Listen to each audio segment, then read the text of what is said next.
Note: Indoor Moops Ball, as played by the patients and staff of United General Psychiatric Hospital, is taken from Rules of Moops Ball by Gary Cohn, and used with his permission.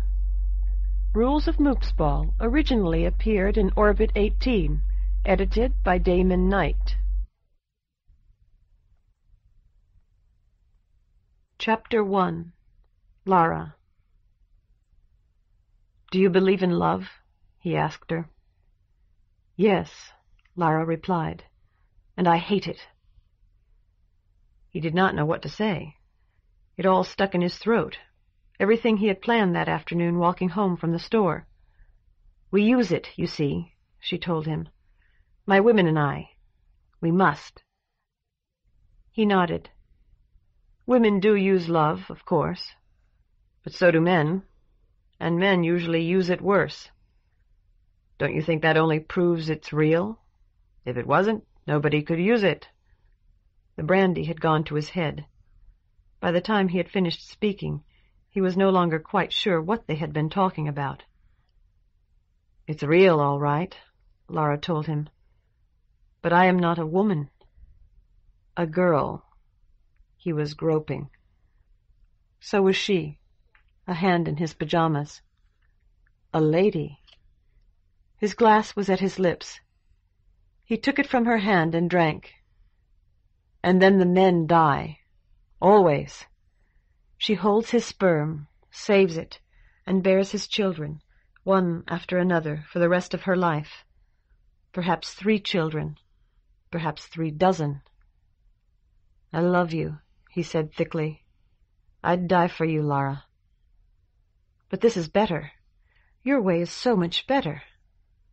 Now I'll go back. Listen, there are doors." She did not go back at once. They embraced again, on the floor in front of the gas log. For the second time that evening he poured himself into her. And afterward he held her to him, tightly, oh, so tightly, feeling as though the two of them were in a boat upon the sea, a little boat that rocked and spun with every billow, that only his body against hers, her body against his, could save them both from freezing in the freezing spume. "You must be careful," she said when he was almost asleep, "because we've been so close." He woke up with a throbbing headache. Sunlight was pouring through the window. From its angle, he knew that he had missed work that day. He got up and made himself drink 3 glasses of water. Lara was gone, but that was to be expected. It was nearly 11. She had probably gone out to look for a job, or to get some clothes, maybe even to get some lunch. He called the store. "Flu. Came on last night. Sorry. So sorry I didn't call in sooner." I sound like a Jap, he thought. Too long selling Sonys. Ella in personnel said, "I'll mark you down. Don't feel bad. It's your first sick day this year." Aspirin, he thought. You're supposed to take aspirin. He swallowed 3. There was a note on the coffee table, a note in Lara's angular writing. "Darling, I tried to say goodbye last night, but you wouldn't listen. I'm not a coward, really. I'm not. If it weren't for the doors, I wouldn't tell you a thing. That would be the best way. You may see one, perhaps more than one, at least for a little while. It will be closed all around. They must be closed on all sides. It may be a real door, or just something like a guy wire supporting a phone pole, or an arch in a garden. Whatever it is, it will look significant. Please read carefully. Please remember everything I'm saying. You must not go through. If you go through before you realize it, don't turn around. If you do, it will be gone. Walk backward at once. Lara. P.S. You always put these on, don't you? At the end? At the end, I loved you. I really did.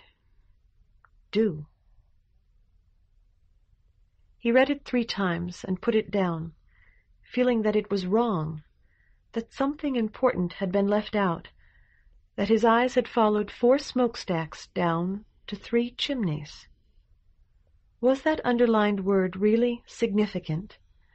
And if so, just what did it signify? It might be signature.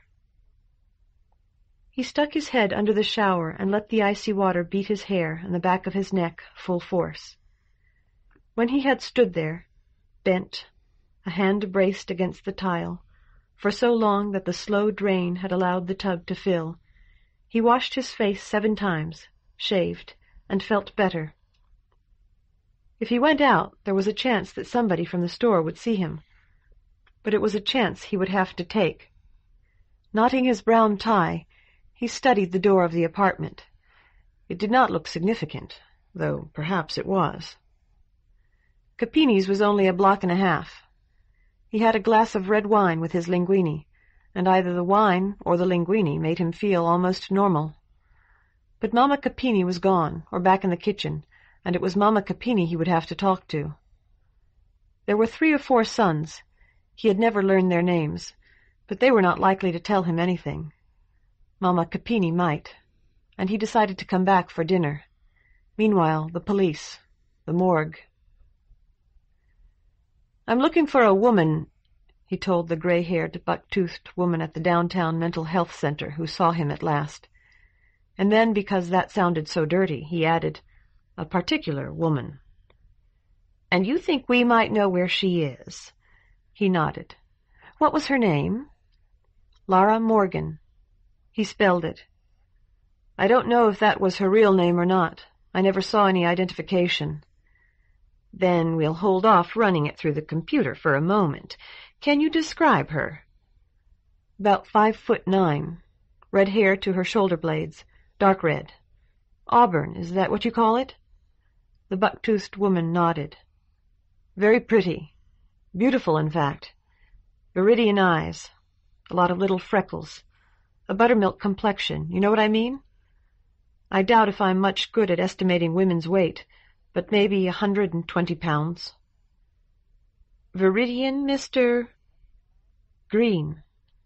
Viridian's a bluish green. You'll have to excuse it. I sell tape decks and so on now, but I used to be in small appliances.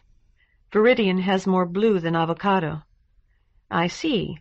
And how was this woman dressed the last time you saw her?" He bit back the impulse to say she wasn't. "A green dress. Silk, I guess. Or maybe it was nylon. High-heeled boots. I think lizard, though they might have been snake. A gold necklace and a couple of gold bracelets. She wore a lot of gold jewelry. A black fur coat with a hood. Maybe it was fake, but it looked and felt real to me." The buck-toothed woman said, "We haven't seen her, Mr. Green. If someone who looked and dressed like that had come here, I'd know about her. If she's seeing someone, which I doubt, it's a private psychiatrist. What makes you think she may be disturbed?" "The way she acted. Things she said." "And how did she act, Mr. Green?" He considered. "Like she didn't know about ice makers. She went to the refrigerator one time to get ice. She was going to make lemonade, and she came back and said there wasn't any. So I went and showed her how it worked, and she said, 'How nice, all these little blocks.'" The buck-toothed woman frowned, putting her hands together, fingertip to fingertip, like a man. "Surely there must have been something more than that." "Well, she was afraid that somebody was going to take her back. That's what she told me." The buck-toothed woman's expression said, "Now we're getting someplace." She leaned toward him as she spoke. "Take her back where, Mr. Green?" He started to ask how she knew his name. He had refused to give it to the temporary receptionist, but he thought better of it. "She didn't say, Doctor." "Through the doors, I guess." "The doors?" "She talked about doors. This was just before she left. The doors, or one door anyway, that was how she got here. If they came to take her back, they'd pull her through a door. So she was going to go on her own first." When the buck-toothed woman offered no comment, he added, At least, that was the way it seemed to me. These doors would appear to indicate an institution of some kind, then, the buck-toothed woman said. That's how they sounded to me. Has it struck you that the institution might be a prison, Mr. Green? He shook his head. She didn't seem that way. She seemed, well, smart, but a little disconnected. Intelligent people who've been institutionalized often do. I take it she was about your own age? He nodded. And you are 30. Then let us say this beautiful woman who calls herself Lara Morgan is 30 also. If she had committed a serious offense in her teens, a murder, perhaps, or if she'd had some complicity in a murder, she would have been sent to a girls' correctional center until she was of age, and then transferred to a women's prison to complete her sentence. Thus she might easily have spent the last 10 or 12 years in one or the other, Mr. Green. He began, I don't think, you see, Mr. Green, escapees from our mental hospitals are not punished. They are ill, and one does not punish illness. But prisoners, criminals, who escape are punished. I'm glad that you've come back to us, Mr. Green. I was getting rather worried about you.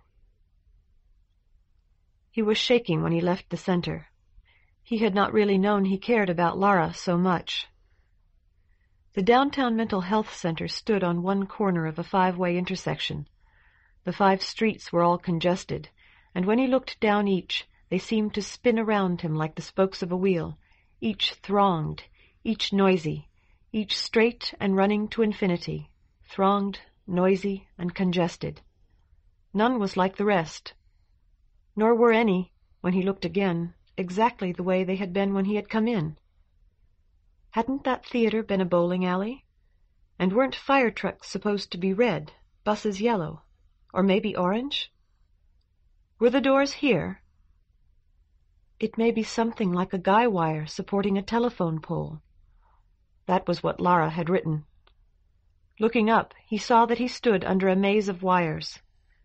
There were wires to hold traffic signals, thin black wires going from building to building, wires for the clanging trolleys. There were buildings on the sides, streets and sidewalks below, the wires above. 2 dozen at least, 2 dozen doors, and all of them looked significant. Had there been a hospital for dolls there before? Had there ever been such a shop in the world?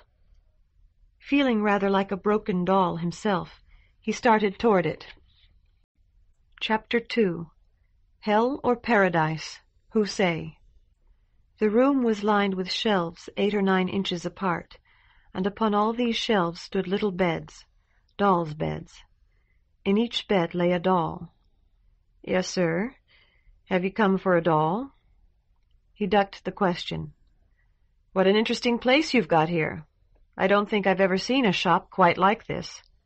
Lara would like it, he thought. Aloud he added, Are all these broken? Why, no, the shopkeeper said. He was about his own age, a stooped man, who did not seem to know that the long hair that spilled to his thin shoulders was retreating. Then why? All of them were broken when they came, the shopkeeper explained. He pulled down the blanket and sheet of the nearest doll. They're fine, now. I see. You've got a doll to be fixed? We need a deposit. It'll be refunded when you come back for your doll. You're holding deposits on all these? The shopkeeper spread his lean hands.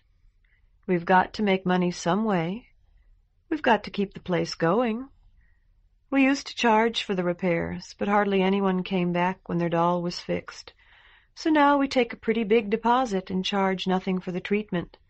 If the owner does come back for his doll, or like it is usually, the owner's mother, we gain shelf space, and he gets his deposit back in full.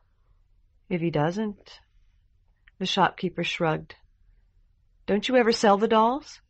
The shopkeeper nodded. When the owner's dead, then you must keep some of them for a long time. The shopkeeper nodded again. There's a few we've had ever since we opened. But see, sometimes when a boy gets older, he remembers about his doll.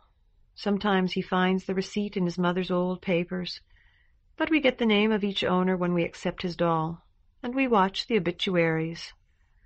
The shopkeeper reached up to the highest shelf behind him and took down a small bed.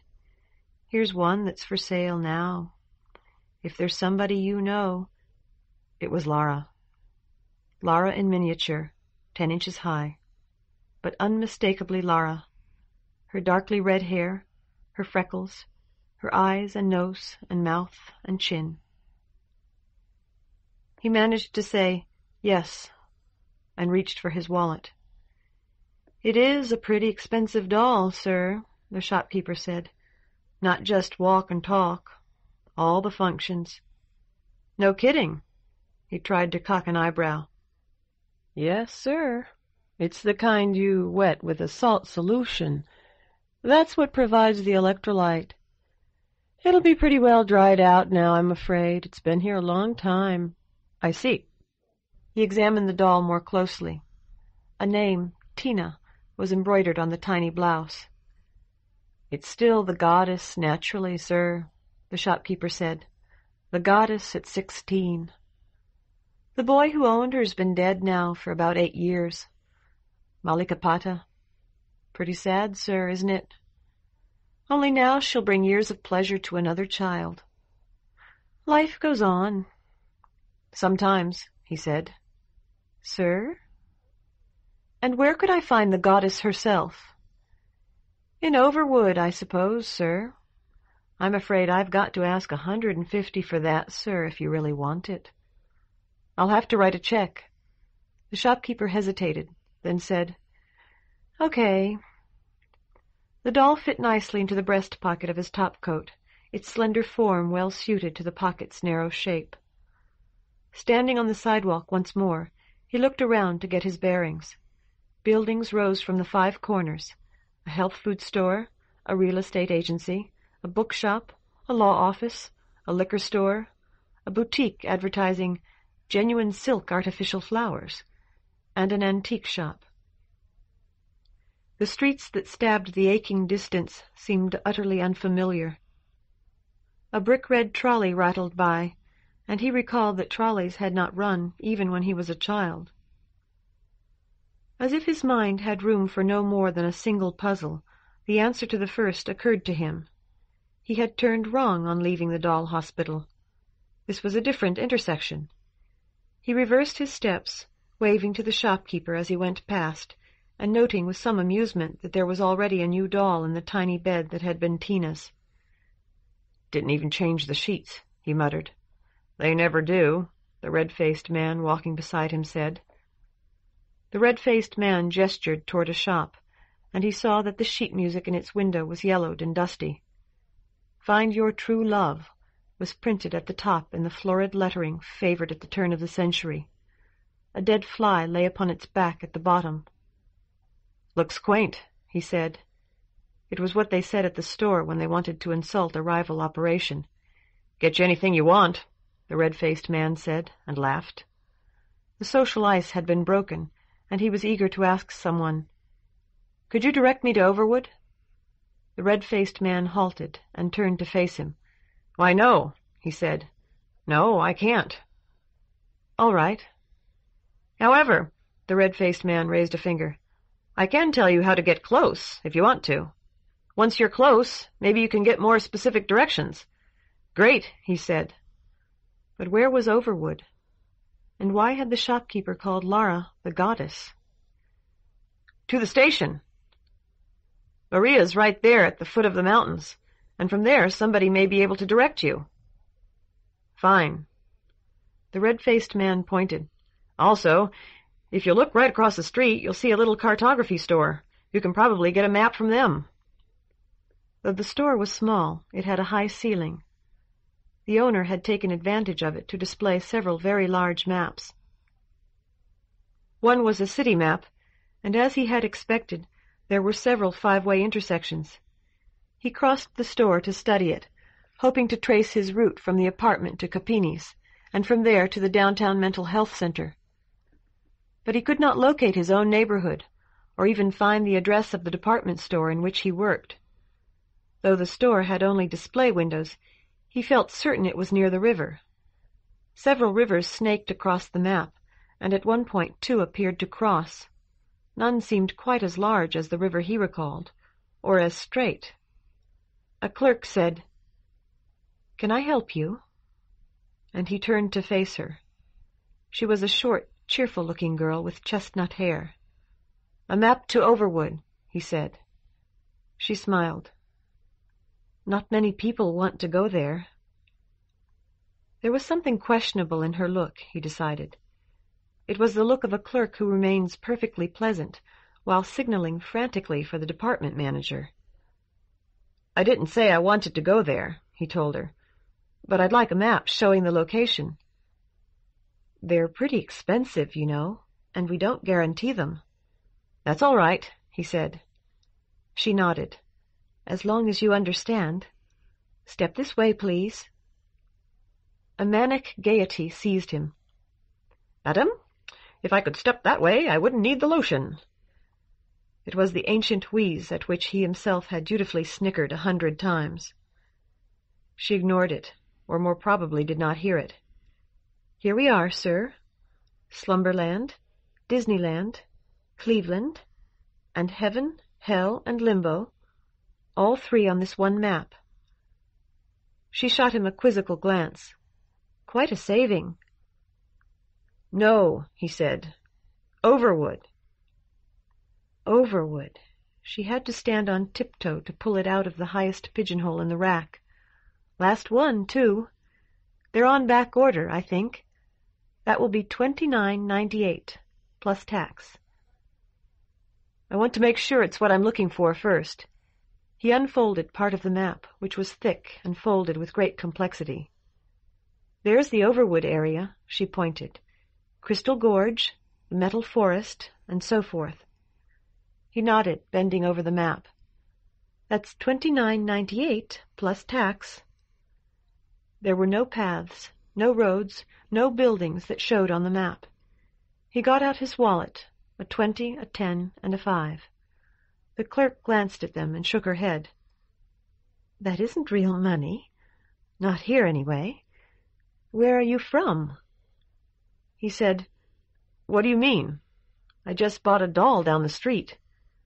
Then he recalled that he had written a check for the doll. The clerk walked hurriedly to her cash register and pressed a button. "Mrs. Peters, I think you'd better get in here." He began to refold the map. In a moment he would have lost it forever. "Wait a minute!" the clerk shrieked at him. "Hey!" He was out the door and sprinting down the street. He had not thought she would chase him, but she did, knees pumping, one black high-heeled shoe in each hand, flying along with her skirt at her thighs. "Stop him!" A woman tried to trip him with her umbrella. He staggered but ran on. A big, rough-looking man shouted, "Go it, Neddy!" Horns blew as a mounted policeman spurred his skittish horse through traffic. An alley gapped ahead. On TV, fleeing criminals always ran down alleys. He was well down this one before it occurred to him that they were probably pretty familiar already with the alleys they chose to run down. This one became narrower and stranger with each stride he took, turning and turning again, as though it would never reach another street. The clatter of hooves behind him sounded like a cavalry charge in a movie. He heard their rhythm break as the horse jumped the same overturned garbage can he himself had leaped only a moment before, then the animal's awful scream, and a sickening thud as its steel shoes slipped on the icy bricks. He ran on, the map flapping in one hand, the doll thumping his heaving chest with each gasp for breath. A witch's black cat hissed him from the summit of a ramshackle board fence, and a Chinese lounging upon an old divan and smoking what appeared to be an opium pipe smiled benignly. He turned a corner and confronted a dead end. "You want leave?" the Chinese asked. He looked over his shoulder. "Yes, get out of here." The Chinese rose, smoothing a drooping mustache. "Okay, you come." A slanting door opened into a cellar. When the Chinese had shut it behind them, it was pitch dark, save for the tiny crimson glow from the bowl of the pipe. "Where are we?" he asked. "Now, no place. the Chinese told him. In dark. Who say? The sweet smoke of the pipe battled the mildewed air. He could imagine it curling around him like a white snake, a pale Chinese dragon. He tried to refold the map, conscious that he was doing it wrong. After a moment he shoved the clumsy packet into a side pocket. Paradise, maybe. Hell, maybe. Who say? He said, I could if I had a match. The Chinese chuckled like the rattling of 9 ivory balls in the mouths of 9 ivory lions, and he felt a hard square box pushed into his hand. There, match. Strike. You say. He had shaken his head before he realized the Chinese could not see him. I might start a fire. Then hell. Strike match. No, he said. I strike, the Chinese told him. There was a dry rasp and a flare of light. They were standing near a pile of mattresses. Barrels, bins, bags, boxes, and tall stacks of books crammed the cellar. There were floor joists an inch or less above his head. Paradise? Hell? The Chinese asked. Now you say. Paradise. Ah, you wise. Come upstairs. Drink tea. Policeman look outside. No find. He followed the Chinese up a flight of steep steps, through a hatch in the floor above, and into a cluttered shop. Scarlet paper lanterns daubed with black Chinese characters dangled from the ceiling, and long scrolls hung on nails in the walls showed tigers as sinuous as serpents. You want sell? Shang buy. You want buy? Shang sell, the Chinese told him. Not tea. Tea for nothing. Make friend. Again a match flared, and gas blossomed violet above an iron ring in a tiny room behind a bead curtain. You've made a friend already, he said. What you want? Come, Shang. Good. You want? Shang got. No got? Shang get. Sit down? He sat in a flimsy bamboo chair that appeared to have been intended for a child. Though it had been cold outside, he found that he was perspiring. Tea? Grocery? Firework? Medicine? Many, many things, very cheap. He nodded, wondering how old the Chinese was. He had never met a Chinese before who had not spoken idiomatic American. If anyone had asked, though no one ever had, he would have answered readily that there were hundreds of millions who did not, who in fact knew no language but their own. Now he learned that knowing and understanding are vastly different things. The Chinese knocked out his pipe, refilled it, and lit it again on the violet gas tongues. After a token puff or two, he set a dented copper tea-kettle on the gas ring. Shang say, Paradise, hell. You say, Paradise. Why you... What wrong? The doll had moved. Chapter 3. The Parade. Gingerly he took the doll from his pocket. Its legs, he felt certain, had been straight before. Now one was slightly bent at the knee. Its face had been calm and serious. Perhaps he would have said blank if he had not loved that face so much. Now the lips were slightly curved.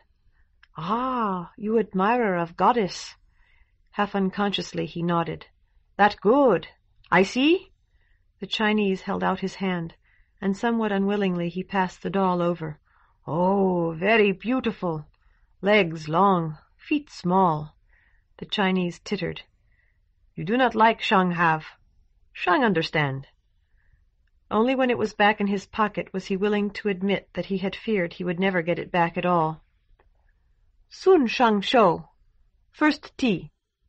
A white smoke dragon from the pipe mingled with and fought a savage steam dragon from the tea-kettle. Seething water rained into a teapot, followed by a mummified snow of fragrant leaves. Soon, Shang said. Very soon. Like pot? Very good, very cheap. Nankin yellow, 100-year make. Have more. He nodded. How did you come to this country, Mr. Shang? The Chinese smiled. Build railroad. Young man. Think far away. All better. A thin hand pulled reflectively at the long mustache. Go home, rich. The Chinese sighed. Do you still want to go home? He found himself suddenly fascinated by this lean, brown, middle-aged man's history. It was as if he were seeing his own future in some strange eastern glass. You agreed that your basement was paradise. Paradise of young man. So he dream. Work railroad. Tear shirt. The Chinese paused reflectively. No needle. Ask men, have needle? Piece thread? No have. Yes? Go to town. Saturday. Buy thread. Ask needle. Storeman no sell. Sell paper, 20 needle. Shang buy. Say, you want needle? Cost dime. So, Shang, here.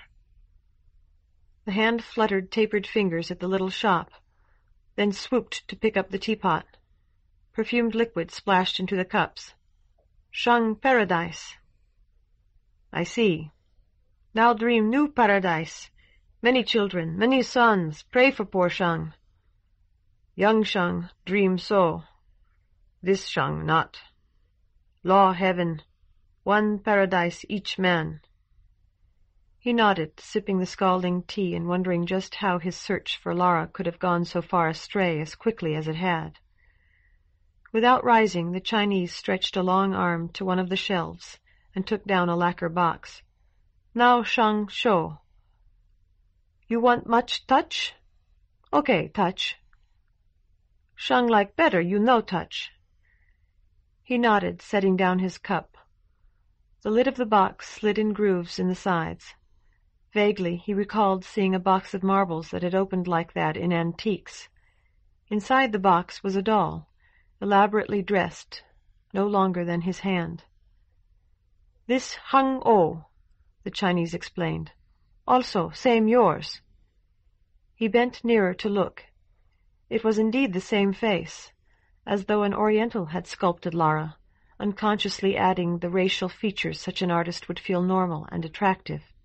Her robe was real silk, a costume that might have been worn by a minute empress, a swim with embroidered birds and strange beasts. She's very beautiful, he told the Chinese. Very, very beautiful. It's so. Silently the lid slid shut again. Moon full. She stand here. Joss burn. Only can do that. Shang funeral rice steam on Shang grave. She see me, smile, say, you burn Joss for me. Happy forever.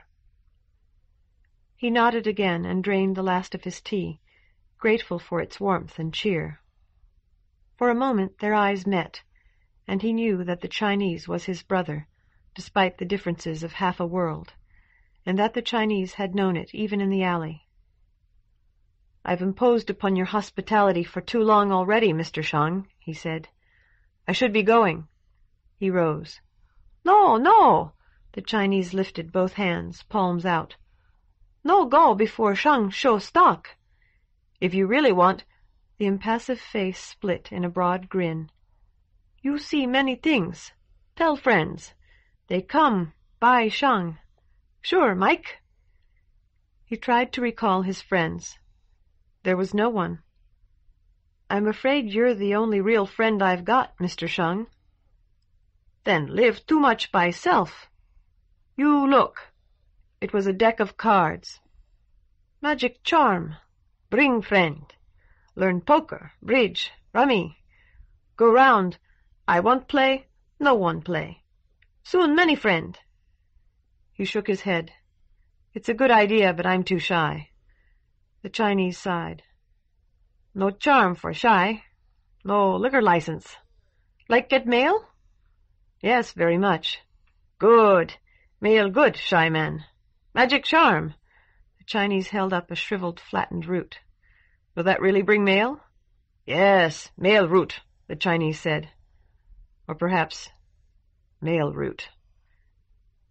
It seemed crisp and thin between his fingers. In the dim light, he could have sworn he held an envelope. I'd like to buy it, he said. He owed Shang something, anyway, for rescuing him from the police. No buy. Free. Next time, buy. A slender thread of red silk held the dried root. "Put round neck, wear below shirt, plenty mail." He did as he was told. A rhythmic booming, muted yet deep, sounded outside. He wanted to ask what it was, but the Chinese spoke first. "Look, see!" A tight roll of paper unwound to reveal the sketched figure of a man, half life-size. "For burn on grave. Then got good servant next place." The Chinese grinned again. "You die real soon?" "I hope not." "Then no need. Later, maybe. How about horse?" It was a stocky, tough-looking animal sketched in bold strokes. "I've never ridden one," he confessed. "Next place, learn. Plenty time." His eyes caught a thick sheaf of $50 bills banded with brown paper. "You shouldn't leave these lying around, Mr. Sheng." The Chinese laughed. "Toy money. On grave burn. Next place, plenty rich.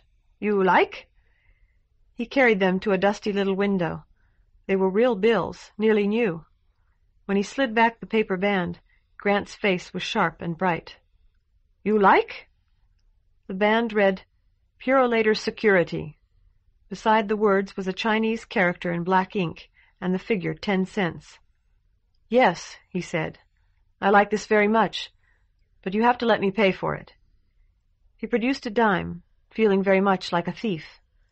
The Chinese accepted the coin without looking at it, and he put the sheaf of bills into the topcoat pocket opposite the map.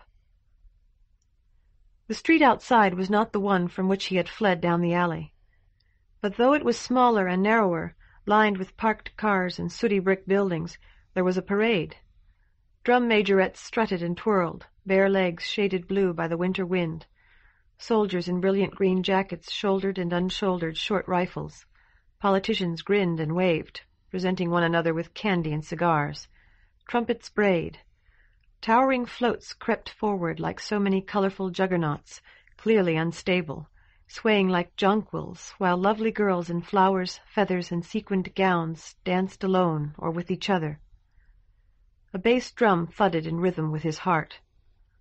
A little crowd of men and boys, with a few women, followed the final float, possibly a division of the parade in their own minds. It struck him that if the police were still looking for him, though it seemed unlikely they were, this straggling group offered the best means of evading them. He joined it, pressing toward the middle and front, until he was walking so close to the float that no one on either sidewalk could have had a clear look at him.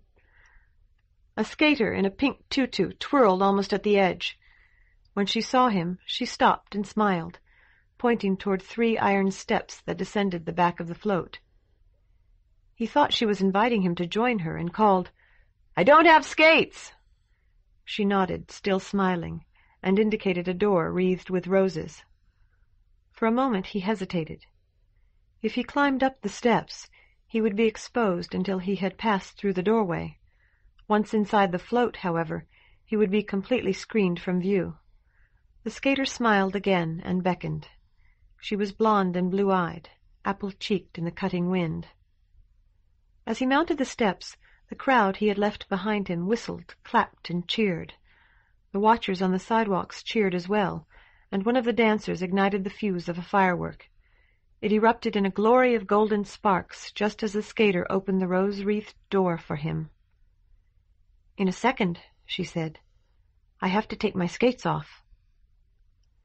He found himself in the back of a camper. There were 2 wide bunks, one above the other, swiveling seats, a small sink, and a bureau with a wash basin set into its top. The driver, a middle-aged woman, did not turn her head to look at him, but he saw her eyes in the rear-view mirror, eyes that watched him, so it seemed to him, far longer than was safe.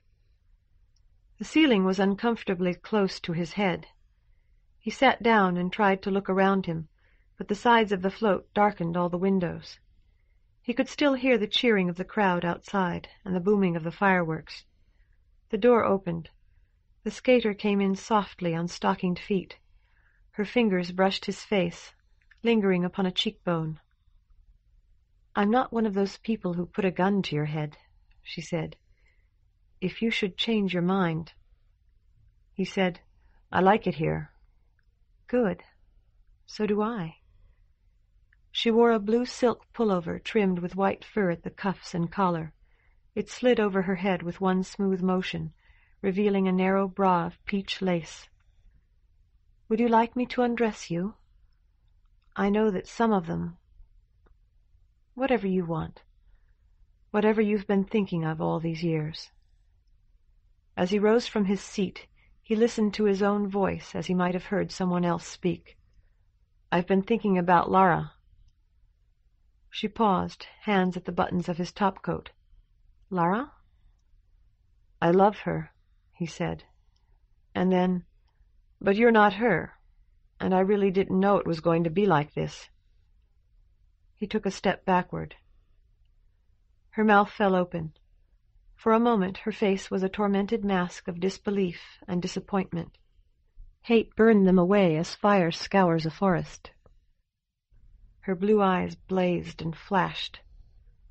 "I'd better go," he said. A drawer under the sink rattled.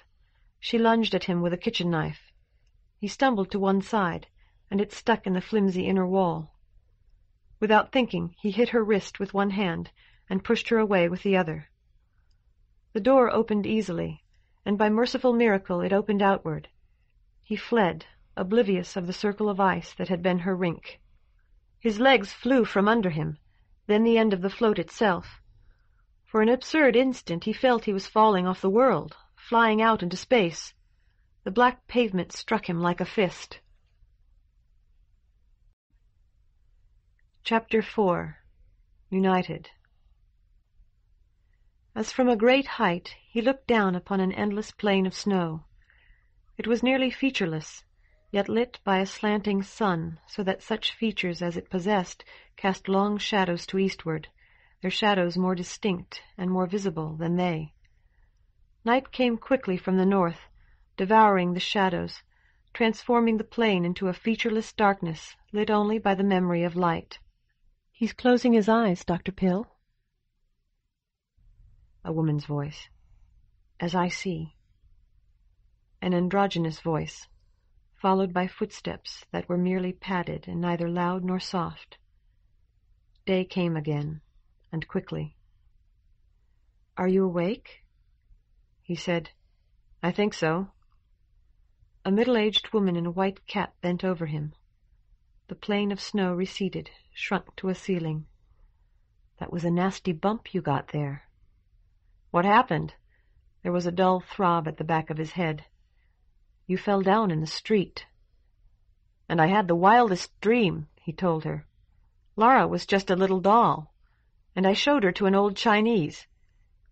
Can you give me something for this headache?" She nodded and pulled a cork from a brown bottle. "Here, smell this." It had the odor of spring, when new green growth duels with melting snow in the rain-washed air. The throbbing sank, almost vanished. "What's that?"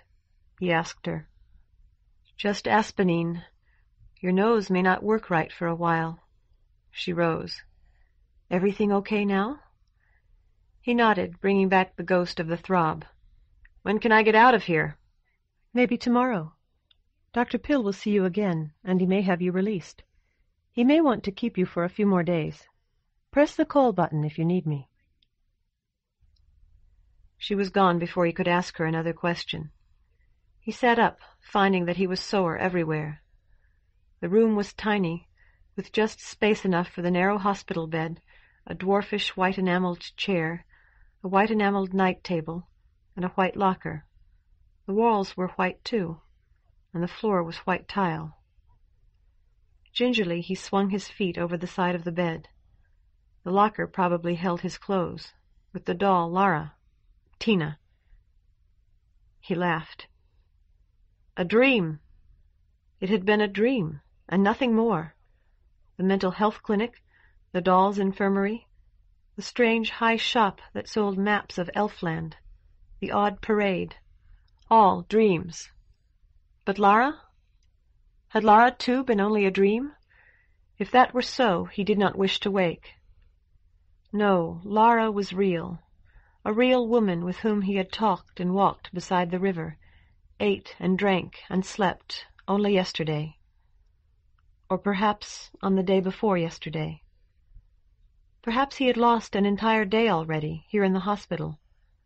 Lara would be worried about him back in that drafty old apartment. He ought to call, ought somehow to comfort her. Yet it had been summer, surely, when they strolled beside the river. He recalled the smell of flowers, of green leaves. They must have been there. It was winter now. Or was it? Unsteadily he went to the window. The hospital's little patch of lawn was pale with snow. Dark figures bundled in wool, wrapped in mufflers to the eyes, picked perilous paths down an icy sidewalk. The street was gray with slush. Even the brick-red, clanging trolleys were roofed with snow. The white locker was locked, and he had no key. He rattled the locker door until a black man in a white uniform looked in at him. "You! Get back in the bed!" The black man pointed a finger. He said, "I want my clothes." "You get them when you get out. Till then they stay in locked-up safe." The black advanced menacingly. "Now get in the bed, or you don't get no chocolate pudding for dinner. Want me to have to give you a shot? I got a needle about as sharp as the end on a nail." Without touching him, the black man crowded him back until he sat once more upon the bed. "Who do I have to see to get that opened?" "Your doctor." The black man retreated to study the chart hanging from the foot of the bed. "He Dr. Pill. He make his rounds tomorrow. Till then you stay in the bed, lest the nurse say you can get up." "All right. You in for a sex change, huh?" He jumped to his feet. "Ho! What'd I tell you? You don't say nothing like that here. Just a concussion and multiple bruises and stuff. Now you stay in the bed if you want pudding." When the black man had gone, he considered getting out of bed again. There seemed no point to it. The locker was locked, and he had nothing with which to break into it. The key was no doubt in some drawer in the nurse's desk. Still, he could call Lara and tell her he was alive and not seriously hurt. There was no telephone on the night table. He looked about for the call button that would summon the nurse, and discovered a remote control for the little TV high in one corner of the room. He switched it on, but nothing whatever happened. The call button dangled from a white cord at the headboard of his bed. He pushed it and heard an indistinct chiming, as of bells on some far-off, fog-shrouded coast. Telling himself that he had done all he could at the moment, he lay back, listening to the bells, his hands behind his head. A gray radiance had enveloped the TV screen, flickering, waxing, and waning, lingering, and at last growing brighter. Diagonal lines crossed the screen slowly, through a storm of snow. Lara's face fluttered behind them like an overexposed photograph, then vanished. "And in the Capitol, the President has, as she threatened earlier, vetoed the family maintenance—" He found the volume down button. "Bill that would have permitted involuntary sterilization of mothers of 25 or more children. A spokesman for—" He was sure it had been Lara, perhaps on another channel, a channel with almost the same broadcasting frequency. This was Channel 1. He tried 2 and 13, and got nothing. When he returned to 1, mixed teams were playing some complicated game that involved the kidnapping of opposing players. Restlessly he searched the other channels, finding only a lecturing teacher and soapy lovers engaged in the usual debate, enlivened now by contemporary role reversal. "Don't you see I want to make the way we feel about each other immortal, Beverly? Our love, marching down the endless track of time, showing the whole darned selfish human race that there are higher values than self." "No, Robin. You want to end our love forever." Slowly it dawned on him that he was in another city. At home there would have been 8 working channels. He turned the lovers down to inaudibility, found the complex game again. The nurse bustled in, carrying a big vase of roses. "That was lucky. You rang for me, and I have these to deliver. I get to kill 2 birds with 1 stone. Aren't they lovely?" He nodded. Red, yellow, white, and pink roses, and roses of a dozen colorful mottlings, cinnabar shot with bronze, old gold touched with flame, seemed ready to spill, almost to leap from the bowl. "There's a card table up in furniture with a picture like that on it," he said. "I've never seen a bouquet like that in real life. They're always all one kind." The nurse looked arch. "Your little friend doesn't believe in ho-hum arrangements, it seems. She went all out. Naturally, with her money." She set the vase on the tiny white table, a few inches from his head. A minute card dangled from one of the handles of the vase on a gold thread. He said, "I was wondering if you could bring me a phone. There's somebody I ought to call." "Ah!" Cupping spread fingers over her formidable breasts, the nurse inhaled deeply. "Don't they smell lovely? Of course there is. I'll get you a phone right away. You know, we would never have guessed you knew somebody like that." "Like Lara?" Who but Lara would have sent him flowers? The nurse shook her head. "No, no, the goddess." Seeing his startled look, she added, "The goddess of the silver screen. Isn't that what they call her? I'll get your phone." As soon as she was gone, he turned on his side to examine the card. There was a border of gold surrounding a completely illegible monogram. He opened the card and found a photograph of Lara, and the name Marcella, printed in florid gold script. Lara was a movie star, a star called Marcella. The nurse had looked at her picture and recognized her. Yet he rented movies 2 or 3 times a week, and watched still more movies on home box office. If Lara had been so much as a featured player, he would have recognized her at once. Nor did he recognize the picture inside the card, save as a picture of Lara. Even her hairstyle was the same. His bruised muscles ached. He rolled onto his back and saw that Lara's face was once more on the screen. He reached for the remote control, but as soon as he moved his hand, Lara shrank and vanished. Although he pushed the on button again and again, her face did not return. No button on the remote control made the set respond, and at length he pulled over the dwarfish chair and stood upon its seat to turn the knobs. Nothing he tried brought light to the screen again. He recalled a term from his days in home entertainment. There was no raster. By the time the nurse returned with a telephone, he was back in bed. "I really hate to keep bothering you," he said, "but my television seems to be broken." She tried the remote control without result. "No trouble. I just called the service. They'll bring you a new one tomorrow." He felt a distinct thrill of triumph as she bent over to plug his telephone into the jack. "One more thing," he said. "Would you please read my diagnosis from that chart down by my feet?" Like the black attendant, she lifted the chart from its hook. "Concussion, multiple bruises, alcoholism."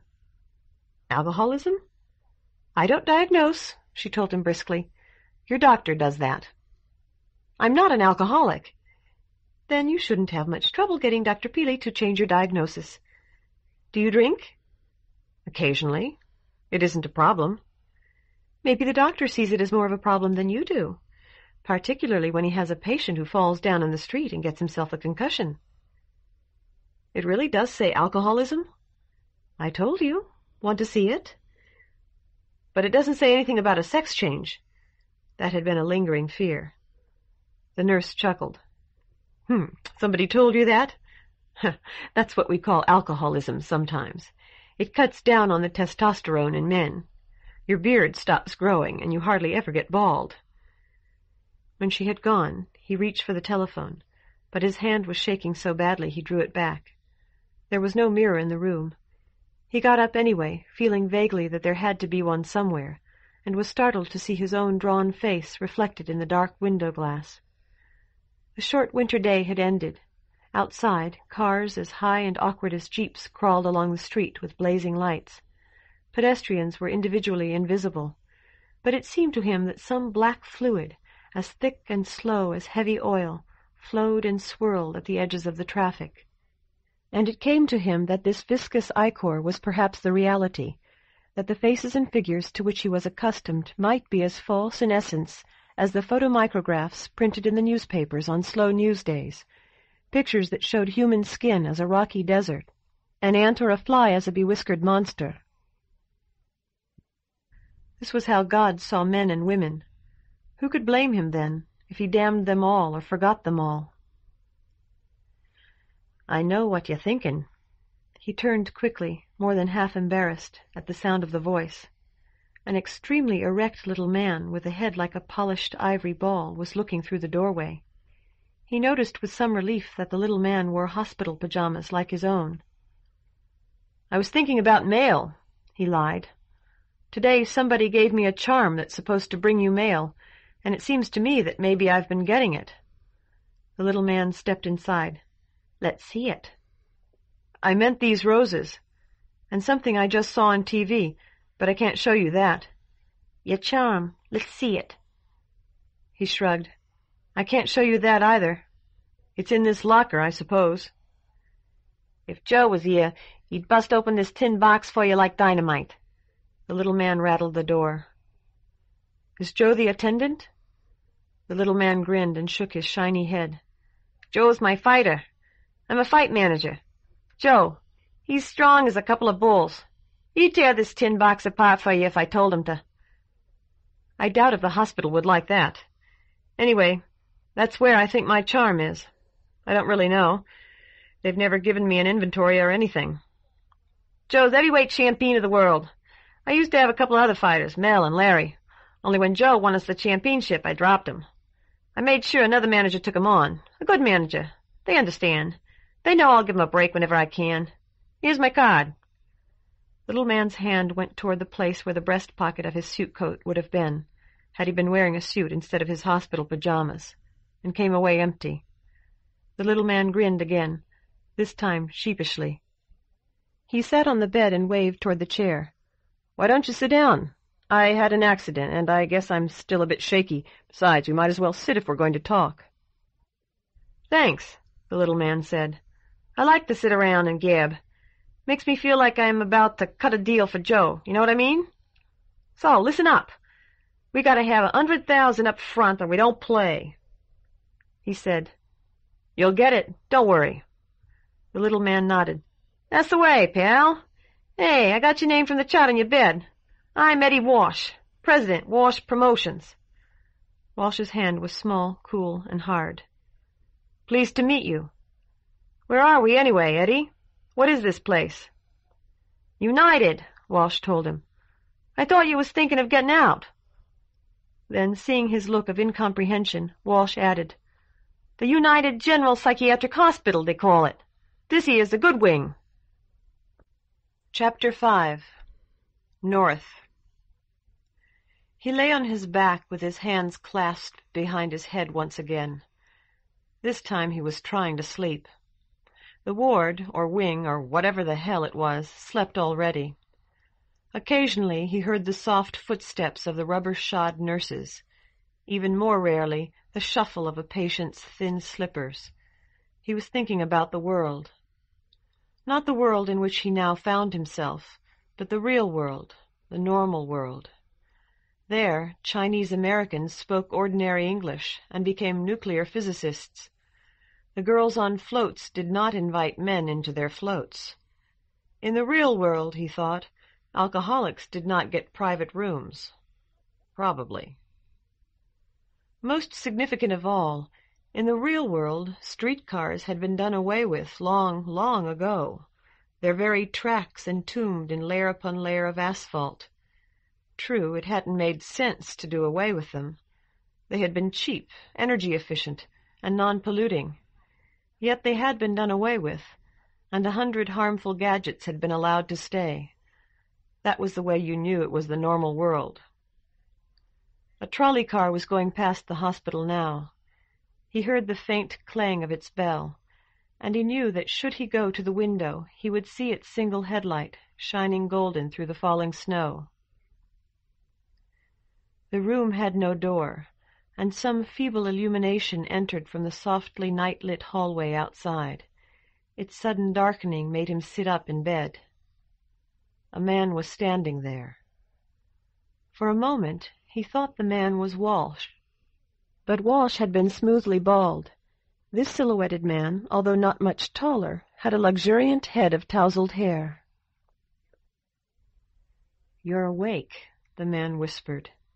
"Yes," he said. "I wanted to tell you. We have a kind of bush telegraph.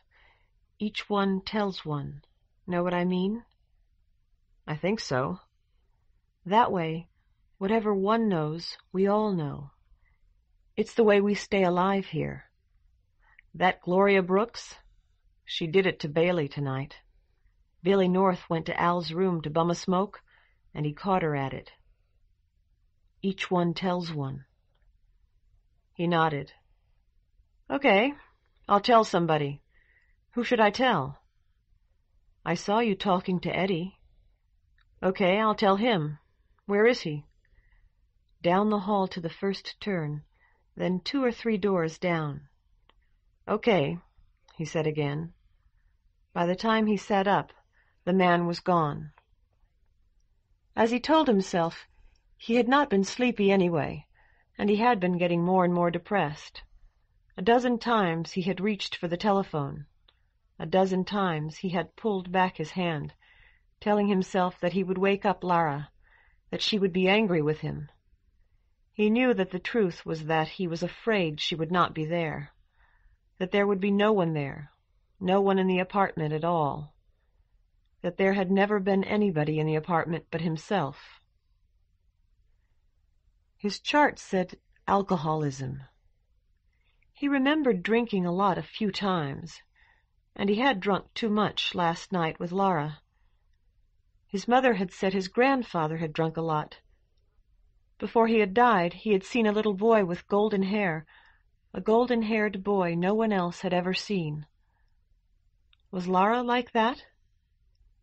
He tried to recall the golden-haired little boy's name. Chester? Mortimer? She had said that his grandfather had mentioned it often in the months before he died, but it was gone now, gone utterly. Nobody else had ever seen the little boy after his grandfather died. Had anybody else ever seen Lara? Would anyone else ever see her if he died tonight? He did not intend to die tonight, yet he felt that this night would never end, that the brick-red trolleys would run on through the dark and the snow, forever and ever. Faint lights burned yellow-green in the hall. Chartreuse, he said to himself, and wondered if he were indeed an alcoholic, if naming colors for drinks was not some sign of his alcoholism, a vice he concealed even from himself. They had once had him in some kind of program at the store, hadn't they? Had it been an alcoholism treatment program? Down the hall to the first turn, then 2 or 3 doors down. But was it 2 or 3? He decided to try 2 first, and discovered that it was in fact no doors down, that all the rooms were as doorless as his own. Brass numbers on the wall beside each doorway told him that the second was 86E.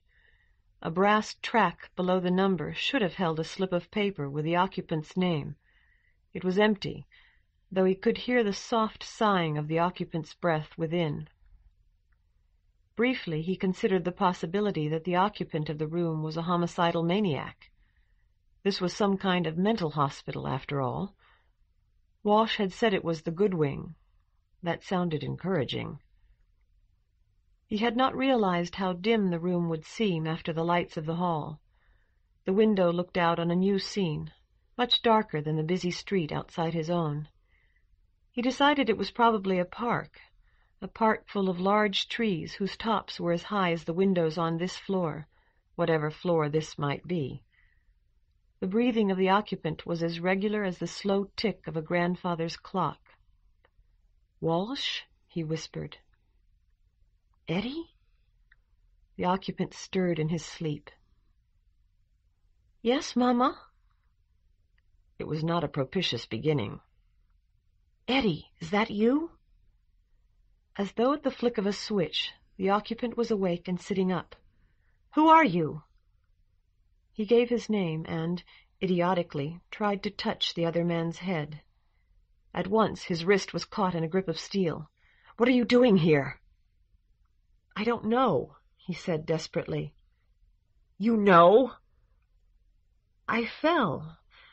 I got onto a float with this skater, and when I was coming out I slipped on her ice." The grip relaxed ever so slightly. "You didn't make it with her." It was a statement, not a question. "No." "That's why, then. It's a trick that they use to put more pressure on the rest, see? If you start, and then you think, 'My God, I'm going to die,' and you back out, they say you're crazy. Same thing happened to me." He said, "My chart says alcoholism." "You're lucky." "Would you please let go of my hand?" "No. And if you don't keep the other one to yourself, I'll take it too." He groped for a way to prolong the conversation. It seemed dangerous to let it lapse. "I don't think alcoholism's lucky. Could have been acute manic schizophrenia. How'd you like that? Know what the stuff they do to you for acute manic schiz does to you? Do you?" "No," he said. "No, I don't." "Drives you crazy. Want to read what it says on my chart?" "Sure, but I'll have to turn on the light." "I'll tell you. Acute manic schizophrenia." "Ask me the president's name." "Okay," he said. It seemed to him that the room was colder than his own had been. He shivered in his thin hospital pajamas. There was an odor like almond blossoms. "Go on, ask. Who is the President of the United States?" Obediently he said, "Who's President of the United States?" "Richard Milhous Nixon." "Now, how about letting go of my wrist? You admit, you concede, that Richard Milhous Nixon is our president?" He hesitated, fearful of some trap. "Well, they still call him President Nixon on the news." There was a long silence, a stillness that throbbed with the blood in his ears. "He isn't president any more?" the occupant of the room whispered. "But he was?" "He was, sure. He resigned." "For the good of the nation, right?" "That would be just like him. Give it up if he had to, for the good of the nation." "He was a patriot, a real patriot." He said diplomatically, "I suppose he still is. He's still alive, I think." There was another long silence while the occupant digested this fact. He heard someone walk past, shuffling down the hall, passing the doorless doorway. He wondered if he should yell for help, but he did not even turn his head to look. At last the occupant said, "Why didn't you give it to that skater?" "I don't know." "Tell me!" The grip on his wrist tightened again. "It just didn't seem right. I've got to—" He groped for a word. "Somebody I care a lot about." "Girlfriend or boyfriend?" "My girlfriend." "I'm not gay." "Laura. I'm looking for her." Unable to help himself, he added, "She was gone this morning when I woke up." The occupant grunted. "And you know about the president?" "Tell me something. How about yesterday morning? Was she there when you woke up then?" "Sure," he said. "We had breakfast together. Then I went to work, and Laura went to look for a job." "You were shacking up." That was an old term, and it struck him that the occupant was older than he had thought. 10 years older than he was, at least. He said carefully, "We've been living together for the past few days. With no job, Laura couldn't pay her rent." The memory of his message, which had been driven from his mind by the occupant's grip on his wrist and all the talk about Nixon, returned. He said, "I was supposed to tell somebody that Gloria Brooks did it to Al Bailey tonight. Billy North went into Al's room to borrow a cigarette, and he caught her at it." The palm of the occupant's hand slapped his right cheek with a forehand. twisting his head so far that the returning backhand struck him across the lips. "My name's William T. North," the occupant told him softly. "You refer to me as Mr. William T. North, or Mr. North. Get it?" He jabbed for North's face with his free hand, and though he could not get much weight behind the punch, he felt North's nose give under his knuckles in a satisfactory way. Say, that was all right. North's voice was so calm they might have been discussing the weather. "I'd break your neck for you, but they'd put me in the violent ward. I've been there, and it's no fun. Besides, I've got a little thing cooking. You want out of here?" "Not without my clothes." "Right. Absolutely right. In hospital rags, they'd spot us in half a minute, just in time to keep us from freezing to death." "But if you could take your clothes?" "Hell, yes." "Can you drive?" "Sure," he said. It had been a long time. He was not sure just how long since he had driven.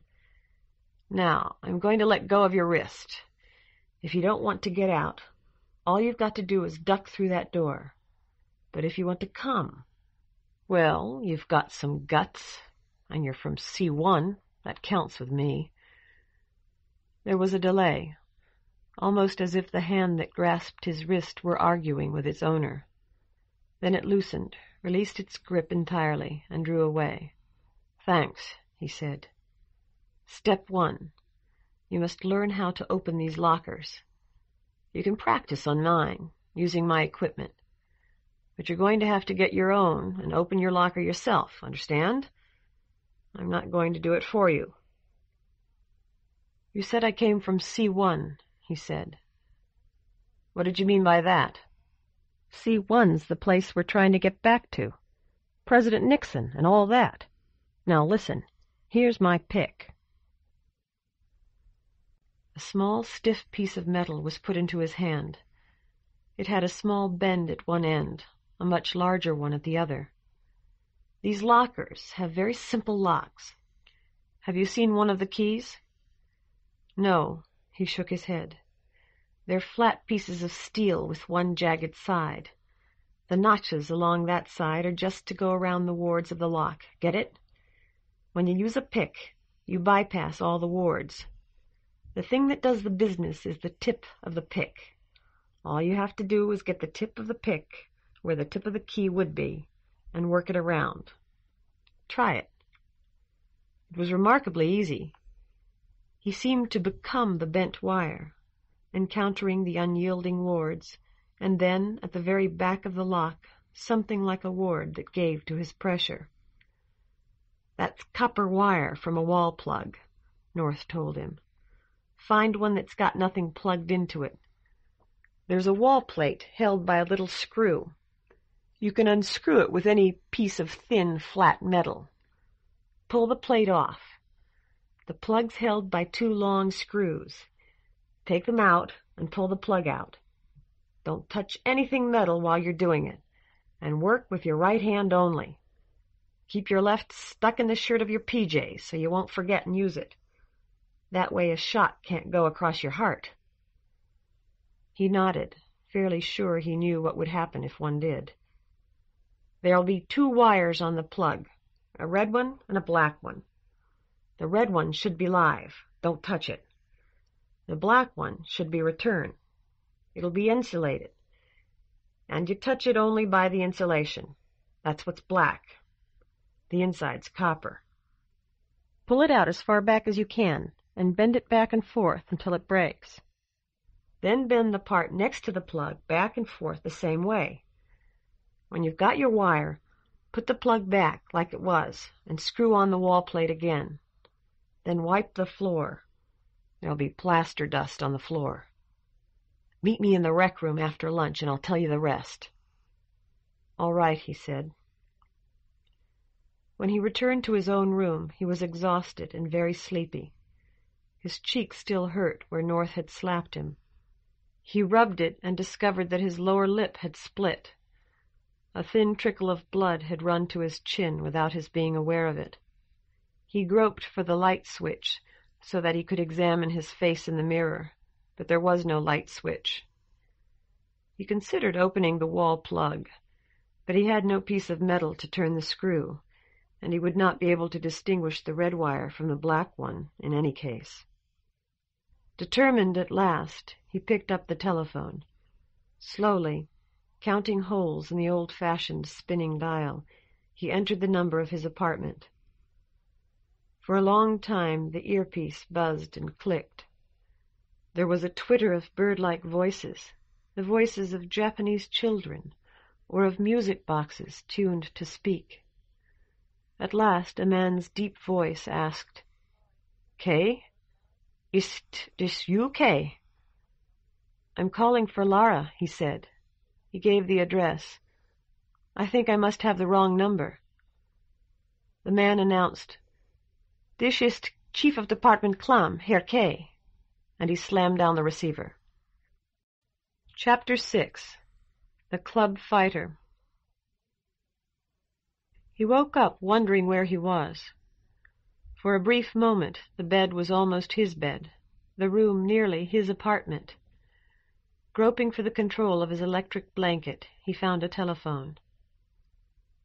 It did not come rushing back to him.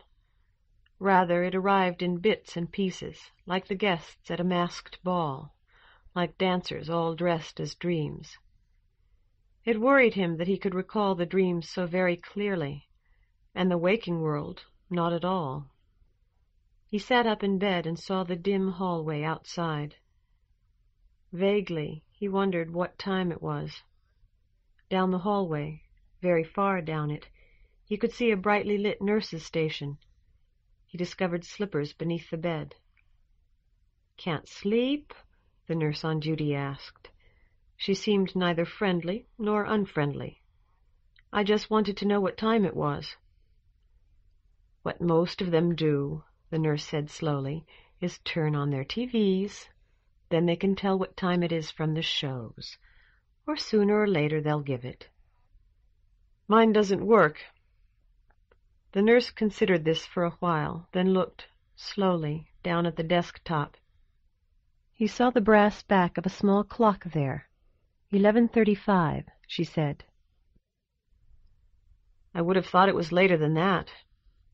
"It's 11:35, she repeated.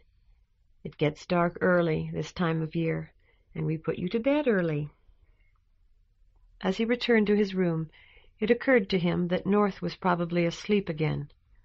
North had put the pick on the table beside his bed. As quickly and as quietly as he could, he turned the corner instead. A big blond man in a dark overcoat was lumbering down the hall toward him. He went into North's room, pretending that it was his own. North was no more than an indistinct pile of bedclothes, a scarcely audible breathing. On tiptoe he crept to the table and ran his fingers over its surface. The pick was gone. There was a small, shallow drawer. Carefully he pulled it out. His fingers discovered a clutter of miscellaneous objects, a little book that felt like an address book, a pen, paper clips, a hex nut. "There's nowhere else," he thought. And yet there was, the windowsill. As he turned to examine it, his hip bumped the open drawer ever so slightly. There was a faint metallic tinkle, and North groaned softly, as though in the grip of a painful dream. He knelt, sweeping the tiles with his fingertips. The pick lay in the angle between the nightstand and North's bed. As he stepped into the hallway, he noticed the light was on in the room next to North's. Curious, he stopped to look inside. The big blond man he had seen in the hallway was on one of the tiny hospital chairs, holding a cloth cap. Walsh was sitting up in bed, looking alert and cheerful. Come in, Walsh called. "I want you to meet Joe." Hesitantly, he stepped inside. "Joe fought tonight. You see him on TV? It was beautiful, just beautiful. 3rd round KO. "My set's broken." "Right, sure. You told me, right. Well, let me tell you. I watched him. I seen every second of it. I was cheering for him like crazy." Walsh laughed. "No wonder they got me in here." "I'm sorry I missed it." "Joe didn't miss him, let me tell you." Walsh's small fists made boxing motions. 1-2, 1-2. "Joe, show him your face. See? Hardly marked him." There was a shadowy blue bruise on the big man's jaw. "One time he got me pretty good," Joe said. The voice was as big and as slow as the man, yet not deep, almost threatening to rise to an adolescent squeak. "He was a good fighter, a real good boxer. I had the reach on him." "Joe, he wasn't fit to get in a ring with you." Walsh frowned. "That's the trouble with managing the champeen. You can't hardly match him in his own class."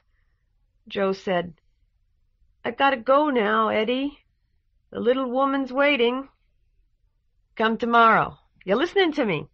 You'll have plenty time, 'cause I don't want you to do no road work, understand? Too cold. Maybe you could work you out on the light bag a little, skip a little rope, but mostly you ought to rest up from the fight. Get back to training the next day." "Okay, Eddie." "Jennifer don't never go to see him fight. She's always scared he'll get hurt. She watches the TV and has his dinner ready when he gets home." "I see," he said. "Eddie, I was supposed to tell you Billy North caught Gloria Brooks doing it to Al Bailey." Doing what, he wondered. Walsh might tell him. North went to Al's room to borrow a cigarette. Walsh nodded. "Yeah, I bet he did, the moochin' bastard. You know," his face began to crumple, as a child's does when the child is told of some tragedy too big to understand, "I always liked Al." 2 fat tears coursed down Walsh's cheeks. "That bitch!" Joe stood. "I'll see you tomorrow, Eddie. That's a real promise." "Fine, Joe. You're my boy." He turned away, ready to follow Joe out the doorway. Walsh called him back. "Stay here a minute, won't you? I need to talk to you." "All right," he said, "if you want me to." Joe gave him what might have been a significant look. The big scuffed shoes made no more noise than a cat's paws. "Wish we could shut the door," Walsh whispered when Joe was gone. "Stick your head out and take a look." He did. "All clear." "Fine." Walsh snuffled. "I want to tell you about Joe. I know you're going to say you can't do nothing about him. I just want to get it off my chest." "Sure," he said. To his surprise, he found that he liked the little man. "Sure, Eddie, go ahead." "Joe's married to this Jennifer. You heard us talking about her." He nodded. "She's 20, blonde, a real looker. And sweet. You know how they are? Butter won't melt in her mouth. She tells Joe they'll wait till she's 35. Gives Joe 15 years. He goes for it. You know how kids his age are. They don't think 35 ever comes. Say, you ain't married yourself, are you?" "No," he said. "Not yet. Maybe never." "That's the way, pal." Walsh paused. "See, I don't know if Jennifer's letting Joe alone. That's what he says. But can you believe him? You seen Joe. He don't ever notice nothing till you hit him with a 2x4. And Joe ain't dumb. That's what people think, but they're wrong. But he don't notice. He's busy inside, you know what I mean? Sometimes I'm that way myself. So I pray to God Jennifer's gonna get it with a truck. But if something like that happens, Joe..." He thought of the way he would feel if something happened to Lara, and he completed the sentence. "Might kill himself." Walsh nodded. "Not with liquor or jumping out a window. Joe ain't that kind. But he might hole up where he could be by himself with nobody to bother him. Out west someplace, I guess. He wouldn't never fight again." He recalled that the red-faced man had said that Overwood was at the foot of the mountains, and asked, "Would Joe go to the mountains, you think? Somewhere around Manea?" "Yeah," Walsh nodded gloomily. "That's just what he might do." The light went out. Walsh's gritty voice came through the darkness. "Joe's at the reception desk. They switch it off from there." As his eyes adjusted, he made out the dim outline of the doorway. "I'm surprised they let you have visitors this late." "One of the guys that works here is Joe's handler," Walsh said. "He knows I gotta see Joe after the fight." He hesitated, but there seemed to be nothing more to say. The little copper pick felt hard and heavy in his hand. "Well, good night, Eddie." "Good night." In the hall he saw, with a shock of déjà vu, Joe walking noiselessly toward him. He started to speak, but Joe raised a warning finger, and he did not. When they were some distance down the hall, Joe guiding him gently but firmly by the arm, Joe said, "Would you like some coffee? Or pop? They got pop." He asked, "Will they give us some this late?" "It's machines. WF will let us in." Joe opened a door that appeared locked, a heavy metal door marked C, with a large lock clearly intended to keep people out. They went down flights of narrow concrete stairs, landing after landing, and through a second door into a wide, empty room where orderly rows of battered wooden chairs and tables stretched into the darkness. One corner of the room was lit, and the black man sat in that corner, still wearing his crisp white uniform, a cup of steaming coffee before him. Joe waved to him, then fished in his pocket for a scuffed leather coin purse. "I'm going to have a cream soda," he said. "What would you like?" "Coffee, I guess. Cream and sugar." "All right." Joe selected 2 nickels from the purse and snapped it shut. "You can sit down with WF if you want to. I'll bring them." He nodded and did as he had been told, wishing he had seen the nickels better. They had not looked quite like the nickels to which he was accustomed. WF said, "What'd I tell you about getting out of the bed, man? Woo-hoo! Your ass mud now."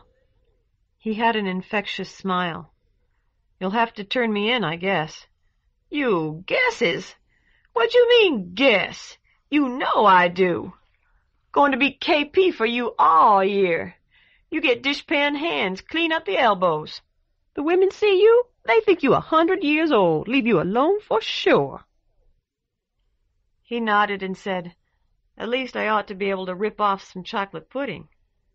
WF chortled, "You all right. No wonder Joe like you so fast." He glanced over at the big man, now moving slowly from one machine to another, a red bottle in his hand. "Is Joe really a prize fighter?" "Don't you know? I his handler. You see me on TV?" He shook his head. "Hey, man, you miss a good one. We the main attraction. Hey, Joe, tell him you the main event."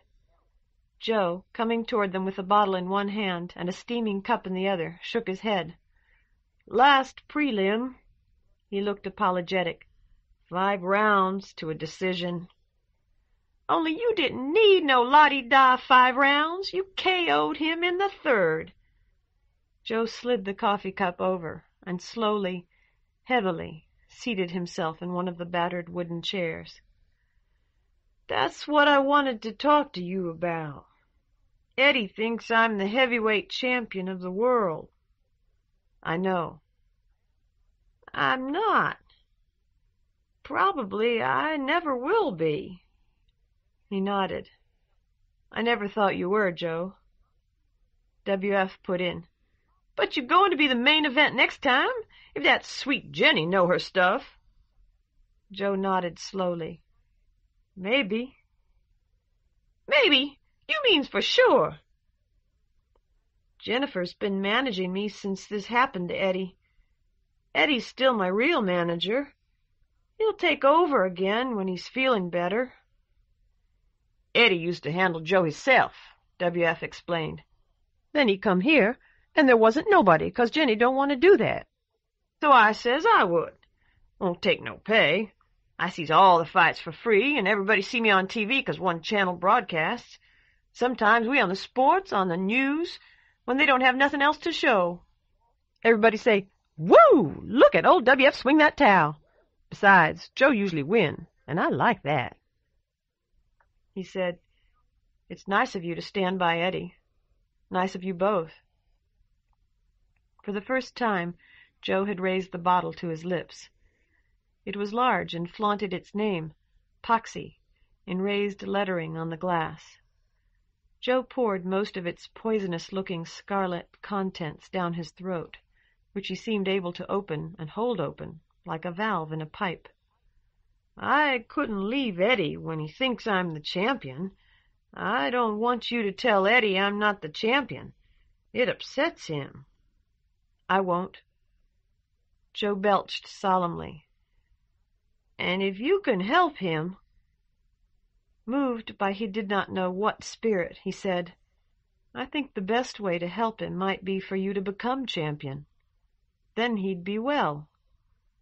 W.F. crowed. "What I say? You one smart dude. Right on."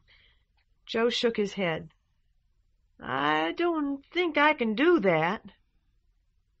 "I doubt that any champion thought he could do it before he did it." The very slightest of smiles touched Joe's lips, a smile that could not have been seen at all were it not for the impassivity of the wide cheeks and heavy chin. As if to remove the last droplets of poxy, a large dark overcoat sleeve rose and scrubbed at that infinitesimal curve, yet the smile remained. Without in the least intending to, he yawned. W.F. said, "Guess I better get you into the bed. You did the job and you about fagged out, I think."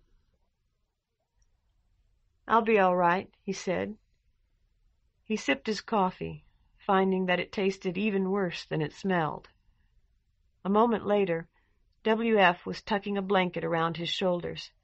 "You gets chocolate pudding every meal," W.F. said, "even for breakfasts." Chapter 7. Lara, Tina, and Marcella. The ringing of the telephone beside his bed woke him. Groggily he answered it. "Hello?" A woman's voice. "Here, Emma, give me that." "Lara?" he asked. "Is that you, Lara?" "Darling, it's me." Surely that was Lara's voice. Lara, composed and gracious.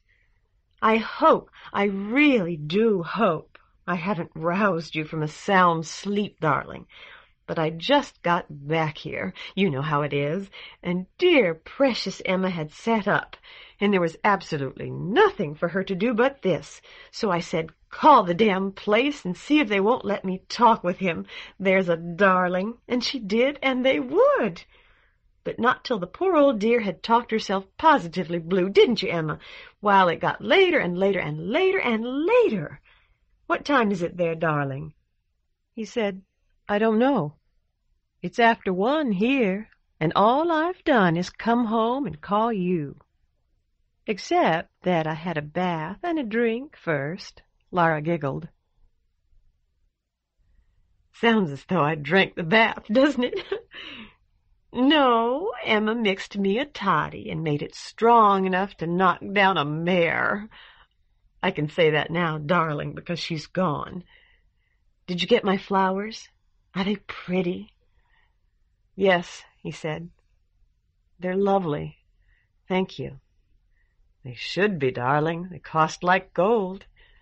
But I'm immensely glad you like them. He decided to come out with it. You're Marcella, too. You mean besides all those perfectly awful bitches I play?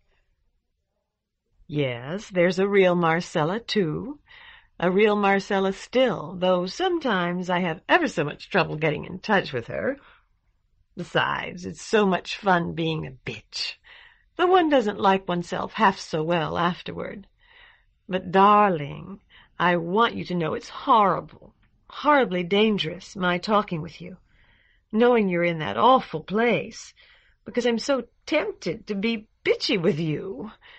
Why couldn't you be good? But I'm coming to see you just as soon as I can. Perhaps then we can find a door out for you together. There was no goodbye, only the terrible finality of the handset set down in the receiver. He hung up too, and put his hands behind his head, as he always did when he had to think. Maybe Lara would call back, as Marcella or somebody else. As Tina?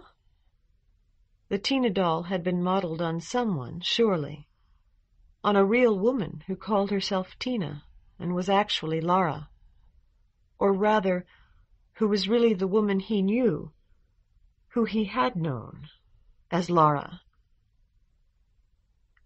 He stepped from the van onto ice, and his feet flew from under him. He jerked awake. He had been sleeping then, sleeping and dreaming. Perhaps even Lara's call had been a dream. He got up, found the pick he had taken from North's room, and opened his locker. His clothes were just as he remembered them. The charm Shung had given him hung from a hook in the locker. The Tina doll was in the breast pocket of his jacket. The badly folded map was in one pocket of his topcoat. He took it out, but the room was too dark for him to read it. As he replaced it, it met with some obstruction.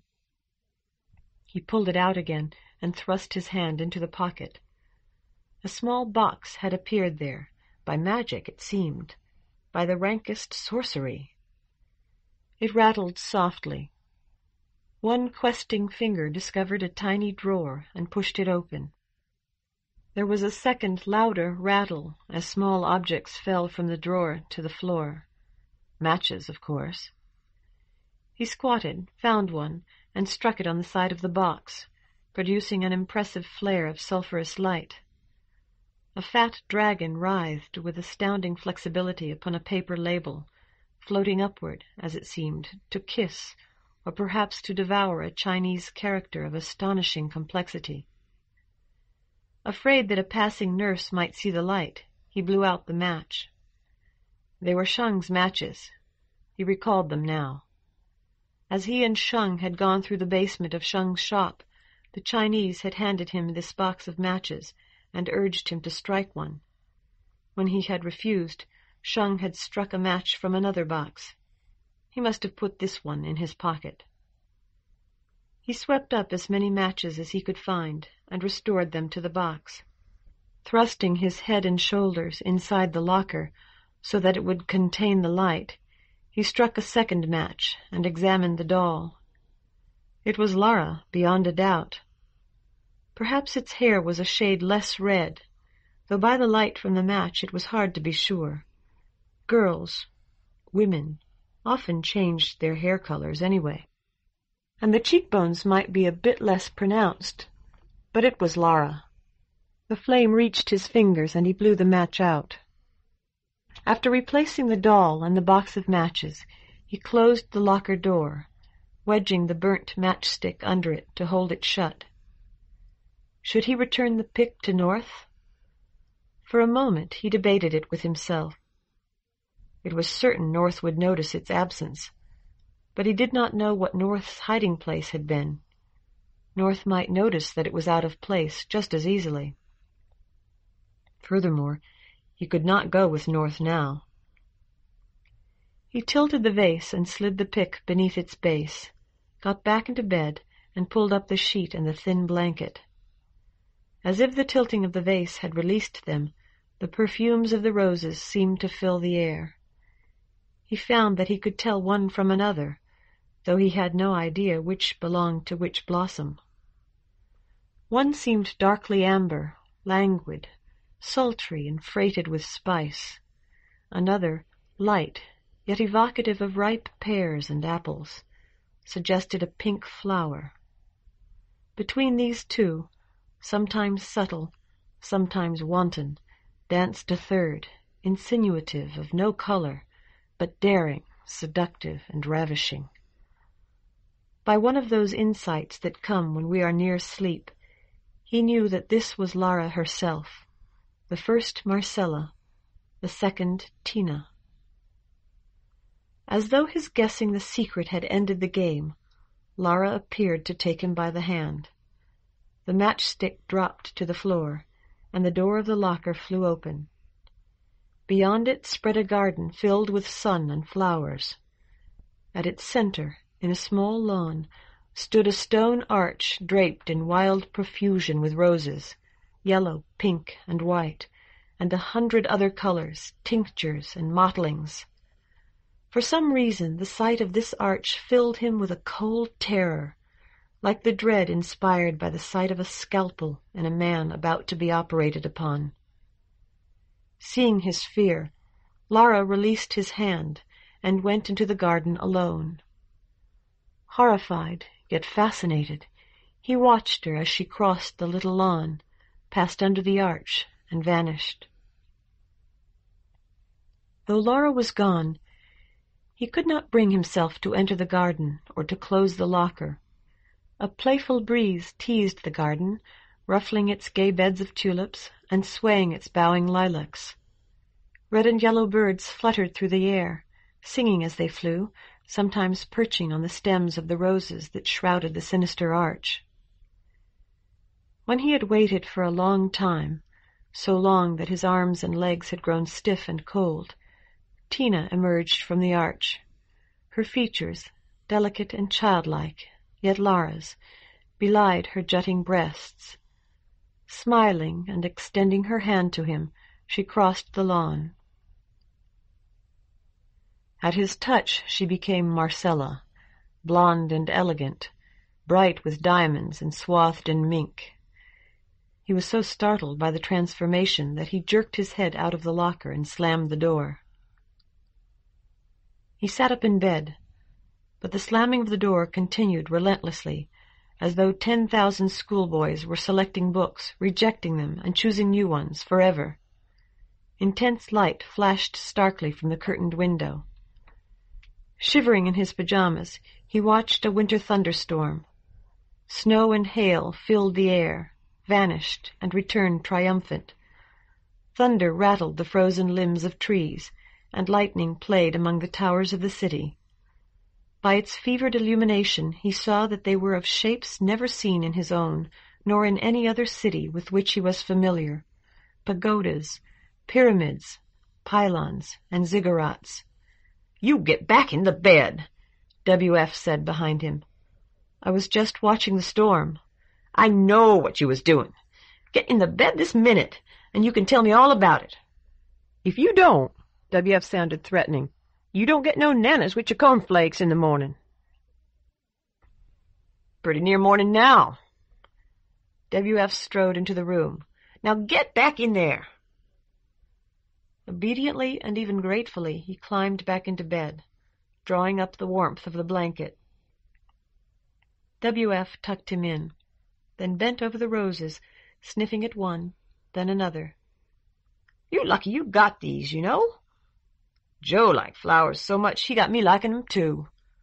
When he's home with that Jennifer, that's about all he do is work with those flowers. He got a little greenhouse." He would have returned to the locker and its haunted garden if he could. Instead, he found himself at work, confronted by an angry-looking woman who told him, "I want to buy some furniture. Show me furniture, young man." The aisles of furniture had become deserted highways lit by the level radiance of a setting sun and stretching for hundreds and perhaps thousands of miles, lined with brass beds, bookcase beds, and big water beds, all of which he showed the woman. There were gate-legged tables, too, cute dinettes, and formal walnut dining-room ensembles. When they had seen innumerable beige sofas and cozy wing-back chairs, they came at last to a Chippendale writing desk. He pulled out a drawer to show her its green baize lining, and found that it contained an unopened letter sealed in red wax, imprinted with a heart.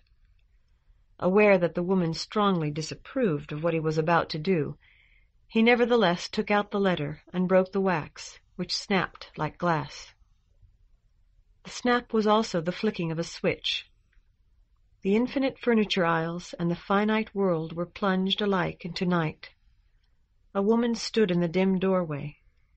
From the gesture she made of thrusting her purse beneath her arm, he knew that the snap he had heard had been the sound of its clasp. He sat up, but the woman had already turned away. For an instant her face was lit by the hall light, and he saw that she was Marcella, the woman whose picture, but it was Lara's, was on the card that had come with the roses, the woman he had seen in the garden. He sprang from the bed and rushed down the hallway, but she was gone. When he returned to his room, North was sitting in the tiny chair beside the bed. "Hello," North said. "Thought I'd have to wake you. What's up?" "I had another visitor." "Anything to do with our plan for tomorrow?" "Today, you mean?" "It must be a long time after midnight." "No, it isn't." "You got your locker open." "I checked." "That's good. That was the test. What we're going to do—" "I'm not going," he said. There was a long silence. At last North said, "You think you've got a better way now?" "That's right." "I need somebody to drive me. You're the only one around." He asked, "Can't you drive?" "Hell, yes, but I'm not going to." He hesitated. Marcella, who might or might not be the same as Lara, though he was sure she was going to try to get him out. But would her chances be worse if he'd gotten himself out before? "All right," he said, "but there's a price." "Name it." "You're from the real world, the world where Richard Nixon was president. So am I. But I think you've been in this one a lot longer than I have." "How long?" North shrugged, his shadowy shoulders almost invisible in the faint light. "I've lost track." "More than a year?" "Sure." "Then I want you to answer 3 questions for me, openly and honestly. 3 questions about this world. Will you do that?" "Shoot." He hesitated. There were so many questions, and some of them were questions he had to ask himself. Did he want to go home? Or to find Lara? He asked, "Who was the woman they call the goddess?" "Hold it," North said. "I can't answer questions that don't make sense. Do you mean the real goddess?" "When I first got here, I bought a doll. The clerk said it was the goddess at 16. I mean whatever goddess he meant." "All right. That's the real goddess. Only she's not real. She's just like Christ or Buddha. You get me? She represents the goddamned feminine ideal or whatever. There's a big place out west that's sacred to her. 10,000 square miles, they say. Nobody can live out there. Nobody's even supposed to go into it." "No one ever sees her?" "That's your second question?" "Yes," he said. "Sure, people see her. They see ghosts and flying saucers, all sorts of crap. She's supposed to go around looking for her lost lover, some guy she ditched thousands of years back." North paused. It was impossible to make out his expression in the faint light from the doorway. "If you ask me, she's Mary Magdalene, and she's looking for Jesus. Anyway, sometimes they see him too, the lost lover." "This is my third. What do they call him?" There was a noticeable hesitation before North answered. "I won't count this one. There's a bunch of names. and I've never paid much attention to them. Another hesitation. Addis, he's one. He's got something to do with spring and the harvest, or he did. I still have a question left? Right. Then I'll save it for later. Are you going to tell me how we're going to get out? Or do you want me to play it by ear? I'm going to tell you. Just before noon, they'll herd all of us into the rec room. It's called group recreation, but it's really a get-acquainted party and gripe session. All the staff will be there, so that's the best time for it. What we have to do then... The light came on. Chapter 8. Indoor Moops Ball. He had barely gotten into bed when W.F. carried in his breakfast tray. "It was pretty good," W.F. said. "So you get nanas with your cereal." He said, "You work some awful hours." "Not really. I work days. See, the first time I see you yesterday, I was about to go off. Then I went to the arena to handle Joe. Then I come back with him, 'cause I live out this way. I had a little talk with Joe about strategy and all that after you gone. I always do it with him after a fight, but he won't do it right after. He want to cool down, think about things himself. So then I think, why don't I have a look in and see how everybody's doing?" "You can't have had much sleep." "Don't need much. Never have. I'll sleep good tonight, though." "W.F.?" "What?" Already at the doorway, W.F. turned to look back. "Did you see a blonde woman here last night? A visitor? Somebody come while you sleep last night, huh?" He nodded, then added, "Not really while I was asleep. I was awake, and I saw her just as she was stepping out into the hallway." He indicated the golden card attached to the roses. "This woman." "Listen." W.F. stepped toward the bed again and lowered his voice. "Lots of dudes have some dreams like that. Don't matter. Don't you worry about it." Breakfast was cornflakes with a sliced banana, milk, and coffee. He ate listlessly, trying to recall what he had eaten for dinner the night before. The only thing he could be sure of was W.F.'s promised chocolate pudding. Had there been potatoes?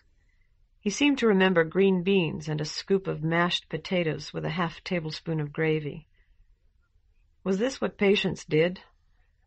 He had not thought of himself as a patient before, but as a wounded animal, a lost adventurer briefly exiled from the fields of life. Perhaps no one thought of himself as a patient until he was well, or almost well. He'd had a concussion after all, a bad concussion. Perhaps this was how patients felt, how patients lived, waiting from one meal to the next, marking their whole lives with soggy cornflakes and cold coffee. He tried to finish the coffee before it got any colder, and discovered that his hand was shaking too much to hold the cup. This was a mental hospital. He had a concussion, or was that just what they told you? He felt his bandaged head. There was a knock at the doorway. A man in coveralls stood there, artfully pretending that there was an actual door before him, a door impenetrable to the human eye. "Yes," he said. "TV repair. You have a broken set?" He had forgotten about it. "Yes," he said again. "Or at least it was broken yesterday." He picked up the remote control and pressed the on button. Nothing happened. The man had stepped inside. "No picture, no sound." "That's right," he said. "You didn't mess with the knobs, did you?" The man edged in the direction of the set, keeping an eye on him. "I'm not crazy," he said. "I'm an alcoholic, a drunk. I fell down and hit my head. Read my chart. No, I didn't touch the knobs at all. There's nothing but that little chair to stand on, and it's on wheels." Somewhat to his surprise, the television repairman did as he had suggested, bending to study the chart at the foot of his bed. "Okay?" he asked. "Okay." The man straightened up, smiling. "You know how it is. Some of the guys in this place are really nuts. I guess it's worse for you, being in here all the time." "I haven't met many of them. I only got here yesterday." It struck him that he did not really know whether what he had said was true or not. Or anyhow, I only woke up yesterday. I had one guy try to jump me once. I had one guy tell me he was God. The man chuckled. And he hadn't liked how the world was going, so he changed it. But he didn't like the new way either, and he wanted to change back. He was real mad. He smiled dutifully. There was a woman, too, that said she was a pilot. You ever hear of a woman that could fly an airplane? Sure, he said. Maybe she was, then. Only she said she was way up above all the clouds, and she didn't know quite where she was, and she didn't want to come down through them, because sometimes you hit something doing that. So she saw this little bitty hole in the clouds, and lights on the ground, and she went through it, and everything was different. The man chuckled again. They used to have the women mixed in with the men, you know. What do some of these guys know? But one of the papers found out about it. Expertly, the man lifted the television from its slanted bracket. He had put the telephone in his lap. Without much hope, he dialed his apartment. Knobs don't work, the man said. Now I gotta see if you got power. Some of the outlets here are bad. Somewhere. Where? A telephone rang and rang again. You got power, so it's the main fuse. Power, no light, no sound. Can't be anything else. The man whipped out a large screwdriver and began to take the back off the set. Hello? It was a harsh male voice. Who is this? He asked. You called me. Who do you want? Lara. There was a long pause in which he heard faint music and children's voices, as though a radio were playing in the next apartment, as though the apartment were by a school. It was not, and all its windows were open in this bitter cold, admitting the sounds of the playground with the snow. Lara's not here. Who's calling? Tell me who you are, he said, and I'll tell you who I am. I see. Okay, I'll tell Lara you called. Where are you? He hesitated. He wanted to be found. But did he want to be found by this man? Would this man really tell Lara anything? She had brought the flowers. No, she had sent the flowers. But she had come later. She had even spoken to him on the phone, because it had been Lara, surely Lara, on the phone. Lara forced to use another name. Lara knows where I am, he said, and hung up. Yup, the main fuse, the television repairman said. I'll have it working again for you in a jiffy. For want of anything better to say, he said, I don't suppose I could trade it for a color set. Color? You mean colored pictures? He nodded. The man's face closed, like the shutting of a door. In the tone of an adult explaining simplicities to an infant, the man said, You can't do that. Look here. The way these things work is that you've got a round screen coated with phosphors. When the electron beam hits them, they shine. If it hits them hard, they shine bright. If it isn't so hard, they're not so bright. That way you can have white, black, and various shades of gray on your screen. But if you wanted colors, you'd have to have a phosphor dot for, well, every color there is. Blue, red, yellow, everything. They'd have to be put on real close together, too, without them getting mixed up. And I guess you'd still need the regular phosphor for white. If it was ever built, a thing like that would cost $1 million. He said, I thought I saw an article that said they had them. The repairman tossed the burned-out fuse in the direction of the wastebasket in the corner. Probably somebody playing guessing games. Or a real little one that some companies made to show they could do it. I think they'd have to put out their own signal, though. The regular signal wouldn't work. He nodded and lay still for a moment, watching the man put the back on his set. He knew he owned a color television, a GE as bright as Lara's roses. He knew Lara had sent him the roses. He had sold color televisions. and he had seen Lara. His neck was still stiff from the fall, and it hurt to twist it to look at the roses. He decided he would sit up and hold the vase in his lap for a time, smelling the roses and visualizing how they would look on color television. When he picked up the vase, he saw a roll of bills beneath it.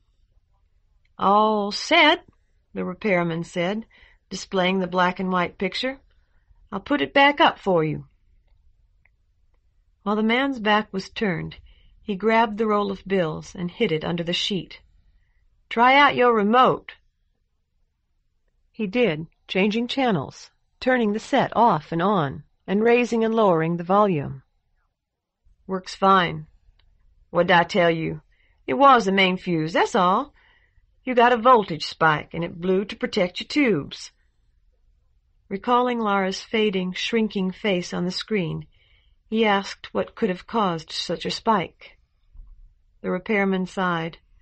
"Probably some equipment somebody's hooked up wrong. The hospital's got a lot, X-ray machines and all that stuff, big elevators. If you wire 'em up wrong, they can generate voltages of their own and stick them in the system." "I see," he said, and then, "Thanks." When the man was gone, he let his fingers toy with the roll of bills, counting them by touch. Exactly 10. He wondered how big they were, and whether they were all the same denomination. What did they look like? Money here was not like his own money.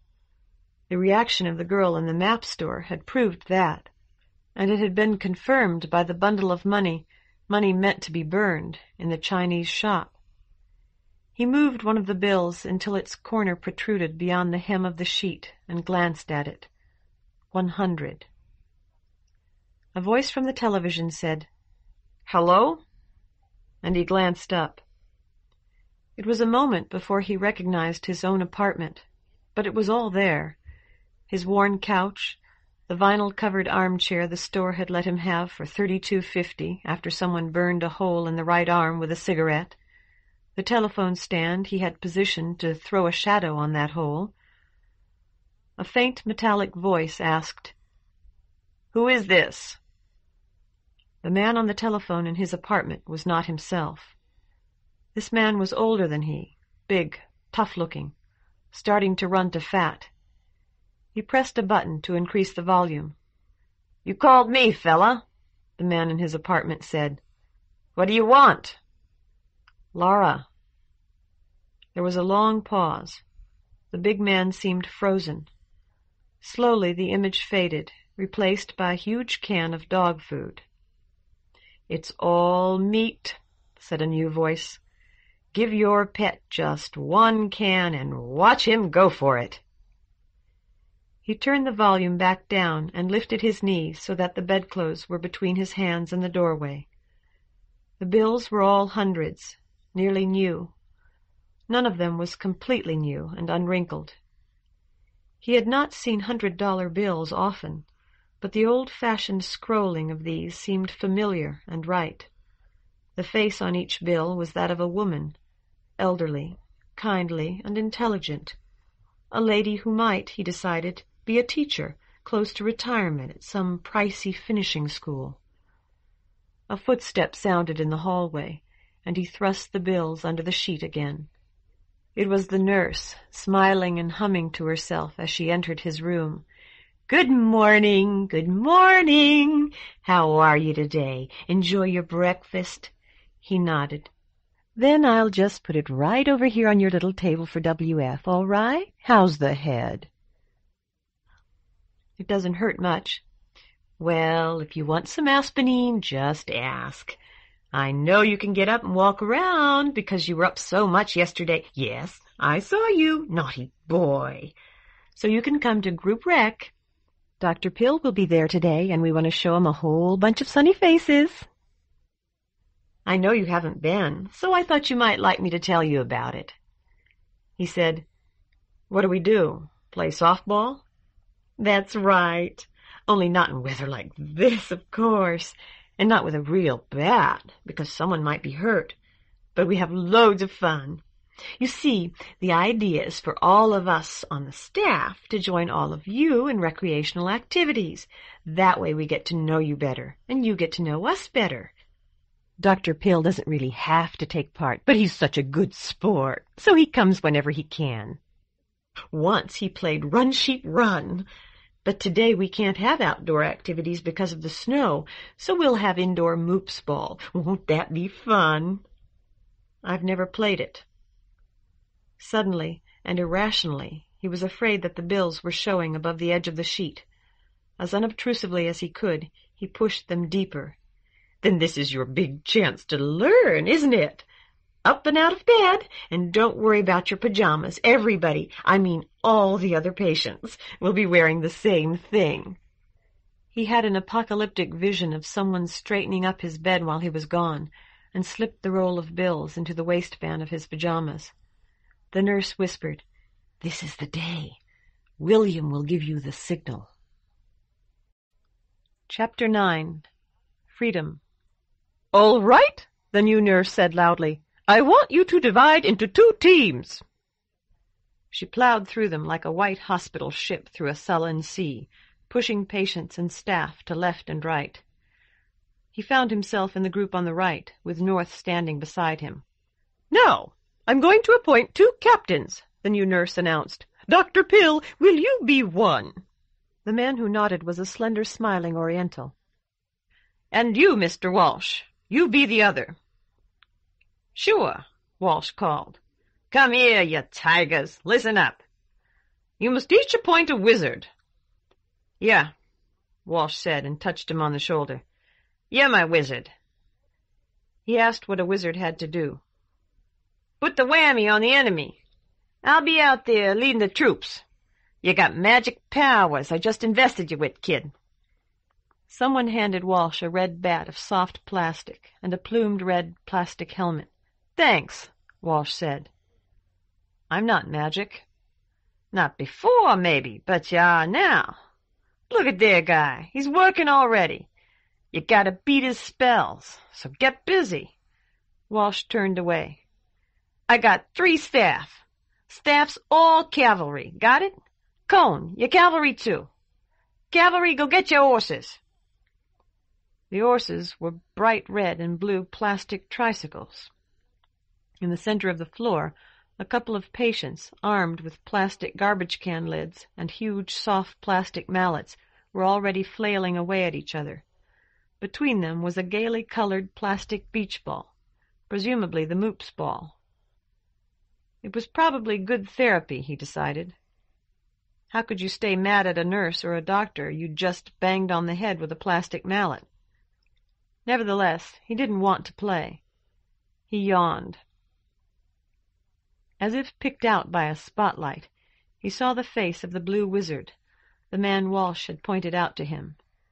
It was a thin and even skeletal face, on a head that appeared to have been shaved. Its owner stood motionless in the midst of the hubbub, smiling a little, arms extended, eyes fixed upon him. My God, he thought, it's working. He began to dance as he had seen Indians dance in movies, stamping his feet, pumping his arms, patting his mouth as he yelled, "Woo, woo, woo! Pawnee get ya! Scoffin' white man!" After a moment or two, he noticed that several members of the blue team had stopped playing to stare at him. "Pretty soon they'll put the captain of the winning team up on their shoulders and march 'em all around. Go to your room as fast as you can and get your street clothes on. Come to door C. It'll be open, and I'll be right inside." It was North, fading into the melee as he turned to look. A red-helmeted mob surged about the wide plastic tube the Blues had defended. Red cavalry fending off blue players with padded broom handles. Walsh, conspicuous in the plumed helmet, scored the goal. The hallway was deserted, and he wondered whether North was ahead of him or behind him. Ahead, most likely. North had seen games before, and probably had a better idea of what would happen when. The roll of bills had slipped almost out of his waistband. It struck him that he had been an idiot to do that Indian dance when the money could have fallen out at every step. But it had not, and the dance had worked. He put the bills into his wallet in front of his real money, 3 singles, a 5, and a 20, from the place North called C1, the sane and sober reality in which Richard Milhouse Nixon had twice been elected president. There seemed to be no point in bothering with a tie, yet he did, knotting it swiftly but carefully before his dim reflection in the window. As he pulled it tight, he realized that in the depths of his soul he believed the last few days had been only a nightmare, that everything that had taken place since he had met Lara had been a dream, that he must soon wake up and go to work. And if he went to work without his tie, he would have to buy one in menswear. North was waiting, dressed in a neat blue suit. "Here's the keys. She says it's a chocolate mink. Middle of the lot." The keys shared their chain with a rabbit's foot. He put the whole affair in his pocket as they clattered down the steps. "Won't they hear us?" "They're still whooping and hollering about the game. The thing is to get out fast before they stop."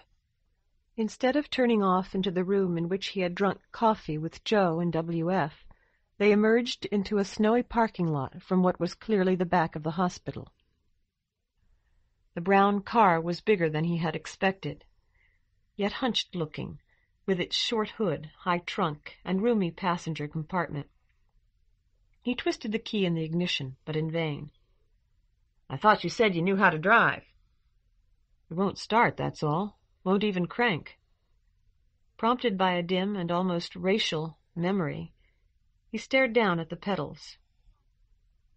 There were 3, and a wear-polished steel button to the left of the clutch. He pressed it with his foot. The engine sprang to life. "That's better," North said. He nodded, wondering about the floor shift. It had been a long time since he had driven a stick, and that had been a short lever on the doghouse of a sports car. This was an ungainly rod topped by a knob of hard black rubber. He tried out the gears. "Get moving, damn it!" "Do you want to get out of here, or do you want to have an accident?" The car rolled smoothly back. He clashed the gears a little, shifting into first, but second and third were smooth and firm. "We're thieves now, I guess," he said as they turned out of the hospital's parking lot. "If we don't get sent back here, we'll be put in jail." Edged into the corner, North grinned at him. "How do you think I got the keys? I got that door unlocked. I got money, too." "How much?" "None of your goddamn business. You got any?" He said, "Same answer." "You know, I kind of like you," North chuckled, "which is too bad, because I'm going to have to bust your goddamn snotty nose for you someday."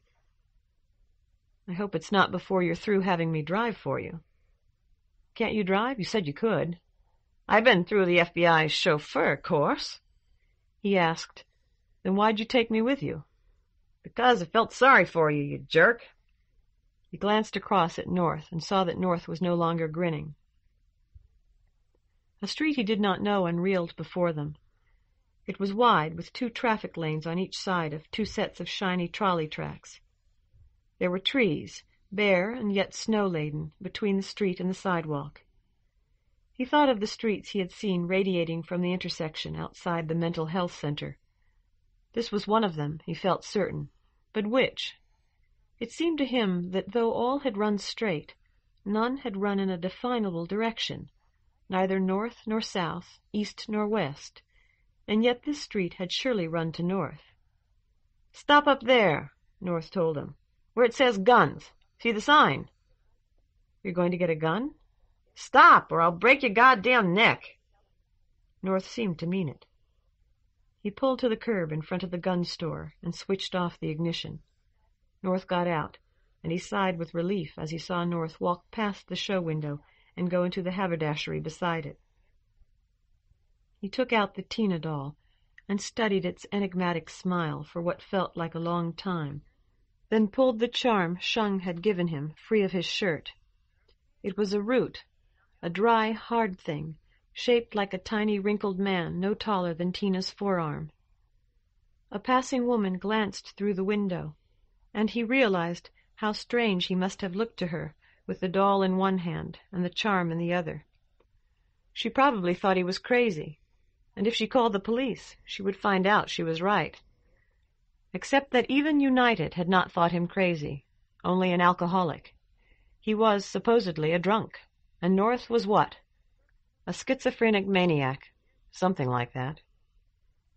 He put the charm and the doll away and turned his attention to the passers-by. At first they looked ordinary enough, though a little old-fashioned in their dress.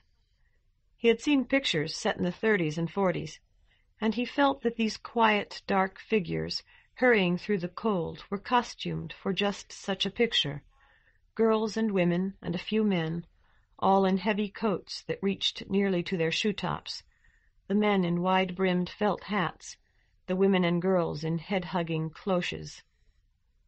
Or that he was somewhere in Eastern Europe, where, according to the evening news, such clothing was still worn.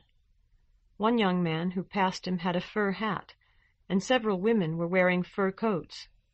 Was there a place in Eastern Europe where they spoke English? A training city, perhaps, for Russian spies? Yet such a city should have been far more accurate. American clothes and American cars were not hard to get. 3 middle-aged women passed, each with an attaché case or a briefcase. It occurred to him that he had seen very few older men, and he began to count. He had counted 23 women and 3 men who looked middle-aged when North came out of the gun store. "All set," North told him. "Let's roll." "I thought you were in the other place." "I was. I got this coat. Like it?" It was single-breasted, of thick brown tweed. "Sure," he said. "I got to feeling a little chilly. Now I'm fixed." North unbuttoned the coat and the jacket beneath it and spread them wide. There was a shoulder holster on each shoulder. The butt of an automatic protruded from each holster. 9mm. I was afraid they wouldn't have them, but they did. Okay, let's get rolling. We've got places to go and people to see. He shook his head. Not as long as you've got those.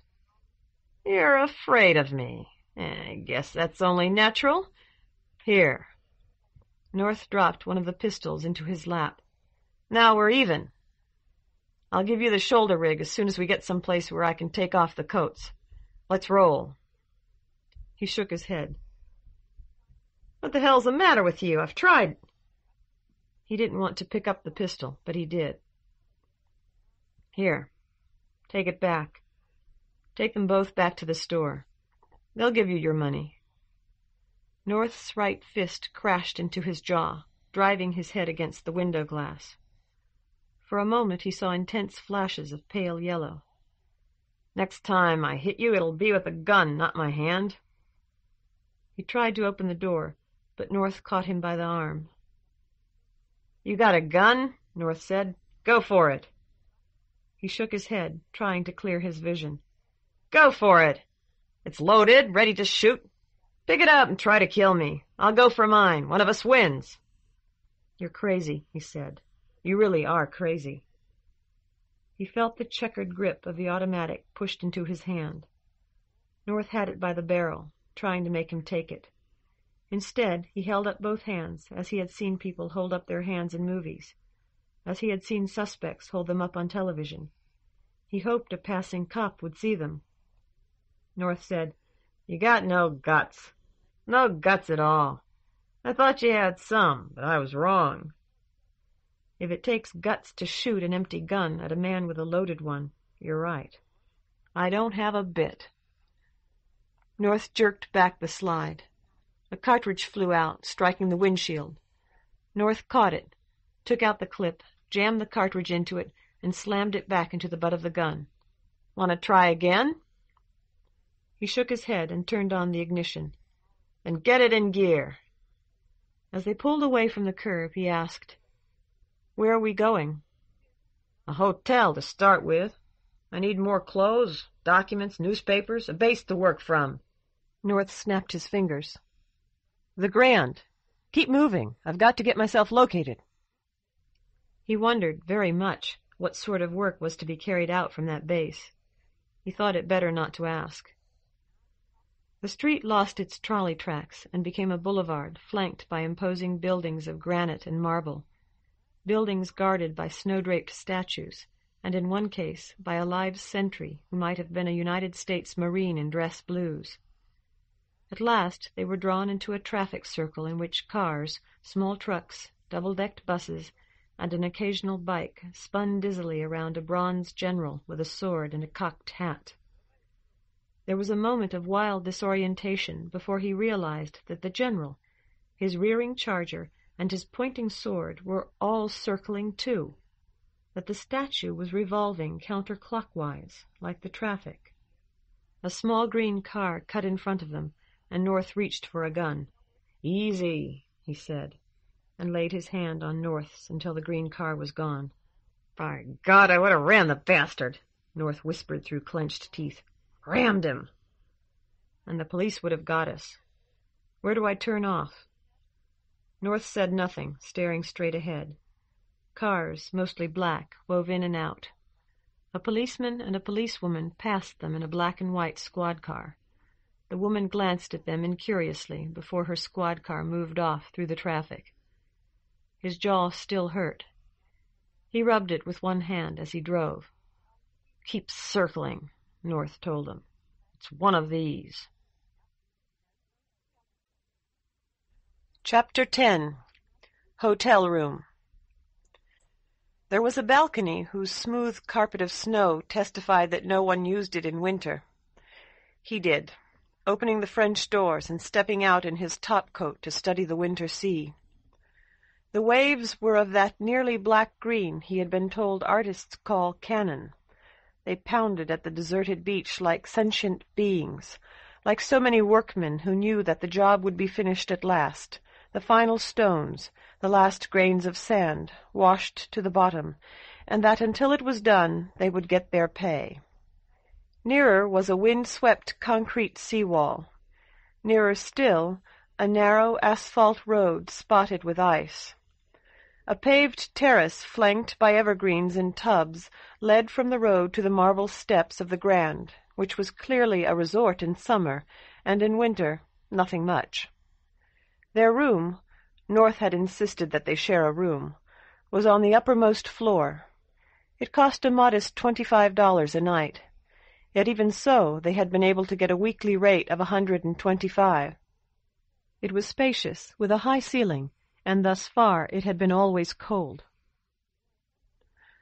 A lonely gull circled the freezing sea, and it struck him that North might well have tried to shoot it if North had been there, and that the seagull might, if only it could, tell him what sea this was, and whether his own land lay over it, though he was convinced that it did not. But where? Or had he been given some drug that permanently distorted the way he viewed the world, so that in the city where he had been born they now saw him wandering, wide-eyed, talking to phantoms?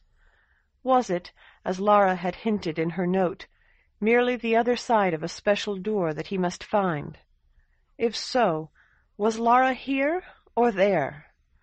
For she seemed to be in both places, admitting a strange man to his apartment, appearing here in his dream and on television, though that had perhaps been Marcella, who was surely, certainly, Lara herself in disguise. What had she told him? "Darling, it's terribly dangerous, my talking with you." That had been a message. That had been a warning as clear as Lara had dared to make it. "What time is it there?"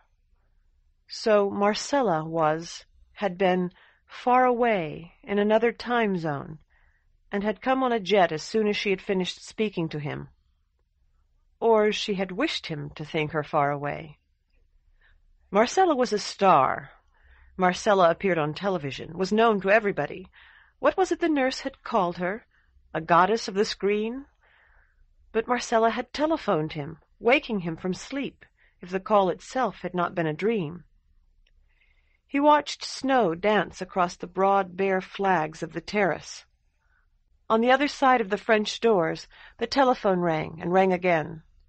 He opened them, stepped into a room that now seemed warm, and slid them shut, latching them carefully.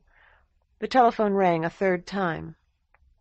He looked around to see whether the French doors had sent him back to his own country, or perhaps whisked him to a place stranger even than Lara's. Other than the comfort of the room, nothing seemed to have changed, and he knew that it existed only in its contrast to the freezing wind outside. He picked up the handset. "Mr. Pine?" It was the name he and North had decided upon. "Yes," he said. "Are you sharing your room with the Mr. Campbell, sir?" "Yes," he said again. "Or rather, Mr. Campbell's sharing his with me. He paid." "Our records show only your name, sir, although they show double occupancy. The other gentleman is Mr. Campbell?" "That's right. Why are you asking?" "Mr. Campbell is buying some things in one of the shops, sir," the clerk said, and hung up. He hung up, too, and switched on the television. Lara did not appear on the screen, though he had half expected her. He took the map and the bundle of currency from the pockets of his topcoat, pulled it off, and tossed it on the sofa. As far as he could judge, the bills were perfectly genuine.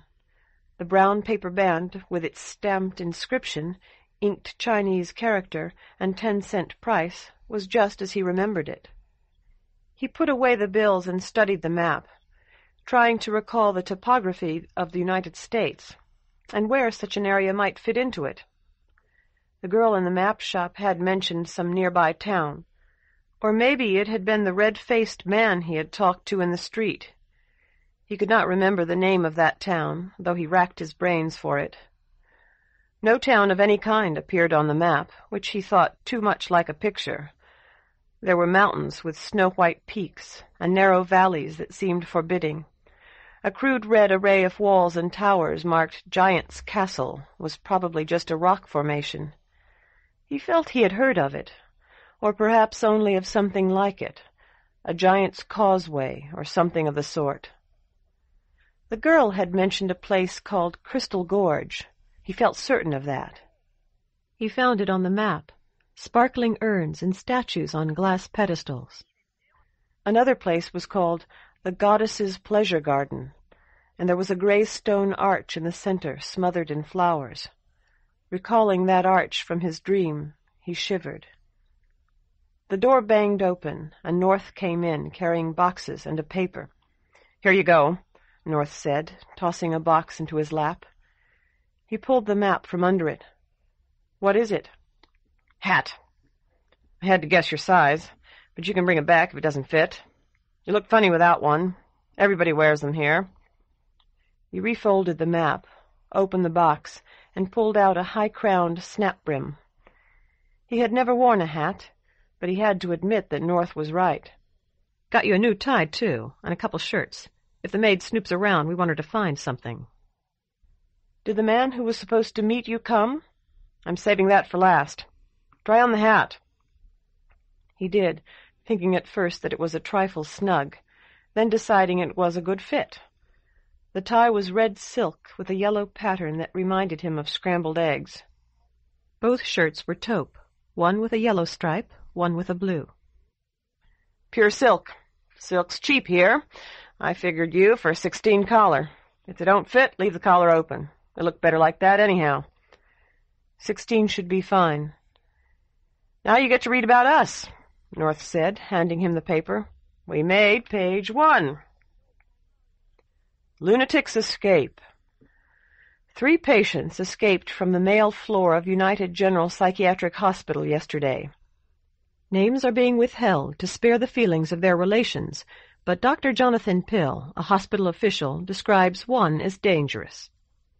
He is a male Caucasian of medium height, Dr. Pill told this reporter, with receding dark hair, dark brown eyes, and a black mustache. We were treating him with electric shock and lithium, and we felt we were making progress. He was transferred from the violent ward to our general treatment facility 10 days ago, but without treatment he is liable to relapse. The second is said to be a short, slightly built man of 45, almost totally bald. He is reported to have an ingratiating manner, and to be capable of appearing fully sane for extended periods. He is not thought dangerous, but should be confined for his own safety. The third is young, below medium height, with curling brown hair and brown eyes. He is reported to be friendly with the patient above, and it is believed they may be together. The present episode is the only instance of escape from United General in the current decade. Security measures are being tightened. North said, "Not a word about her, you notice? They're afraid they'll make them quit using nurses on the men's floor." "The nurse who helped you? Maybe they don't know about her." "Sure they do, if they've got any brains. Whose car was gone? Whose—" North bit off the sentence, struck by an idea. "That's Eddie Walsh. It's got to be." "He wasn't with us." North grinned. "But we left the door unlocked. Remember, door C? That was always locked. The guys had him up on their shoulders when we went out, and he must have seen us. Eddie's one sharp little bastard." "He didn't have any street clothes."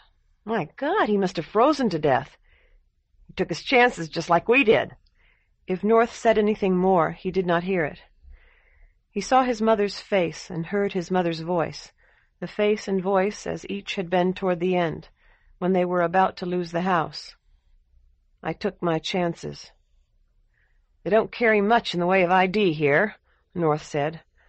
"According to what he tells me, a driver's license will get you just about anywhere. Here's yours." A square of stiff paper sailed through the air and landed in his lap. It seemed to him that a driver's license should be cased in plastic and carry a picture.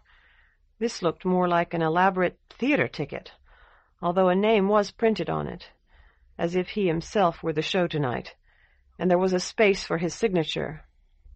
North said, "I'm going to take a shower and change. You too, if you want to. Then we've got things to do." He nodded, still seeing his mother's face. Her face as it had perhaps been when she was much younger, on the television screen. Or Lara's. The woman turned and was only an actress who presented her back to him while the camera peered over her shoulder at the handsome, vapid man she spoke to. His mother had been Lara, he felt. Lara in a way that fluttered off when he tried to grasp it. Not quite the Lara who had lived with him, yet they were both... He shook his head. Was it possible to catch insanity like measles? What was it, anyway? Was anyone who denied the facts insane, like poor Eddie Walsh? He shook his head once more and picked up the paper, a tonic for the madness that threatened to drown him. Section 1, Classifieds, Sports. Eddie Walsh's features threw him a cocky challenge from the sports section. Joe ready for the champ.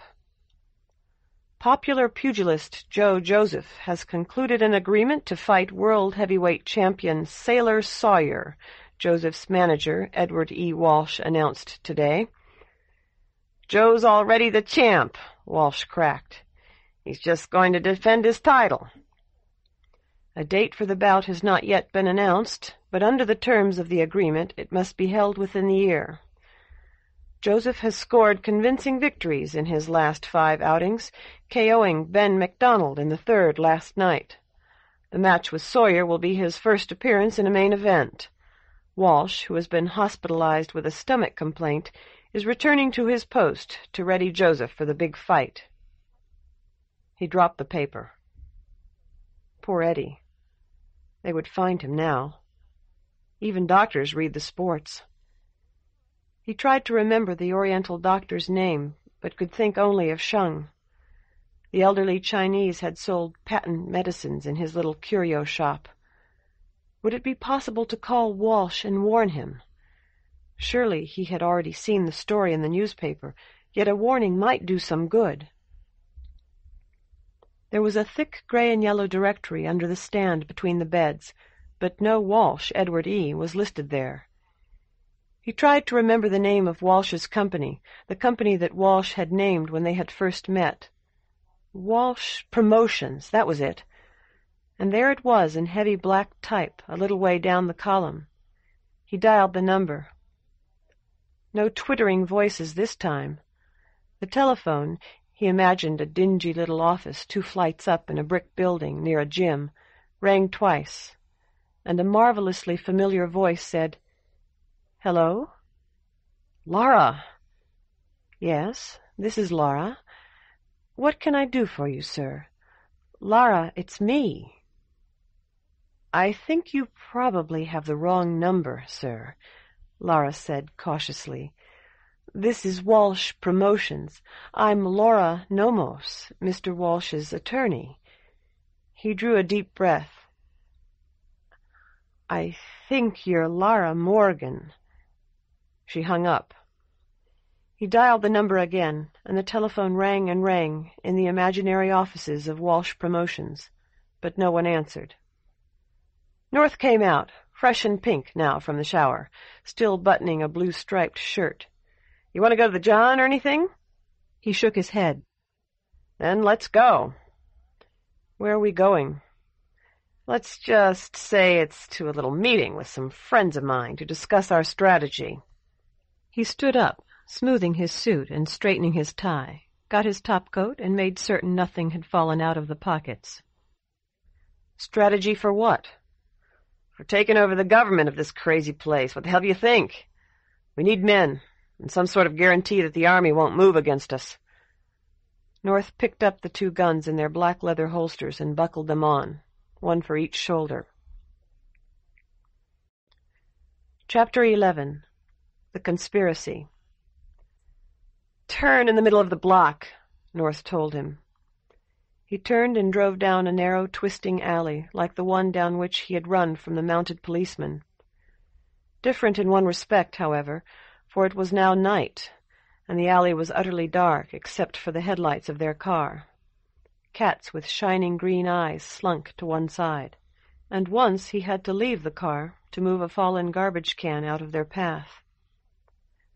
The alley divided, then redivided again and yet again, and though he saw wider streets at the ends of some of its branches, North always directed him away from them. Soon he decided that North himself did not know where they were going, that North had probably jotted directions on a slip of paper that could now, in the darkness, no longer be consulted, that some whim of insane pride prevented North from using the overhead light or striking a match. At last they halted behind several other cars and edged past them on foot to reach a narrow flight of concrete steps that led to a metal door. North pounded the door with his fists until it was opened by an old woman. "You need a light out here," North said. "The bulb's out," the old woman replied. She seemed to be expecting them, and ushered them into a cramped room with grimy concrete walls. A tall woman in a dirty white coat switched on several very bright lights there, lights so powerful that he closed his eyes for a moment. The tall woman inspected their faces and daubed them with powder.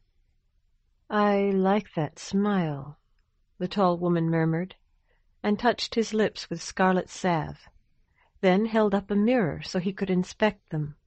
He rubbed one lip against the other, trying to get off as much as he could. "I thought," he began. "You don't understand how they do things here," North told him. "It wouldn't do for us to look as if we just walked in off the street." "It certainly wouldn't," the tall woman agreed, and bustled about, touching their faces here and there with a pencil. He heard voices from outside the room, and once there was a noise like the rumbling of distant thunder.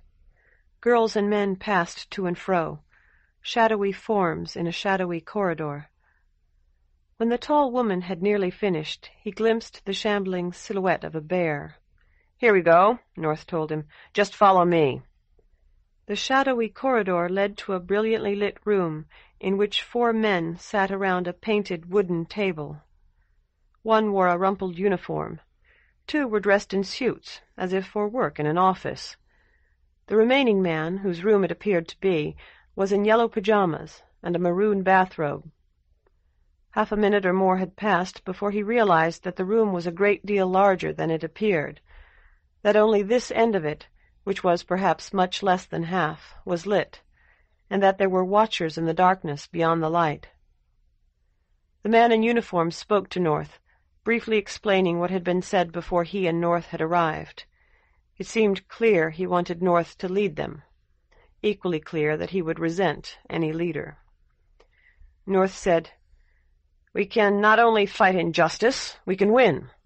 But only if every one of you and everyone involved in the whole movement is willing to do exactly as he's told, and suffer the consequences if he doesn't. A thing like this attracts a lot of dilettantes, but dilettantes are of no use to it. We must have disciplined men, and they must discipline themselves. Is there anyone here who wouldn't be willing to eliminate the man next to him if I told him that man had failed us?" He started to protest, but the man in uniform was already replying, "There isn't one man here who wouldn't be willing to eliminate himself if he failed." "A man like that would not have failed us," North told him. "A man like that is strong, and it is through strength, and only through strength, that we can win. You may think the government is strong and we're weak, but you're wrong. The government is huge and rich, but it isn't strong. Its massive limbs are bound by 10,000 cords, too fine for your eyes to see. They're tied by religion and morality, and by the need to look moral and religious, even when real religion and actual morality point in the other direction. They're tied, too, by filthy businesses and rackets and hack politicians who've each bought their own little pieces of turf. When the government begins, too late, to move against us, you'll see just how clumsy and ineffective it really is. And the stronger we get, the weaker it will be. Strength is God. What is God but the thing that grants our prayers? It is strength that grants all prayers, that makes it possible for a nation or a man to do what he wants." There was scattered applause from the darkened part of the room. "What about this man with you, sir?" the man in the yellow pajamas asked. "Can he be trusted?" Older than the rest, this man was thick-waisted and white-haired. His voice was deep and gelatinous, as if it proceeded from the bottommost cavities of lungs choked with fat. "No, no man can be trusted. You know that better than any of us. But when we betray our trust, we die. We have been taught all our lives, taught by them, to think of that as our weakness. I tell you that it is our strength. We are supernatural beings chained by beings merely natural, and we must not turn our backs on the hand of God within us. We are a sacred band of brothers, and when every one of us knows that, we will be unconquerable." A curtain of thick purple plush fell between the lighted part of the room and the dark. From the other side of it came the noise like distant thunder that he had heard earlier. The men at the table rose, the two in suits taking off their hats and wiping their faces. A balding man in shirt-sleeves looked into the room. "Curtain call! 1 bow, everybody! 1 bow!" North took his right hand, the fat man his left. The man in uniform took North's right hand, and the two who wore suits separated, so that there was one at each end of the line. Like so many children playing a game, they went through a break in the curtain and bowed, North twice, to an audience they could barely see. "It's working," North told him when they were back in the shadowy corridor. "You heard them." "I thought you meant it. I thought you really were going to overthrow the government." "We are. This is how you start getting your ideas across to people. It's the same where we come from." The man in shirt-sleeves appeared, waving a slip of paper. "If you want to sit out front, here's 2 together. Your next call's at 10 sharp. I've written it down here." North glanced at the paper and muttered thanks. "Come on. There's a passage around the seating area where the fire exits are. I used to work here before they put me in that place." Their seats were only 3 rows from the stage. He wanted to ask North if there was popcorn, though he knew that popcorn was only in movie theaters, or at least that in the real world it was sold only in movie theaters. He felt that Lara was in the theater somewhere, and if he could only find some excuse to leave his seat, he might meet her. A slight blonde girl came on stage, carrying a stool and an instrument that seemed to be a cross between an electric guitar and a balalaika. She sat down on the stool and played, singing a song about pirates. As she sang, 3 swarthy pirates danced silently behind her. One had a black patch over one eye, one a steel hook to replace a missing hand, and one a wooden leg. The one with the wooden leg accompanied her on the concertina and danced too, his leg beating the air like the stick of a witch's broom. When the pirate ship lay half a cable from its victim, the rolling of the broadsides filled the theater, and the 3 dancers seemed to have become 50. "It was kind of sad, wasn't it?" North whispered. "Her out there all alone. They didn't like her much, either. An act like that's better in a supper club." A piano was wheeled on stage, and an old woman, who might have been a scrub-woman anywhere, played L'Île Joyeuse. The name was lettered on a card. He closed his eyes to listen to the music, conscious that though he had done nothing but hang around the hotel room, he was very tired. The dancing pirates became harlequins and harlequinas, their ship long proud and slender with strangely shaped sails. He had seen such figures in such a ship somewhere, perhaps in a picture or on a painted screen in furniture. Though he could not see her through his eyelids, Lara had stepped from the piano. He knew it almost at once, opened his eyes, and sat up. She had already left the stage. He stood up. When North grabbed his sleeve, he muttered, "I'm getting sick," and rushed down the aisle and into the empty passageway behind the exits. To his surprise, it was empty no longer. A tall, unsmiling man was stationed before each of the fire doors. None spoke or moved to stop him, but he had the feeling they would if he had tried to leave the theater. He ran backstage instead, certain that Lara had gone there, exiting stage right or stage left, as they said, and that she had not come down into the audience. It was as dark as ever, though he felt that the melody of the old woman's piano, the shining, sparkling notes, should have illuminated it, for it seemed to him that the crystal prisms of some priceless old chandelier had been turned to birds, and the birds set free. Cheered by this light, by which he could almost see, he flung open a door and saw the bear. It rose, growling on its hind legs, and though it was muzzled and chained, he felt a sudden thrill of fear. "Here you are," the man in shirt-sleeves said. "I thought you were going to miss your cue." He closed the door. No, he said. "I can't do that again." He tried to explain about Lara. "You had a dream, my friend," the man in shirt-sleeves told him. "That's all it was. Madame was playing out there, and you had a little nap." He said, "Even if it was just a dream, I've got to look. Even if there's only 1 chance in a million, because it's the only chance I've got." "No, even if it wasn't a dream, you have to go on tonight. Clum's here, the president's advisor, one of the most important men in the whole country." "Clum?" he asked. "I talked to him once on the phone, but that man was German."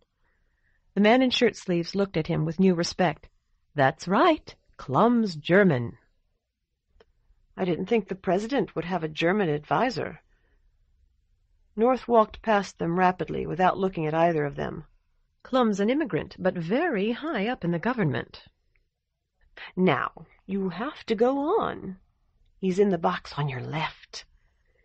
He tried to protest, but the man in shirt-sleeves shoved him toward the stage. "If I see your Lara, I'll send her on, make her part of the play. That's a promise." North was already entering. He followed, trying to look like a plotter, but feeling his face pale with shock. He had lost the gray hat somewhere. He could not remember where. The stage had changed. The man in uniform lay on a cot covered with a thin blanket. "And so you see." "I've seen it before," North said. He wanted to look for Lara in the audience, for Clum in his box, but the lights blinded him. He felt that his first impression had been correct, that they were in a basement room, that it was the theater that was illusion, not the play. "I've been an actor in a play all my life," he thought, and not known my lines. The only difference is that I know it now. North asked the fat man, "How long?" The fat man shrugged. "Today, sir. Tomorrow, perhaps. At the very latest. The immunological system goes, and after that it's just a question of what gets there first." One of the men in suits asked, "Why, Nick? Why did you do it?" "I'm sorry, David," the man in the cot answered. "I simply couldn't help myself." North turned away. "And there was nobody to help him." His eyes had adjusted to the bright stage lights. He could see the audience now, oblique lines of pale, blurred faces that stretched into the darkness, here and there broken by an empty seat. Standing, as always, at North's shoulder, and pretending to watch the man in the cot, he studied the faces in the hope of seeing Lara's. And when he did not see her, he thought to look for Clum in his box, though he could not recall whether the man in shirt-sleeves had said it was to the right or to the left, or whether the directions had been given from the point of view of the actors or the audience. Clum was there, the only occupant of a box, a crag-faced old man with long pointed mustaches dyed jet black and cheeks pulled flaccidly downward by the weight of years. The great man wore a dinner jacket with a white dress shirt and a white tie, and seemed to be sleeping with open eyes, staring straight ahead as if content to wait, cigar in hand, for taller actors or more lofty themes, though they might be never so long in coming. "Salmon die after they've spawned," the fat man was saying. "Drones when they've fertilized the queen. In many species the male spiders are devoured by their mates. At least we're spared that." He had looked to one side for a moment, and in that moment Lara had entered Clam's box. Now she stood with a hand upon the old man's shoulder. She wore a gown of shimmering material that wrapped one breast in a prismatic highlight, a double rainbow, violet, blue, green, and gold. Yet he thought her own glorious hair more beautiful, a part of her person that in transfiguring her transfigured itself. He took a step toward the wings, and because he had, he saw the men with guns before anyone else did. Chapter 12. Children of the Dragon. After passing through his topcoat at hip level, the first shot killed the man who had been dying on the cot. North was firing at once, a gun in each hand. More police, if they were police, were coming from the other side of the stage. He saw a dot of blood appear on the fat man's yellow pajama leg and rapidly grow larger. The fat man stared down at it open-mouthed, clutched the leg in fat, neatly manicured hands, and fell slowly until the crash of his gross body shook the stage. "This way!" North yelled, and went straight back, smashing the concrete wall like so much painted canvas. Dodging to stay out of North's line of fire, he found himself face to face with a magician in immaculate evening clothes. With practiced grace, the magician threw open the door of a crimson and gold cabinet. North darted in. He followed, feeling rather than hearing the door slammed after him. They fell through darkness, sliding down something too steep and too slick to hold.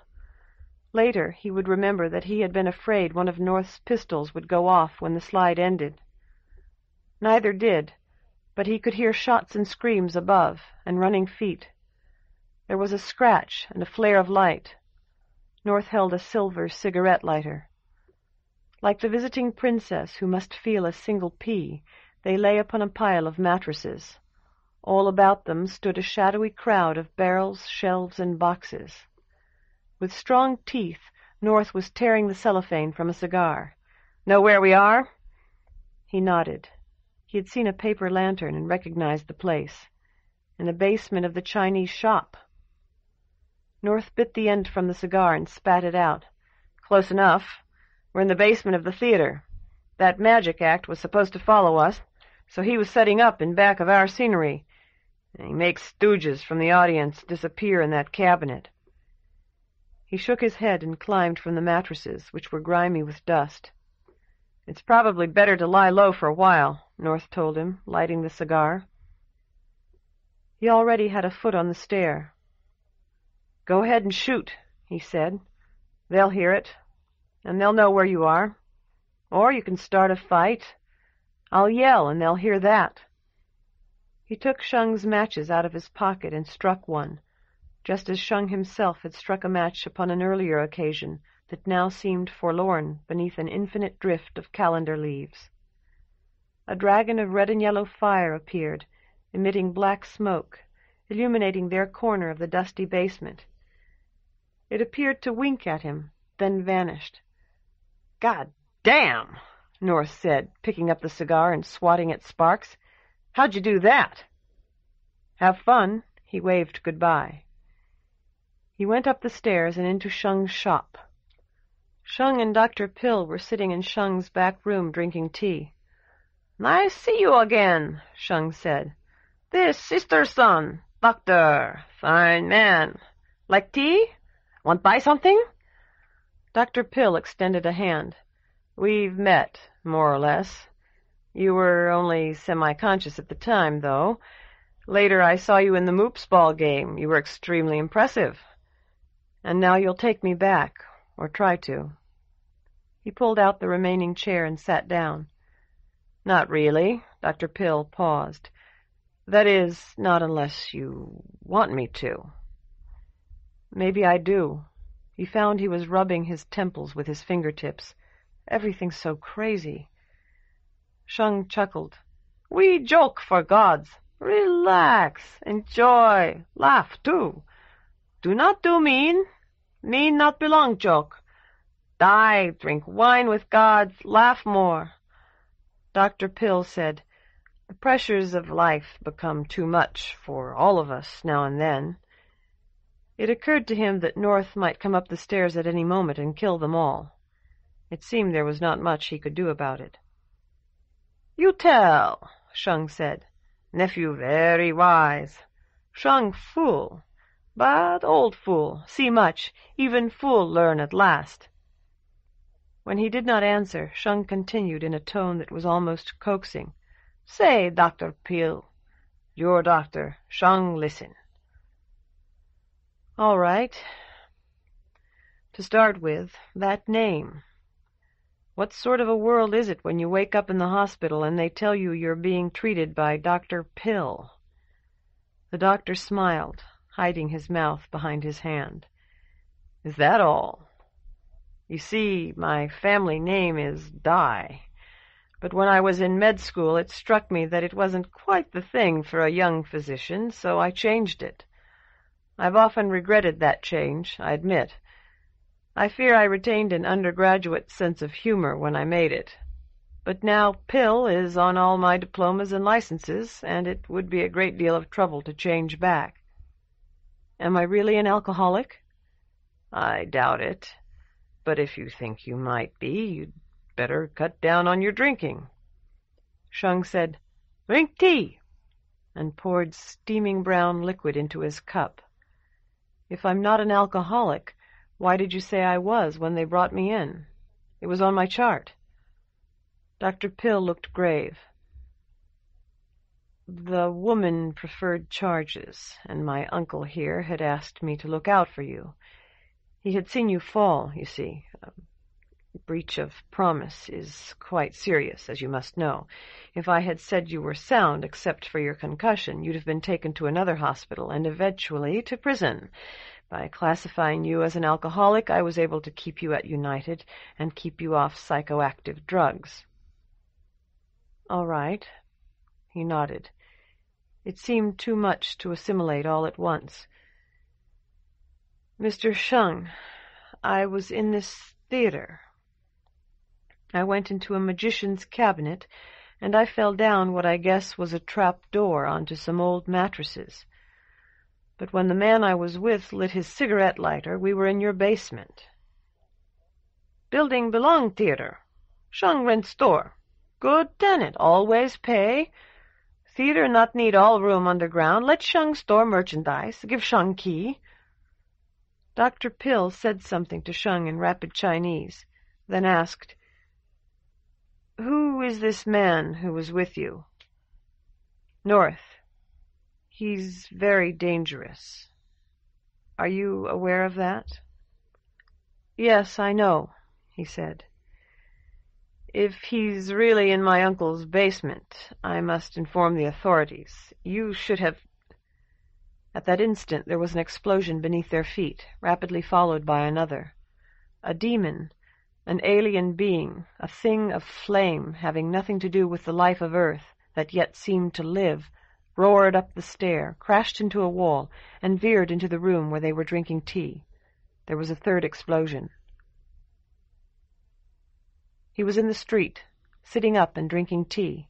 No, coffee. A cop in a tight blue overcoat held the mug, a thick, cracked one of white china. A white-coated medic crouched on the other side. "See," the cop said. "He's coming around." A building was on fire.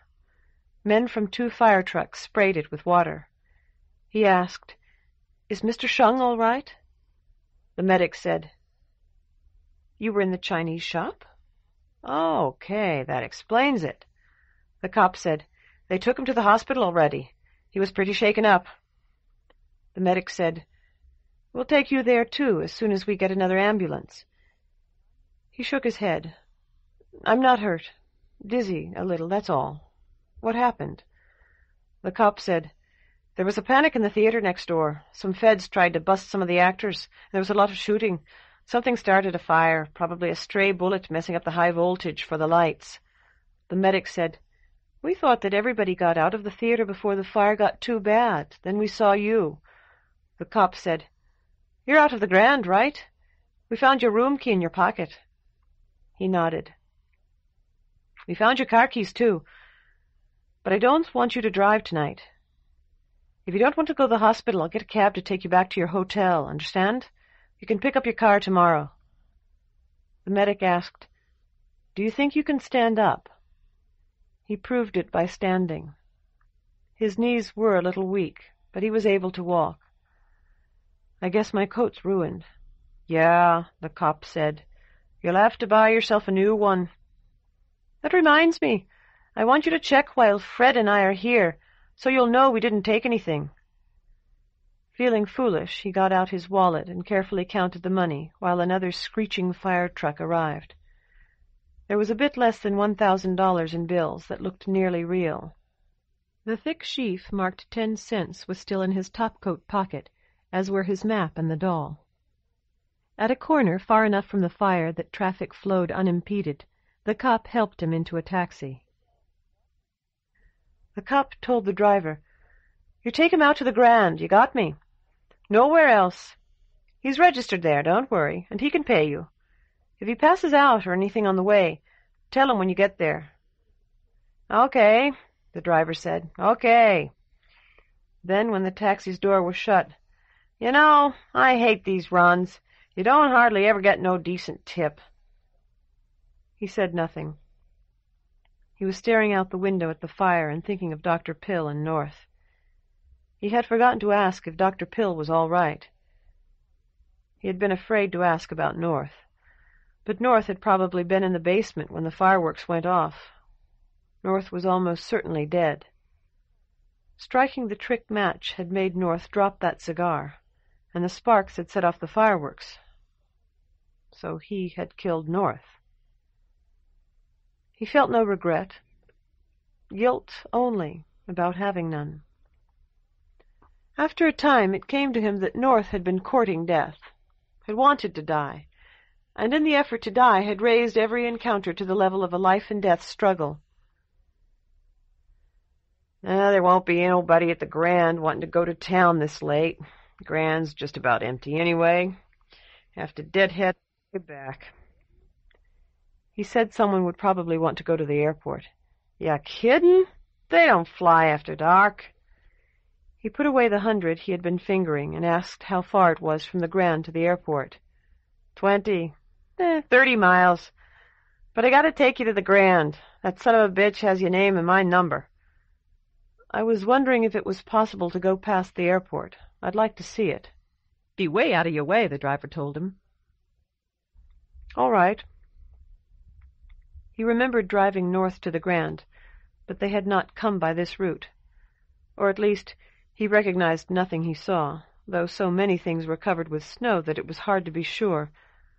The taxi dodged down a narrow street lined with bleak buildings with glazing windows. A drunk slept, or perhaps a man lay dead, in a doorway. He wondered if the dead man was dead in both worlds. Had Nixon felt a twinge? Had Nixon shuddered when North died? Perhaps. For Nixon had been loyal, or at least so he understood. Loyalty had been that president's great, shining virtue, the thing that had made Nixon such a threat. He said, "It's the things that are most right about a man that make him a danger to everyone else." "Boy, you said a mouthful. The more man a man is—" The driver's fingers snapped, sounding as loud as a pistol shot. "If you want to stop at a bar, I'll buy you a drink." "Can't drink on the job, buddy." The driver was silent after that, and so was he. Staring out of the window of the taxi, he tried to find a common thread among the things that had happened to him, but time after time lost his thoughts among the looming buildings, the mystery and magic of the city. He remembered another city, his mother's apartment, and the way she had walked him to school every day in the first grade. There were bad men, she had said, in the city, who would steal little boys if they could. Perhaps they had. Buildings spun by, then halted like Nazi soldiers, clicking their heels at the red lights.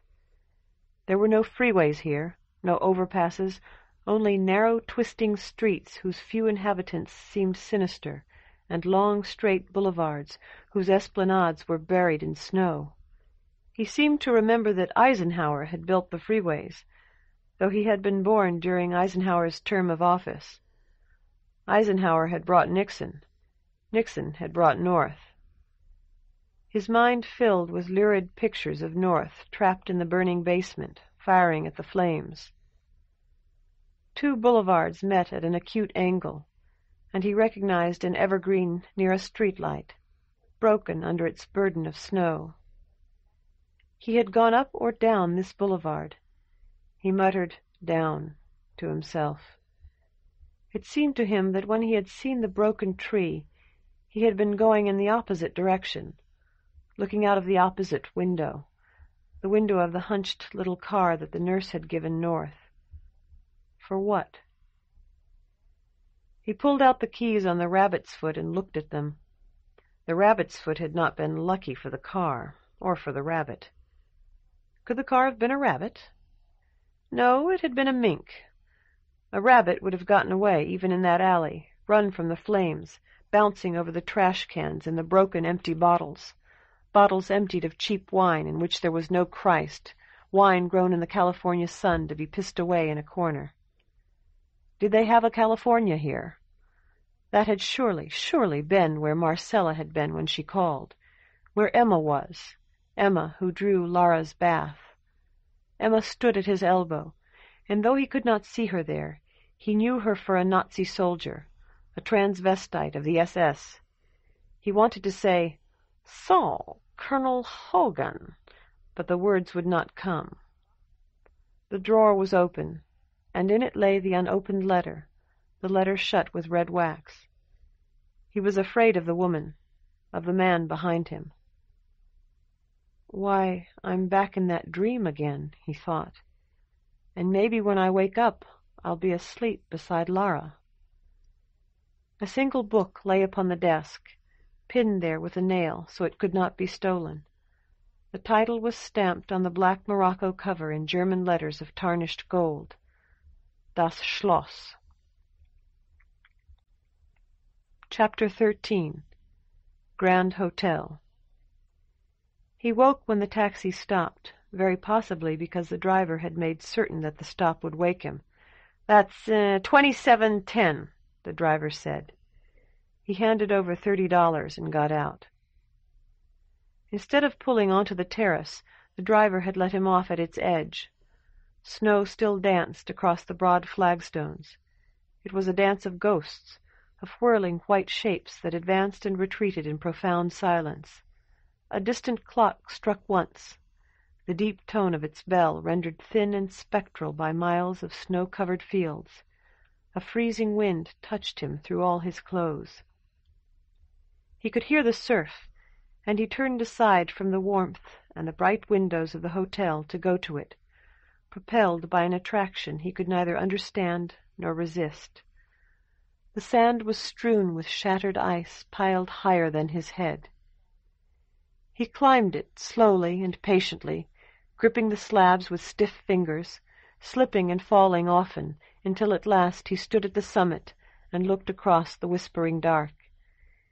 It seemed to him then that he was himself a creature of the sea, a seal, a dolphin, or a sea lion made human by some heartless magic like that which had given the mermaid legs in the story that had made him cry long ago.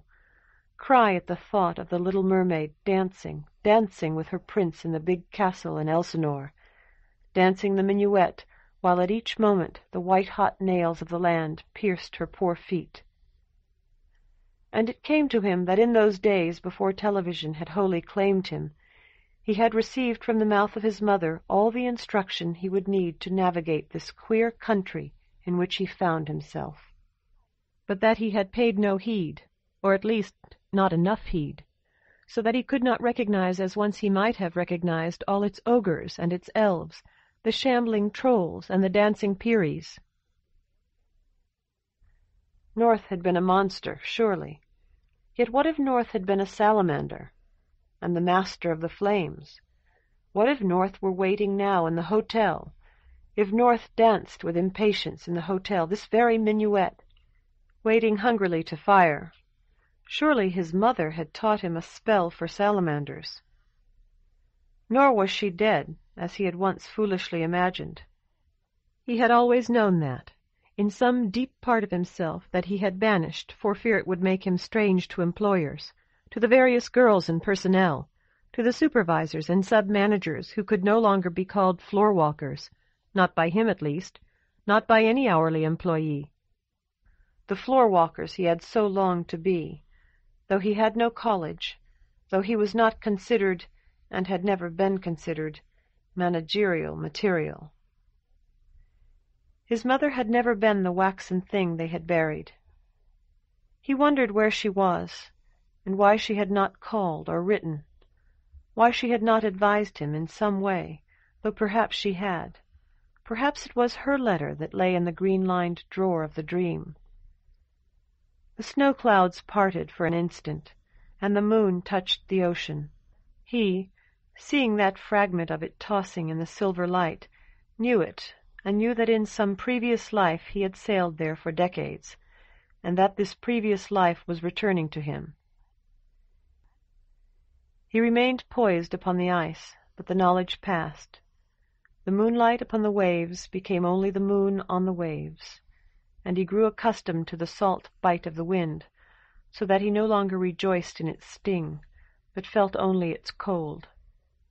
And after a time he turned away from the ocean and clambered slowly down, often slipping, gripping the ragged ice slabs with frozen fingers, and crossed the black road with its dancing ghosts, and crossed the broad terrace with its dancing ghosts, and went at last up the steps and into the Grand Hotel. The hotel had double walls of glass, with a double door in each. Between the first glass wall and the second stood a lone bellboy, like a sentinel guarding a castle without a garrison, a last sentinel left behind by Caesar to watch over the Roman wall or the Rhine. This bellboy looked at his burned and perforated topcoat and his seared face, and said, "Can I help you, sir?" "Yes," he said. "Yes, you can. At least, I hope you can." He wanted to tell this bellboy his room number, but he could not remember it, so he said, "There was a fire, in a theater and a Chinese shop." The bellboy nodded wisely. What theater was it, sir?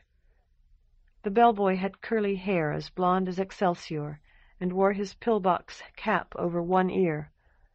I don't know, he admitted. There was some sort of play about a revolution. Ah, that'd be the Adrian, sir. Nice place. Not any more, he said. It burned to the ground. Probably the government did it, sir. You know how they are. He nodded, though he did not know, and asked, Isn't there anyone at the desk? Not this late, there isn't, sir. I'm supposed to take care of it. I'll take you up in the elevator, too, sir. The bellboy shrugged. It's our off-season, sir. You know how it is. If we had fireplaces in the rooms... The bellboy shrugged again, a minute movement of thin shoulders beneath his skin-tight red jacket. My friend rented our room. I'd like to know how long it's paid for. I can look that up for you, sir. He nodded, took his hotel key out of his pocket, and handed it to the bellboy, who opened the inner glass door for him and showed him into the lobby. At the desk, the bellboy opened an enormous book and paged through it. Here you are, sir. That was yesterday, or rather the day before, the way it is now. For a week, sir. So you've got 6 more nights left, counting tonight. In the elevator, he asked the bellboy where he could buy a new coat. He was fairly sure that North had bought the shirts, ties, and hats without leaving the hotel. Perhaps North really could drive, but he had always been asked to drive, been ordered to drive. He said, I beg your pardon. I was saying there's a place here, sir. In fact, they're having a big sale, because of it being the off-season. In the lower level, sir. There's a barber shop down there, too, and a billiard parlor.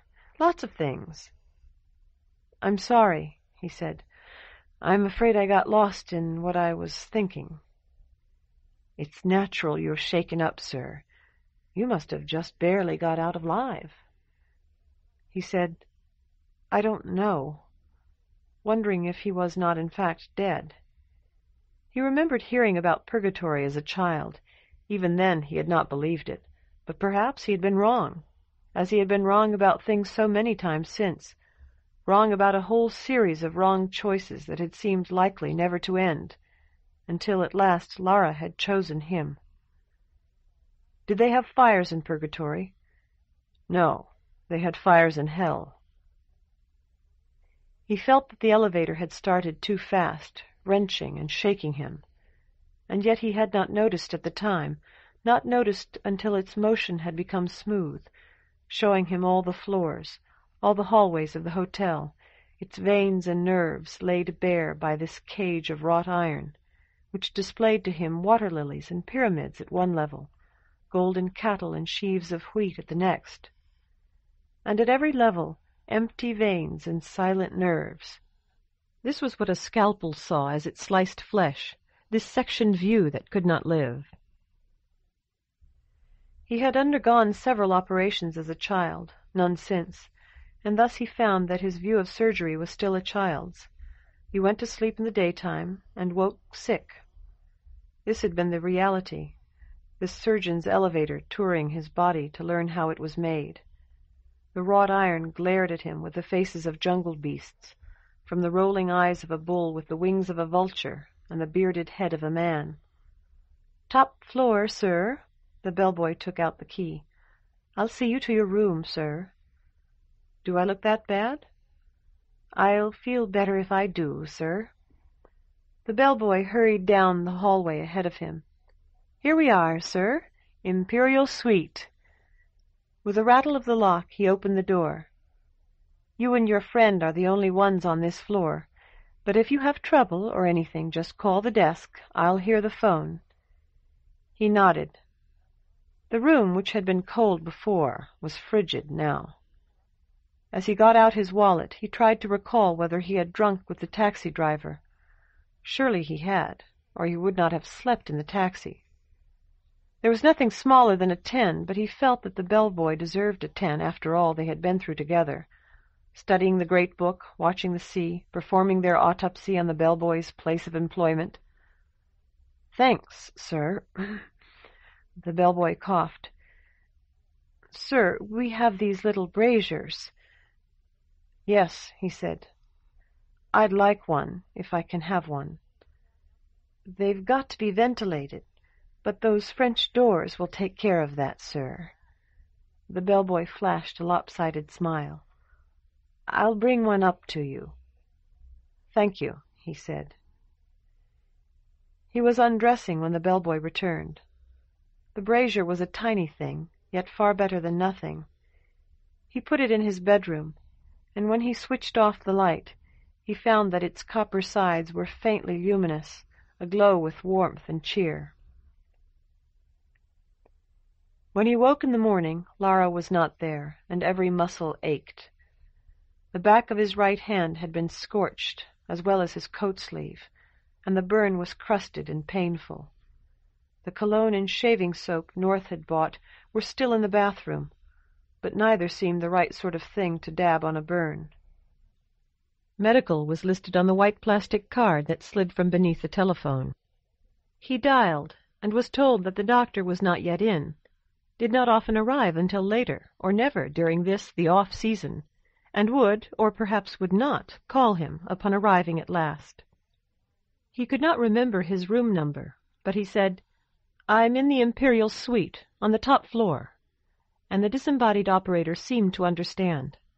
It was only when he had hung up that he realized his call had gone through without difficulty, that he had not gotten the twittering voices, or clum, and that someone, almost the correct someone, had in fact answered. He resolved to call his apartment again, and at once began to look for something else to do, something that would postpone the moment when he would actually have to dial his own number. He had assumed that the little brazier had gone out, but a few sparks remained, sullenly crimson among the fluffy gray ashes. He added bits of charcoal from a copper can that had accompanied the brazier, then rinsed his fingers in the bathroom, avoiding the burn as much as he could. His topcoat was ruined. His best trousers would have to be replaced, too, but they remained good enough to wear until he got new ones. He dressed gingerly, careful of the burn, and thinking more about breakfast than of the call and his apartment, feeling it would be wisest to put both out of his thoughts until it was time to telephone and talk to somebody who was not Lara, or no one. The telephone rang. He answered. It was the doctor, as he should have guessed. "Understand you've a burned hand, sir?" "Yes," he said. "I don't think it's too bad, but there's a sort of scab on it." He decided not to mention the burns he had discovered on his face when he had shaved. The doctor would see them, and would treat them, or would not. "Had a bit of an accident myself. Come on down, sir." The doctor's voice sounded vaguely familiar. "I'll give you some salve and a bandage to protect the skin until it heals." "I'm in the basement. The lower level's what they call it." The elevator was a long while coming. He rang 3 times before he recalled that it required a human operator, who would certainly be annoyed. Today the operator was a morose teenager with pimples. "Lower level," he said. The passing floors that had appeared so forsaken the night before seemed equally deserted now. He felt that he himself was only a ghost, riding a ghostly elevator in a phantom hotel. That this building had fallen to the wrecking ball long ago. That it had been replaced by beachfront condos, silent and sourly white structures haunted by the worm, condos wrapped in white winding sheets of salt, themselves slated for demolition if only someone could be found who wanted the land, who would pay hard, cold cash on the barrelhead for their destruction. The lobby flashed by, empty except for a thin, bespectacled youth at the desk. They landed, helicopter-like, in a windowless cavern of boutiques, all of them shut and dark, each of them, to judge by appearances, more than ready to swear that it was never really open, had never been open at all. "Which way is the doctor's office?" he asked. The teenager pointed. "And could you tell me how late they serve breakfast in the coffee shop?" "Until they close," the teenager said, and slammed shut the wrought iron door. He reached the end of the row of shops and turned a corner. The cavernous space was even larger here, enlivened by shelving balconies. Dusty flags like stalactites hung from the ceiling. There were only 2 or 3 he recognized. Whose was that 2-headed eagle? That griffin clawing the air? "Up here, sir!" A fat man in shirt-sleeves, leaning on a crutch, was bending over a slender balcony rail to wave to him. He waved in return and mounted a short flight of iron steps that creaked and boomed dully beneath his feet, wondering whether there was an elevator someplace, and whether the doctor, who it seemed should not have climbed stairs, had been forced to climb these. The doctor's door was the only one that showed a light, an old-fashioned pebbled glass door with an oak frame, plain black lettering on the glass, C.L. Applewood, M.D. Inside there was no receptionist, no nurse. The doctor sat at a desk at the back of a long, narrow room, large of feature, heavy of jaw, and smooth of face, with the high Shakespearean forehead that white hair and encroaching baldness give all men, and an extra chin upon which to display a slick professionalism in shaving, and the touch of fine white powder that bespoke the actor. "Good, good!" The syllables were resonant and constricted. "Good to see you made it, sir. Wonderful. We all made it then, save for poor Daniel." "Dead, sir. Yes, dead as a stone. And I could not have saved him, sir, nor could any physician, since Hippocrates." "They got him, sir. Settled poor Dan once and for all. They got me, too, as you've seen. A bullet. A .38, I suppose, through the fleshy portion of the thigh. Had they but nicked the femoral artery, sir, you should not see me here. I would be a citizen of a better sphere, with poor Daniel at my side. As it was, I was able to hobble away before the fire, as you, sir, were not, I see, our bold Carlos having shot the rascal set to guard the stage door." The doctor chuckled. The sound was deep and throaty, like the contented noise, half clucking and half crowing, made by a great rooster. "And now, sir, if you'll excuse me for not rising, I'll excuse you from shaking hands. Let's see it." Chapter 14. The Sea in Winter. The coffee shop was empty. A black and white sign on a wooden stand read, "Please seat yourself." He did so, choosing a small table beside a high glass wall, like the wall of a greenhouse or conservatory. Beyond it stood a low cliff or bluff, or perhaps only one wall of the cavernous flag-hung arcade he had left. Beyond that lay a broad expanse of beach, upon which the ocean had erected a duplicate of the quarry he had seen a few years before on a National Geographic special. Expressionless images leaned or lounged here and there among the shattered wrecks of others, some finished, some incomplete, some scarcely begun. All this executed in slabs of greenish sea ice.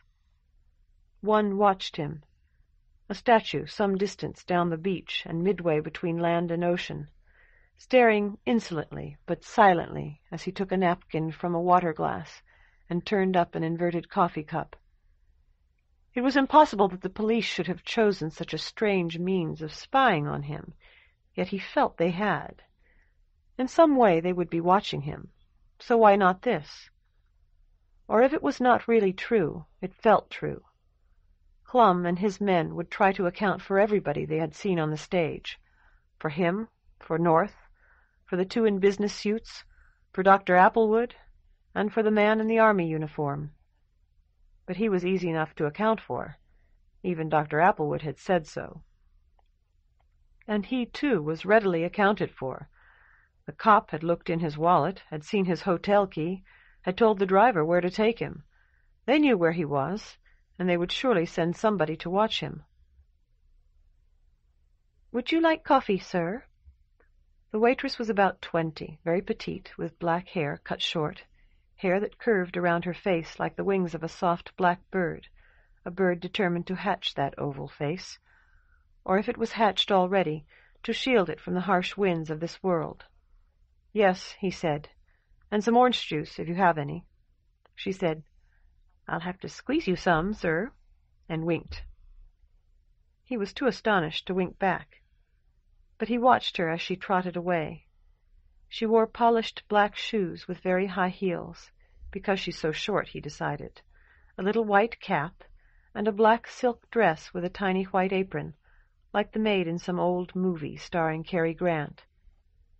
The steamy fragrance of freshly brewed coffee told him she had filled his cup, though he had not noticed. The coffee was as black as her dress, as black as her shoes, and he knew that he would never be able to see anything black any place again, coffee or the night, without thinking about her shoes and her dress. He added cream, which he seldom did, looked through the glass wall, and remembered nights with Lara. A big white boat was passing the hotel, 1/2 mile or less from where he sat, passing slowly, as though fighting a headwind, with its engines almost idling. A teacher had read it to him in school, as idle as a painted ship upon a painted ocean. He felt sure Lara was on that boat, that white-painted boat that would have looked so much more at home down in Florida, or a place like that, on the Gulf, or the Pacific, or the Mediterranean. He felt sure that it was Lara watching him through binoculars as he sipped his coffee, sipped the ice water that the girl in the black shoes must have brought him too, brought him ice water even though he had not noticed, brought him water even though he sat in front of water and ice that went on forever. She brought the orange juice, placing it before him with a delicate hand tipped with long crimson nails, a hand naked of rings. "What else would you like, sir?" "Right now," he said, "I'd like you to sit down and talk to me." "I can't do that, sir. Suppose the manager came in." "It's lonesome here," he told her. "I know, sir. You're the only guest, the only one in the whole place, I think." "I'm surprised they keep it open." "This is the worst time of year. Usually it's pretty good through Yule, and then it picks up again in March." He thought frantically, groping for a question or comment that would hold her in conversation. "Do you drive out from the city every day?" "Sure. There's nothing to do way out here." She glanced around to see whether someone was listening. "For us, I mean. There's things for the guests." "What are they?" "Oh, the spa and indoor tennis courts and so on. We can't use them. What would you like for breakfast?" He noticed sadly that she had dropped the sir. He was no longer a customer, just another unwanted boyfriend. He asked, "What's good?" Under her breath, "I am." Aloud she said, "Why don't you have a waffle? The chef's a real master with them. We've got about 12 different kinds." "Whatever kind you think's the best." She nodded. "I'll be along again in a minute to give you more coffee." "All right. Hurry back." She walked slowly away, writing on her order pad.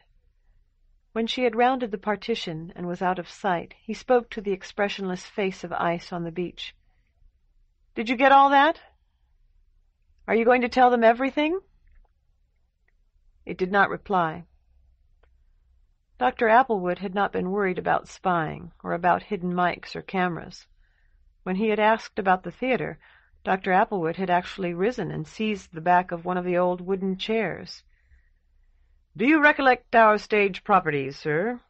That was what I used, like an old woman with a walker, clumping and thumping across the floor." But why had the doctor come to the hotel today? Come with a bad leg to a hotel with a single guest? For that matter, why had she said he was the only one? North was still registered. In fact, North might come back to the room while he ate his waffle, might already have come back while Dr. Applewood was bandaging his hand. They had all gotten away except Daniel. That was what the doctor had said. Daniel had been Nick, but where was North? Would North phone? Probably not. The police might tap the wire, listen to any calls to or from the room. He sipped his coffee, which was excellent. If he had a coat, he could walk all around the hotel. There had to be a parking lot somewhere. If North had used the little car that he had driven, he would recognize it, and the keys were in his pocket. But North had probably not used that car. It had probably been burned when the theater burned down. He, not North, had the keys. Yet it was still possible. North had given him the keys, never saying they were the only set, and nothing would be less like North than to give somebody else the only set, to let go of that kind of power. Anyway, thieves could start cars without the keys by hot-wiring the ignitions. North, who had made a lock-pick from the hospital wiring, would know all about that. A man in a three-piece suit came into the coffee shop and sat down not far from him. When the waitress brought his waffle, he asked her who the man was. "Probably some guest. I don't know. I've never seen him before." "You said I was the only guest." "That was yesterday. You and your friend. He probably checked in last night. I only got to work an hour ago." "There's a fine for not knowing his name. You have to tell me yours." She grinned. "Fanny." "Really? Would I fib about a name like that?" "I know yours. You're A.C. Pine, and you're in the Imperial Suite." She had gone before he could reply. As he ate his waffle, he had missed dinner the night before and felt as though he could eat 5. He vaguely considered the initials. What did A.C. stand for? Soon, he felt, he might have to tell Fanny, and it would be better if he were not stuck with something like Abner Cecil. Abraham Clyde? Arthur Cooper? By the time he had finished his orange juice, he had decided he was Adam something. The lower level was no longer quite so deserted as it had been. Several shops showed lights, and once he heard footsteps. The first shop he looked into was a beauty parlor, in which an enameled blonde was painting her own nails while she waited for customers. "Good morning," he said. She looked up without interest. "Hiya." "Nice day. Is it warming up a little?" "I don't know," he said. "I haven't been outside." The blonde sighed, looked away, then back at him. "I have. Believe me, it ain't a nice day. That wind could kill you." "I wouldn't think you'd get much business then." She shrugged. "I might as well be here. It's the only shop I got." "Suppose I wanted to change the color of my hair?" She looked up, interested. "Do ya?" "Not today. Maybe in a few days." "Sure. I could do it for you. Any color you want. 20'd cover it." "That seems pretty high." "Okay, 15. But that's as low as I'll go. You ought to see what the hotel charges me for this place." "Then let's say 20, and you promise to keep it strictly confidential. Is that a deal?" "You got it. Hey, listen. I never talk about my customers anyhow. And now, do you—" He paused. Slightly to the left of the blonde's head was a poster advertising shampoo. The woman pictured there was Lara. "Could you tell me if there's a place down here that sells men's clothing?" "There's 3, but I don't know." The door opened behind him. The waitress, Fanny, came in, and she seemed at least as surprised to see him as he was to see her. "Hello," he said. "Oh, hi." She stood silently while he looked from her to the blonde. At last she said, "Are you done?" "I guess so." "I thought maybe I'd get a perm. I'm off now till lunch." The blonde told her, "You don't need one yet. Why don't you let me just wash it and set it?" He said, "Well, goodbye, I guess," and stepped out into the cavernous arcade. He had gone 50 feet before it occurred to him to return quietly to the beauty parlor and listen. For a few seconds he hesitated, vacillating. He had seen people, actors, do it on television and in pictures hundreds of times, and felt somehow that it could not possibly work in real life. The women would hear him, or they would be talking about nothing. But was this real life? As silently as he could, he retraced his steps, glad that he could see no one watching, though someone might be watching, and feeling extremely foolish. Little half-witted tease. That was the blonde. Fanny answered resentfully, but so softly he could scarcely hear her. I talked at breakfast. I was supposed to check in. You know, my orders. He crept away. The first men's store he came to was run by a woman, which surprised him. He bought a new hat and a heavy overcoat, and at her suggestion a wool sweater vest to wear under his jacket. He ordered a new pair of wool slacks, too. She measured his legs, marked the seams with chalk, and promised that the slacks would be ready next day. She wore a tape measure about her shoulders, like a sash of office, and her gray hair in a bun. "Do you run this place?" he asked. "Who else? It must be lonely, especially during the winter." "You want to rob me? Go ahead. There isn't a dime. I'll tell the insurance. Maybe they'll give me some money. But if you hit me, I'll kill you." He hesitated, aware that she was joking, but unsure of how to respond. She patted him under the arms. "That jacket don't have room enough for a gun. You want, I'll make you a better one. $50, $100, depends on the material. I don't carry a gun." "A strangler, huh?" She scribbled figures on a scrap of paper. 77 for the coat, down from 165. 25 for the hat, 15 for the sweater, but for such a good customer I'm making it 10. There goes my profit. Also, you've got to pay for the pants in case you don't come back for them. 23 for your pants with tailoring. Comes to, let's make it 130. Here's handkerchiefs, package of 5 real Irish linen. Go out and your nose will run like the river. You get a free tie." He said, "I don't want one. I've got plenty." "Okay, I'll tell you what I'll do. Since you are my first customer today and I like you, I'm giving you this lovely all-wool muffler for half off." She glanced at the tag. $15.95, 100% pure virgin lamb's wool. For you right now, today only $8. "I'll take it, but I'd like a little information with it. Is there anywhere in the hotel where a woman can get her hair done?" She shook her head. "There's a place, Millicent's, but Millicent ain't here. This is when she goes on vacation. She won't be open till the 21st. "I think I saw her the last time I was here. Blonde woman, thin, kind of a long nose?"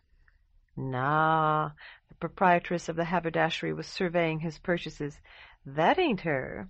You're going to wear the coat, right? And the muffler and the hat. Your slacks will be ready tomorrow afternoon. And what about the sweater? I'd wear that, too, if you're going to be out much." "I will," he said. He slipped off his jacket. "Wait a minute. I'll cut the tags for you. Hey, you got a magic doll. My nephew had one." He had laid his jacket on the counter. Tina appeared to be peeping from his pocket. Not knowing what else to say, he said, "Would you like to look at it? Go ahead." She stared at him. "You know, you're taking a chance saying something like that. Lots of women don't like those things." "Are you going to damage it?" She shook her head. "No, not me." "Then why shouldn't you look at it?" Gently she slipped the doll out of his pocket. "My pop had one. Mom said it used to talk to him at night when they thought she was asleep. I guess I know whose hair you wanted done, right?" "You ought to carry her in a box. That's what most of them do. I'll get a comb and straighten it out a little for you." Chapter 15. The Land in Winter. Leaving the haberdashery, he walked past Dr. Applewood's office, though it was on the upper level and he on the lower. No light showed through the pebbled glass door. He wondered whether the doctor had gone home or been arrested. It seemed quite possible that Applewood had been an informer, that Applewood had summoned Clem and Clem's agents, that the wound received in the theater had been an accident or a trick, and that Applewood had returned to the hotel that morning in response to instructions from Clem or the police. He considered trying the door, entering the doctor's office if he could, and searching the desk, but decided against it. It was conceivable, though only, he felt, barely conceivable, that they did not know about Dr. Applewood. If so, they would surely learn if he were seen going into the doctor's office, or so much as touching the doorknob. It was conceivable that they had not known where he was, as now they clearly did, before he had gone into the coffee shop, but he doubted it. In any event, he was already much too warm, bundled as he was into sweater vest, overcoat, and muffler. He wanted to get outside as soon as he could. Some distance beyond the doctor's office he discovered a short stair labeled "Parking."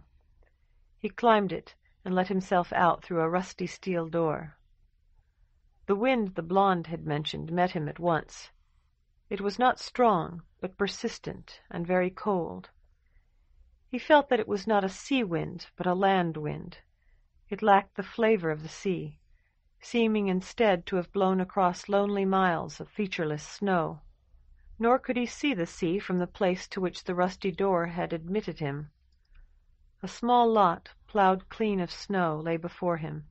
In it were 4 cars, all parked as near the door as possible. None was the hunched brown mink whose keys were in his pocket, though 2 were very much like it. The 3rd was a bright red convertible, hardly larger. The 4th was a black limousine with jump seats in the back, a car capable of carrying 8 in some comfort. Beyond doubt, that was the car in which Clem's agents had come.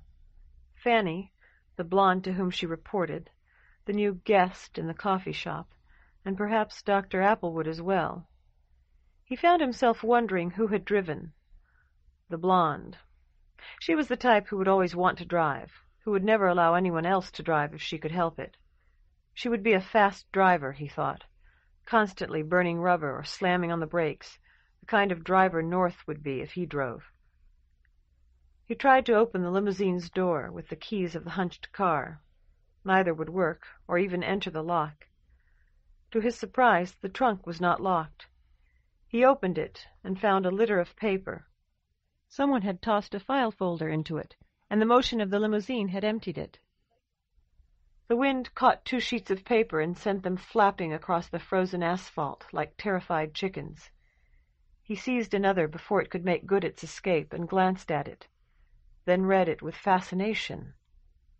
Name: William T. North, Bill North, Billy North, Richard North, Ted West.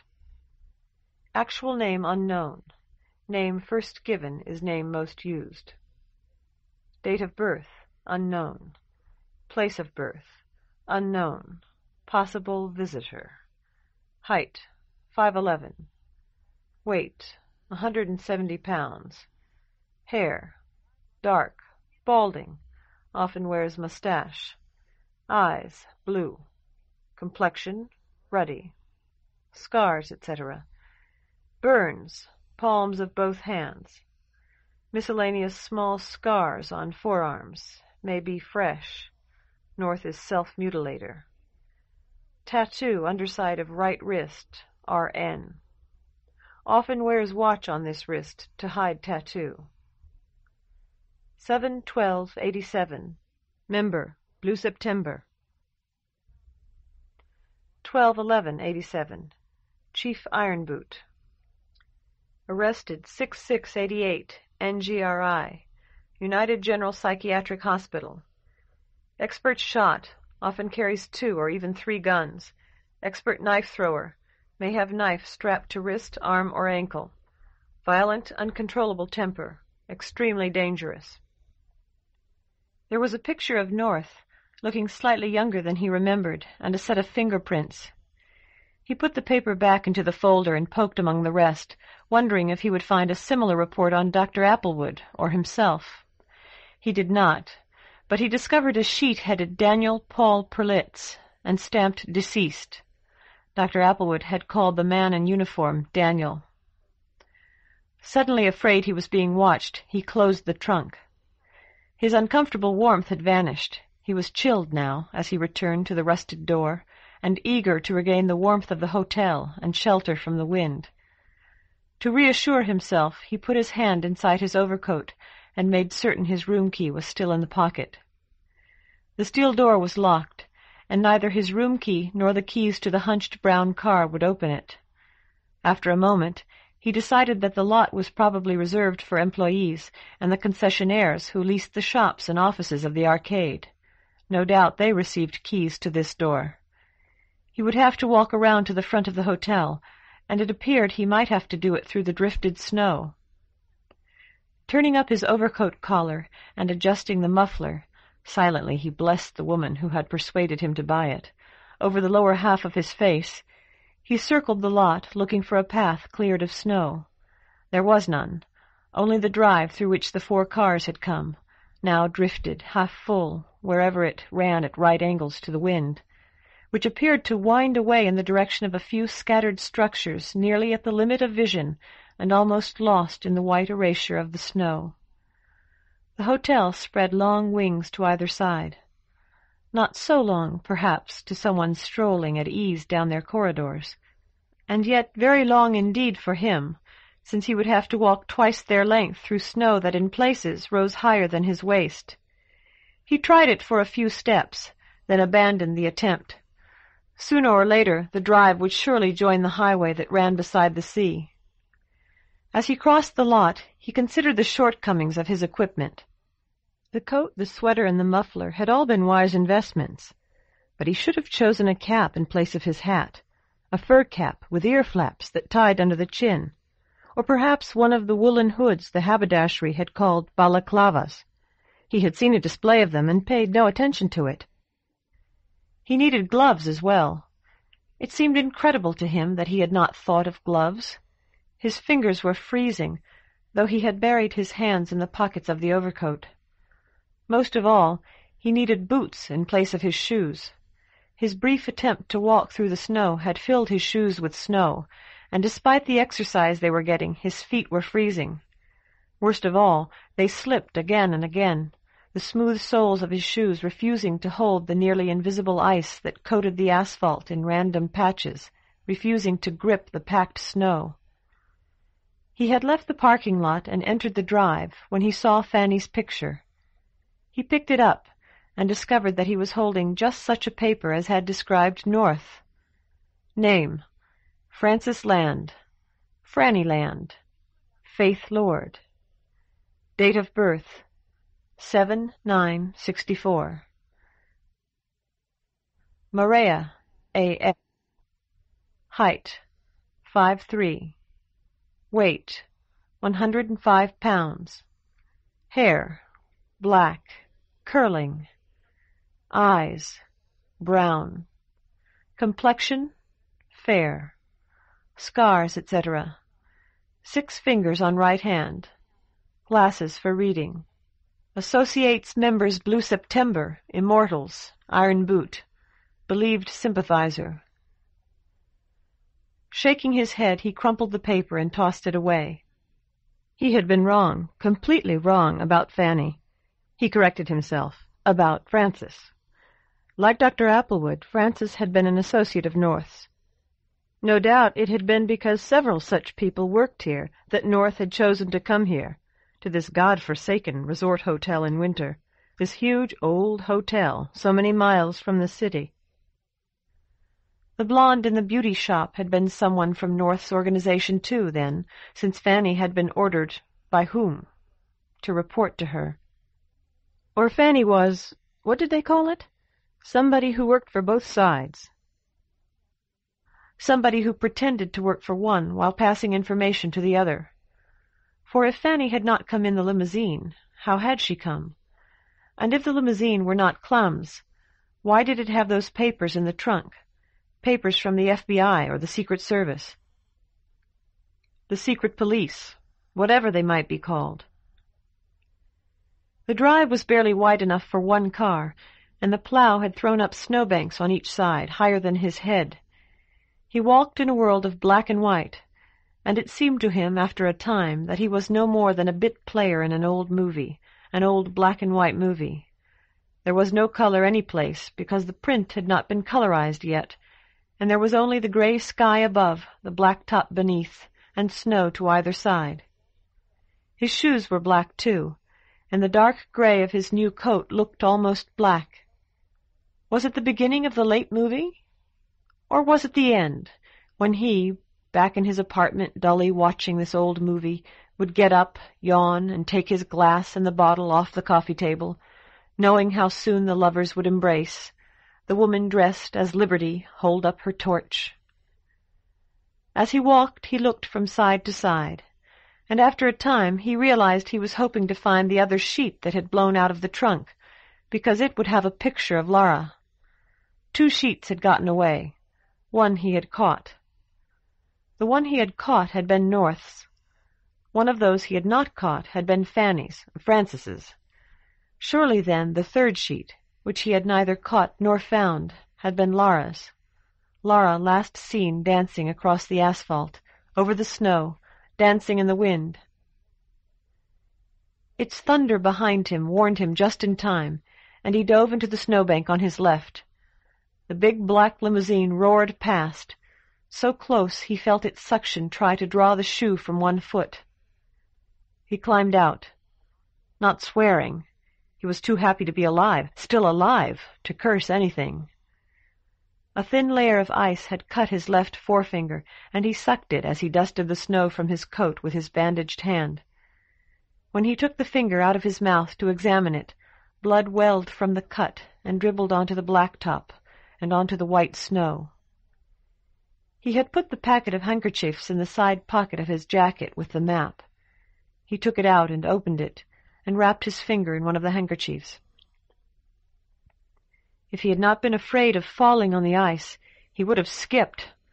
This, he thought, was why Cary Grant and Rosalind Russell, William Powell and Myrna Loy radiated so much happiness, so much delight in those creaking late-night movies, shone so brightly even in black and gray when they should have been dead.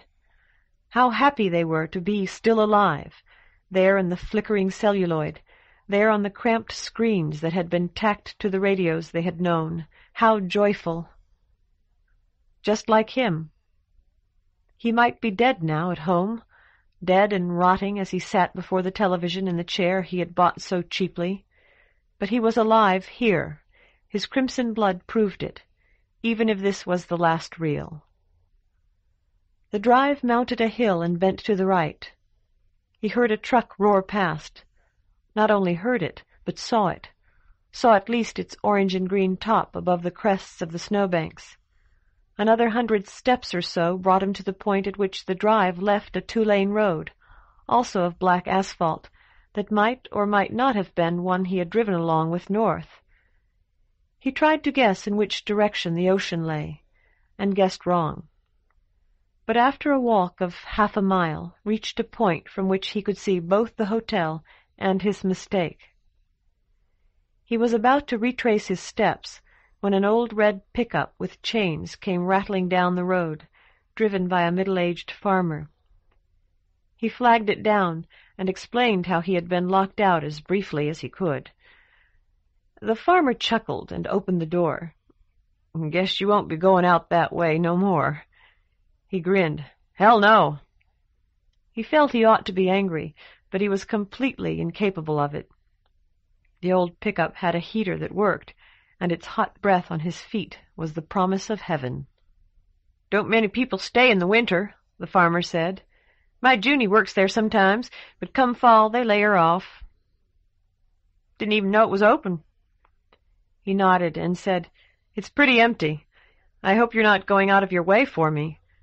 "Going right by anyhow. I'm going in town. Hotel ain't far, about 2-3 miles from my place."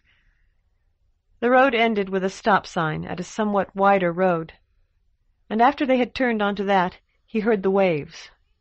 Soon he saw them as well, cold and green, and yet alive, the scales of a watery snake coiled around the world, he thought, and not so much malevolent as inhuman. "Here 'tis!" The pickup jolted to a stop. "Name's Grudy, by the way." "Green," he said, and they shook hands. "If I could pay you something for this, Mr. Grudy—" The farmer snorted. "Don't you even suggest it, Mr. Green. I'd do it any time. So'd you for me, I'm sure." He thanked the farmer again and climbed out, shutting the truck's door carefully and waving while the farmer drove away. As he crossed the terrace toward the brightly lit glass wall of the hotel, he looked at his watch. It was 11:34. The coffee shop would be serving lunch, now or soon. He would find some way to speak to Fanny, who, even if she were a double agent, might lead him to those who were not.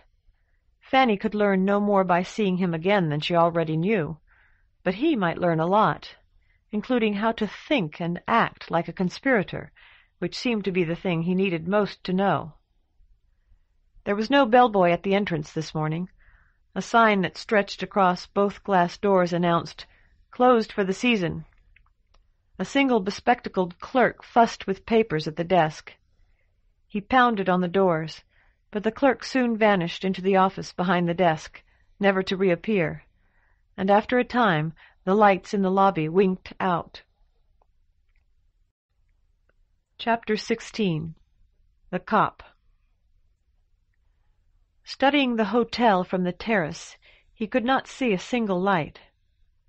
For a moment he considered breaking in.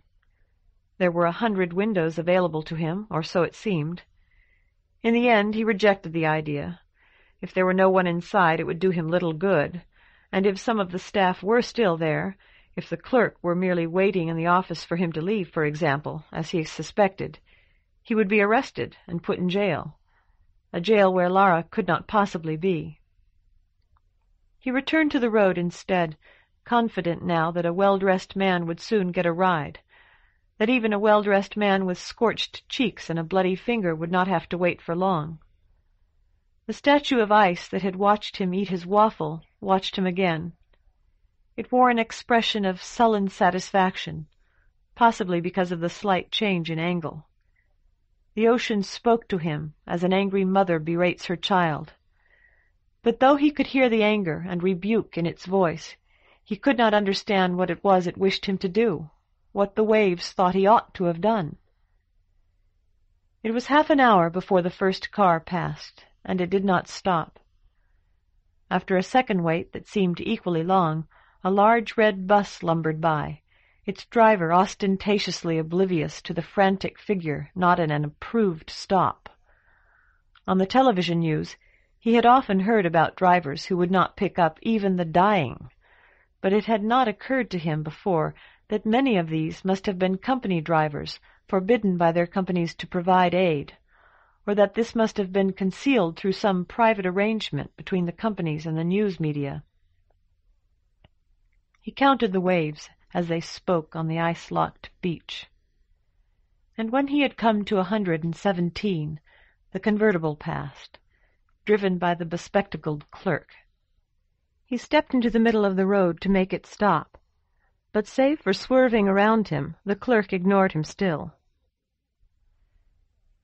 Deciding it was useless, he turned away and trudged after the convertible, which soon vanished around a snow-blind curve. The bus had passed, and so it seemed likely to him that there was a bus stop somewhere along the road, a bus stop from which country people who did not have cars or trucks could reach the city. A bus stop, and perhaps even a bench. His legs trembled from all the walking and standing he had done that morning. His head, which had ached off and on ever since he had awakened in United, throbbed now with pain. A car behind him pinged and chittered like a broken music box. He did not turn to look, sure that no matter what he did it would not stop, and unwilling to step from the cleared strip to its snow-packed edges. "You need a ride?" It was Fanny, calling through the open window of one of the subcompacts he had looked at in the parking lot. He tried to smile. "Hey, do I?" She might be Clum's spy, But if Clum and the police were against North, was that so bad? Like the doors of the car he had driven for North, this one had doors hinged toward the rear. He twisted the handle, opened the door, and got in. "Didn't you have luggage or anything?" She sounded sincere and slightly stupid. "Not much," he told her. Her left foot depressed the long clutch pedal as she pulled the shift rod smoothly back. "I see. Well, I wish you'd stayed on. Anyway, they would have called a cab or something for you when you checked out, you know." "I didn't check out." The clutch pedal came smoothly up. The engine hesitated as if ready to die, then caught hold. The little car shook itself and lurched ahead. "They said you did." "They locked me out." "You didn't pay?" "We were paid for several days yet," he said. "They wouldn't do that." He shrugged, looking out at the snowy countryside. The little car staggered into second. "Anyway, there went my winter job. This fall they begged me, to stay on. 'Fanny, we're going to try staying open all winter.' That's exactly what they said. Now I'm out of a job and all the winter jobs are gone." "Maybe that woman at the beauty shop could find something for you." He turned to look at her. "I was going to say, the one who did your hair, but your hair hasn't been touched." "You noticed." When she had shifted into third, she patted her hair. "No, she wanted to shampoo and set it, but I don't really need it. I don't really need a perm either. I knew she'd tell me that. I just wanted somebody to talk to." "Where are you going, anyway?" "The railway station." "You're blowing town?" He nodded. "I'm going to Marea." "That's good. Things don't seem to be working out so good for you here." "Will you drop me there?" "Sure." "Thank you." He hesitated. "I probably shouldn't mention this, but do you know the name of the man I was staying with?" "I don't pay attention to that kind of thing." "Yesterday morning we ate breakfast together in the coffee shop, but you weren't our waitress." "You probably got Maisie, or maybe Edith. See, they kept 3 of us on, and we were supposed to work 2 days and off 1. Maisie and Edith yesterday, me and Maisie today." He told her, "The other man in my room was using the name Campbell, but he was really William T. North." She did not answer. He said, "You know people in the Iron Boot. You know who William T. North is. And you want me to put you on a train for Marea." "That's right." "Okay," she nodded. "But I was going to do that anyway." "No, you're right, I wasn't. I was going to try to get you to come home with me." "Do you need money? I can give you a little. I don't have a whole lot." "No," he said. "I need to talk to Clum before I go." There was a long silence. Their road joined a larger one, a highway with 4 lanes. She watched the traffic and steered. With the accelerator all the way to the floorboards, her little car would do 54 miles an hour on the flat. He recalled that the brown mink had been a bit better, nearly 60. At last she said, "Then you'll have to come home with me." "You could drop me off at a hotel." She shook her head. "Who've you told? North?" "Nobody." He tried to think of a way to explain. "I wasn't North's friend.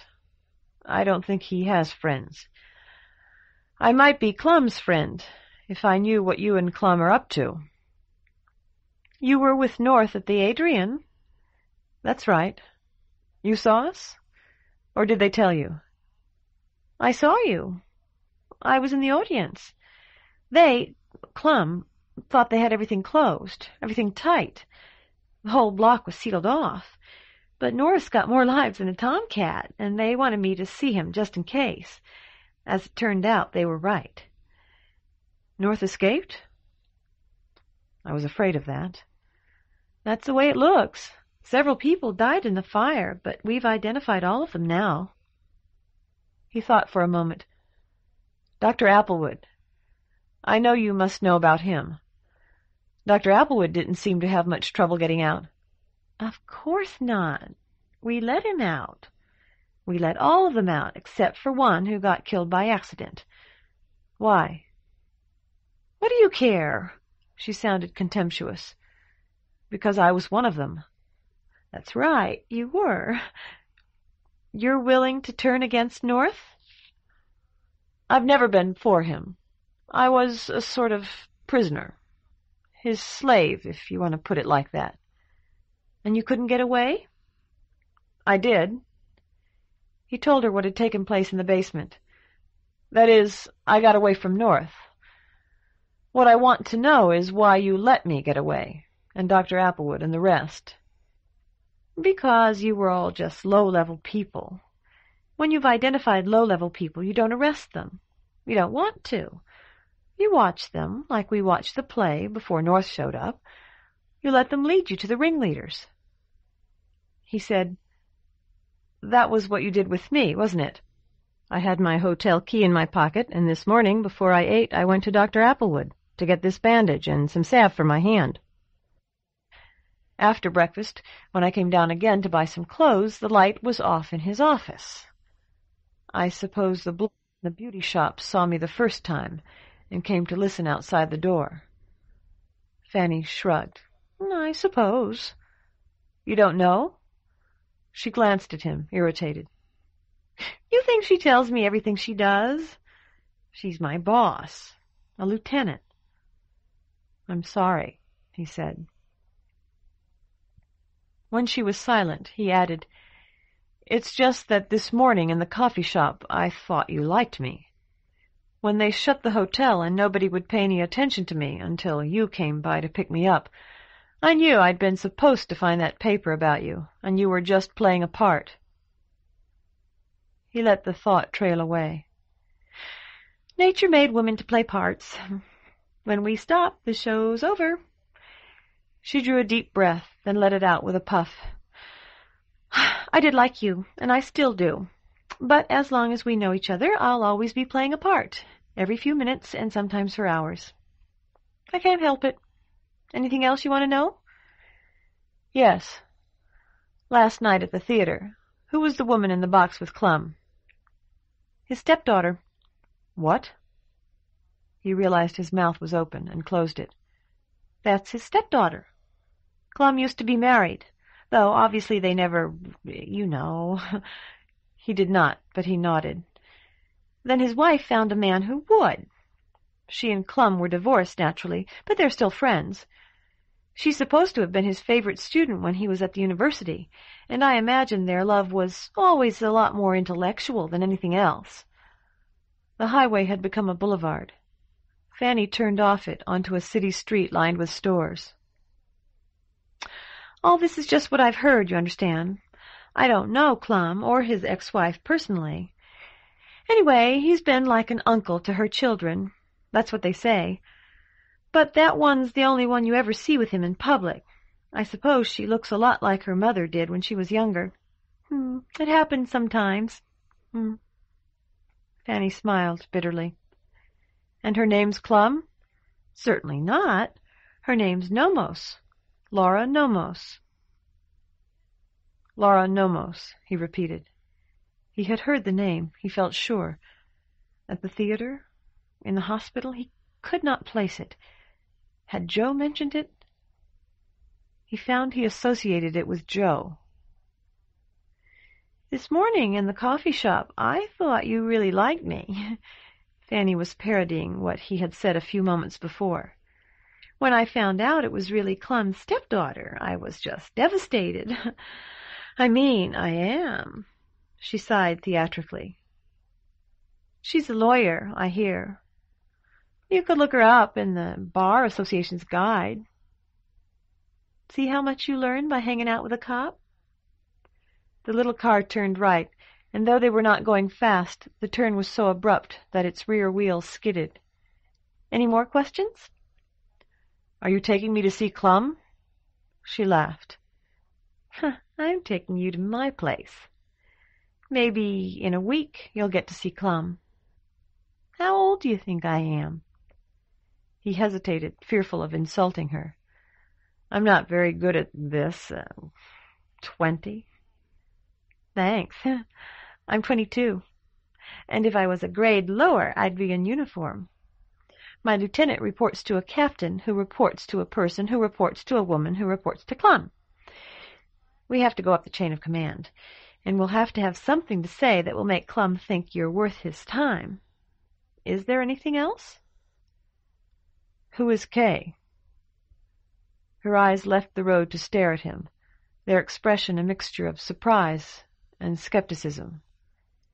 He explained, "Once I talked to Clum on the phone, and he thought I was somebody called Kay.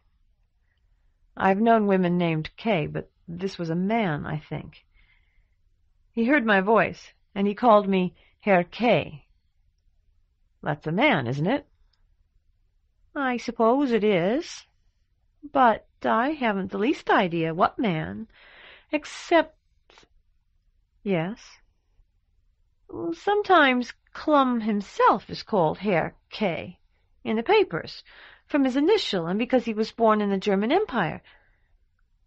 But I don't see how it could be that if you were really on the phone with Clum." "I don't either. One more question. What's a visitor?" Her lips tightened. "And where did you hear about that?" "Does it matter? I want to know what one is, because I think I may be one myself." Fanny nosed her little car to the curb. "It'll have to wait until we get inside," she said. "Here we are." Chapter 17. The Room. "Not what you expected, huh?" It was not. Fanny's room was small and shabby, no bigger than 10 by 12. Electrical wiring had been strung across the ceiling, and lingerie, a black brassiere and 2 pairs of panties, one peach, one pink, dangled from it. He said, "Even for a waitress—" "This is a little extreme? Is that what you think?"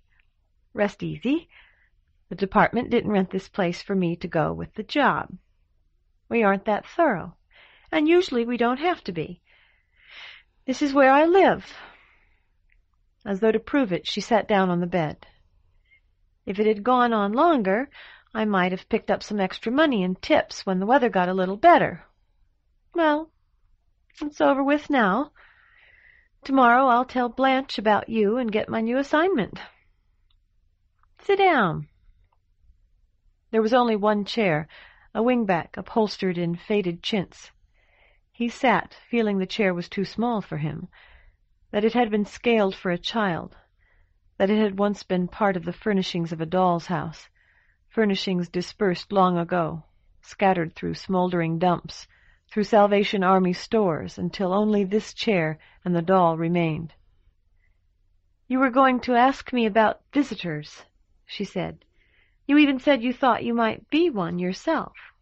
Why is that?" "Because I don't seem to fit in here." He paused, laboring to box his feelings in words.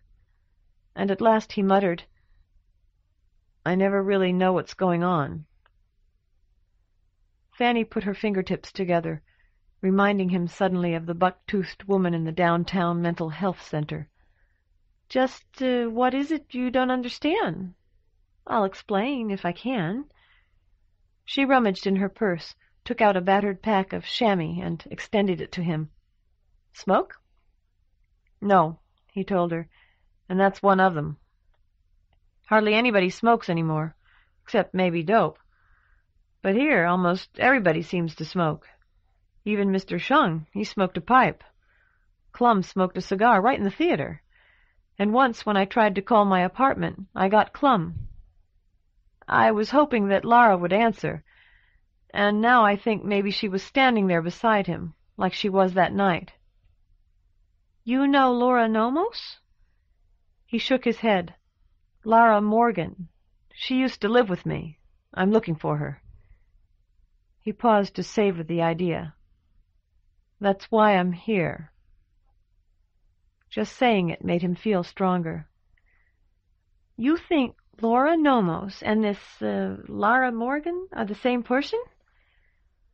I don't know. They look the same. Not really the same, but like they might be. Maybe this won't make sense to you, but we used to have a supervisor, Mr. Kalecki, in the department where I worked. He wasn't friendly like some of them are, and he wasn't always fair. Sometimes he'd crack down on people pretty hard for something that wasn't their fault at all. But I think probably he got more out of the department than anybody else ever did. One day I saw him on the street, and he had a boy and a little girl with him.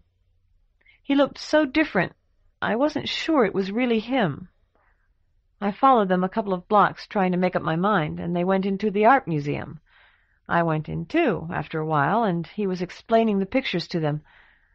Not just what a windmill was and so on, but who the artists had been and where they'd lived, and why they said they painted the way they did.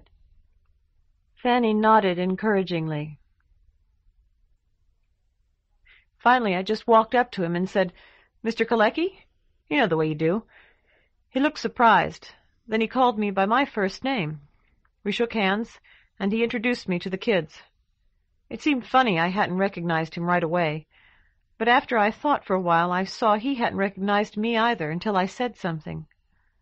I hadn't felt different just because I was out of the store, wearing different clothes, but I'd looked different to Mr. Kalecki, so different he hadn't known me until he heard my voice, and I think maybe that's the way Laura is for me. Fanny asked, "Does your hand hurt?" He looked surprised, and she added, "You've been holding your wrist with your other hand." "Yes, a little bit. Dr. Applewood bandaged it for me this morning. I burned it in the fire last night." Fanny leaned forward to look. "Your bandage is wet. You probably got snow on it, and it melted in the car. You've cut your finger, too. Let me see those, and I'll give you some dry gauze and some iodine." He extended his hands. "What are visitors? You said you'd tell me about them, but you haven't told me anything yet. This may hurt a little." She tore the old tape away, and it did.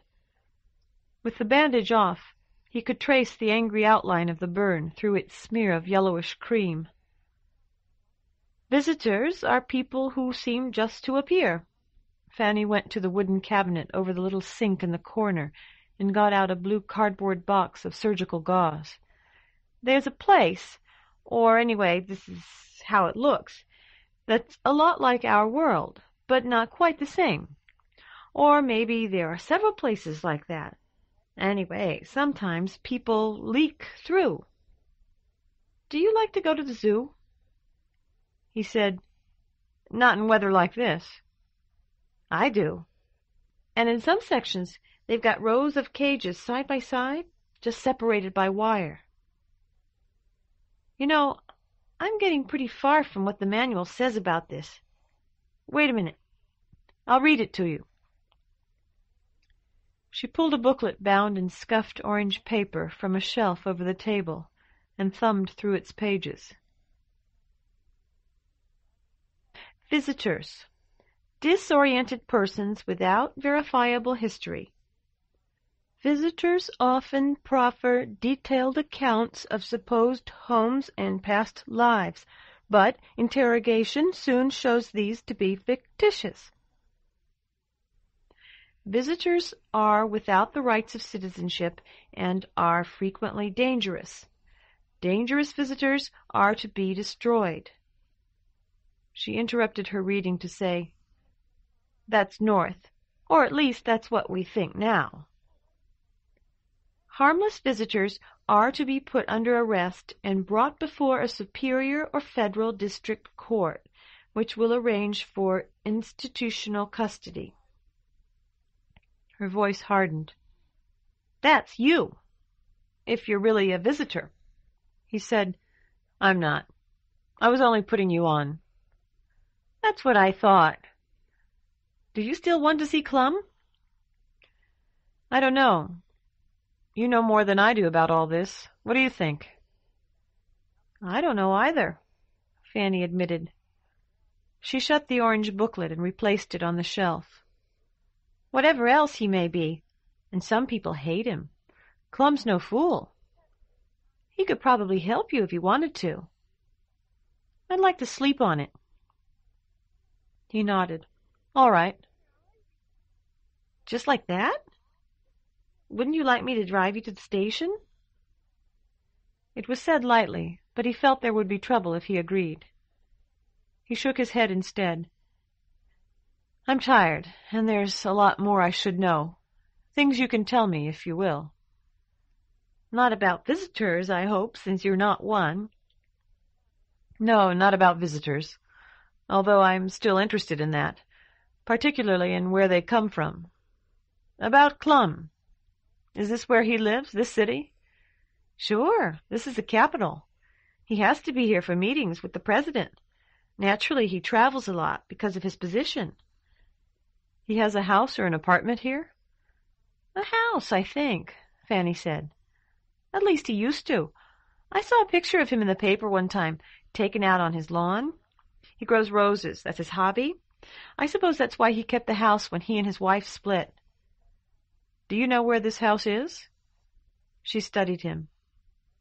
"If you're thinking about seeing Clum at his house, forget it. He's the president's security advisor, which means that a dozen different groups are gunning for him, including North's. He's guarded around the clock." "But he might talk to me if I rang his doorbell. I don't want to kill him. I just want to ask him a couple of questions." "Well, I don't know where he lives, and I'm sure you can skip looking in the phone book." "You must have some idea." Fanny shrugged. "There's a couple Tony suburbs down south. A big place like that would just about have to be in one or the other, but I don't know." "Where is his office?" "In the Justice Building. I've never been there. I mean, I've been in the Justice Building, but I've never been inside Clum's department." "I'm going to try to see him tomorrow." "Okay, if you want to. I'll give you a ride to Justice." "Thanks," he said. "Have you had lunch?" "I haven't even eaten breakfast. I was supposed to after I'd waited on you, but I had to report first, and they'd closed the hotel when I came back." "I thought you told them to close it, so you could pick me up. In the car you said they'd just decided to close, but that was while you were still pretending to be a waitress." Fanny shook her head. "We believed them, that's all. They said you checked out. We should have realized it was a case of men protecting a man, but we didn't." "They knew they were protecting me by locking me out of the hotel?" "They knew we were there to watch you." She shrugged. "I suppose they thought that if they locked up, you'd go somewhere else and get away, without having to be warned by somebody you might finger if you were picked up. Anyway, when I got back to the coffee shop, they said you'd gone and they were closing. I asked why they hadn't told us, and they said they didn't know where we were. It was all horse feathers, but there wasn't time to argue." "That was why the clerk pretended he didn't hear me, then, when I pounded on the door." She nodded. "But I didn't get away. You gave me a ride, and here I am." "Thanks. I appreciate that, but it won't wash. You made me." He was puzzled. "You spotted me for an officer there in my car. You could have knocked me over with a duster. I still don't know how you did it." It was an invitation to boast. He knew it and declined it. He said, "But when you drop me off, you'll tell somebody else, and they'll follow me. Maybe they'll help me, just like you did when you gave me a ride. But I won't know who they are. You'll tell them when you plan to leave me at Clum's office." "I told you. See how much you learn by hanging out with a cop?" "Why?" "So you'll lead us to North. You don't matter. There are a million like you." Fanny paused to smile at him. "I'm assuming you're not a visitor, notice? I hope you appreciate it. Anyway, there are thousands like you in Applewood and the rest. North's different. Different in a way that makes him terribly dangerous. The sort of megalomaniacal leader who appears once in a lifetime. North could wreck everything. I know this sounds crazy, But he could end civilization. He could start the whole human race on the downhill path. He nodded and asked, "What does he want?" Then answered his own question. "Power." I saw enough to know that. "Still, you're wrong if you think I'm going to lead you to him. I'm not going anywhere near north if I can help it." Fanny grinned, her piquant face to one side. "Slaves don't usually go running back to their masters, but now and then their masters come to fetch them, or send somebody they can trust. We get them up here every so often." "Get who?" "Runaway slaves and people looking for them." It would not sink in. Or perhaps he did not want it to sink in. "You still have slavery here?" "Not here. It's a state option." "Black people for slaves?" Fanny shook her head. "It isn't really determined by race. It's a matter of legal status. But most blacks are slaves, yes, and most whites are free." He said slowly, "In the world we were talking about, where the visitors come from, everybody's free. Or so I've heard." "That's the way it is here, and most states. But if a state wants it the other way, it can make slavery legal. Then anybody who owns slaves can bring them there without losing them. It's good for the economy. But it's a little messy sometimes." "The Civil War." "You didn't have the Civil War." "No, that was Britain." "And men die young here. That's how it seems."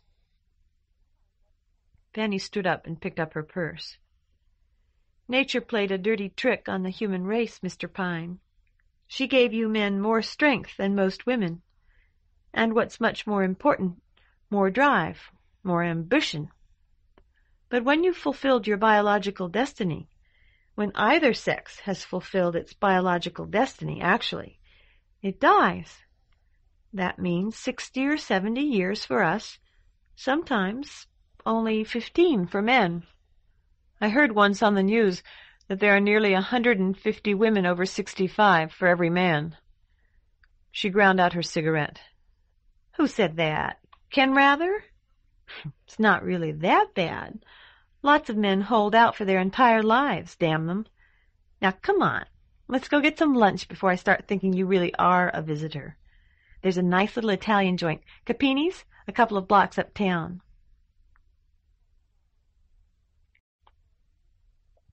Chapter 18. A Table Between Worlds.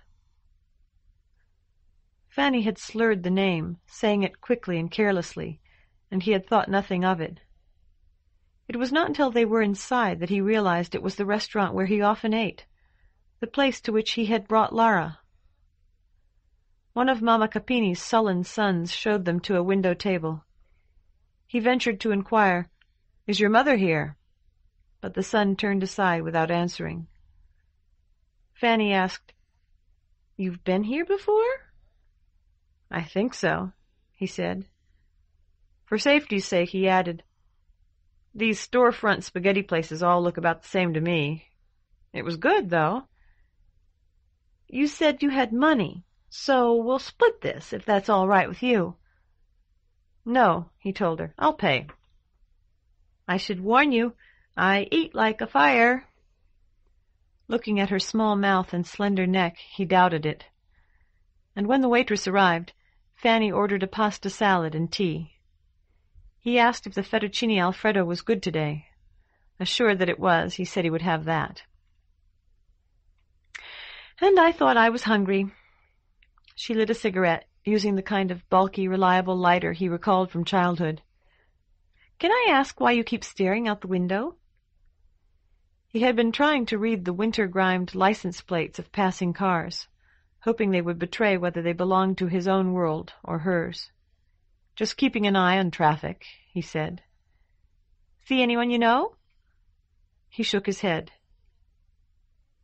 "When you lunch with a good-looking woman, you're supposed to look at her, even if she's not so stylishly dressed. You're even supposed to make conversation when your mouth's not full." "I think you're dressed very nicely," he told her.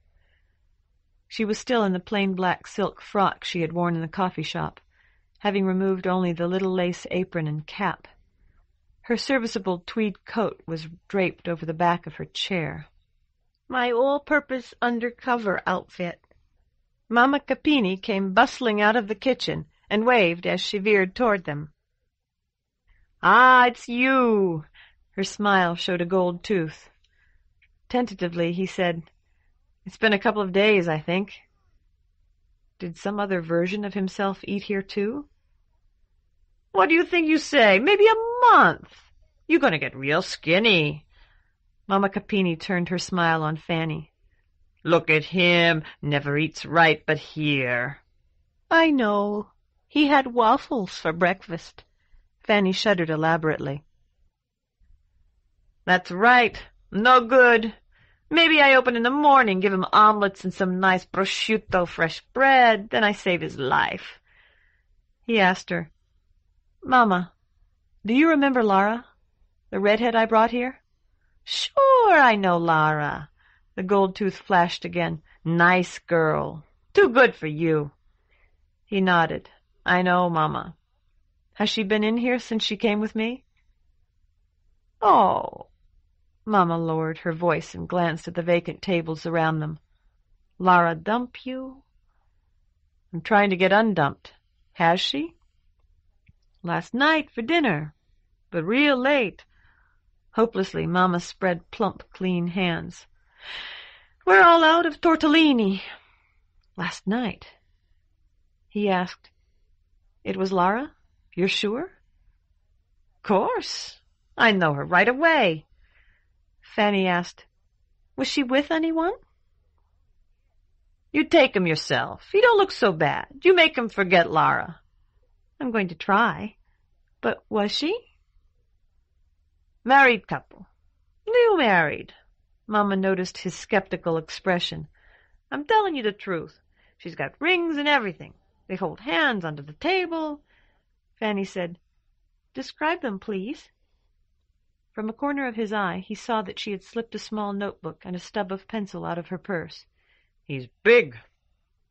Bigger than Amadeo. She's a little woman like you. Real pretty. Both got yellow hair, the man and the woman." "How old?" Mama shrugged. About the same as you." "How were they dressed?" "Man's got a blue suit. A tailor made it. He's too big for Koppelmeyer's. But all wore out. Should have thrown it out last year, you know. I see the suit and I think, bet Lara pays. But I'm wrong. He pays." "How was his wife dressed?" Mama looked thoughtful. "Got a red wool dress. Nice dress, but off the rack. Red coat with a fox collar. You know her?" Fanny shook her head. "How about Lara?" "Fur coat. A nice one. A real mink. Pretty dark. Gown for a ball, you know. Zecchinos all over like a rainbow. Low in front. Green stones in a necklace, maybe real." Mama touched her graying hair, then her neck. "I should have seen he's going to pay, not Lara. Lara knows he's going to, so she brings them where you took her. Not too high, you know. Nice girl." Fanny said, "You're a good observer." "He brought her, then she brings this couple. It's my business, so I noticed." The waitress arrived with our minestrone, and Mama rose. "Anything's not good, you tell me." Fanny smiled. "We will, but I'm sure everything will be wonderful." When Mama was gone, he said, "I have to make a phone call." "Really? Your soup will get cold." "No," he told her, "not really. I'll be right back." He made hand-washing gestures. The restrooms were at the end of an alcove toward the rear, and there was a pay telephone between their doors. He went into the men's, relieved himself, and rinsed and dried his fingers as well as he could. If Fanny had followed him, she would probably have returned to the table when she saw him go in. The coins in his pocket were mostly those of the real world, of his own world, fraudulent-looking quarters with nickel faces and copper rims, pennies of copper-coated zinc. But Capini's itself was part of his real world, too, and in it he should be able to telephone his apartment without difficulty, and without getting Clum or anyone else but Lara, if Lara were there. One of Mama's sons came in and stood at the urinal. "You gotta make a phone call? I can give you change." "No thanks," he said. "I've got enough." On the other side of the door he put a quarter in the slot. The earpiece chimed once and reassured him with a dial tone. He wanted to push the buttons quickly.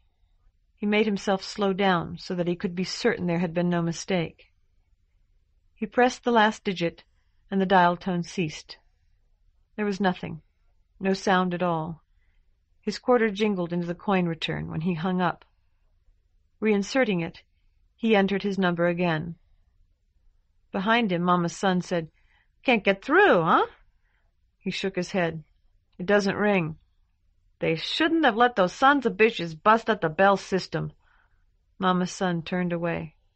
"Wait a minute. Can you break a 50 for me?" "No problem. Come up to the register." He followed Mama's son to the desk, slipping a bill out of Shung's packet. "Need singles?" "No," he said.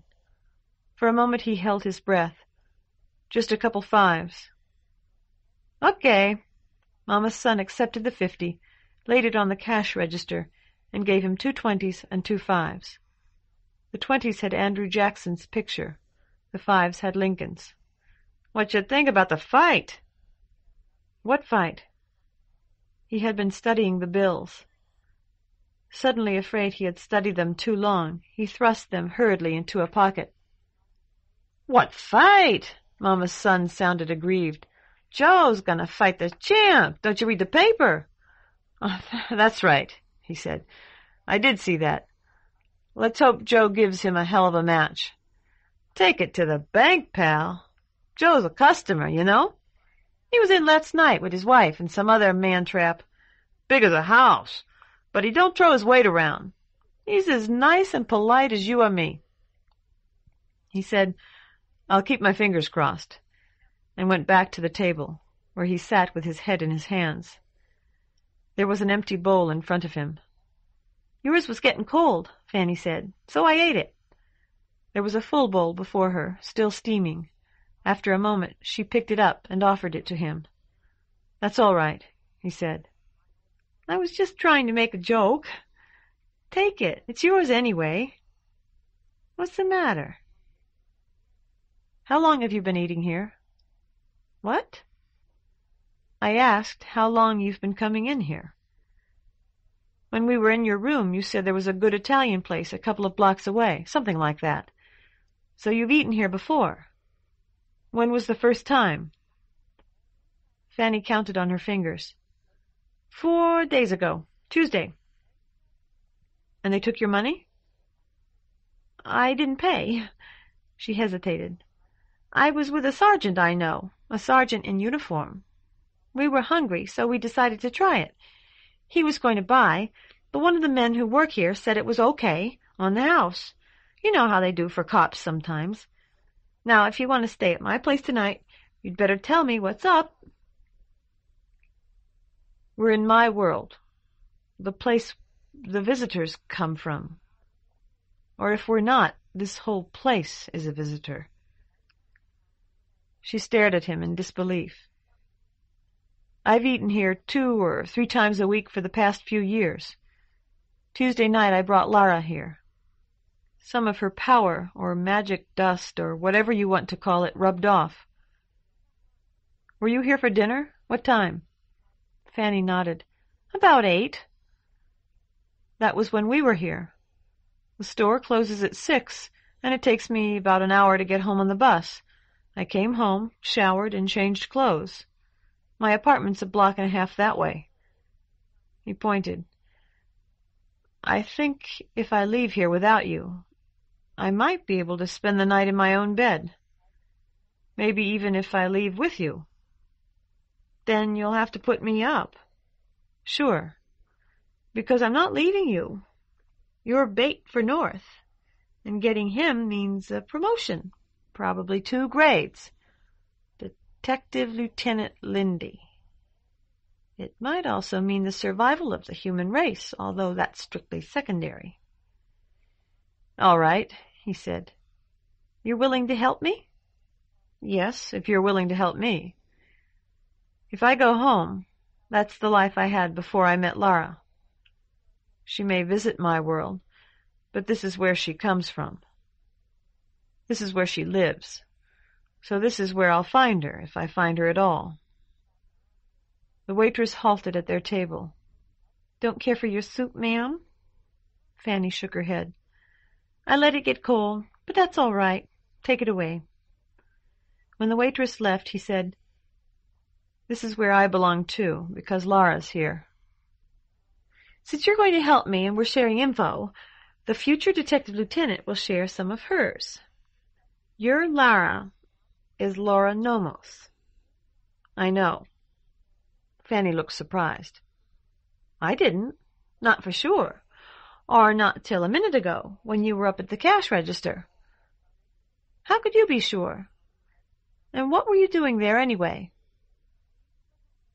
I saw her in the theater, just like you did, and it was Lara.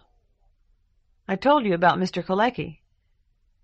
In your room you said she was Laura Nomos, so the names aren't just a coincidence.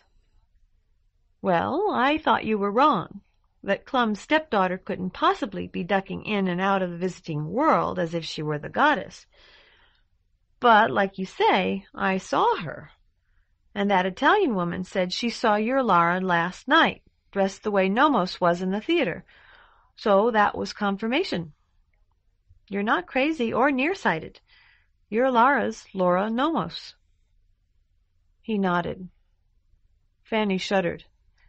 And if you're not crazy, you might be right about this restaurant, and I ought to be scared to death. This is your world? I think so. North calls it C1. He showed her the money and told her what had happened. Do you have any large bills? A 20. That's the biggest. That should do, he said. I want you to take it to the register and ask for 2 10s. Take whatever he gives you and bring it back here. Chapter 19.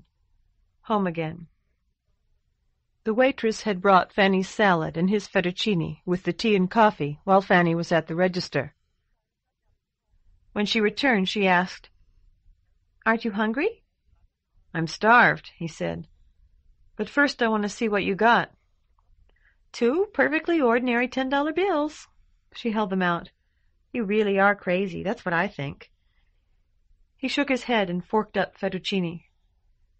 And I asked if you were hungry. I want to think, he told her, and I think better when I'm eating. After another bite, he asked, Would you like a taste? It's really very good. Just to keep you happy, she took a forkful, followed by 2 more. You didn't really get those bills you showed me from him, did you? He nodded, his mouth full. You're saying that man knows that he's manipulating us? He swallowed. I don't think so. He talked to me about the fight, Joe's fight. Who's Joe? A boxer. I met him once. Everybody says what a nice guy he is, and he seemed like one, the one time I talked to him. Do you remember what Mama Capini said about the people Lara brought here? Fanny nodded. The big man and the blonde? Sure. Joe was the big man. Laura Nomos is Eddie Walsh's lawyer. Eddie is Joe's manager. All these people belong to your world, but Mama Capini doesn't. He sipped his water and went back to the fettuccine. Joe paid for the dinner, remember? If it had been Laura Nomos, I would have understood, and maybe Joe used a credit card or wrote a check, but I don't think either one would be like Joe. He bought me coffee from a machine and got a soft drink for himself, and he took the change out of one of those little coin purses that misers use on TV. I bet he's had it since he was a kid. I think Joe would pay cash.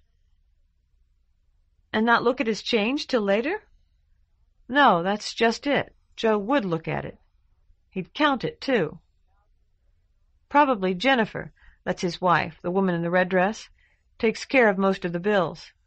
But he wouldn't want her to pay for a meal in a restaurant. That would embarrass him. So his change was right, and the right sort of money. Then they'd have to know. Here in this restaurant. That's what I said. He shook his head. If he'd known, he wouldn't have talked to me about Joe. At first you don't understand what's happened. Believe me, I'm speaking from experience. What happened to him and this whole place is that they were pulled across somehow. They went through a door. Except they couldn't have. One door couldn't take a whole building, could it? Fanny laughed. I don't know what you're talking about. What's this about doors? Lara told me in a note. When you've been around someone from the other world, you see doors. Anything that's closed on all four sides can be one. It looks significant. That was her word. If you go through, you cross over. But then if you turn around to go back, you don't go back. It isn't a door anymore for you. You have to back out. He snapped his fingers, and Fanny said, What is it now? Why is it a door looks the same on both sides? Do they? Beats me. Because it is. That's what makes it a door. Shut your eyes. Go on, this is a test. She did. Now, you've eaten here before, and you brought me here. What's the full official name of this restaurant? She considered for a moment. There's a sign outside with brass letters, Trattoria Capini. He sighed and said, All right, now open them again. He handed her a book of matches that had been lying on the table. Fanny glanced at the cover. Capini's Italian Cuisine. Okay, it's not quite the same. He put down his fork. This restaurant, I call it Mama's, is in my world. It's the place where I've eaten for years. The other one, the trattoria, is in yours. Maybe the family names being the same on both sides is a coincidence. Anyway, the door of the trattoria is a door. People from your world who've been with people from mine can get into mine by walking through it, like you did when you came in with me, or like Joe and his wife, her name's Jennifer, I think, did when they came in with Lara. But things sort themselves out after a while. People are pulled by their own worlds, which is why I'm back in mine now, I think. Money is really just pieces of paper. If it's from one world, it pulls others from the same world.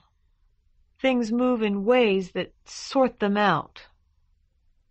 Fanny said, You're implying that a piece of paper has a brain. I don't believe you. No, I'm not. Let me tell you about something they showed us in school.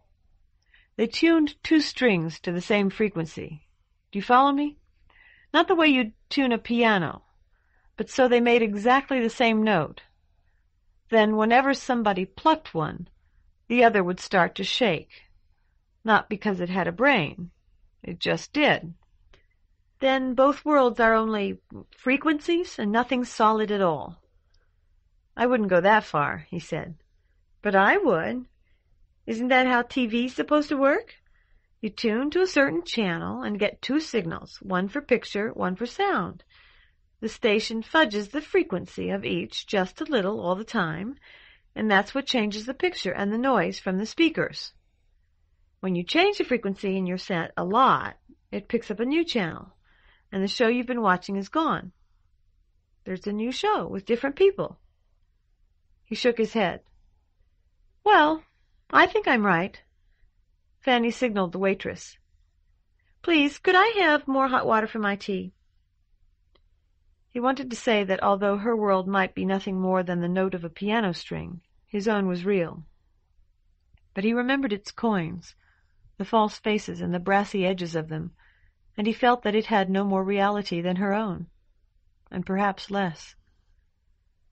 Fanny pointed a finger at him. "Now, listen to me. Suppose you'd been watching TV for your entire life.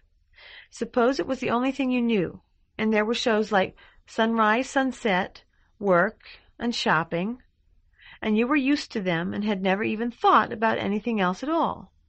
She paused. "What do they call that little screen at the back of your eyes?" He shook his head again. "I don't know." "The retina, that's it. Well, suppose somebody changed the show there." "Are you testing me somehow?" Fanny grinned. "No, just making conversation. You tell me that if we walk out the door backwards, we'll be in my world. And you want to be there with me so you can find your Lara, who's really Laura Nomos. And I think what's going to happen is that we're going to back through the door and be on the sidewalk again, and then you're going to say, 'See, it worked.'" "Ha! I may be a sucker, but I'm not that big a sucker." "I'm serious," he said. "Me too. And I think I know why your doors work. Suppose two channels show the same thing, but in opposite ways.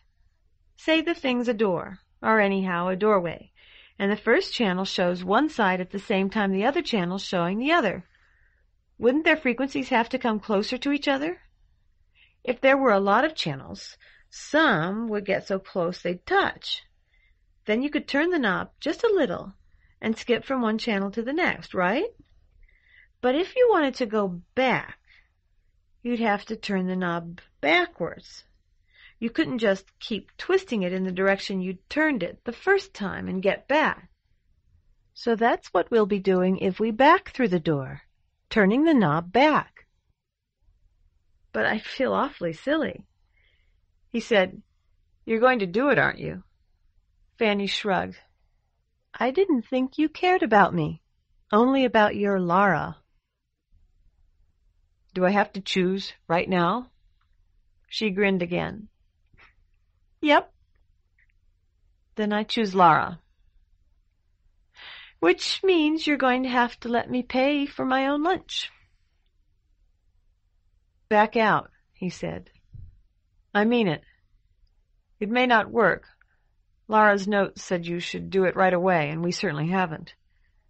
But at least we won't be any worse off. You'd be as lost in my world as I was in yours." "That's a myth," Fanny said. "Isn't it?" "Isn't what?" "The lost traveler who meets somebody, or finds a city that no one else can ever find again. I'm not so sure I'd mind being one, even if the department thought I'd gone over to the enemy." He said, "Those shows usually have sad endings." He had seen Brigadoon on HBO, and he tried to recall how it had ended so he could tell her. Nothing remained in his memory but the name and the swirl of plaid skirts, the skirling of bagpipes. That isn't how it really is, he thought.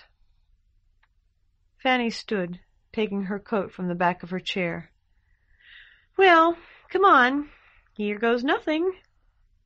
"Right now?" "We've got to get the check." "Here it is." She held it up. "The waitress put it here when she brought the water for my tea." He took it from her fingers, a bit too easily, he thought, and held her coat for her. He discovered that he did not really think backing through the door would work. He was home, in his own world once more after, what, a Saturday morning adventure? Some kind of a mental seizure? Things sort themselves out. He had said that. His coat was on a hook near the table.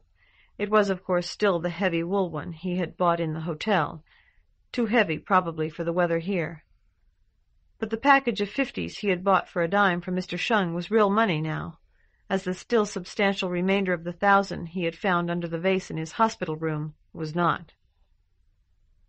With the second bill from the packet he paid the new cashier, another of Mama Capini's sons, a little older and a bit bigger than the one he had met in the men's room. As a test, he asked, What do you think about the fight?" "What fight?" "Joe's fight. I thought Joe was a customer of yours." The cashier chuckled and rang up their total. "You've been talking to Guido. He's a crazy one, that Guido." He started to return to their table, but Fanny whispered, "I left the tip." "Backwards," he told her. "Remember, we've got to walk backwards." He took an awkward backward step toward the door. "No," Fanny whispered. "I won't." She caught his arm and spun him around. Desperately he began, "No, I won't. The joke's gone far enough." She tugged at his arm. Lara was standing across the street, snow blowing past her face as she studied the restaurant.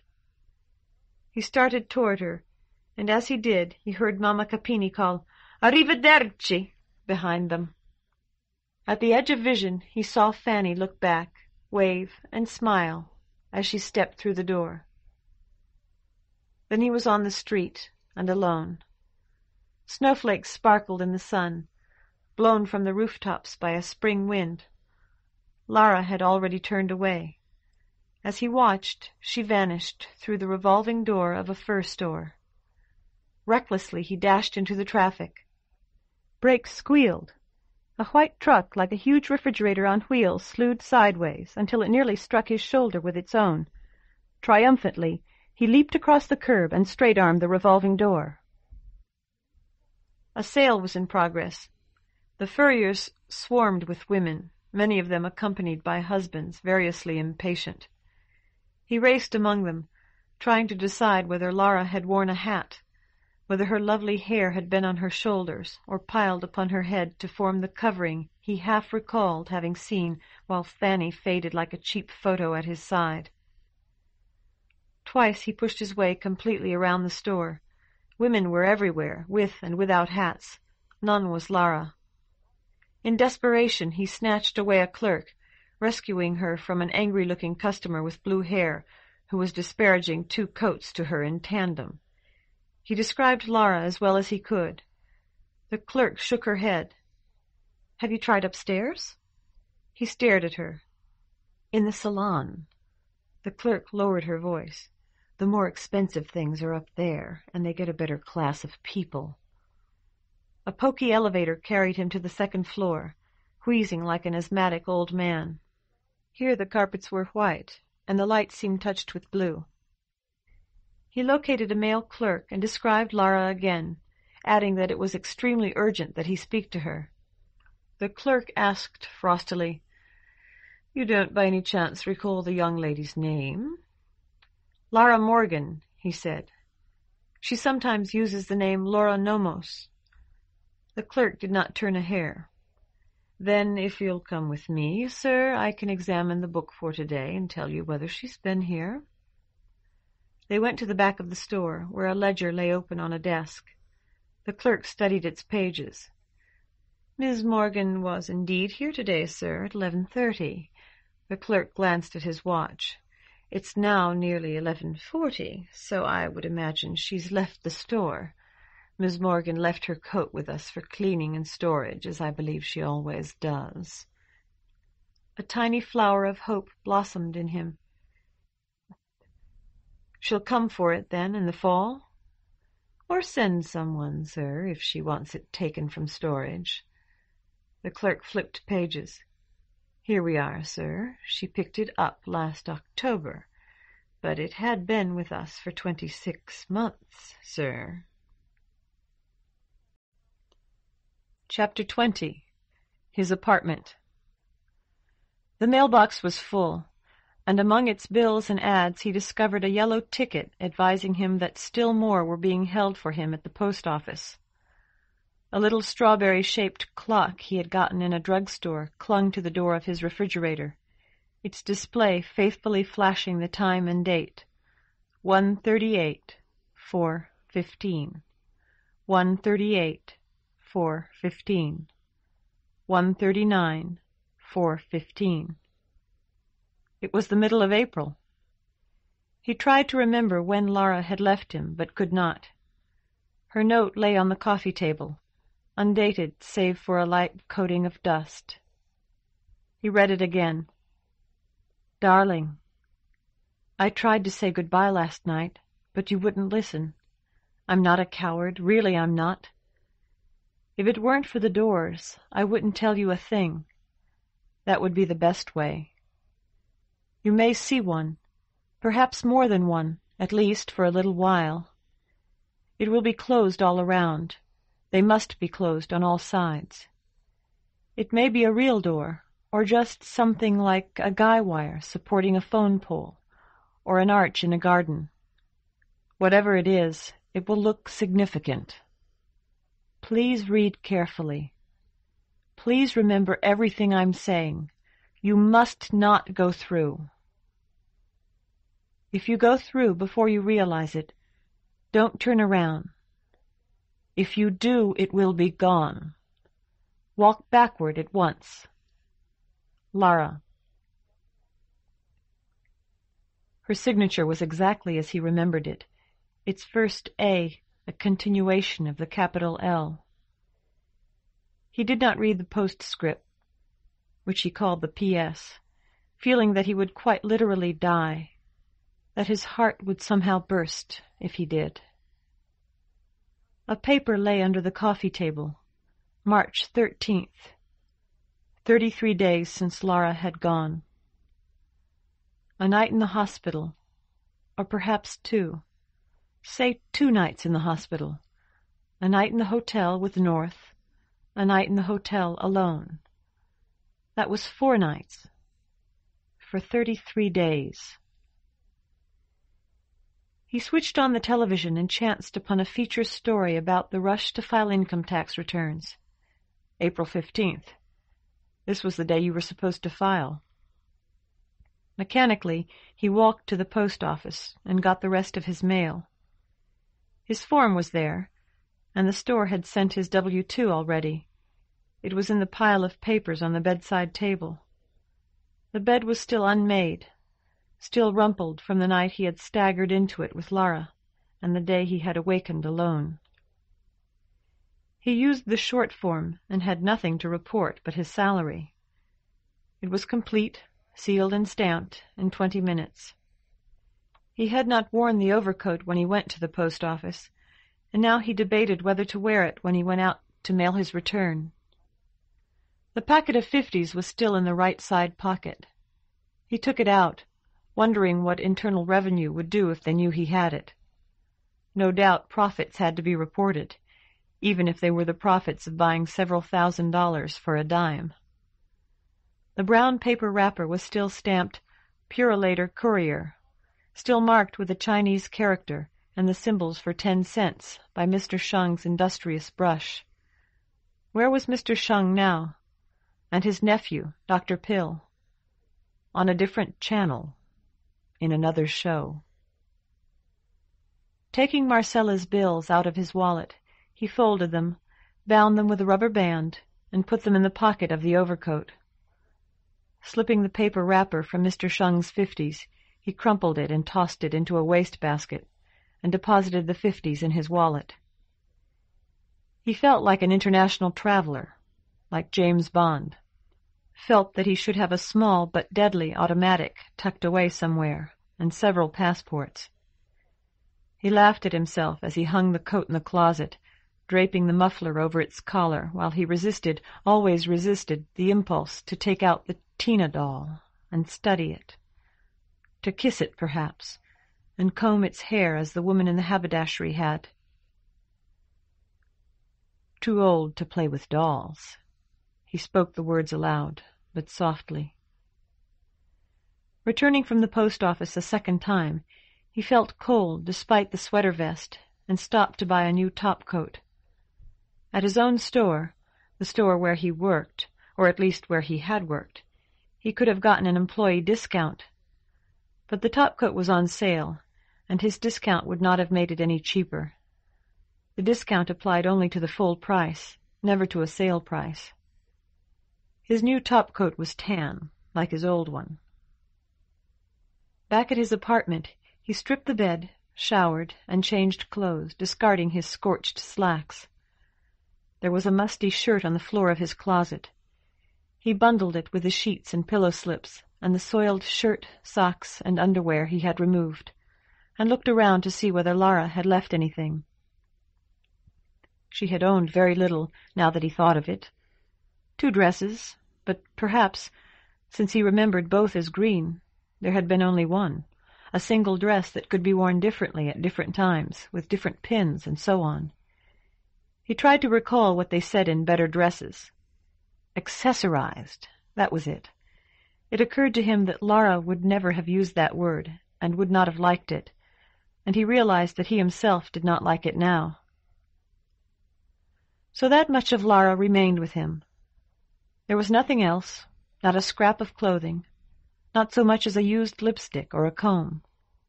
Had Lara smoked? No, it had been Fanny. She had smoked a lot. Had been almost a chain smoker, he thought. The ashtrays in his apartment were empty, soiled only by dust. He carried the dirty laundry to the basement and loaded it into one of the washers there, adding granulated detergent from a coin-operated machine. While the washer ran, he read a paper someone had left behind. Innocent people were dying in Africa. The comic page no longer carried Lolly. Something new and ugly had been substituted. The washing machine fell silent, displaying a sodden bundle of cloth. He stuck the bundle into a dryer, set it on delicate, and fed it quarters. A syndicated columnist with a reputation for wit imagined her interview with the president following a nuclear holocaust. The crossword puzzle demanded 7 letters, meaning bear. The store was running a big sale on tape decks, his own department. Buy a tape deck at 10% off. Get your choice of any tape in the store for $1. He imagined they had been busy, and wondered how they had made out without him. Discontinued home computers were on sale, too, at 40% of list. He stuffed his dry laundry into a pillowcase and carried it back up to his apartment. One shirt and the socks were gone. He returned to the basement and checked both the machines. His shirt and socks were in neither. They had returned, he decided, in some way. North had bought that shirt and those socks in the hotel. The sweater vest was still hanging in the closet. So was the overcoat, crowded into the little alcove around the corner from the closet door. He could not find his hat. He had worn it in the car with Fanny, worn it to Mamma Capini's. He recalled hanging it on a peg, but he could not remember taking it from the peg when they left. Had he had it on when he ran into the furrier's? He did not know, could not remember. His watch said it was 5 o'clock. There was food in the apartment, but the things in the refrigerator had no doubt gone bad. Sour milk, soft carrots. Margarine might be okay.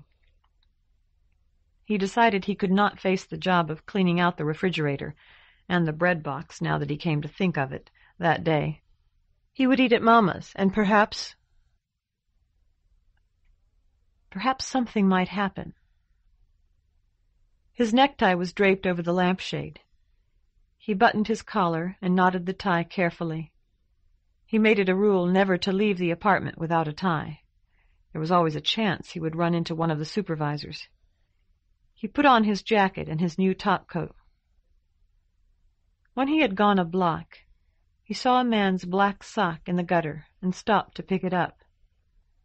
It was not one of his, but it reminded him that he had often seen clothing lost or abandoned, lying in the street.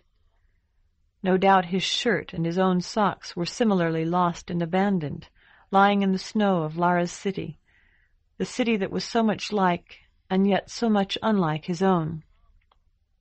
The socks would be separated, he thought. They would be miles apart. No one would get any good from them, unless perhaps a child took one to make a puppet, and a tramp who did not care whether his socks matched chanced on the other. The shirt had been a good one, a real silk shirt. He hoped someone found it before it got run over, before it became a rag like the rags he had passed so often without thinking about where they might have come from. One of Mama's sons was at the cash register. He tried to decide whether it was Guido, the son he had talked with in the restroom. He could not be sure. All the sons had always looked much the same to him, glowering men with black mustaches that came and went like customers, full of meat sauce at one moment and gone the next. "Sit anywhere you want to," the son called to him. "It's pretty early yet." He took the table by the window where he had sat with Fanny for lunch. If he had indeed left his hat on a peg in Mamma's, it was gone now. He told the waitress, "I was in here around noon with a lady. She had a salad.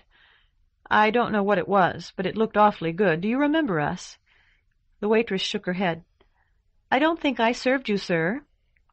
She was— He tried to remember how old Fanny had said she was. About 23. Petite, curly black hair. "Probably Gina served you, sir. Gina looks a lot like me." "Then would you find her and bring her over here?" "We got 3 salads, sir." The waitress described them. "They're all pretty good." "Find Gina," he told her. She left, looking sullen, and he studied the license plates of passing cars. It was getting dark, but he could read some of them, and they were perfectly ordinary. He looked through the pockets of his jacket, moved by the feeling that he had forgotten something. There was nothing in either side pocket, and only a handkerchief, the red one he had carried there for months, in the breast pocket. His checkbook was in the inside pocket, and he pulled it out and examined it. The last check he had recorded there had been written on March 11th.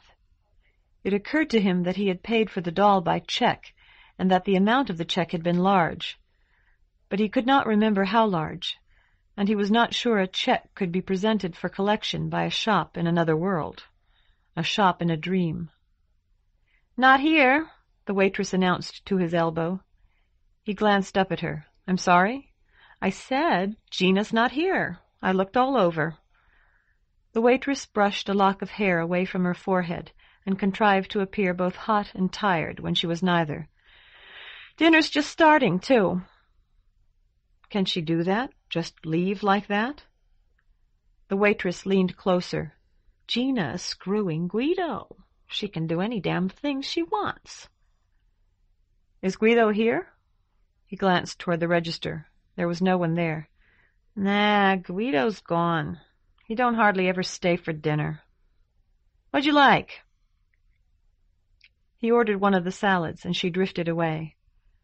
After a minute or two, he returned his checkbook to his breast pocket, wondering what to do until his food came. He had eaten here for years, usually alone as he was now. Surely he had done something. While Lara had lived with him, there had always been things to do, someone to talk with. Mamma Capini pulled out the empty chair and sat down. "Hey, what's the matter with you? You didn't get full at lunch? You should have said something. I'd have got you some garlic bread." He asked, "Do you remember the girl I brought here for lunch, Mama?" Mama kissed her fingers. "Sure. You going to get married?" "If she comes in, will you tell me?" "Sure." "And remember Lara? Tell me if Lara comes in, especially if Lara comes in." "Sure. You looking for a date?" "No, I'm just trying to find these people. And if the big man and his wife, that's the lady in the red dress, come in, let me know about them too." He dawdled over his salad for an hour and a half, drinking an espresso and a couple of amarettos. He saw no one he knew, and nothing happened. At last he paid the check. When he counted his change, it was just money. Nor had he seen any bills with strange pictures in the drawer. The man at the register was the one who had told him Guido was crazy, bigger and older than Guido. As he trudged back to his apartment, he wondered vaguely where Guido had gone. Had Guido been drawn into the other world? If so, did he know it yet? Perhaps Gina came from there. If customers could walk through the door from another world, as Joe and Jennifer had, it seemed likely enough that a waitress looking for work might walk through it too. Back at the apartment, he put on one of his favorite albums, but found that the music that had once charmed him was harsh and ugly now. He turned on the television. After an hour or so, he realized he had no idea what the show was or why he was watching it. Chapter 21. The Store. He had forgotten how new the store looked, how shiny everything was. The walls were faced with limestone, and the company had them sandblasted every other year. The curving show windows had bright brass frames. Maintenance washed all those windows every morning and polished the frames until they sparkled like gold. "It's not open," a fat woman told him. She was standing in front of one of the windows, eyeing a sundress. "I work here," he said, and hoped he still did. The store would open at 9:30 sharp, but main shift hourly employees were supposed to clock in by 8:30. It was 3 minutes after 8. He went around back and climbed the concrete steps to the employees' entrance, where Whitey watched to make sure no one punched in for someone else. "Hi," Whitey said. "Have a nice vacation?" He nodded. "Seems like I've only been gone for a couple of days." It did, and yet it did not. Nothing had changed except for himself. He resisted the temptation to have a look at his department and took the elevator to the administrative floor. Lie or tell the truth? Tell them the truth, he decided. He was a bad liar, and he could not think of a story that would explain such a long absence anyway. The next question was, Mr. Capper or personnel? Capper was, or he had been, in charge of the department. With Capper on his side, personnel would not be too rough with him. On the other hand, if Cap was mad, and there was a good chance of that, the personnel manager would resent his not having gone there first, and would probably kill any chance of transferring. Besides, personnel was easy to find. Cap might be in the office doing paperwork, but might just as easily be out in the department helping stock. Cap might not even be in yet. Ella was at her desk doing her nails. She said, "Well, hello." There were folding steel chairs for job applicants. He sat in the one nearest her desk. "I'm back," he said. "I see." Ella hesitated. "Mr. Drummond's not in yet." "I'll wait." "I carried you sick for a week." Although they were alone, Ella lowered her voice. "Then he made me start phoning. Once he even went to your apartment at night and rang your bell, but he said nobody answered." "I was away. I got back to my apartment yesterday, and I could see I hadn't been there. Everything was dusty, you know." "You blacked out?" "I don't think so. I can remember 2 nights, one when I was in a hospital and two, when I was in a hotel room."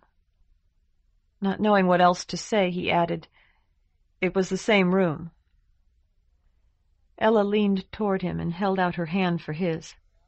He noticed then how much she looked like Fanny, though perhaps he was just forgetting what Fanny looked like. Ella said, "You've been gone over a month." He nodded. "I think so." Unconsciously he had extended his own hand, and when Ella touched it she felt his bandage. "What in the world happened to you? Your face, too. You've got a burn on your cheek and one on your forehead." "They've gone away, pretty much," he said. "They weren't very bad." "Were you in an accident? What happened?" He nodded again. "I was in this Chinese shop, Mr. Shung's. He had fireworks stored in his basement, and something set them off. I think it was a guy named Bill North. Anyway, North was down there, and he's a cigar smoker." Though he felt it might be against his best interests, he grinned. "I was drinking tea with Mr. Shung and his nephew, and a skyrocket came right up the stairs. It hit the wall at the top and came into the room where we were. Scared hell out of us. Then I guess some more must have gone off, because the next thing I knew I was in the street with my ears ringing and a cop and a paramedic bending over me. They said another ambulance had taken Mr. Shung to the hospital, but Drummond came in, nodded to Ella, raised an eyebrow at him, then smiled. Ella said, "Good morning, sir." Drummond went into the little private office behind Ella's reception room and shut the door. Ella whispered, "I want to go in and talk to Dixie just for a minute. You wait here, okay?" He nodded, studying her as she went into Drummond's office. She was a little bit heavier than Fanny, he decided. That was an improvement, if anything. And her hair was brown. He felt sure Fanny's had been black. Of course, no one was or could be like Lara, and he could never mistake any other woman for her. He had known right away that Marcella was really Lara, although Marcella had been a blonde, or at least had appeared to be. You could never tell, he thought, in black and white, or in pictures drawn by a second-rate artist. He glanced at his watch. It was 8:28, but he did not know just when he had come into the personnel office. It seemed to him Ella had been in the private office with Drummond a long time. There was a drinking fountain in the hall outside. He got a drink, filling his mouth with icy water several times, and each time making himself swallow it. He had the feeling that he did not always drink enough water, and ought to make himself drink more whenever he got the chance. When he went back in, Ella was still in the private office with Drummond. He found Time in a pile of magazines on the end table and leafed through it. The President had reaffirmed his commitment to ordinary Americans and endorsed a reduction in Social Security benefits. The Near East seemed ready to explode. He wondered if it would help to send the President to the Near East, then tried to remember whether he had ever seen Time or a newspaper there. There was, he discovered, his private name for the other world, for the place where Lara was. He could not remember having seen one, although he could not be sure he had not. Yes, of course. He had seen Walsh's picture in the paper. This was here, and that was there. He could not remember if the comics had been the same, or whether that paper had carried any comics at all. The door of the inner office swung open, and Ella came out. She said, "Mr. Drummond will see you now." He put down Time and went in. Drummond smiled and said, "Sit down. I'd like to start by admitting that most of this is my fault. I like to keep tabs on all our employees, and I certainly should have kept better tabs on you." He sat and found he was facing a large bronze nameplate as well as Drummond. The nameplate read, A. Dixon Drummond, Manager of Personnel. He said, "That's very nice of you, Mr. Drummond. Only it wasn't your fault, I know that." He counted silently to 3 and added, "I really don't think it was mine either. It just happened." Drummond shook his head. "No, I blame myself. I was on the phone with your doctor a moment ago, by the way. She says it's been a long time since you've been to see her." He tried to remember whether he had ever been to a doctor.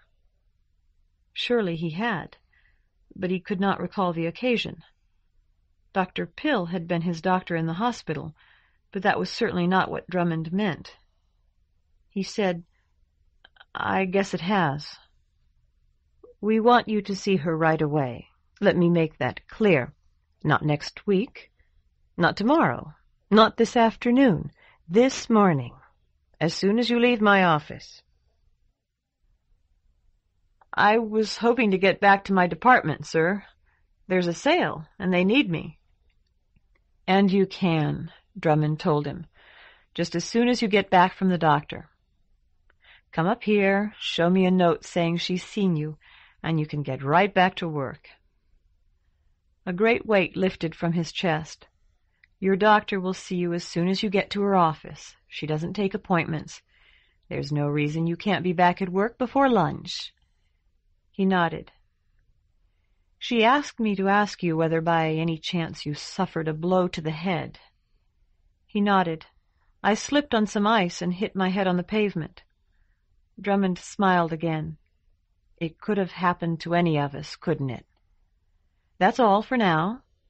You go over and see her, and don't forget to bring me the note." He rose. "I won't, sir." "One more thing." Drummond raised a finger. "While you were missing, I had Ella phone your number. She was never able to reach you, but on one occasion she got someone who said his name was Perlman or some such. Do you know why he was in your apartment?" He shrugged. "I guess he must have been from the building management company, sir." When he was outside in the reception room again, he tried to remember the telephone calls he had made from United. The harsh male voice. Had that been Perlman? Ella asked, "Everything okay?" "Fine," he said absently, suppressing the fact that he had to go see some doctor he could not remember. Had there been a doctor's bill in the mail in his box? Or in all the stuff that he had picked up at the post office? He had not paid a lot of attention to most of it. He could not remember that either. "Ella, you said you called my apartment?" She nodded. "Mr. Drummond mentioned that, too. He said you talked to somebody named Perlman once?" Ella shook her head. "I never got an answer at all." She hesitated. "If you're going to be here in the store about noon, how about letting personnel buy your lunch? Sort of celebrate your coming back." "You didn't talk to anybody named Perlman." "I didn't talk to anybody," Ella said. She seemed suddenly depressed, for no reason he could see. "But I was out for a week with my back, and they got a temp. Dixie's been blaming me for her mistakes ever since, so she was probably the one that talked to Perlman. But if you ask me, it was a wrong number." There was an employee lounge on the floor below, a bare and frequently dirty room in which associates who brown-bagged ate their lunches. He fed coins into the coffee machine, recalling Joe in the basement of the hospital, found a clean chair, and sat down. Doctors had to be paid. He got out his checkbook and read through the stubs. He had written no check to any doctor, none at all. Yet doctors were paid, by someone. By the company's medical plan, then, very likely. But that was administered by personnel. If he asked Ella for the number of his doctor, she would tell Drummond. He could not just start telephoning doctors. How many doctors were there in the city? Thousands, probably. He tried to recall what Drummond had said about this one. Your doctor will see you as soon as you get to his office. He doesn't take appointments. There's no reason you can't be back before lunch. No, that was wrong. Not he. It was she. She doesn't take appointments. The doctor was a woman. There might be thousands of doctors, but how many of those were women? 50, maybe. And he wouldn't go to a doctor out in the suburbs. There was a phone in a corner of the room, with a tattered directory on a shelf under it. He opened it to the physician's listings and got out his pen. Some of the doctors had provided only initials. He decided to consider them male for the purpose of his search. At least half the women were gynecologists or pediatricians. They could be eliminated, too. He crossed off all those with addresses more than 6 blocks from the store and his apartment, and was pleased to see that only 3 names remained. Pushing coins into the slot, he got out his wallet and checked the name he and North had chosen in the hotel. A.C. Pine. That was it. He laid the driver's license on the shelf. Dr. Nelson's office. Did this doctor take appointments? He said, This is Adam Pine. I need an appointment with the doctor as soon as possible. This morning, if you can arrange it." "Dr. Nilsson!" Faintly someone called. "Lara! Lara!" He could not tell whether the voice was male or female. It sounded far off and scratchy. "Would you mind if I put you on hold, Mr. Green?" She did not wait for his answer. Her voice was gone, and after a moment or two had passed, a piano began Clair de Lune. He waited, telling himself he would stand there all day if necessary. Clair de Lune ended, and something else began, a piece he did not recognize. At last a new voice said, "Dr. Nilsson speaking. I want to talk to Lara." "To Laura? She just left." "Then I want an appointment to see you as soon as possible." "I don't take appointments. It's first come, first served. Come to my office. It's in the downtown mental health center, and I'll fit you in when I can." He tried twice before he could get out the words. "I think you've treated me before, that you have a file on me." He gave his name. Dr. Nilsson's voice became warm. "Oh, of course, Mr. Green. Believe it or not, I was looking over your case the other night and hoping you'd drop in again. It's been more than a month." He started. "If you've tried to phone—" "I never do, except in emergencies. It's so much better if the patient contacts me because he wants to. Come this morning, won't you? I'll see that you get in." "Yes." "And now, if you'll excuse me, Laura's not here, and there's someone on the other line." Chapter 22. His Doctor. The crisp air of morning had already been softened by the sun. He strode along with his topcoat folded over his arm, glancing into the store windows he passed. His department rarely got a window. Windows went to the clothes people mostly. But when it did, he was the one most often assigned to set up the display. He was professionally interested, or so he told himself. As he looked, he wondered what to do with the money from Mr. Shung's package. Prudence, his mother's ghost, advised him to bank it against a rainy day. Caution whispered that Internal Revenue might check his deposits. How could he explain? And there would be no explaining the fact that he had not reported the income when he had filled out his 1040A. Instead, he had asked for a refund, because he always had accounting withhold more than he needed to cover his income taxes. No, he thought, even the IRS could not blame him for not reporting the money on that return. It was for last year, and he had bought the money this year. Or had he? There had been something oddly old-fashioned about there, now that he considered it. Most of the buildings had looked old, and even the ones that had seemed new had been old in design, built of conservative brick, with windows that slid up and down like windows in a house. The cramped little cars had felt modern enough. Old cars were bigger, with fins on their tails and doors as thick as a bank vault's. So there had modern cars, except for their long-handled gear shifts, but the TV had been all black and white. He tried to recall the date on the paper in which he had read about their escape and about Joe's match with some other boxer whose name he could not remember. It was gone, faded to invisible ink.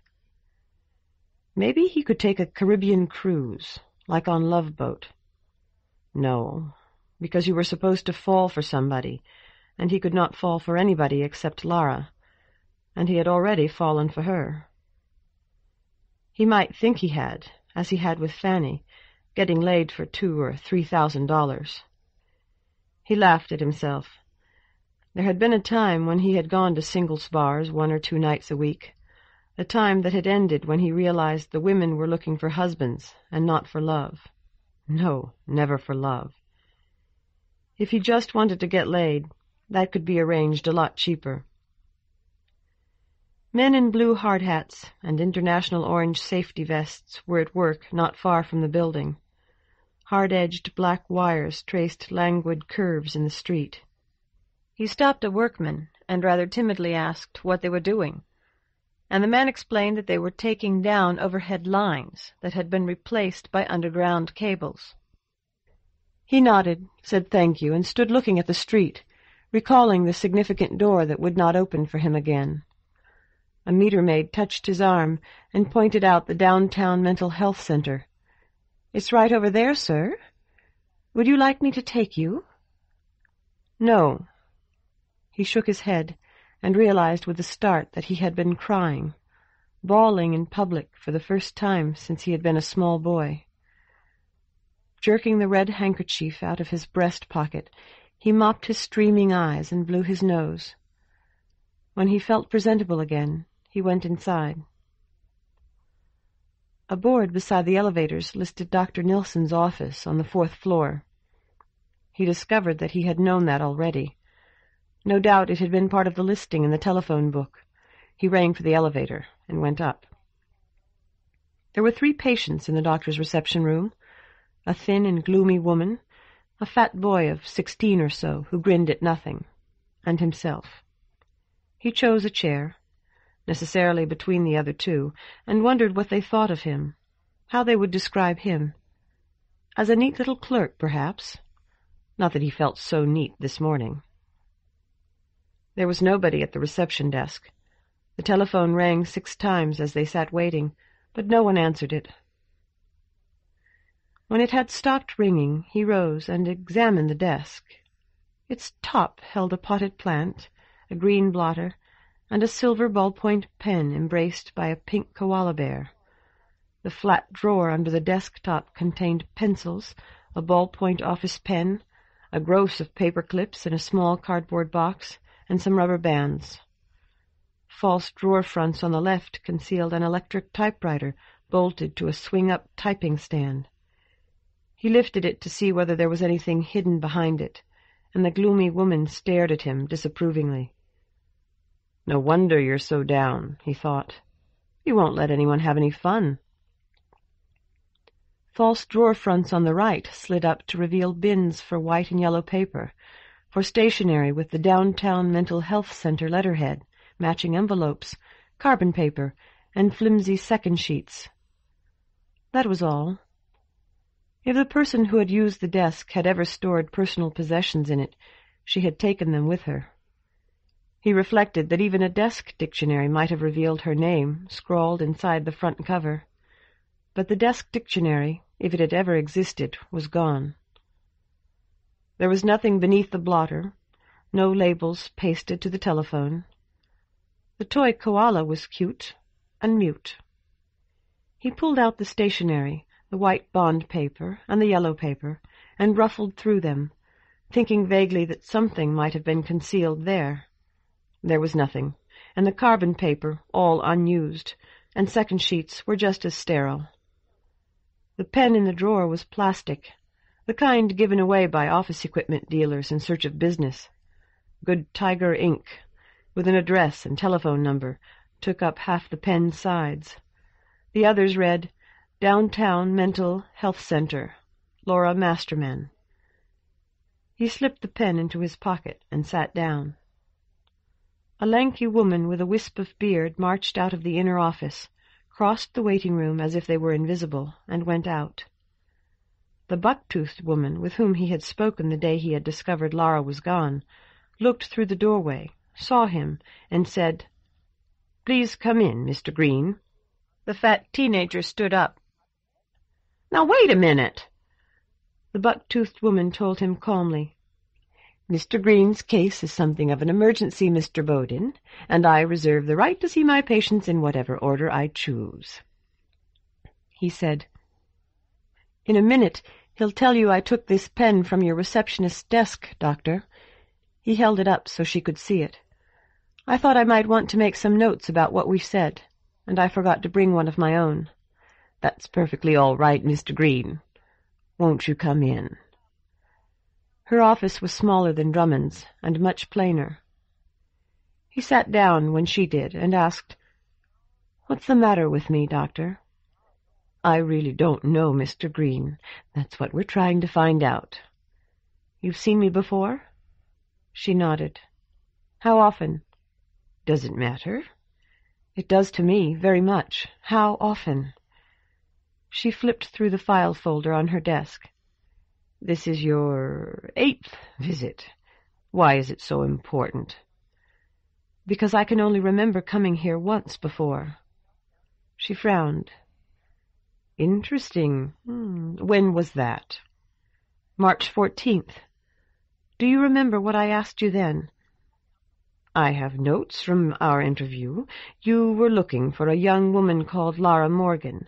Did you find her? No. Do you have a picture of Laura Masterman? If I did, Mr. Green, I wouldn't let you look at it. Ms. Masterman no longer works here, and I wouldn't want her annoyed by my patients. She left you pretty suddenly, he said. I talked to her when I called from the store. She put me on hold, and after 10 minutes or so you answered. When I got here, she was gone. The doctor nodded again. It's true she gave no notice, Mr. Green. Nevertheless, her resignation is my problem, not yours. Tell me one thing, and I won't ask you anything else about her. Does she fit the description of Lara I gave you when I was here in March? I must have your solemn word, Mr. Green. All right, I give you my solemn word that if you'll answer that one question, I won't ask you anything else about her. Dr. Nilsson nodded. Agreed, then. Let me read over what you told me. She scanned the paper before her. You said that Lara Morgan had red hair and was about 5 feet 9 inches tall. You also said that she had freckles. She was wearing a green dress, silk or nylon, and gold jewelry. No, Mr. Green, the description doesn't fit Laura at all. He leaned forward in the hard wooden chair. Is it just the hair color? Because, Mr. Green, you gave me your word that you'd ask me no more questions if I told you whether Laura's appearance corresponded to the description you gave. I have told you it does not. My time isn't unlimited, and there are patients waiting to see me, patients who were waiting before you came. He nodded and offered her the Laura Masterman pen. I have to have a note from you saying I've been to see you. Otherwise they won't let me come back to work. If you'll give me that, I'll go. Then I won't, at least not right this moment. You have no more questions for me, Mr. Green, at least no more about Laura, so you promised. But I have several for you. My first was why you've come to see me today. But you've just answered that. The second is why you must have this note. You haven't been at work for some time? He shook his head. Not since March 13th, the day before I came to see you last. You devoted your full time to your unsuccessful search for Lara Morgan? Yes. I see. Dr. Nilsson made a notation on her pad. Prove to me that Lara Morgan exists, Mr. Green. All right, I will. If you'll prove to me first that Laura Masterman existed. For a second or two, Dr. Nilsson glared at him. Then a smile tugged at her lips. You're either much worse or much better, Mr. Green, and I swear I don't know which. You're a conundrum wrapped in an enigma. Winston Churchill said that about Russia, I believe. Can you do it? Yes, indeed. Quite easily, as it happens. We now have a full-time attorney here. About 2 weeks ago, he bought a new camera and went through the building snapping pictures to try it out. One he took of Laura and me was so good, at least in his opinion, that he had prints made for both of us. Dr. Nilsson pulled out one of her desk drawers. I still have mine, right here. She produced a brown envelope about 5 by 7, with the words Candid Camera Shops across the top. Don't what, Mr. Green? He did not reply. You don't want to see my picture? There isn't any picture there, he said. Or if there is, it won't show Lara. Laura. He did not know how he knew, yet he did. You're quite correct in thinking that it doesn't show your Lara Morgan, but it shows Laura Masterman and me. As a matter of fact, I was looking at it just a few minutes ago, after Laura left so abruptly. She was the best receptionist I've ever had. She pulled a print from the brown envelope and held it up for him. In it she stood in the waiting room, her hand upon the shoulder of a smiling, brown-haired girl seated at the desk. A modest plastic nameplate, barely visible in the lower right corner of the picture, read Laura Masterman. There she is, Mr. Green. No freckles, very little jewelry, no green silk dresses. Or at least I never saw her wear one. And no fur coat. Brown hair, not red. Brown eyes, not green. He nodded slowly. It's Tina. Tina? Tina's one of the names she uses. I think that when she looks like that, she calls herself Tina. I see. Dr. Nilsson gave the words no inflection at all. Can you tell me why she changes her name? No, he said, and then, maybe I can, a little.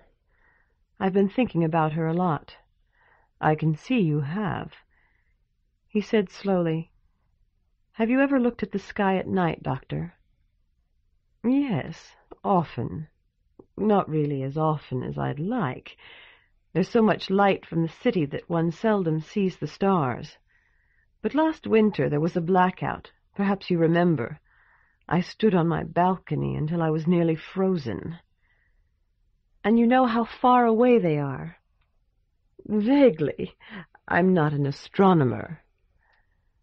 I watched Carl Sagan once, and he said most of them are so far away it takes millions of years for a beam of light to get from them to us, and light's the fastest thing there is.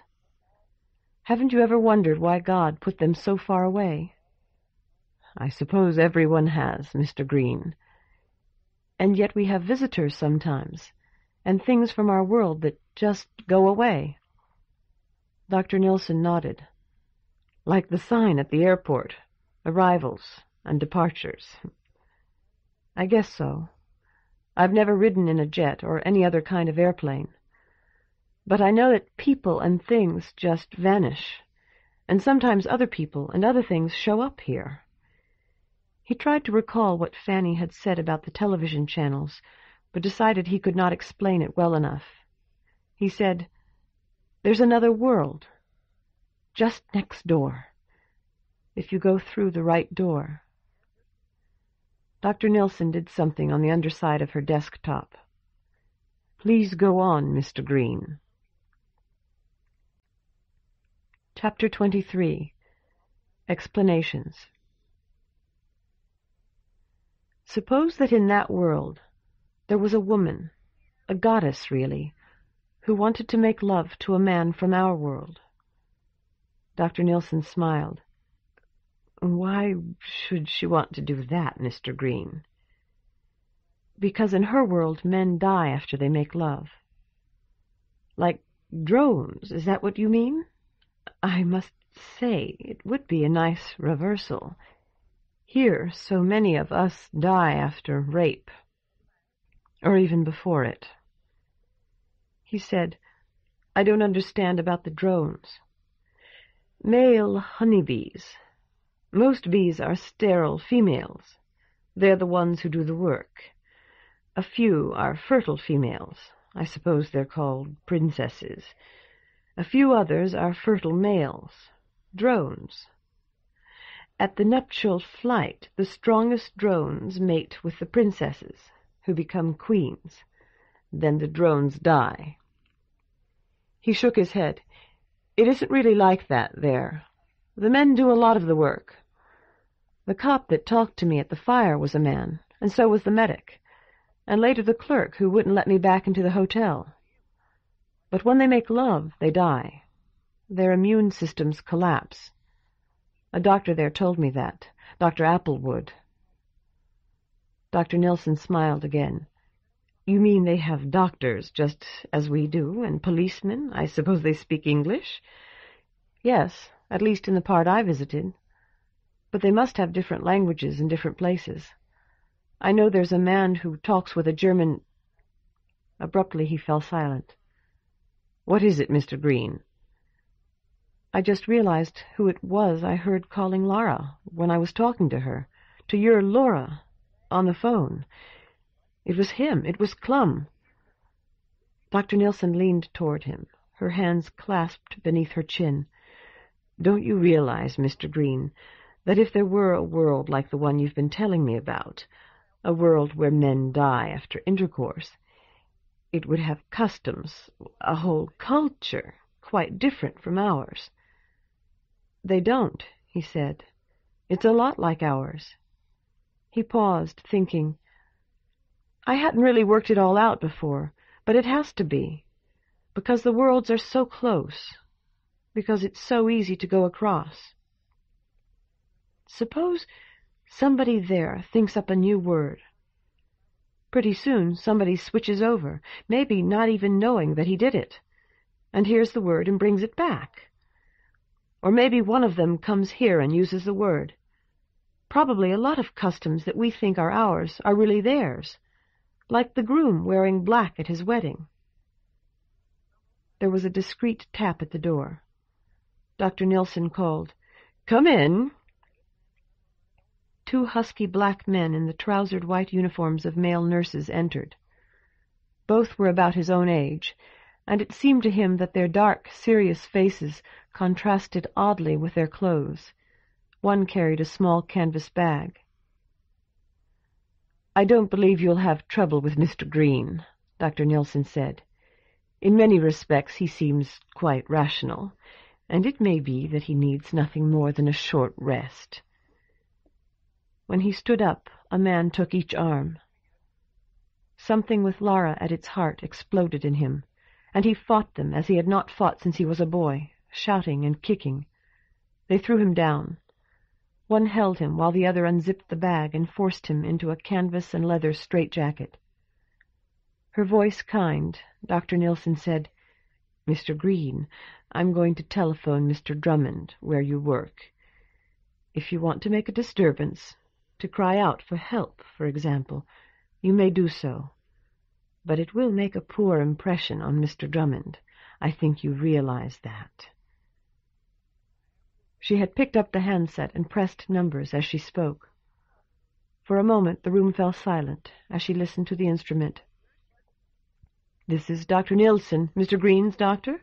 May I speak to Mr. Drummond, please? It's important." "Mr. Drummond? Dr. Nilsson. Mr. Green tells me you wanted him to bring you a letter to establish that he had seen me. I hope this call will do instead." "Fine. I'm having Mr. Green hospitalized, Mr. Drummond." "I don't believe that his problems are very serious, but after such an extended absence, I consider it advisable." "I can't make a definite promise, Mr. Drummond. Perhaps around the end of the month, perhaps somewhat later." "I don't know. My professional opinion is that he will be ready and able to return to work when he is released, but that's opinion and not fact." "Of course. Goodbye." She hung up, and for the first time he was conscious of her perfume, a slight flowery fragrance more suited to a young girl. "Mr. Drummond asked me to convey his good wishes to you, and his hopes for a speedy recovery. You work for a very enlightened company, Mr. Green, one by no means oblivious, as so many are, to the demands of humanity. I hope you appreciate it. You will have heard me tell him that I believe your hospitalization need be only a short time, and that I expect you to be able to return to work upon your release. I said those things because you had wisely chosen to remain silent, a hopeful sign." He said, "Thank you. I can't visit you every day in the hospital. My schedule is too crowded for that, but I will try to see you there 3 or 4 times a week. I hope to find you progressing, and I'm certain I shall." She nodded to the men, who helped him to his feet. He said, "I don't think this is necessary." "But I do, and you must defer to my opinion." The words broke out, though he struggled to bite them back. "This will keep me from finding Lara." "It will certainly prevent you from looking, Mr. Green. I hope that soon we'll be able to show you how pointless it is to look, just as it would be pointless to look for Cinderella." One of the white-uniformed men said, "Come on," in a voice that was soft and even gentle. There was a tug on his arm. He said, "All right," and as he spoke the telephone rang. Dr. Nilsson picked the handset up. "Oh, hello, Laura. No, I'm not angry. I know how trying it can be." They pulled him out of the office and closed the door firmly behind him.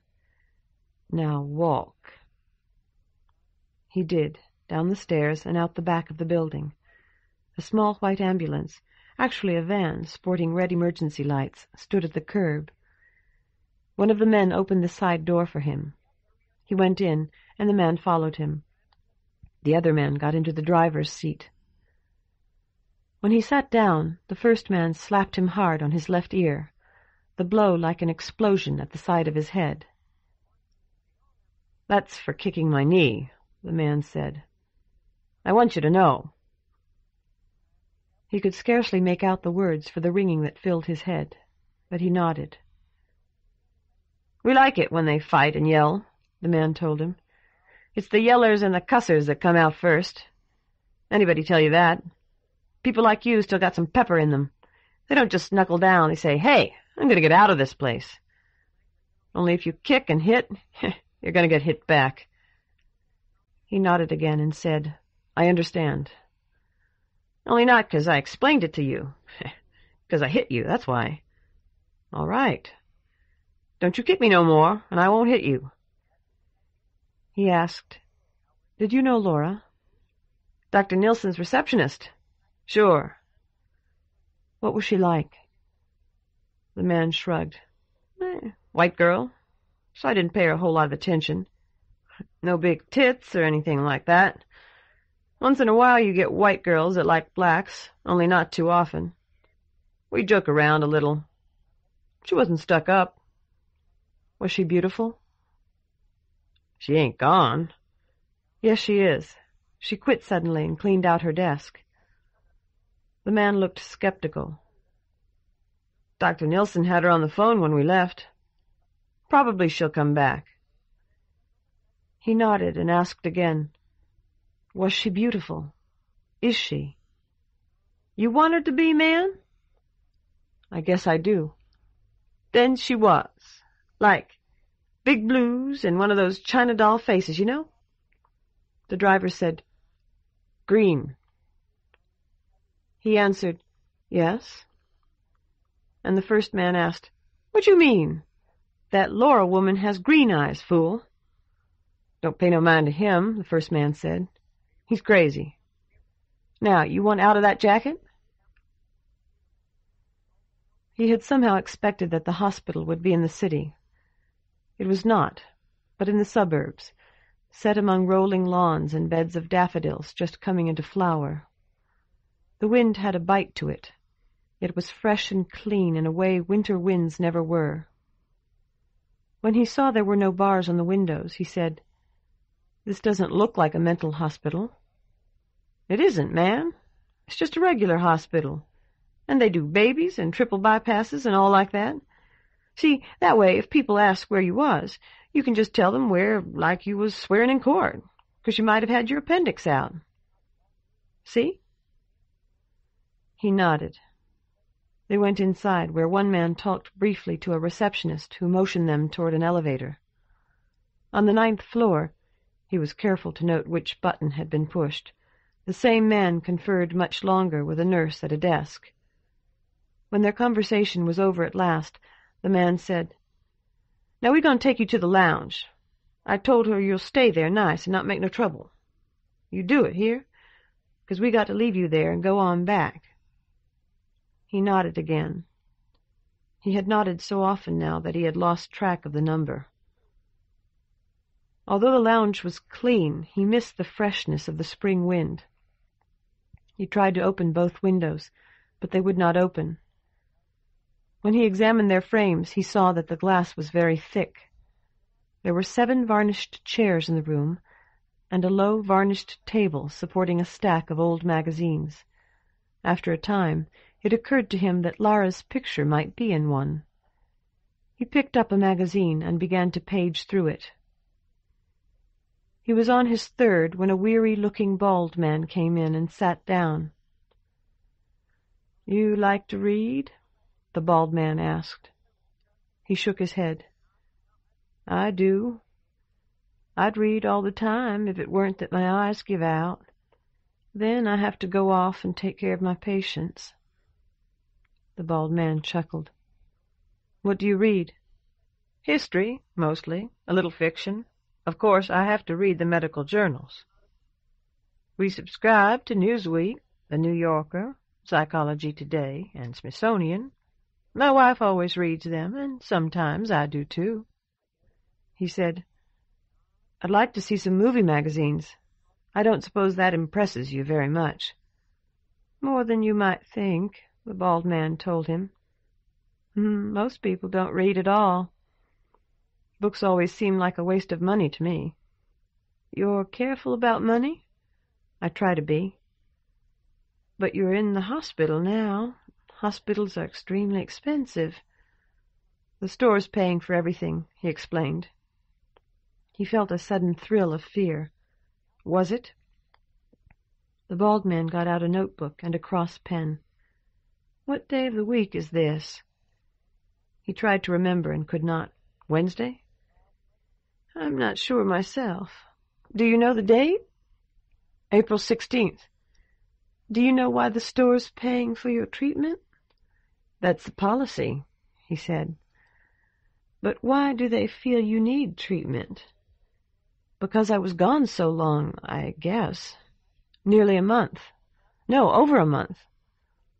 The pen danced over the notebook. Sunshine had come in the window.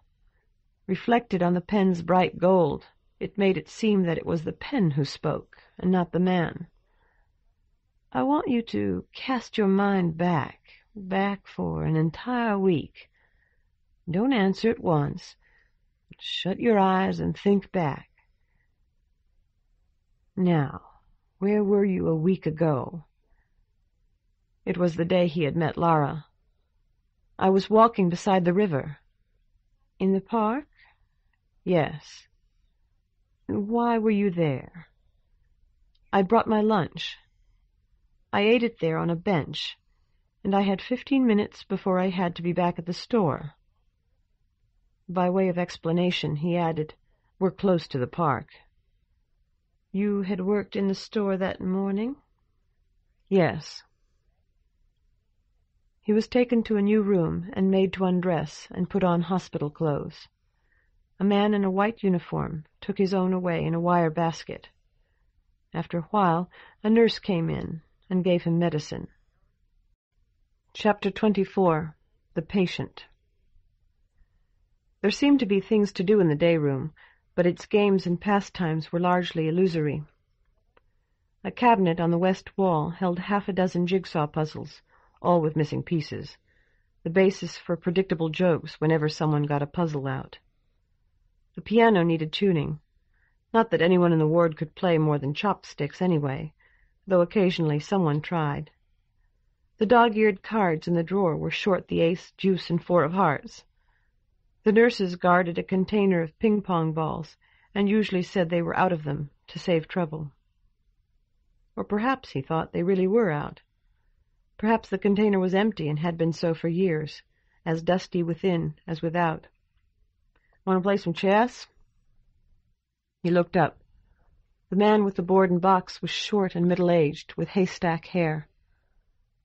"Some of the chessmen are gone," he said. "We can use something else." He nodded and went over to the table. They used checkers, 2 black checkers for the missing black pawns, and a red king for the missing white queen. "White or black?" He considered. In some vague fashion the decision seemed enormously important. He studied the white queen and the black, trying to decide which was Lara.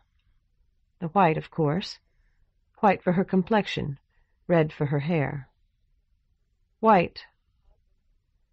His opponent spun the board. Your move. He nodded and pushed a pawn at random. The black queen's pawn advanced 2 squares. He moved his bishop. Don't I know you? He asked. I don't think so. Maybe we met a while back, he said. He added, outside, though that did not seem quite right. Maybe, his opponent said. I've been getting shocked, you know what I mean? Makes you forget stuff. He raised both hands to point to the inflamed marks at his temples. You? Not yet. But you're going to, huh? I think so. It doesn't hurt. A lot of guys think it's going to, but it doesn't. Say, you've got the marks already. When the game was over, his opponent sat at the piano and played an old-fashioned song, Find Your True Love, singing to the out-of-tune music in a hoarse but not unpleasant voice. It was not until that night, when he lay in his narrow hospital bed with his hands in back of his head, that he placed his opponent as the patient who had sent him to tell Walsh about someone and someone else. He could not recall the names. There was a woman with dyed hair and a long face who was deeply concerned about his attitude toward sex. There was an Indian who explained to him why it was so much easier to cure people who believed in demons. There was the tired, middle-aged doctor, whose name he could sometimes remember, and there was Dr. Nilsson, whose name he sometimes forgot. Then there was grass to be cut and a garden to be weeded, lawns to be raked, and russet, brown, and deeply golden leaves to be burned. There was snow to be shoveled. They gave him a warm jacket and gloves for that, clothing donated by some kind person who had left empty .22 caliber brass in the pockets of the jacket.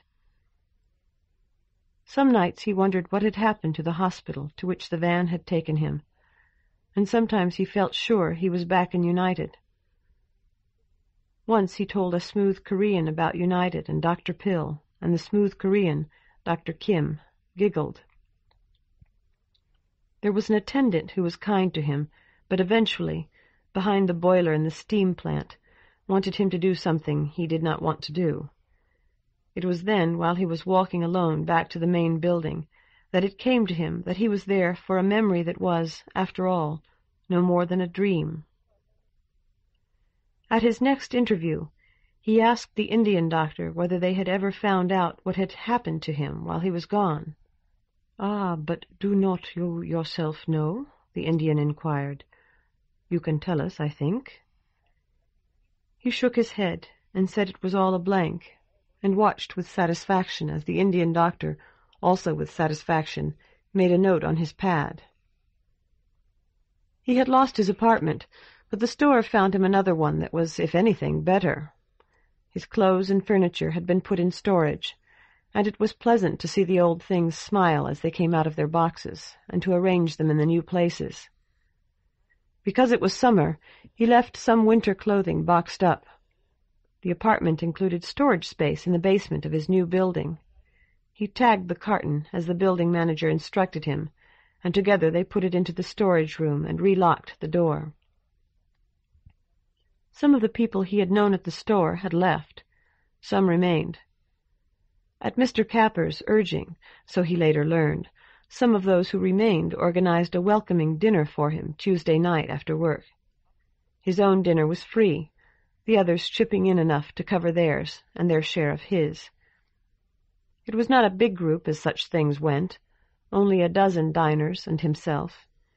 Yet he was glad of it, and glad to find that he could remember the names of most of the people there.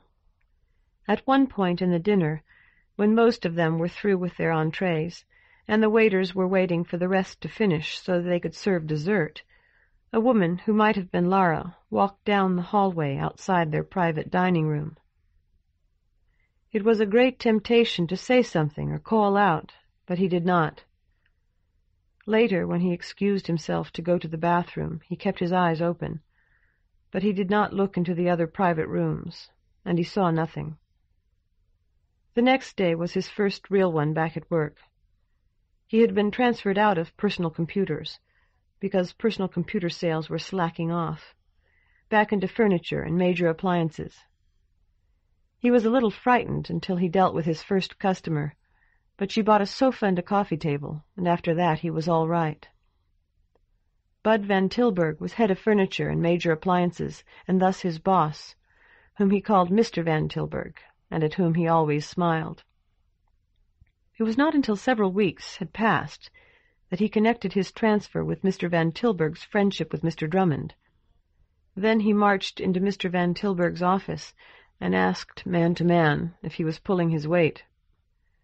Mr. Van Tilburg punched up the figures for everybody in the whole department and showed him that he had outsold them all, had outsold the runner-up by well over $1,000. "Getting you was the best break I've had in the past 2 years," Mr. Van Tilburg said. After that he tried even harder. When he had been in the department before, it had never occurred to him that you could learn about furniture just like you learned about computers and video games. Yet it was so.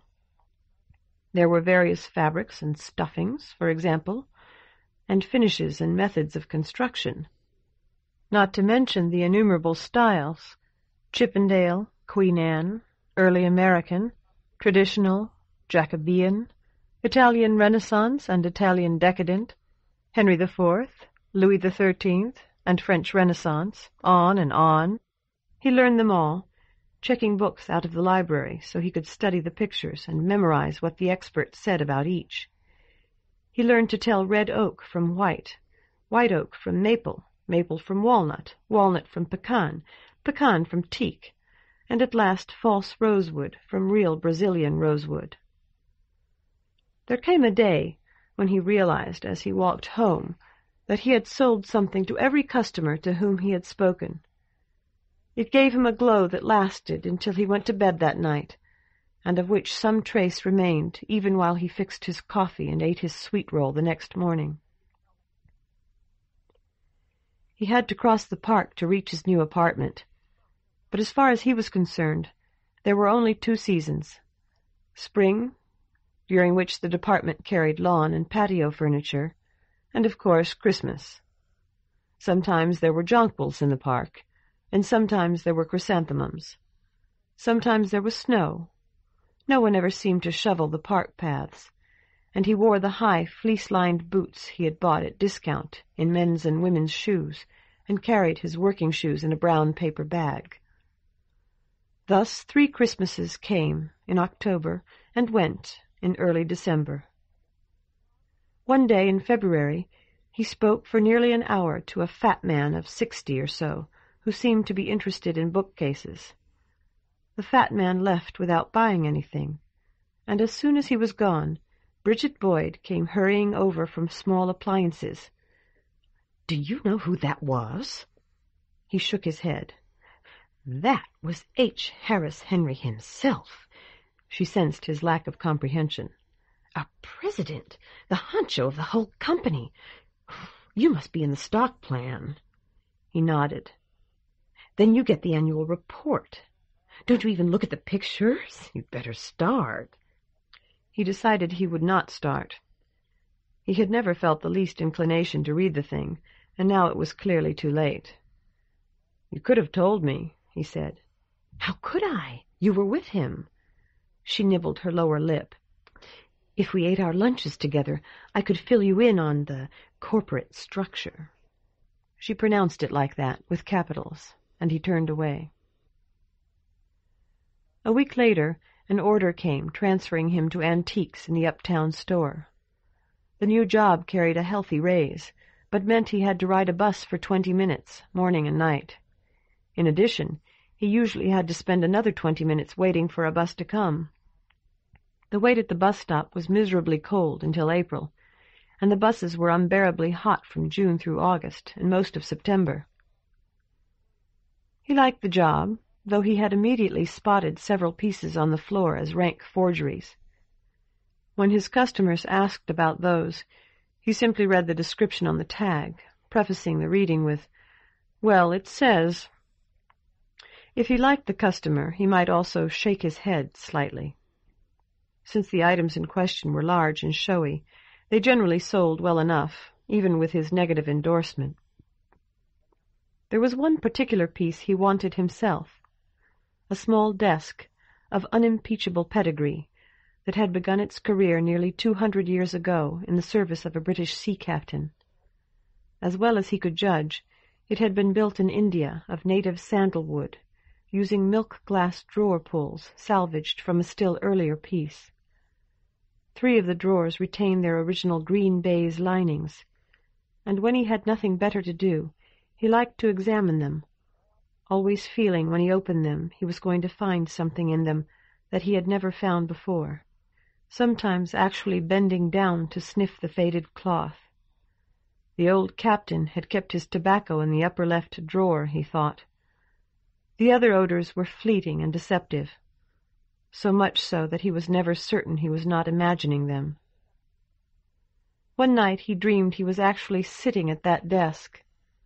The floor moved beneath him, gently rocking, rising and falling with a motion he saw echoed ever so faintly in the well of black ink into which he dipped a feather pen. "My dearest heart," he wrote, "my good friend Captain Clough of the China Doll has promised to post this in England. She is a clipper, and so—" There was a hail and hurrying feet drumming the deck over his head. He sat up, and in a second or two he was laughing at himself, though there was something within him, some part that was still the old captain, that was not laughing. The next day an ugly middle-aged woman made him show her the desk. "The chair's missing," he said. "It really ought to have the chair." "That's all right," she told him. "I can get one made for it. It's simple enough." He told her the price, trying to sound as though he thought it too high. "Not bad," she said, poking and prying. He lowered his voice. "They should take off 300 in January." The woman smiled, the smile of a cat that feels a bird in its claws. "Fine. Have them send me a check." When he had written the order and turned it in, he glanced up at the clock. The woman had used a store charge, and for a moment he dared to hope that the sale would not be approved. It was 10 till 6, 10 minutes until quitting time. Next week, only next week, the store would stay open till 10, and on alternate weeks he would have to come in at 2 and remain until 10. There would be temporaries who could not make change, and temporaries who had taken their jobs to steal. Not too many of either on his floor, thank God. The first warning chime sounded. At the second, he strolled into the employees' lounge to get some coffee. The windows were dark. He walked across to them, surprised that it had gotten dark so soon. They had gone off daylight savings, of course. He had forgotten. People had been talking for weeks about what a beautiful fall they were having, about Indian summer. It seemed to him, looking through the dark glass at the bent, hurrying figures on the sidewalk, that winter had arrived at last, and that it was likely to be a hard winter.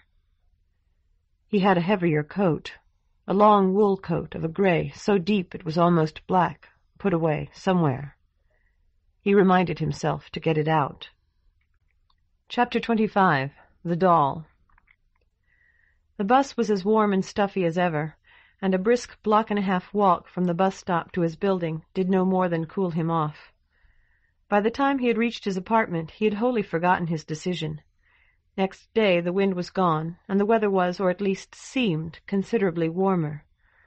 The city was far enough south that really severe winter weather was exceptional. Next week was the exception. Before it was over, he had not merely remembered what he had meant to do, but actually cornered the custodian and demanded the carton he had left in storage. "Got your woolies in it, huh?" The custodian chuckled. Hope the moths ain't et 'em. That's right. I should have sealed it with tape. The custodian nodded. And sprinkled in some moth flakes. That's what I'd have done. He was sorting through the 24 keys he carried on his belt. Here 'tis. It would not fit the keyhole. He selected another. The third not only entered, but turned the lock with a protesting click. When folks move out, I always remind 'em about this place, the custodian said. But if they got anything here, they forget about it anyway. Lots of people have put stuff in here, but you're the only one I recollect that ever wanted something out. No. He paused, one hand on the knob, and raised a finger of the other. Miss Durkin got that old dress of her sister's out, that she was going to give her friend, only the friend didn't like it, and it went back the next day. They entered, and the custodian pulled a string to turn on the light. The room was nearly full. See what I mean? Pretty soon I have to throw a lot of the old stuff out. Only I don't want to. You know somebody's going to say I stole. Of course I won't throw out anything that belongs to somebody who still lives here. He nodded, trying to recall the carton. Had it been from a grocery? Don't see it, huh? No, he said. Not yet.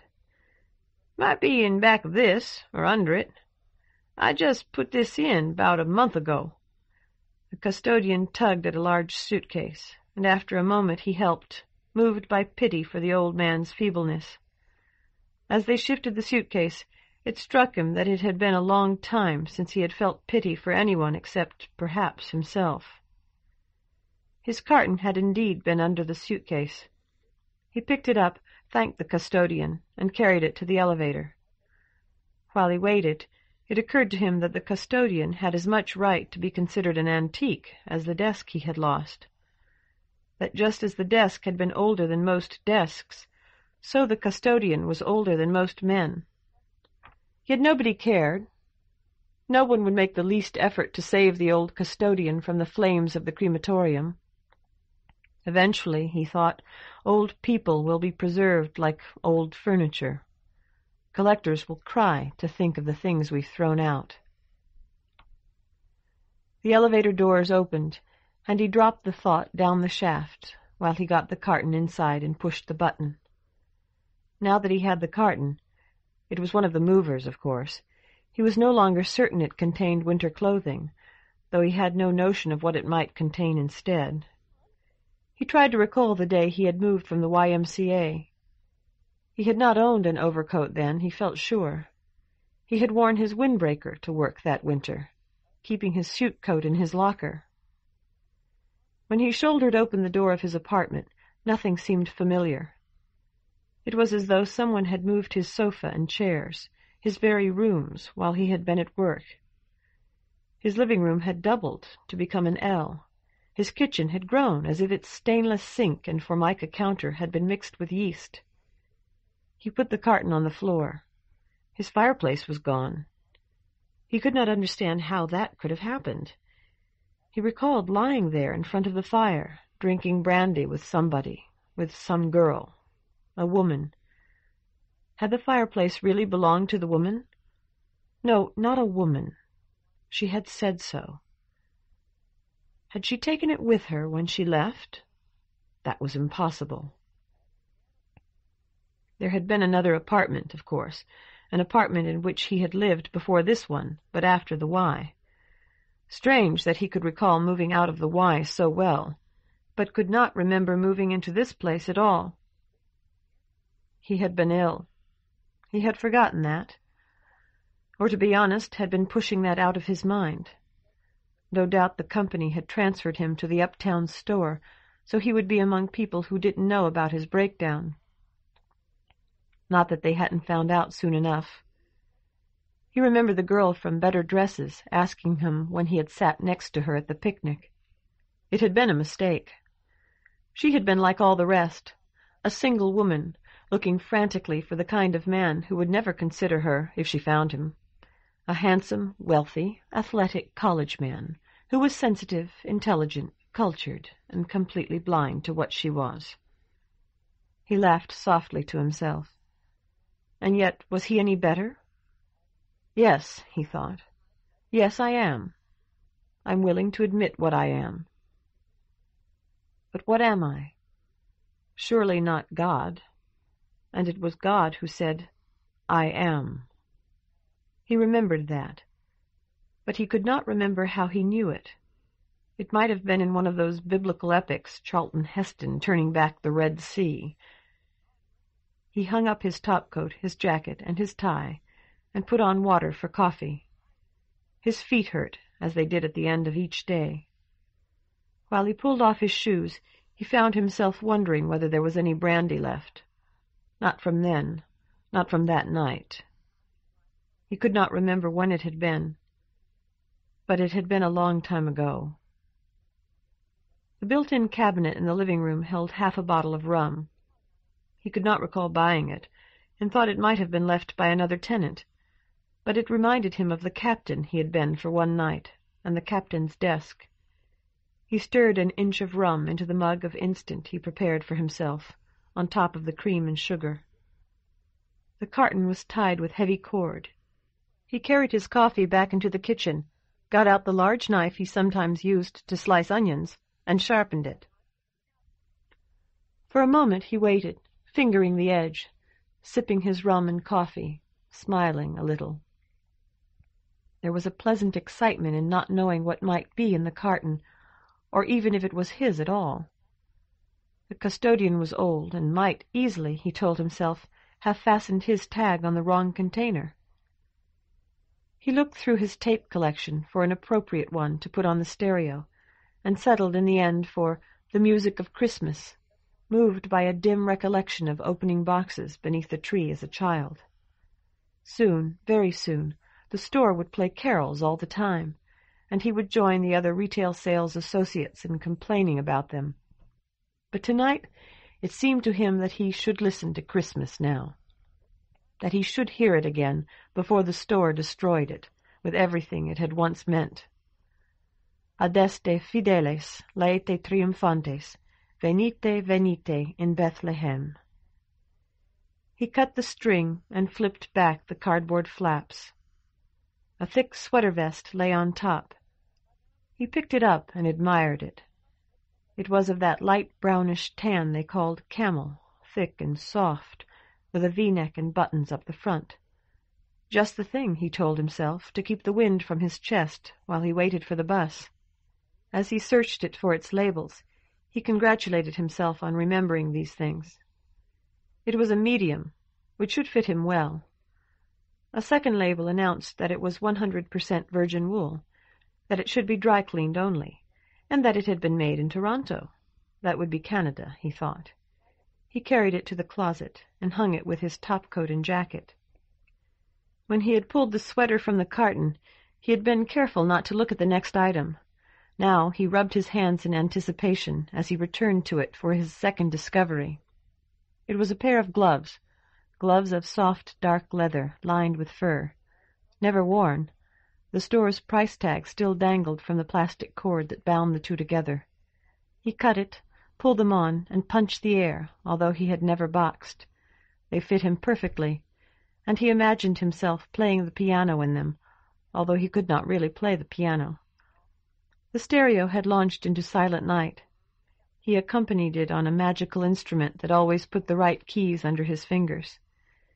It would be useless to put the gloves in the pockets of his topcoat, since he was hoping for a warmer coat from the carton. After considering the matter, he pulled them off and put them on the bar of the hanger that held his jacket. Next was a long knit muffler of bark brown, and under it the overcoat he had remembered. He took them from the carton, thrust his arms in the wide sleeves of the coat, and wound the muffler about his neck. Both seemed to exude palpable warmth. He went into his bedroom and stood before the mirror to button the overcoat, which fit just loosely enough for him to be sure it would be perfect with a jacket under it. While feeling its thickly napped material with his hands, he discovered that there was something in one of the side pockets. It was a map. Too warm already, he took off the coat and laid it on his bed, seated himself beside it, and opened the map on his knees. The area depicted seemed to be heavily forested and almost without roads, traversed mostly by narrow blue streams marked with rapid after rapid.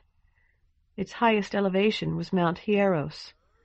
Judging from its white center, Mount Hieros was capped with snow. There was nothing to indicate where either the mapped tract or its mountain might be. Straggling letters stretching from one corner of the map to the opposite corner spelled Overwood. He shook his head, refolded the map, and tossed it onto his dresser for further study after dinner. He had not been to the Italian place in a long time. It had been conveniently near his old apartment. The neighborhood of his old apartment had returned to his mind vividly now, but it was 10 blocks or more from this one, and he had not relished the walk. Now he found that he was not only hungry, but eager to test his reclaimed winter clothing against the wind. He put on his second-best shoes, the sweater vest, his jacket, and the gloves, added the muffler, and last of all wrapped himself in the long, dark overcoat. Outside, the wind refused to cooperate. It had vanished with the daylight, leaving a clear, cold night in which the air seemed to stand upon shelves of glass, like crystal goblets in fine china. He hurried along, admiring the ghostly plume of his own breath, his body warm, his cheeks nipped by frost. Mamma Capini was still there, and she remembered him, though he scarcely remembered her. She welcomed him back and presented him with a straw-cushioned bottle of Chianti on the house. He ordered lasagna, drank several glasses of the wine, and collided full tilt with another patron as he was leaving. The accident was only an embarrassment. He apologized. The stolid middle-aged man he had bumped told him to think nothing of it, and it was over. Yet it made him aware that there was something in the breast pocket of his overcoat, something long and hard and irregularly shaped. His first guess was that it was another bottle, his second that it was a gun, but it seemed oddly made for either. When he took off one glove and explored the object with his fingers, he felt fur, as though some small, unbending animal were standing on its hind legs in his breast pocket. In the glow of good food and wine, it did not seem to matter. The glow was largely gone by the time he had returned to his building, and he found he was as childishly anxious about the contents of the pocket as he had been about the contents of the carton. He laid the coat carefully on the sofa, and stood what remained of the Chianti on the lowest shelf in the door of his refrigerator, before he took out the oddly shaped object of which he had been so conscious on the walk home. It was a doll. He carried it to the light to examine more closely. What he had thought fur was soft brown hair, real human hair, it seemed. Beneath the hair was a piquant face, at once beautiful and impertinent. A woman, a girl, with long legs and a slender waist, jutting breasts, rounded hips, and staring hazel eyes. She wore a belted, sleeveless smock of metallic green. It was her only garment, as he determined by an embarrassed glance. Why had he owned such a thing? Or had he owned it at all? Although the coat and gloves had fit him, it seemed more than possible that they had not been his. He was of about average size, after all. He had never had a daughter, he felt certain. He had never even been married. Surely he would remember that. No, how simple it was. He must have dated a divorcee. He had gotten the doll, probably in toys at the employee discount, to give to her little girl. No doubt Christmas had been coming then, as it was coming now. Then he and this woman had broken off, and he had put away the coat without emptying its pockets. He took the doll into his bedroom and laid it on the map. Something else to think about later. Much to his surprise, he did think about it later.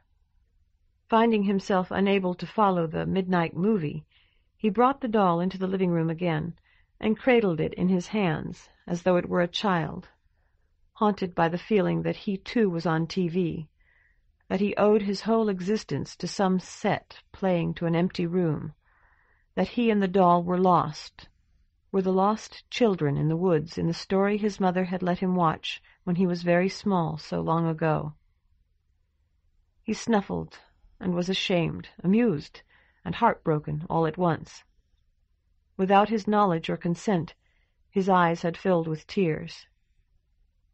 He pulled out his handkerchief, blew his nose, and wiped his eyes. But a tear dotted the green smock, another fell upon the graceful little legs, and a third plashed full in the doll's piquant face. And the doll moved, like a living girl in his hand. Chapter 26. The Mad Tea Party. He nearly dropped it. "Hello." The doll sat up, or at least sat up as well as it could, its hips resting in the palm of his left hand. "Hi, I'm Tina." The wide hazel eyes blinked slowly, then focused on his face. One final tear fell, wetting Tina's hair. "I belong to you," Tina said. "I'm your doll, and I can talk." Her voice was almost too high for him to hear, as high as the chirp of a cricket, he thought, or the twitter of bats. "If you want to have a tea party, I can help you set the table." He nodded, more to himself than to her, and said, "Would you like some tea?" "Yes, please," the doll answered formally. "I would like some tea very much." He nodded again. "Can you walk?" "I can walk, but it might be better if you carried me. You can carry me like a baby if you like." She seemed to sympathize with his expression of dismay. "Or I can ride on your shoulder. That's the best way of all. You see, if I walk, we'll go pretty slowly, because my legs are so small, and if you stepped on me, I might break." He nodded solemnly and put the doll on his right shoulder, where she held the top of his collar with one tiny hand. "Don't go too fast, and I'll be fine." He said, "I'll try not to." He blew his nose again, being careful not to move his head, and wiped his cheeks. "Why were you crying?" "Seeing you reminded me of somebody else, of somebody I'd forgotten." He hesitated, not sure what he had said was fair to Lara, or at least that I'd put out of my mind. As he stood up, moving as slowly and smoothly as he could, he added, "Dolls don't talk here, or anyway not as well as you." There was no reply. He went into the kitchen. Most of the water he had heated for coffee remained in the pan, but it was cold now and scummed with lime. He threw it out, put in fresh water, and turned on the burner again. There were tea bags in the canister, the remnants of a box of exotic teas he had bought in gourmet foods at the discount for an assistant manager in lingerie, but never given her. "I don't know if I've got a cup small enough for you," he said. He settled on a demitasse cup, pushed the tea bag into it, and doused it with boiling water. Tina said, "May I talk?" "Sure, why not?" "You said I wasn't supposed to. But I like just a teeny-weeny pinch of salt in my tea." He passed the salt cellar over it. "That enough? You take sugar?" "No, thanks," Tina chirped. "No milk, either." She bounced from his shoulder like a tennis ball and stood, legs wide, on the dinette table to drink from the cup. It was as big for her as a waste-basket would have been for him. When she put it down, it seemed to him that it was as full as it had ever been, but she patted her midriff and wiped her mouth on the back of one bare arm. "Now, if you'll just leave it there, I could come and get some whenever I wanted to." That seemed no crazier than talking to a doll. "All right," he said. "And I won't have to bother you. I'm really not very good at doing things for myself. I couldn't have turned on the water like you did." He nodded. "Well, I can do things a little." He asked, "Can you tell me how a doll can talk?" "Because I'm built that way. It's my insides." She patted her middle again. "But I can't add or subtract, or spell, or any of that other stuff. I haven't been to school. He nodded again. I'd like some nice clothes. Have you got any? Not that would fit you, he told her. I'd like a ball gown, just to start, and a vanity set, so I can do my hair. It's too late tonight, he told her. I'll get you some things tomorrow. He was confident that tomorrow she would be gone, or at least inanimate and silent. And I'd like a bra and panties. I'd like 2 of each, so I can wear one and wash one. I'll see what I can do. One pair could be fawn, and the other pair could be ginger. That way we could tell which I'd worn last. And a nightie. Can I sleep with you? If you don't snore, he told her. I don't. You can't even hear me breathing. She threw out her chest as though to prove she did indeed breathe, tiny conical breasts pushing impatiently against the metallic fabric of her smock. Tomorrow night I'll put up my hair, if you get me rollers. It would be better if you carried me, remember? He asked. What if you want some tea in the middle of the night? I won't, Tina chirped. But if I did, I could come out and get it without waking you up. You wouldn't have to worry about stepping on me then. Besides, I can move faster now. He picked her up and replaced her on his shoulder. Is that what you work on, tea? Sometimes silly children want us to drink more tea than we can hold. I won't do that, he promised. He recalled something a bartender had once told him and added, If you don't want it, don't drink it. I like you. We're going to have a lot of fun. Not now, he said.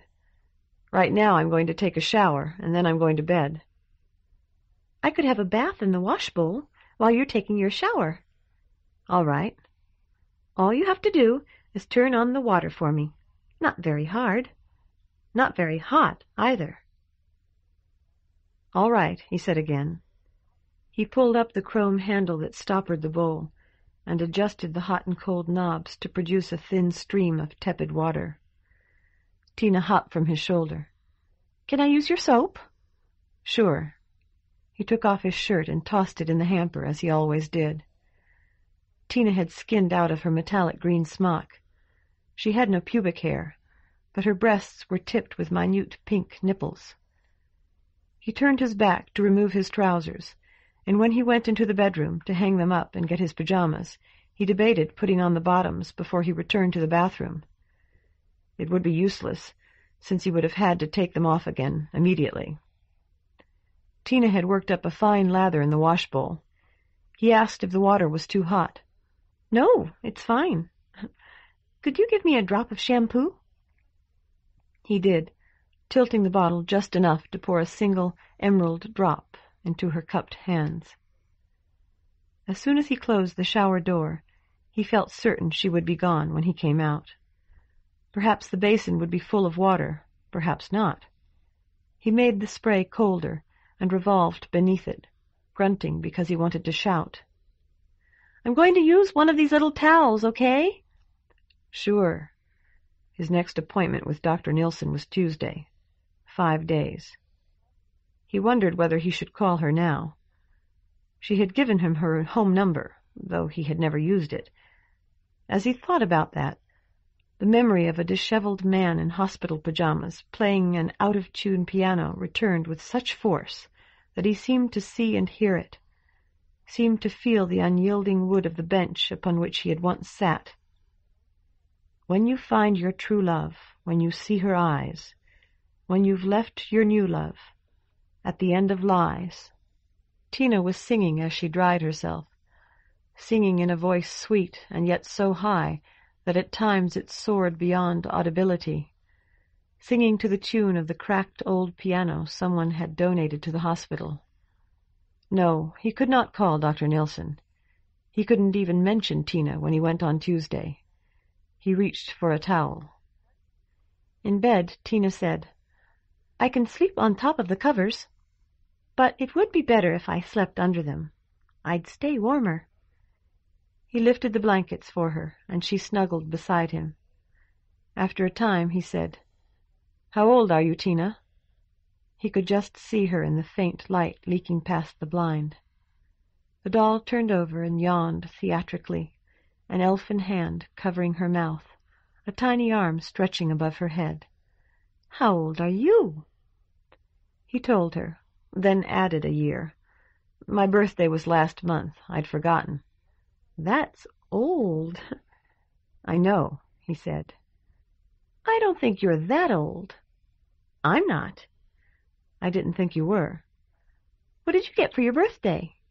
"Nothing. I really didn't pay any attention to it." "Didn't Mama and Daddy give you anything?" He shook his head. "My mother's been dead for a long time, and I haven't seen my father for 10 or 12 years. "But he still loves you." "No, he doesn't. He never did." "Yes, he does." "Tina, you've never met him." "I know about Daddy's, though, and you don't." "All right," he said, strangely comforted. "What did you give him for his birthday?" The question surprised him. He had to think for a moment. "Nothing. I never do." "You could give him a big kiss." "I don't think he'd like that." "Yes, he would. I'm right and you're wrong." "Perhaps," he said. "Next birthday, what would you like?" He told her about the desk. "I think you should get that for your next birthday. I'll tell Daddy." "It's been sold already." "Maybe the lady would sell it, too." He nodded to himself. Maybe she would. "Would you like some more tea, Tina?" "Yes!" He threw back the covers, rose, and switched on the light. By a route he could not quite follow, Tina leaped from the bed to the dresser. "Is your tea set in here?" "I don't have a tea set," he told her. "Not yet, anyway. I was looking for this checkbook." "I can't read. I haven't been to school." "I'll read it for both of us," he said. "I've got $3,200. That's more than the desk cost." "You should have bought it." "You're right. Now let's have some tea and talk about it. Do you think she'd sell it at a profit?" "Where do you think it ought to go?" "Not facing the TV." Tina hopped onto his shoulder. "So you'll do your schoolwork." "Not in a corner," he told her. "I hate things in corners." "Against the window." "All right." He turned up the burner under the pan of water, rinsed out Tina's demitasse cup, and found a cup, a saucer, and a spoon for himself. There were only 3 tea bags left in the canister. "I'll have to get more tea tomorrow," he said. "You sure will." "Tina, do you know a girl named Lara?" "I don't know anybody but you." "You remind me of her. I used to be in love with Lara. That's why I bought you. Lara was the woman in front of the fireplace." "I don't think you told me about that." "But I lost her, somehow. I lost her walking through the snow." "You have to dress really warm for a blustery day." He nodded. "I bought the coat and some other things. I got some money, somehow, and I put it in the bank. That's where most of the 3,200's from." "Maybe Lara gave it to you," Tina ventured. "No," he said. And then, "Yes, maybe she did." Chapter 27. The Desk. "I'd like to talk to you about it," he said. "That's all." The ugly woman's voice crackled from the earpiece. "We're talking now." "I'd rather do it face to face. I could come out to your house any evening that's convenient." Suspiciously. "Isn't it genuine?" He inhaled deeply, wanting to lie, and found he could not. "It's perfectly genuine, I'm sure. But it's Indian, even though it was made in the British style. Indian things don't command high prices, as a rule." "Well, whatever you want to tell me about it, you're going to have to say here and now. Then perhaps we'll meet face to face, if I decide we should." "Mrs. Foster," this time he positively gulped for air, "I can offer you a $500 profit." There was a long pause. "If it's genuine, why should you people want it back?" "I'm not calling for the store," he told her. "I want to buy it myself." "You've found out it's worth more than they thought." "No," he said. "No, not at all." He waited for her to say something. She did not, and he was forced to speak again to fill the silence. "I think that when you bought it, I told you I felt it was overpriced. I still do. I study the auction catalogues and follow the results, Mrs. Foster. It's part of my job." "Go on."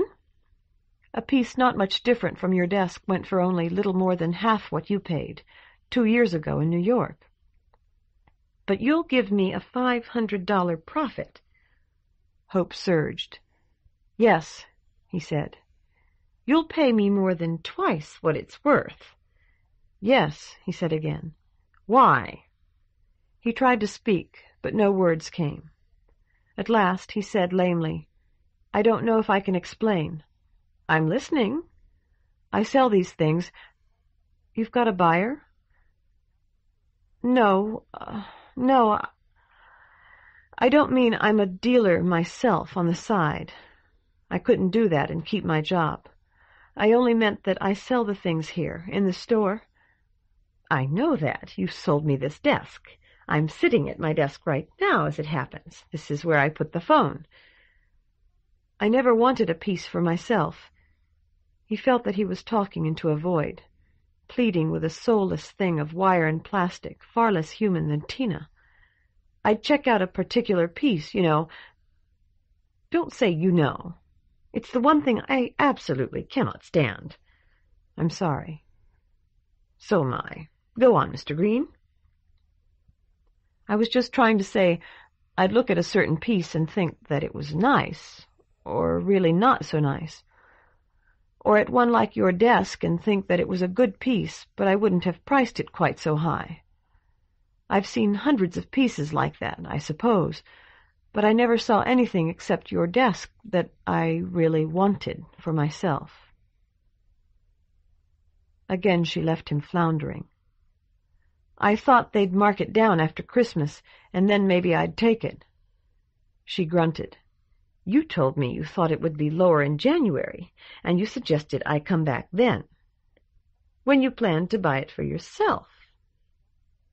It would have been gone."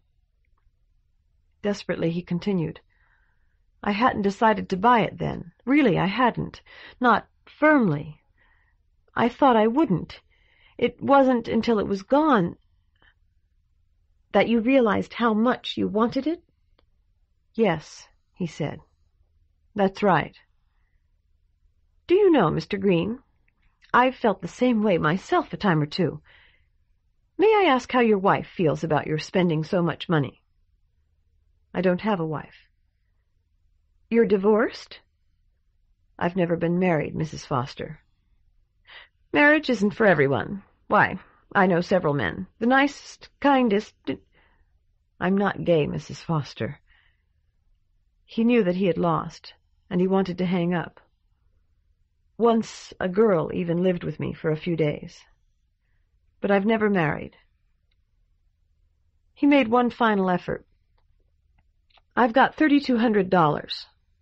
That's every cent I have in the world, and that's why I said I'd give you a $500 profit. I'll make it 1,000, if you'll take the second 500 in installments." Silence again, stretching on and on. This time he did not speak, and at last she said, "I'm president of the Collectors' Club. Did you know that, Mr. Green?" No, I didn't, Mrs. Foster." "I know about your club, of course." "We're serious collectors, Mr. Green, and I will not sell this desk." There was a metallic click as she hung up. He hung up, too. The desk was gone. He tried tiredly to guess her age. 50 or 55, perhaps. Perhaps there would be an estate sale in 20 years or so. No, she was the kind of woman who hung on forever. He could get her address, as he had her number, from accounting. He could write her and suggest that she contact him if she ever wanted to sell the desk. but it would do no good. "Staying late, Green?" It was Mr. Cohen, the art gallery supervisor. "Had to make a phone call, sir. It took a while, I guess. How about you, sir?" "Getting set for Christmas. You know, firelight, candles, and snow." The images danced through his mind as he walked to the bus stop. Snow, candles, firelight, children and other gifts under the tree. The headline of the paper in the vending machine was, "Suicide Rate Climbs." If I'd made the world, he thought, Christmas would be a good time for everybody. Quite suddenly he recalled that he had promised Tina a tea set, new clothes, all sorts of things.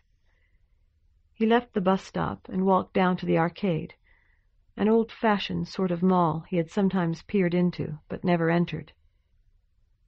Old-fashioned or not, the arcade had already gone over to extended hours.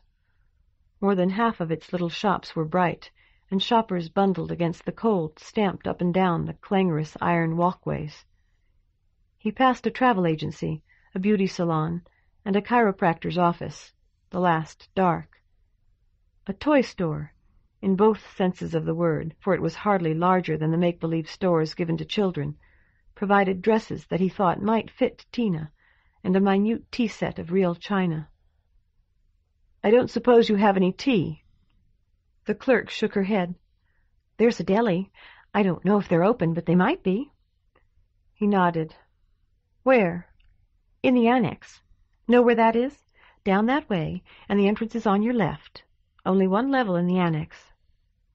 He thanked her and went out.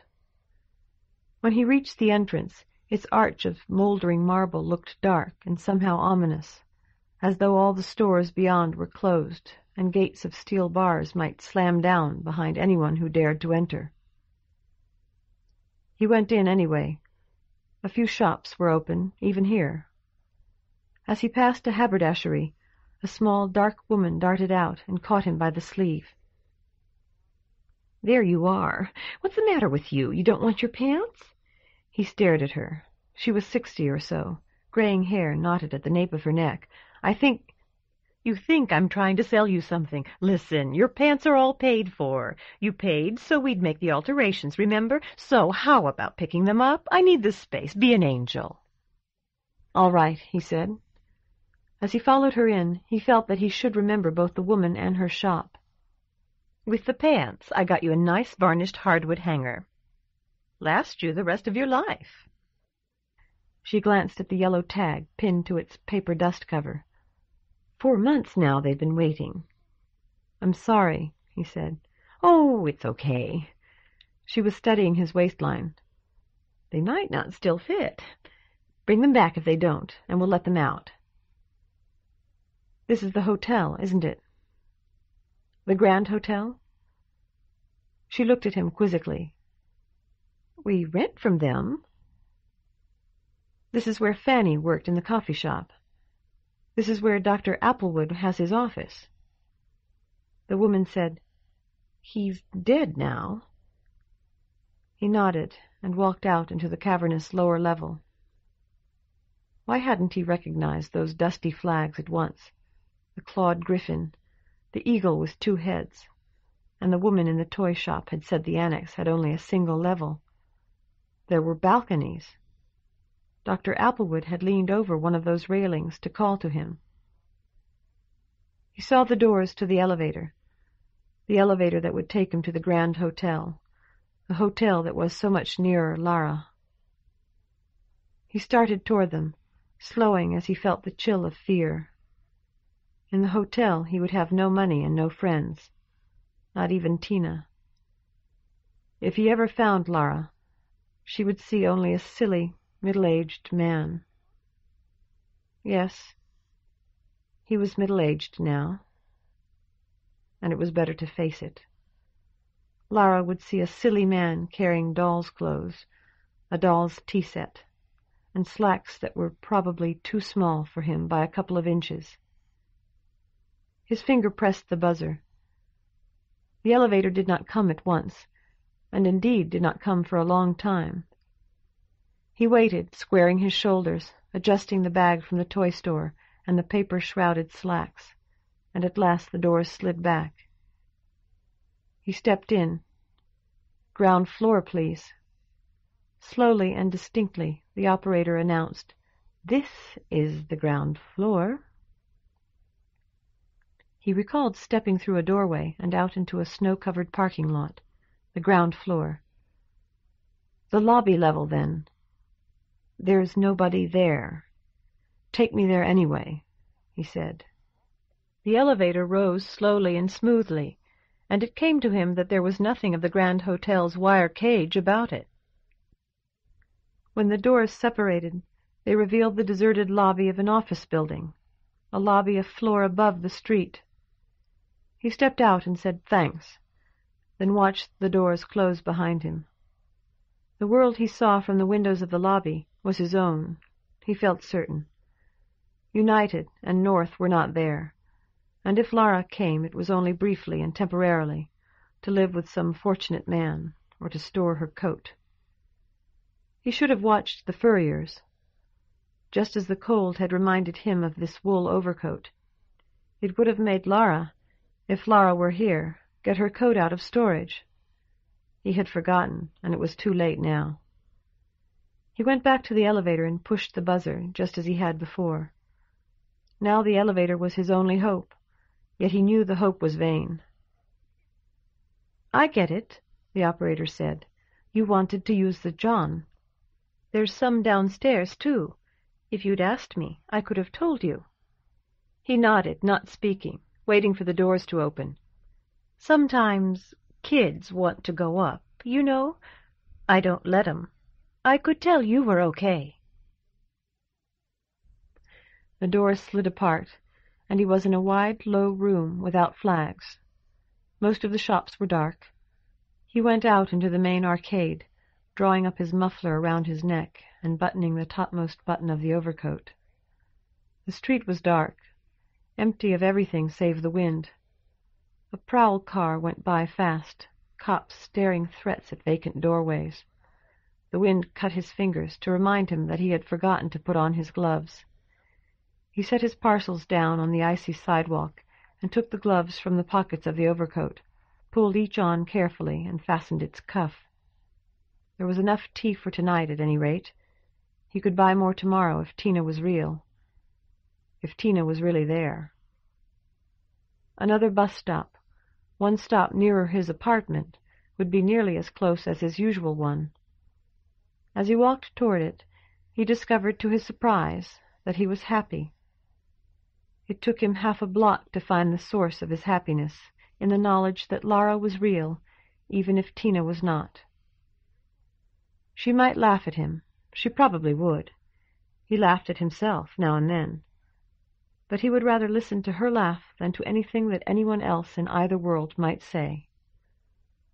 On television, some woman had mentioned that wild dogs did not bark, that tame ones barked in imitation of human speech. What was the talk of anyone else, of Bridget Boyd or H. Harris Henry, but an animal's imitation of Lara's voice, of the laughter of the goddess? Though she would surely reject him as a lover, would she reject him as a servant? If she did, he would become her slave. A glance behind him showed a bus coming down the street. Hurrying, he got to the stop just as it pulled up. It was not until he had risen to get off that he remembered he would have to tell Tina. She would be there, waiting for him in the living room, hiding among the sofa cushions in the place she called her secret fort. She would pop out when she heard his key in the lock. He would have to admit to her, then, that he had not been able to buy the desk. Already the taste of failure was bitter in his mouth. Chapter 28. The Story. "I'm good at looking for stuff," Tina said. When his expression betrayed his skepticism, she added, "Yes, I am, and I don't like to watch TV." "Neither do I," he told her mildly. "But at night there's not much else to do." "There's looking, and you could read me a story while I do it." "You could listen to the TV," he said. That would be the same thing. It was not until he had finished speaking that he realized he had conceded Tina's ability as a searcher, probably much too soon. "It isn't the same thing at all." He had already turned down the volume. Now he switched the television off. "Why not?" "Reading would help you in school." "I don't have to go to school anymore." Tina stamped, impatient with his stupidity. The sound was like the tapping of a fingernail. "You'll have to go back next year. It will help you then." "All right," he said. "Besides, you would be reading me stories. TV is just talk to use up the time." He nodded. It was something that he had felt as well, but never expressed. "What does it look like?" He took out his wallet and showed her a $1 bill and a 5. "Like these, except for the pictures. There'll be women's pictures instead of men's." He paused. Women and men thought different things important. It was something he had understood half his life, because of his job. Now it seemed to him that it might be important in itself. Women would not care as much about cars. Women would care far more about children's loneliness and their education. Women in power might even see to it that there were dolls like Tina. "Pictures of ladies," she prompted him.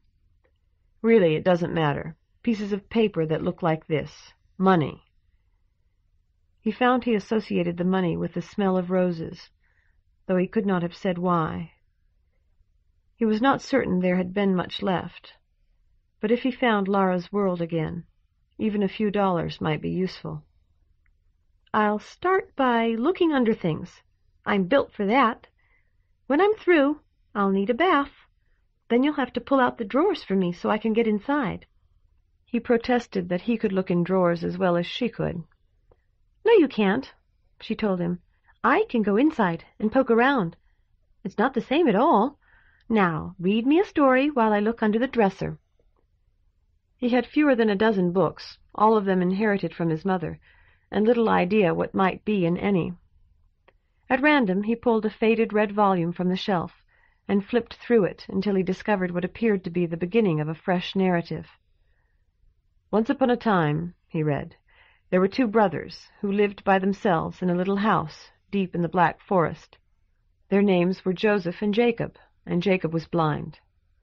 Tina emerged from beneath the dresser, pushing a dust ball almost as large as herself, and coughing histrionically. "You don't dust under here nearly enough," she said. "I don't think you do it at all." Joseph took good care of his brother, and Jacob did all he could to help, and because they loved each other, they were very happy. "I'll look under the bed now," Tina announced. "Then you'll have to go into the living room so I can look in there."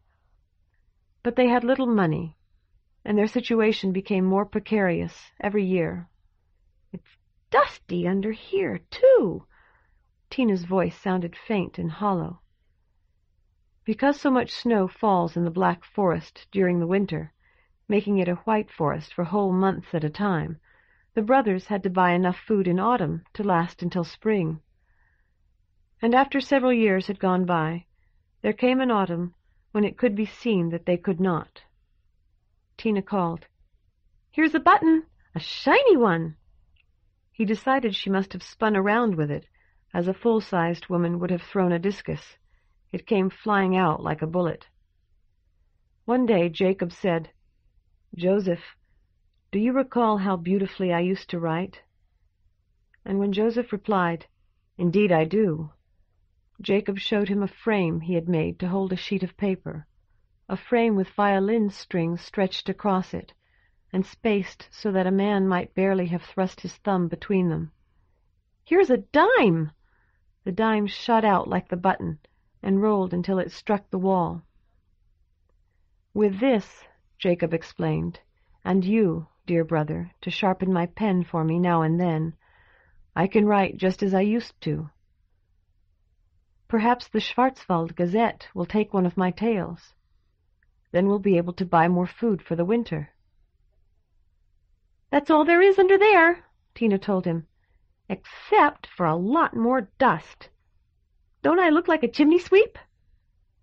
In fact, she looked like a long-lost toy that had just been found and was about to be thrown away because it would be too much trouble to clean it. But he nodded and smiled and followed her docilely into the living room. So Joseph sharpened a gray goose quill with Jacob's little knife. He put paper into the frame and made sure there was ink in the inkwell. That done, he went about his work, leaving his brother alone to write. "Nothing under the couch or the big chair, but a lot more dust," Tina reported. "Now take me into the bathroom and run some warm water into the bowl. It would be better if you left it running." He put his hand down so she could step into the palm, and did as she asked. When he was seated on the lid of the commode, with the red book open on his lap, he noticed that the light was actually better in the bathroom than it had been in the bedroom and the living room. No one reads any more, he thought, but men still shave. But when Joseph returned, there were only a few words on Jacob's paper, and Jacob was drumming his fingers on the table. "I can't write," he said. "I used to look out of the window to write. Then I had no difficulty, but now—" Jacob lifted his shoulders and let them fall. Tina pointed to her hair, not wanting to interrupt the story. He poured out a drop of shampoo for her. "Perhaps I could look out of the window for you, dear brother," Joseph suggested. Jacob nodded slowly. "It's worth trying. Look outside and tell me what you see." So Joseph looked, but there were only trees waving their arms in the wind. He said. Jacob smiled. "I always felt the same way myself," he said. Tina asked, "Felt what way?" He pulled at his jaw, scratched his ear. "As if there was nothing going on, I guess. And yet so much going on, so many things that it was hard to choose." "Uh-huh. That must be it. Read some more."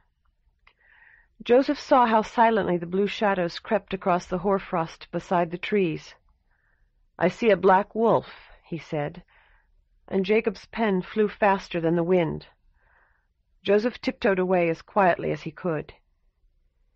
He paused and glanced at Tina, who was rinsing her hair in the trickle from the tap. "I can hear," she told him. "Don't stop." When he came back next time, Jacob was waiting. "You must look outside again, I fear," Jacob said. So Joseph looked out. A bright bird fluttered above the brambles. "I see an enchanted princess picking blackberries," he told Jacob. "An enchanted princess with wings," he added, after a moment, and Jacob's pen flew faster than the bird. Tina was drying herself with Kleenex. "Do you think the Schwarzwald Gazette will buy Jacob's story?" He nodded. "I'm sure they will. It's such a good one." "So am I," Tina said. "Now read some more." Soon Jacob's story was finished. He addressed an envelope, and that night Joseph walked to the village to mail it. After that, Jacob wrote another story, and another, but no answering letter arrived from the Schwarzwald Gazette. When the last leaves had fallen, Joseph bought as much food as he could, and when winter came in earnest, and the snow was higher than a man's knees, he made snowshoes. Each day, after he had dressed himself as warmly as he could, he went hunting. He shot several hares in that way, and at Christmas he and Jacob feasted upon a partridge. Tina stepped into the blue teddy he had bought her in toys. "All clean," she announced. "We can start on the drawers, but you'll have to open them for me and lift me up." He carried her into the bedroom and, deciding they might as well be systematic, opened the upper left drawer of his bureau. "You can start in here," he told her, "but I don't think you'll find anything except handkerchiefs." She hopped from his palm. "I like your hankies. They're so clean. Now go on with the story." He sat down on the bed and found his place. And yet there were many days when Joseph shot nothing at all, and he and Jacob supped upon peas porridge and water, for dried peas, water, and firewood were the only supplies that the winter had left them. And on such days Joseph filled Jacob's bowl to the rim, but took only a few spoonsful for himself. But on this day, when he saw how few dried peas remained, Joseph resolved that Jacob should have them all, and that he himself should have nothing, for he blamed himself bitterly for returning with an empty bag. He set out Jacob's bowl and a spoon, filled 2 pots with snow, sprinkled all the remaining peas into one, and hung them over their little fire. Then Jacob said, "Brother, I am hard at work on a new tale, but you must look out the window for me." Joseph looked, and to his astonishment saw a fine sleigh drawn by 4. Tina called, "Look!" She was holding up something thin and brown and shapeless, suspended on a scarlet thread. "What is it?" he asked. "Don't you know? I found it in your drawer." He took it from her and held it up to the light. "It's a root," he said. At once Mr. Shang's shop rose before his mind's eye, complete with all its queer boxes of incense, paper horses, blue-haloed gas ring, and steaming teapot. "It's a magic charm," he told Tina. "A real charm?" "The man who gave it to me said it was." "Will it make you as little as me?" "I'm afraid not." She seated herself on the edge of the drawer, slender legs dangling over what was to her an abyss. "I didn't think so. Not really. But we could pretend. Will it make you invisible?" He shook his head. "It was supposed to bring mail." "But it doesn't work?" "I don't know. There was a lot of mail when I got back, but then I'd been gone for a month." "Will it bring a sleigh with reindeer like the one in the story?" "I don't think they were reindeer." He glanced down at the page. "No, chargers." "I don't know that word." He groped. "Like ponies." Tina would surely know pony. "But bigger. I don't think it will bring any kind of sleigh." "Aren't you going to put it on?" "I hadn't planned to," he said. "It's the first thing I found. Or anyway, the first real thing, because you didn't even pick up the dime and the button.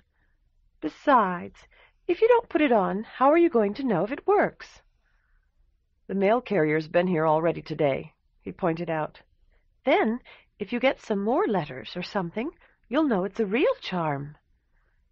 He was not often subject to sudden insights, but he had one then. It was that he was arguing with a doll about a magic root. He nodded his surrender and hung the charm around his neck. Joseph looked, and to his astonishment saw a fine sleigh drawn by 4 white ponies. "What do you see?" Jacob asked him. "I see a magnificent sleigh," Joseph answered. "It's bright with gilt and dancing golden bells." "Ah, continue, please," said Jacob. "Give me more, dear brother." A big coachman in a high fur hat and a big brown fur coat cracks his long black whip above the ponies. Beside him sits a tiny groom in a scarlet jacket, so that they look like a bear and a monkey in the circus. Riding in the sleigh is a woman wrapped in white furs. "Wonderful!" Jacob exclaimed, and his pen danced over the paper so busily that he seemed not to hear the tinkle of sleigh bells as the sleigh stopped before their little house. "Open this other drawer," Tina instructed him, "and when I jump across, you can shut this one." "I think she's the editor of the Schwarzwald Gazette." He pulled out the drawer that held his socks. "Maybe," he said. Joseph saw that the woman was a princess, and he bowed to the ground. "Are you Jacob?" she inquired. "The publisher of our little paper has sent all your stories to me, knowing that they are just the sort of thing I like. I forbade him to tell you of it until I had rewarded you." "No, Highness," Joseph said honestly. "It's my brother who writes the stories. If you'll wait a moment, I'll bring him out to pay his respects to you." "That's certainly not necessary," said the princess. "I shall go in to pay my respects to him." But when Joseph hastened to open the door, he found that Jacob was already in the doorway. "Your Highness," Jacob said, "what my brother has told you is not wholly true. It is indeed he who writes my stories. I, as you see, am blind. I merely write them down." "That was a sad story," Tina said. "Sometimes fairy tales are too much like real life. But I liked it." He nodded and closed the book. So did I. There was a knock at the door. Chapter 29. Magic. There was another knock. A voice, muffled by the door, announced, "UPS." "All right," he said, and opened it. The UPS driver was short and dark and looked angry. "This 7C?" He nodded. "Here it is. You want it out here or in there?" It was a big, solid-looking crate on a hand-cart. "Is that for me?" he asked. "This is 7C? It's for 7C. I wasn't expecting—" The driver snarled. "Your name Green?" "Yes, but want me to take it off my buggy and leave it in the hall?" He shook his head. "I guess you'd better bring it inside." The driver grasped the handles of the hand-cart and gave a mighty heave, tilting the cart back enough to put the center of gravity of the crate over its axle. "You should have seen me getting this bastard in that elevator. You'd have laughed your head off. Usually a thing like this goes to a loading dock." He asked, "Who sent it?" "Hell, I don't know. It says on the side someplace." He bent to look. "It's just an address." "If you read it, you know everything I do. Here, I'll move it over so it don't block your TV." "Leave it in front of the TV," he said. "If you put it over there, I won't be able to get into the dinette." He got a bill from his wallet and extended it to the driver, who accepted it in silence. Tina called, "You should say thank you." She was standing in the bedroom doorway, apparently having climbed from his sock drawer. The driver glanced around uneasily. You say that?" "No," he said. "I guess it was something on TV." The driver studied the black screen. "Maybe from the next apartment." He was looking at the thick, rough boards of the crate and the shiny heads of their fourpenny nails. "How am I—" His question was cut off by the shutting of the door as the driver went out. Tina came over to examine the crate. "You should say thank you," she repeated. "I thought you were talking to the UPS man," he told her. "I was talking to you. I was the one who found the charm and got you to wear it. You should say thank you."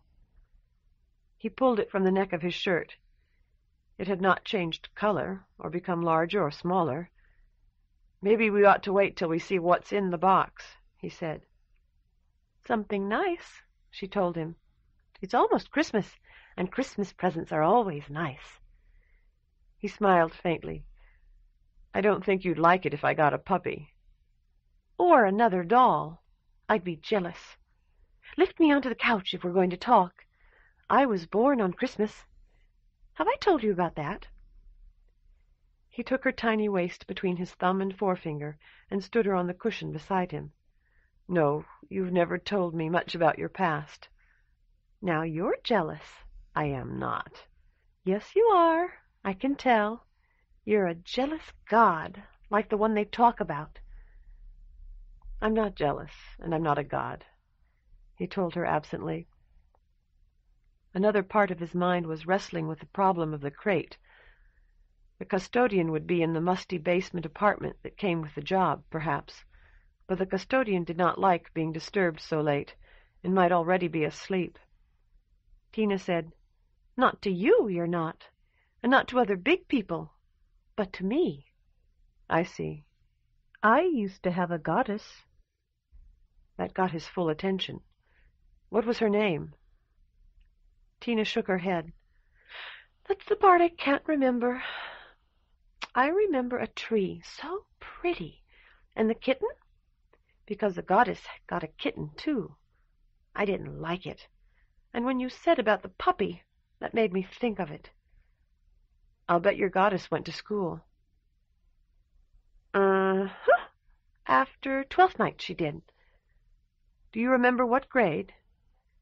He tried to guess Lara's age. 28, perhaps.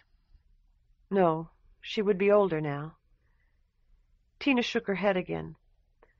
But she could walk by herself, I remember that. And she used to show me things she made out of paper. Once she made a paper crown, and when she came home she made a little crown for me. And then, he prompted, and then something happened. I don't know what. Something bad. Then you were holding me and crying. He nodded. I remember. Do you know how long you were in the doll hospital? Was I in a hospital? I don't remember that. Yes, he said. I know how it is. He got up and walked around the crate. It seemed to him that there should have been directions of some kind. Pull here. There was only his name and address on the UPS label, with a return address in the northern suburbs. Is that where you got me, from the hospital? Yes, he said. The telephone rang. He stared at it. It rang again. I'd like to answer, I really would, only I'm not strong enough to pick up the thing you talk with. It rang a third time. He said, Sure, no problem, and picked it up. Hello? It's you. That's wonderful. You've moved. It was Lara, as he had somehow known from the ring, as he had known all along. That's right, he said. He wanted to say more, but the words stuck in his throat. How are you? Everything all right? I'm fine. Where are you, Lara? It's Laura. I'm at home, Mr. Green, and I'm flattered you remember my voice. Naturally, you're surprised that I'm calling you from home, but I knew you worked days and didn't want us to phone you at work. Anyway, I looked you up and tried the number before I left the office, but no one answered. Did you tell Dr. Nilsson you'd moved? Yes, he said. Yes, I did. I thought you probably had, but she's awful about things like that. I mean, if you dream about a fish that waltzes like your aunt, she writes it down, but addresses and phone numbers are too mundane. He said, I still love you. There was a pause, a silence so long it seemed apt to last forever. At last Lara said, I was going to say I went out to dinner when I left the office. With somebody. Somebody took me out to dinner. That's okay. The thing is, you've got your regular session with Dr. Nilsson on Tuesday. Yes, he said, and she has a chance to pick up a little consulting job. You know she doesn't make much at the center. Yes, he said again. Do you feel you could skip this week? Would you want to, and would you be willing to do that as a favor to Dr. Nilsson? No, he said. The other possibility would be if you were able to come in tomorrow. Pretty often someone cancels, and even if they don't, I could probably squeeze you in. You'll be there? He found he was looking at Tina while thinking of Lara. That was why he had bought Tina, of course, because she reminded him of Lara. But she was not Lara. Laura was Lara. I know you must be wondering why I'm back with Dr. Nilsson after being gone for so long. I've been married and divorced. I get alimony and child support now, and I thought of this job.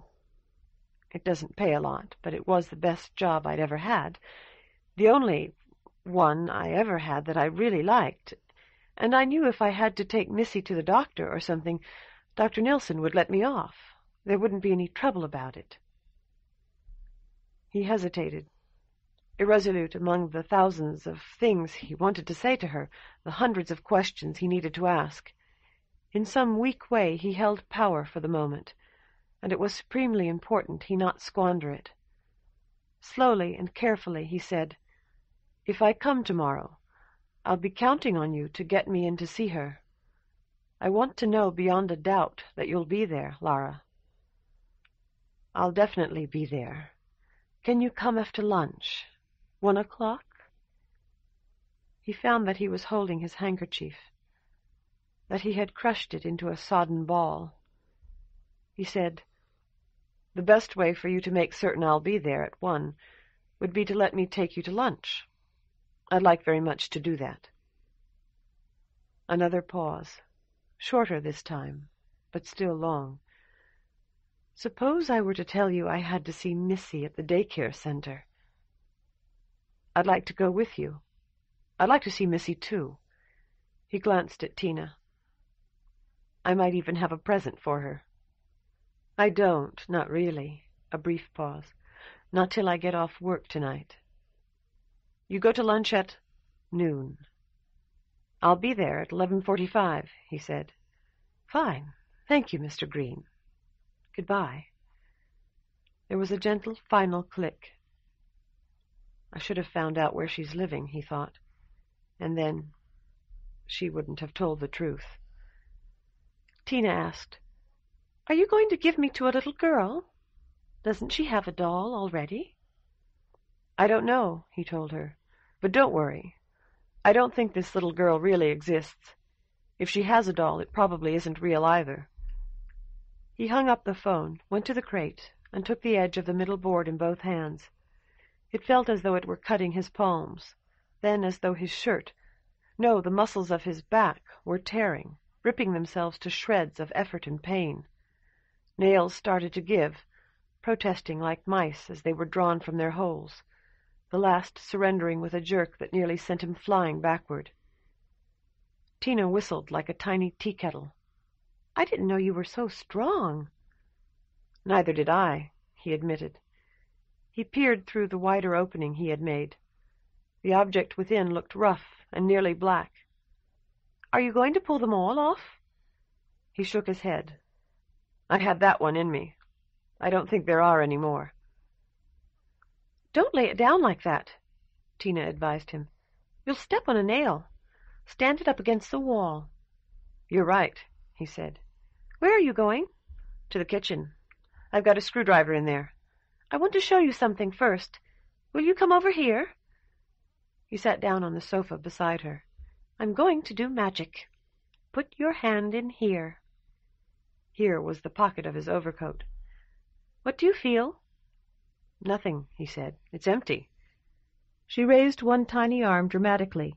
"Now watch as the amazing Tina goes inside for a minute." She crawled head-first into the pocket as a full-sized girl might have dived beneath the covers of a bed. A moment after her feet had disappeared, she was climbing out again. "Now put your hand in." He did, and drew out a thin packet of bills. Tina laughed and clapped. "How did you do that?" "Well, you couldn't put me in another drawer because you were talking, and I knew after that you'd want to look at the magic mail." "Me too." "Magic mail?" "Yes," Tina told him firmly. "Magic mail. But never mind. There wasn't a lot for me to do, and your coat was lying here on the sofa." As patiently as he could, he asked, "But why was the pocket empty the first time I put my hand in it?" "Open it and look at it under the light, and you'll see." He did, sliding to the end of the sofa next to the table lamp, putting the coat on his lap and turning the three-way bulb to its maximum brightness. A thin panel of fabric, of the same material as the lining of the pocket, divided it into 2 chambers. "It's the double pocket," Tina told him delightedly. "Only the middle thing had gotten pushed up underneath the flap. When I got in, I could feel the money on the other side, so I looked to see what it was." He nodded slowly. "I should have felt it myself." "You were looking for something at the bottom, probably, not off to one side." He nodded again. "Thank you, Tina." "Is that the money?" "It must be." The packet was secured with a rubber band, now gone weak. He pulled it off and tossed it toward the wastebasket before looking at the bills. There were 500s, 350s, a 10, and 2 singles, all quite similar to the designs with which he was familiar, but all bearing the faces of women. He had a 50 in his wallet. He got it out and compared it to the ones from the packet. Neither the scroll work nor the style of the lettering was precisely the same. The 50 with Grant's picture read, Federal Reserve Note. The 50s from the packet said, Gold Certificate redeemable for face value. He laid the money down, struck by a thought. Tina, you could go inside that crate, just like you went into my pocket. She looked at the crate dubiously. I guess I could. Of course you could. It might have been a little tight before I pulled off that slat, but now there's a big space. All right, Tina said, suddenly decisive. Lift me up. He returned the Grant 50 to his wallet, put the rest of the bills on the end table, and stood Tina on the board beside the opening. She said, It's awfully dark in there. Have you got a little flashlight or something I could use? I don't think so, but I can move the lamp so it shines into there. She nodded. I think you'd better. He did, noting as she lowered herself into the opening that her skin was smooth plastic. She's just a mechanical doll, he thought. I've been playing with a programmed doll. Yet he missed her as soon as she was out of sight. Chapter 30. Tina's Secret Fort. Tina might tell him what was in the crate, but he would have to open it himself, unless he wanted to wait until tomorrow evening and have the custodian do it. That would be the sensible thing, certainly. He discovered that he had no wish to do the sensible thing, and it took only a moment of self-analysis for him to find the reason. He would see Lara tomorrow, and he wanted to be able to tell her all about this crate and whatever was in it. He most definitely did not want to have to tell her he had been unable to get it open. What would Lara think of a man who could not open a simple wooden crate? He went into the kitchen and equipped himself with the screwdriver he had mentioned to Tina, and a big utility knife that had come with the set from Chef's Shape Up. Studying its cruel curve, he tried to remember whether he had ever used it before. Probably not. It seemed intended for butchering large, hairy animals that were not quite dead. He could hardly start stabbing and slashing at the crate with it until Tina was safely out of the way. "Tina!" he called. "Are you okay in there?" There was no answer. He put his ear over the opening and listened, feeling sure that if Tina was moving around inside, he would hear her. After a few seconds, he could make out the whir of the electric clock and the faint noises of someone preparing for bed in the next apartment, but there was no sound from the opening. It was as silent as a grave. "Tina!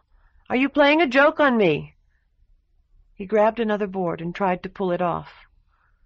Whether because it was more tightly secured, or because he had exhausted himself on the first, it yielded not the smallest fraction of an inch.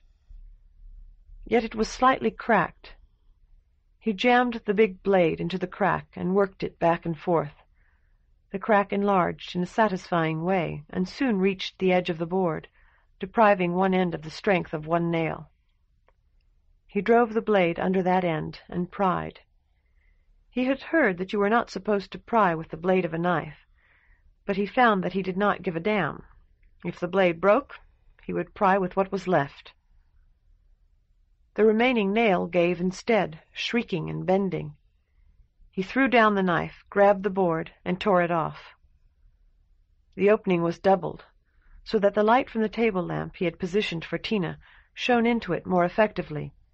The rough, dark surface, which he had imagined to be that of the object contained, was revealed to be only some sort of packing material or wrapping. He felt it and pushed against it. The object beneath seemed smooth and unyielding. There was no sign of Tina.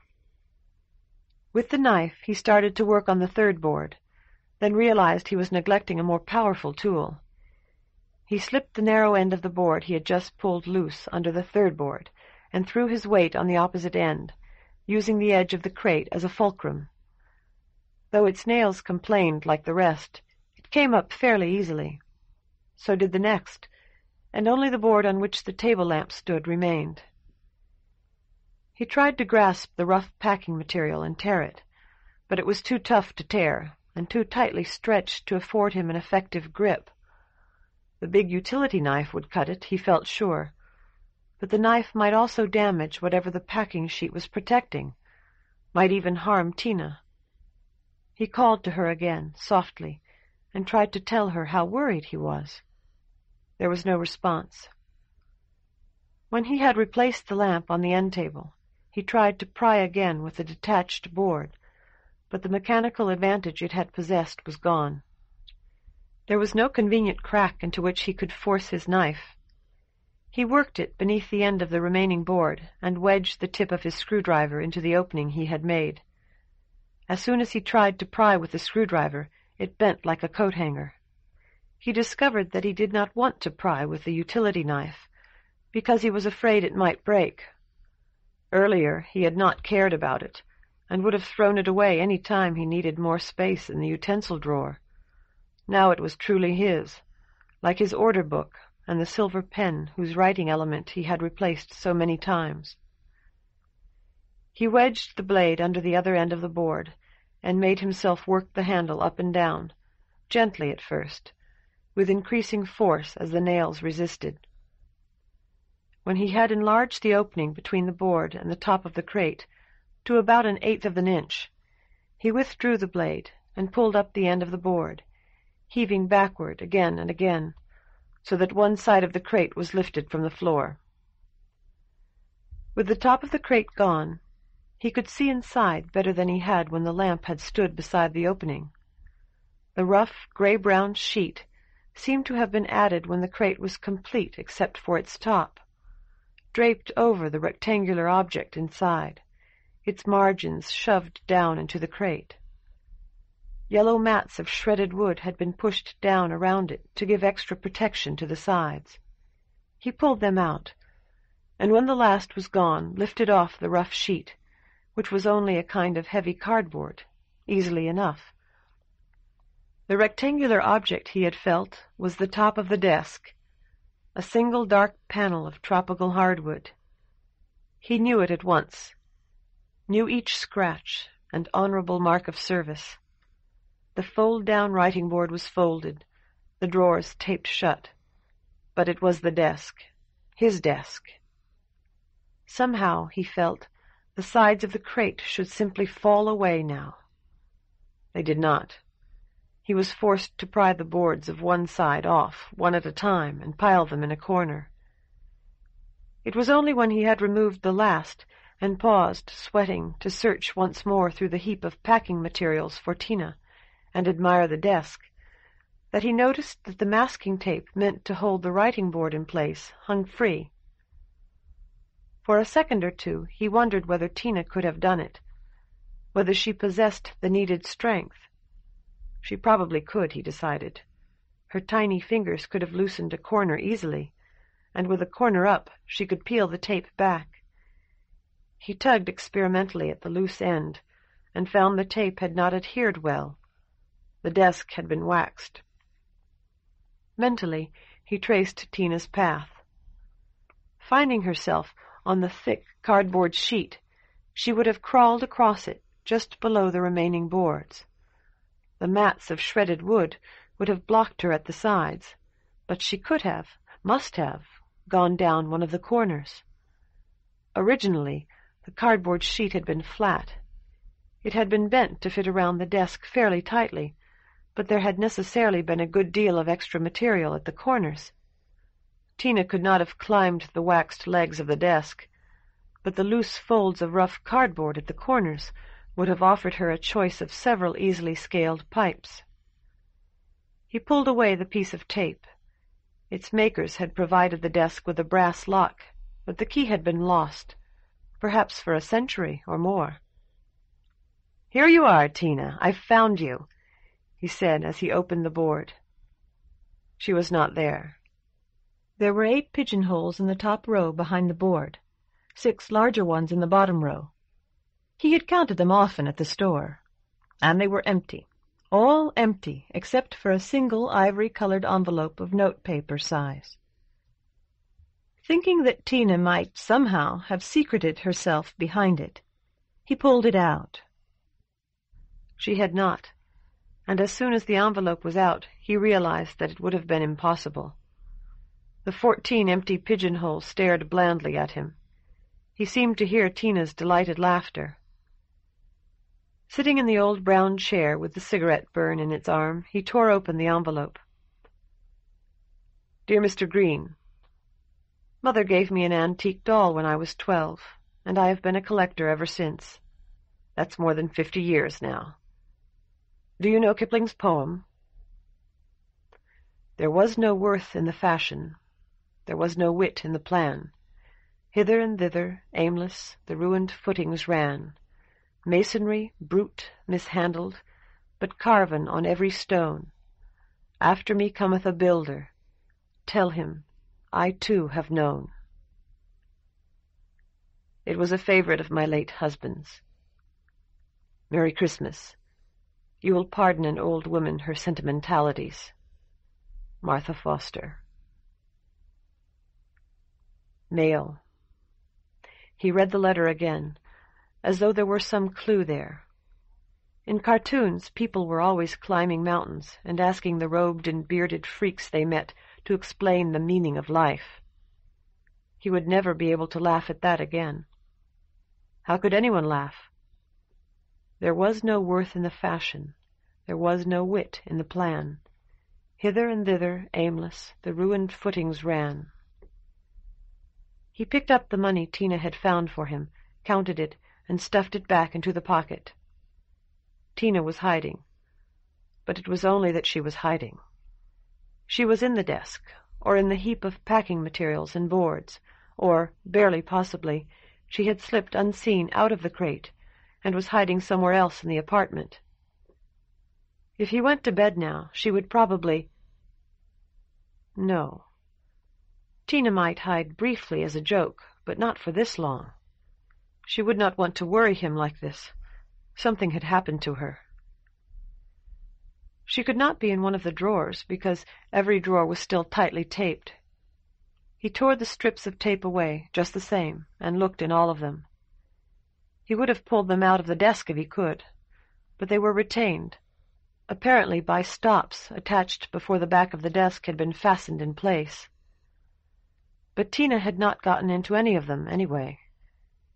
He was behaving like the man in the joke who looked for his wallet on the corner because the light was better there. Tina had pulled loose the tape that had held up the writing board and slipped behind the board. Was it possible one of the pigeonholes had a false back? All of them were deep, and all looked equally deep, but he checked them one by one with a ruler. They were all of the same depth, and that depth was less than the width of the top of the desk by a scant 3/4 of an inch. There was nothing between the bottom of the lower row of pigeonholes and the work surface of the desk. Or rather, there was nothing but a smooth panel of nearly black wood, about 3 inches high. He tried to grasp it and pull it, but every edge was covered. The top by the bottoms of the pigeonholes, the ends by the sides of the desk, the lower edge by the fixed part of the writing surface. He shifted the table lamp to the desk and studied the blank wood. How could Tina, under the thick cardboard sheet, have seen something that he could not see, even under a bright light? Tina could only have felt the panel. In the pitch darkness behind the writing board, she could not have seen it. Replacing the lamp, he shut his eyes and traced the panel with his fingers. He felt nothing. Tina's fingers were far smaller than his, hardly thicker than pins.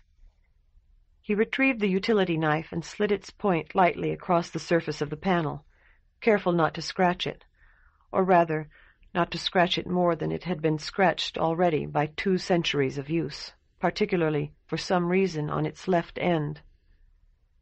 When the tip of the blade reached that end, it slipped into the crack between the panel and the side of the desk. He pushed gently, and felt rather than heard the click as the panel swung 1/4 of an inch toward him. Chapter 31. Lunch with Laura. When the waitress had gone, he took out Tina and laid her on the checkered tablecloth. "A doll?" Laura Masterman stopped fiddling with her chair and took gold-framed glasses from her purse to peer at Tina. "I bought her because she reminded me of you," he said. "That was sweet of you. She can walk around and talk and even think about things a little bit when she's working. But she can't read or crunch numbers. She's not programmed for it, and I doubt if she's got the capacity. If you ask her how much 1 and 1 is, she says it's 2 or 3. When you ask her 4 and 4, she says, a lot." Hastily he added, "I don't mean that I think you're like that." Laura was still smiling. "I'm sure Dr. Nilsson thinks I am, sometimes." "I want to tell you about Tina and about my desk. Is that all right? Do you like antiques?" "I like them. I don't know much about them." "I do," he said. "Even the dumbest person knows about some things. Did you ever notice? With me, it's antiques and personal computers. I know about those. When we lived together, it was just personal computers, but now I know antiques, too. Computers are good, but antiques are better because there's more to know." Laura said softly, "It was only for a couple of days." "I know, but I wanted it to last forever. I wasn't smart enough or good-looking enough, and I didn't make enough money." "I understand. I'm not blaming you." "It really wasn't any of those things." Laura took off her glasses and returned them to her purse. "I wasn't good for you. You were one of Dr. Nilsson's patients. I was working for her, and I was hurting you. After a few days, I couldn't stand that." The waitress brought ice water, a basket that held butter and a small loaf of warm Italian bread, and their wine. "How did you hurt me?" he asked. "You started blocking. You forgot, on the conscious level, that you were a patient, and that was very bad. You even forgot that we'd met in Dr. Nilsson's office. You talked about us meeting in the park, because we took that walk during lunch. And now—" Laura's voice had grown fainter as she spoke, until it seemed that she was close to tears. "I'm afraid you're going to start it again. You're constructing a delusional system with me inside." "I couldn't," he said. "You're too big. I couldn't wrap my mind around you." "You did before." He shook his head. "You were real, just like you're real now. You changed the way you look, changed it just a little, and you said your name was Lara Morgan. You let me pick you up in the park. But you're telling the truth about one thing. I didn't want to admit I'd been seeing a psychiatrist, not even to myself. Somebody like that wasn't good enough for you. I knew that. Just the same, the place I went to when I went through the door, that was real. I met real people there, I ate real food, and I bought this doll. I even met a man there who was from our world, a man who used to work for Nixon." Laura reached for Tina, but he drew her away. "You think I'm going to break her," Laura said. It was a statement, not a question. He nodded. "If you were to walk down this street until you came to a toy store, you could probably buy a doll." Smiling, Mamma Capini stopped at their table. "You two, you're back together. That's good." "I'm back together," he told her. "I'm trying to get Lara back with me." "Girls got your order?" He shook his head. "Take the clams. They're good today." "All right," he said. "I'll tell the girl." Mamma Capini drifted away. Laura said, "She remembered me. It's been years." "You're not that different. Besides, who could forget you? I didn't buy Tina because I thought I was going to forget you. I knew I'd always remember you, that everything that I saw would remind me of you. I got Tina because I wanted to own a little piece of you. If you can't have somebody, you want to have her picture. And you were the model for Tina. You had to be." She began to object, but he waved it aside. "Okay, Tina just happens to look exactly like you. Let's not fight about that. Anyway, a lady I thought was a bitch sent me the desk, because she knew how much I wanted it. It turns out she's a saint, really, underneath. Sometimes it turns out the other way, too, Laura told him. He nodded again. You mean, I think you're an angel, but you might be a devil. A fallen angel, really. That's all right. I'll follow you back to hell, if that's where you're going. He paused to think, but Laura did not speak. We've got this Victorian tapestry. It shows a knight and a lady, and behind the knight it's just ordinary. You know, a lot of grass and trees. But behind the lady, everything's very strange. It illustrates a poem, La Belle Dame sans Merci, by John Keats. That was you, too, wasn't it? I didn't think of it until just now, because the lady doesn't look much like you. I doubt if Keats had really seen you either. He probably just took some old legend. But maybe he had. Laura grinned. This is better than the talking doll. I've always wanted to be in a tapestry. Come by the store, and I'll show it to you. Anyway, the desk was packed in a wooden crate. I suppose she had a moving company come in and do it. It looked like a professional job. Laura nodded. I didn't know what was inside it, and I had some trouble getting it open. So when I got the first board off, I sent Tina in to look. You really believe all this, don't you? Laura tossed lustrous brown hair back with an impatient jerk of her head. You actually think that doll can walk around and talk? It's not that far out, he said. I thought it was myself at first, like magic. The amazing Tina, that's what she called herself once. But Heathkit will sell you a little robot you put together yourself, and the Air Force has airplanes that will fly and fight and go back to base and land, all with the pilot dead. I couldn't build her, and I don't know anybody who could, but somebody here might be able to, if we put our minds to it. Tina lay face down on his side of the table, almost beneath his forearms. He had picked up the salt cellar. He toyed with it as he spoke, passing it from one hand to the other. The waitress brought their clams. She didn't come out. I pulled the crate apart and looked every place, you know? But I couldn't find her at all.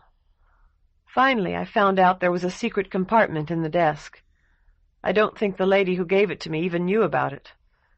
I opened it, and Tina was inside. She didn't walk or talk any more. She was just like this. He gestured. Laura was chewing pasta and clams. She nodded skeptically. I should have told you before that Tina was like this when I got her. The clerk told me how to make her work, but I didn't pay much attention. He paused. I should have known better.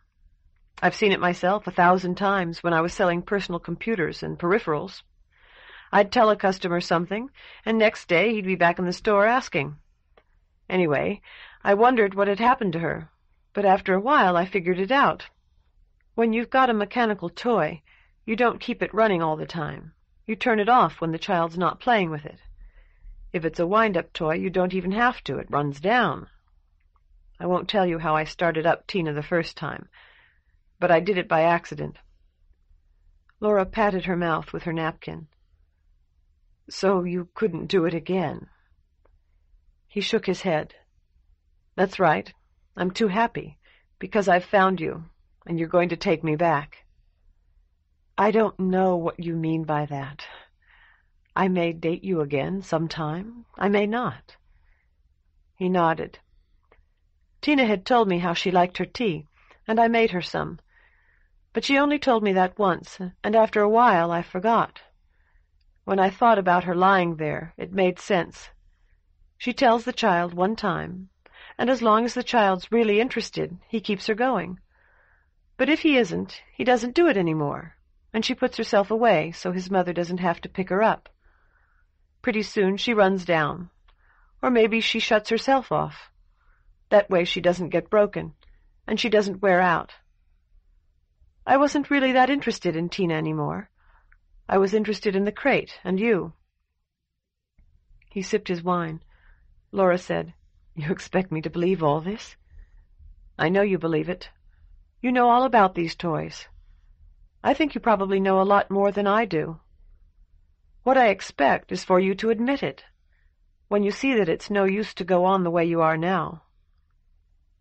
He put down his wine-glass and picked up the salt cellar again. "Anyway, that's what she'd done. She would always put herself away, more or less, when I wasn't going to be around. She called whatever place she liked that day her secret fort. This time she crawled into that secret compartment." He unscrewed the top of the salt cellar, poured salt into his ice water, and stirred it with a spoon. When most of the salt had dissolved, he dipped his fingers into the cold salt solution and sprinkled Tina. "When they're already going, they can drink it," he told Laura. "Tea or plain water with salt in it, I suppose. Once they're off, you've got to do this. It's an electrolyte. Don't bother to act surprised." A drop struck Tina in the face, and she sat up. "Hello, I'm Tina." Her wide hazel eyes blinked slowly before focusing on Laura. Laura said, "Hello, Tina." Her voice strained. "I belong to you," Tina announced. "I'm your doll, and I can talk." Laura shook her head. "I'm afraid you don't, Tina. You've got the wrong party. You belong to the man behind you." He said, "Hello, Tina. Remember me?" "A little bit." "We used to play in my apartment. You helped me look for lost things, and I read to you. I got you some pretty dresses. And a little tea set?" Tina nodded. "If you want to have a tea party, I can help you set the table." "I do," he told her, "when we get back home." To Laura he added, "Sure you don't want her for Missy?" Laura shook her head. "I know you mean well, and I have to admit you were right about your doll, and I was wrong.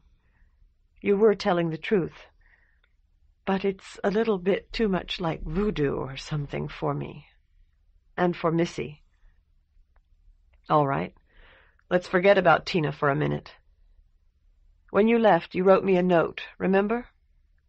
If you're nothing more than you say you are, a divorcee with a little girl, why did you tell me about the doors?" Laura looked puzzled. "What doors?" He took the note from his wallet, unfolded it, and smoothed it on the table. A drop of salt water dampened one corner like a tear. As he looked up at Laura, Tina giggled.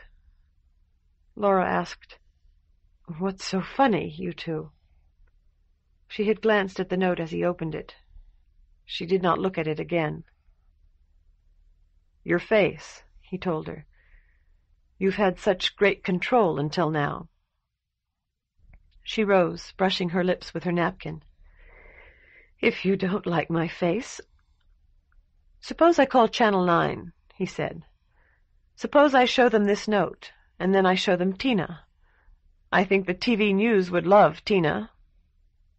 You couldn't come here again for a long, long time." Tina added, "Don't go away." A fat diner at the next table glanced toward her and looked quickly aside with the shaken but determined expression of an atheist who has seen a ghost. "This is crazy," Laura said. "I should have known it would be, so it's my fault. Thanks for lunch." "I have your picture, too," he told her. When she did not reply, he added, "Sit down." Arms extended, begging to be picked up, Tina piped, "You're so pretty." Laura sat.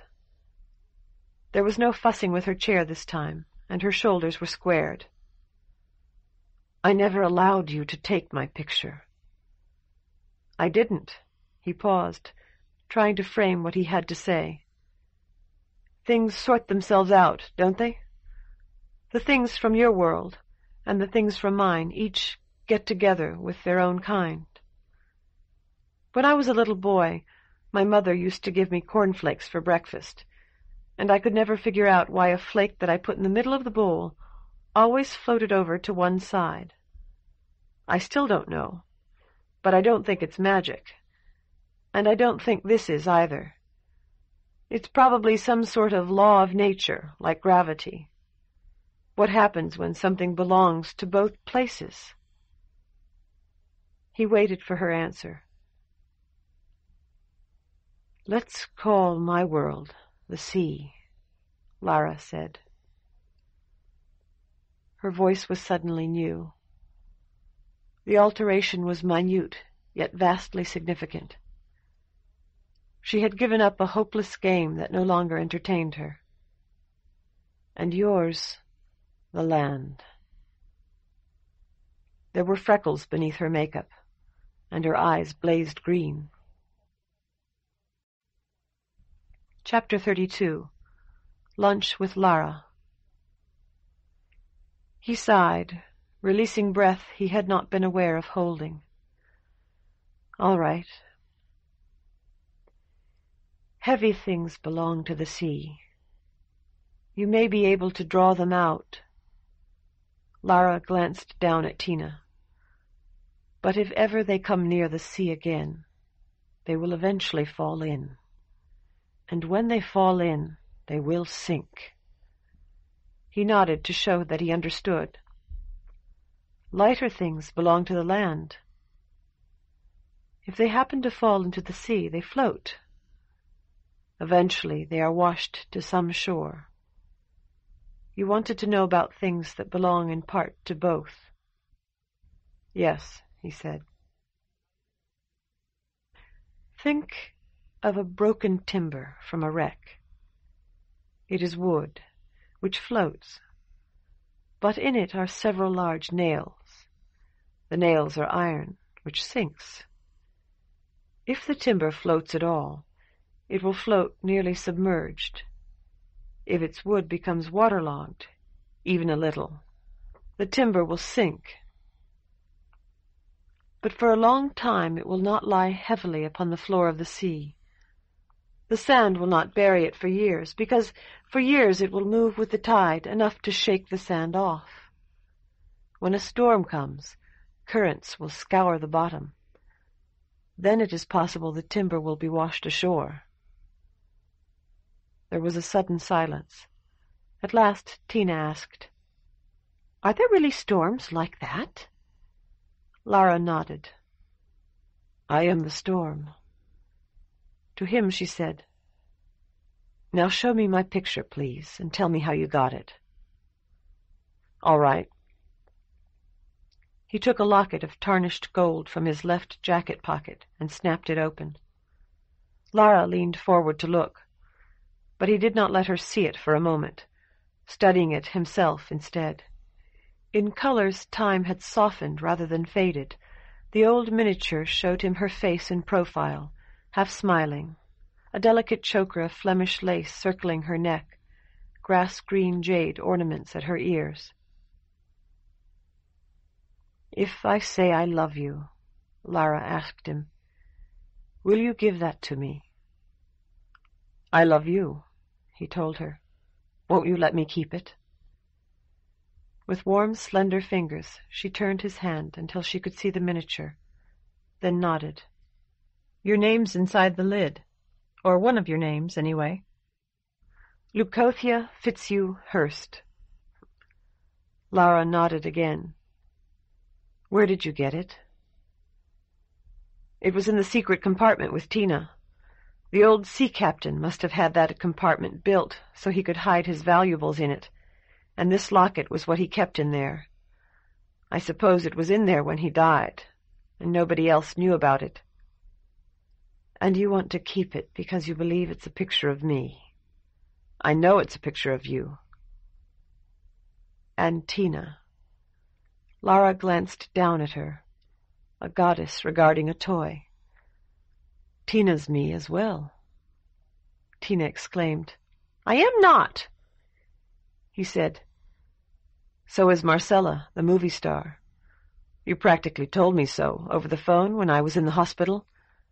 You like having names that begin with L, but you don't always use them. Lara's a fairly new one, she admitted. I didn't know then that it's the one you store your coat under when you come here. Lara Morgan. I found that out later, after I got back. She smiled. That was clever of you. Thanks. I tried to get a job there, but they didn't want me. You wouldn't have been happy if I had been Laura Masterman, because Laura Masterman was your psychiatrist's receptionist. So I was Lara Morgan for you. Uh-huh. Maybe you can tell me about something I've been wondering about. What my real name is? No. He shook his head. What was wrong with me when I went to Dr. Nilsson to start with? Now it's you, but what was it then? Tina asked, Don't you feel good? Yes, I do, Tina, he said. I feel wonderful. Depression, mostly. There's a certain kind of lonely man who rejects love, because he believes that anyone who offers it wouldn't be a lover worth having. You were one of those lonely men, whether you would admit it to Dr. Nilsson or not. I wouldn't belong to any club that would accept me as a member. Groucho Marx said that. I watch reruns a lot. He shrugged apologetically. He put it well. You were an only child, and your parents separated while you were still very young. Your mother was your best friend. In fact, your only friend. After your mother died, you managed to cope for a year or so. But you wouldn't talk to customers sometimes, and you were drinking too much. The store you worked for sent you to Dr. Nilsson. You felt sorry for me? I felt sorry for all of you, she said. I still do. You seemed like the best choice. But you didn't love me. Yes, I did. She paused so that her next words would sink in. I loved Captain Hurst, too. He had forgotten the locket. He saw it now, lying between their soiled plates, as though he had never seen it before. Do you really want it? No, I wanted it to remember him by. But that was silly of me and selfish. I couldn't remember Billy by keeping a picture of myself, not for long. And I think you need it much, much more than I do. His name was Billy? He was astonished. She smiled. It was William, actually. Everyone called him Billy, of course not to his face. Blaze away, Billy Hurst. Her hands had been in the purse in her lap. They appeared above the edge of the table, clasping a black-bordered handkerchief. I wish I could cry for him, she said. He deserved it. He was brave and gentle, even when he wasn't sober. But I can't, not really. I hadn't thought about Billy for years. He snapped the locket shut and dropped it back into his pocket. Her fingers touched his, then fled. Would you do me a great favor, please? Anything, he said. You have Billy's old desk now. You own it. He nodded. I suppose it must have been his. Then you'll keep things in it, your papers and so forth. I want you to keep that locket where he kept it. Will you do that for me? He nodded again. If you'll tell me how he got you to marry him. There isn't much to tell. We met on shipboard. He was the captain, I was a passenger. If we had merely done what you and I did, it would have been the gossip of the forecastle in an hour. Billy would have done it. He was mad about me, but things would have been very difficult for both of us afterward. There was a parson aboard, so we got him to marry us. A big social wedding, as shipboard weddings go, with the first mate as Billy's best man, and more than half the women as my attendants. It was our celebration of rounding the Cape, too. I see, he said. Did one of the passengers paint the picture in this locket? Lara shook her head. It was done in Bombay by the British governor's wife, after we docked. She was an amateur, but really very good. How long did you stay with him? Until he sailed. By that time I had fallen ill and had to be left behind. And I don't imagine you were still there when he returned. Tina, you'd better go back. Too many people are admiring you. He picked her up and replaced her in the breast pocket of his jacket. No, Lara said. What is it you want of me? That I love you?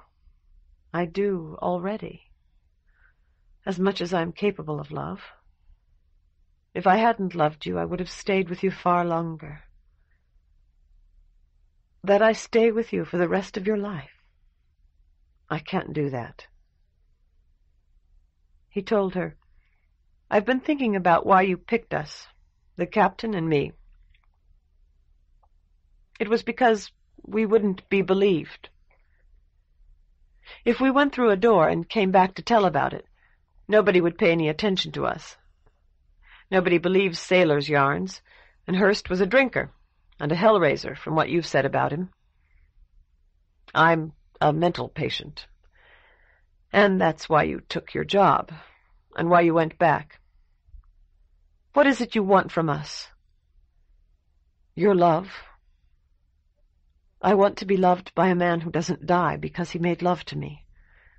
Is that so terrible? He shook his head. After a moment he said, I think you like Billy, like the name. Anyway, another Billy told me once that you had a lover called Addis.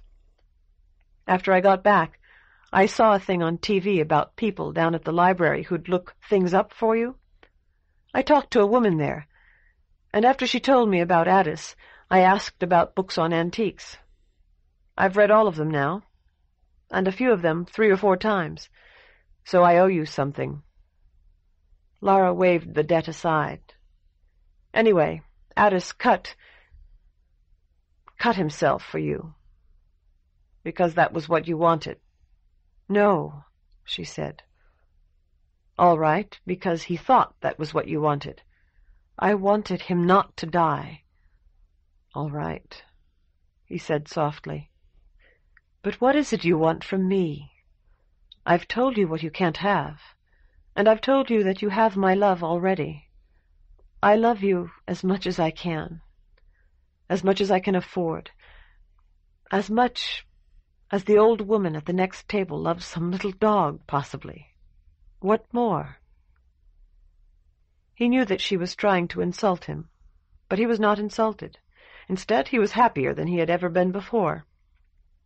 I want what that dog wants, he said. I want to follow you when I can. I want to help you whenever I can be of any help, and I want to hear your voice. Her fingers drummed the table. He waited in patient silence, and at last she said, We'll have a test, as such things were tested long ago. She picked up her wineglass and offered it to him, grasping it between her thumb and forefinger at the rim.